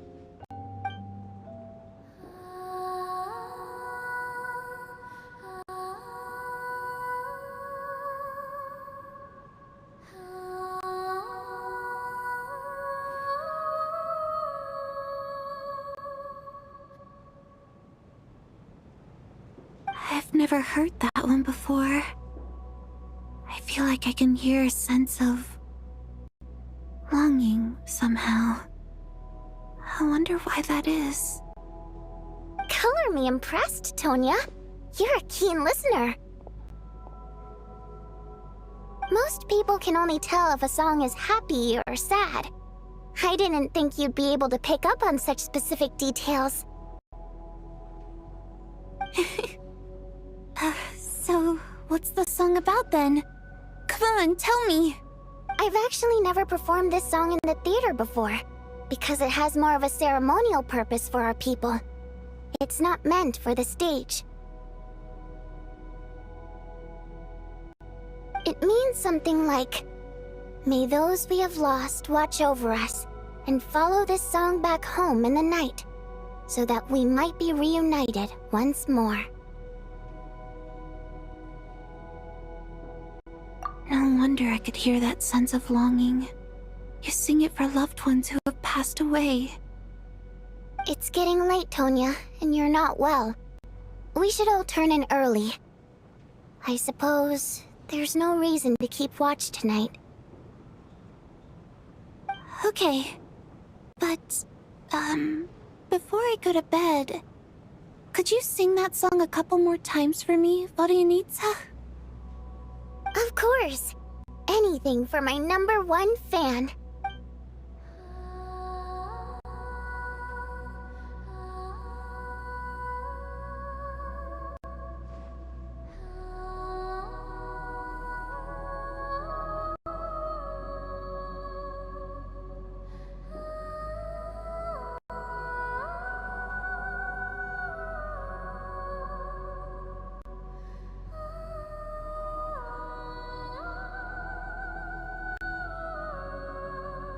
Once I get out of here, I definitely don't plan on ever coming back.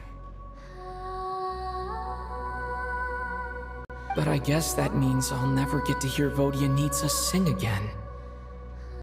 That's a sad thought. Before I fall asleep, I should cherish this moment of companionship while it lasts.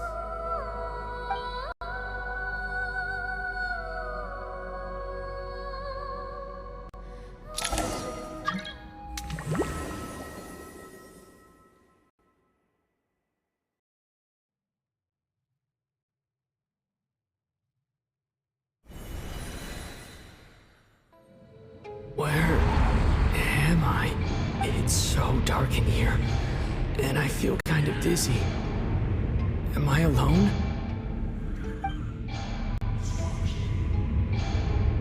Huh? What was that noise?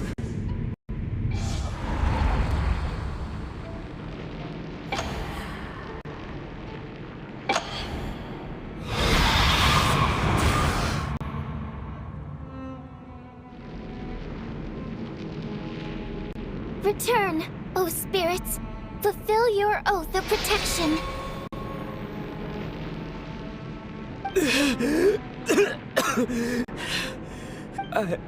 I'm alive? What just happened? No time for questions. Quick, over here. Turn on the switch. We need to bring back the light.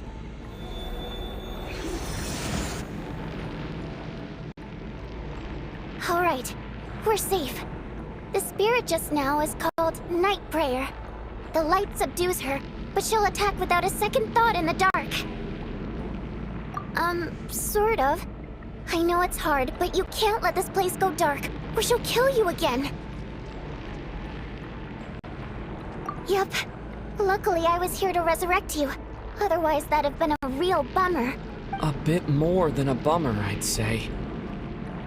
Wait, so you have the ability to resurrect people? Sure I do. I'm your guardian spirit after all. I specialize in soul recall. Oh, it's nice to meet you, by the way. Thanks. It's nice to meet you too. Alright, there's no time to waste. The black mist is already catching up. We need to avoid it at Night Prayer at all costs. Come on, let's go. We need to reach the next switch before the place gets too dark. If we bring the light back, Night Prayer won't be able to get to us.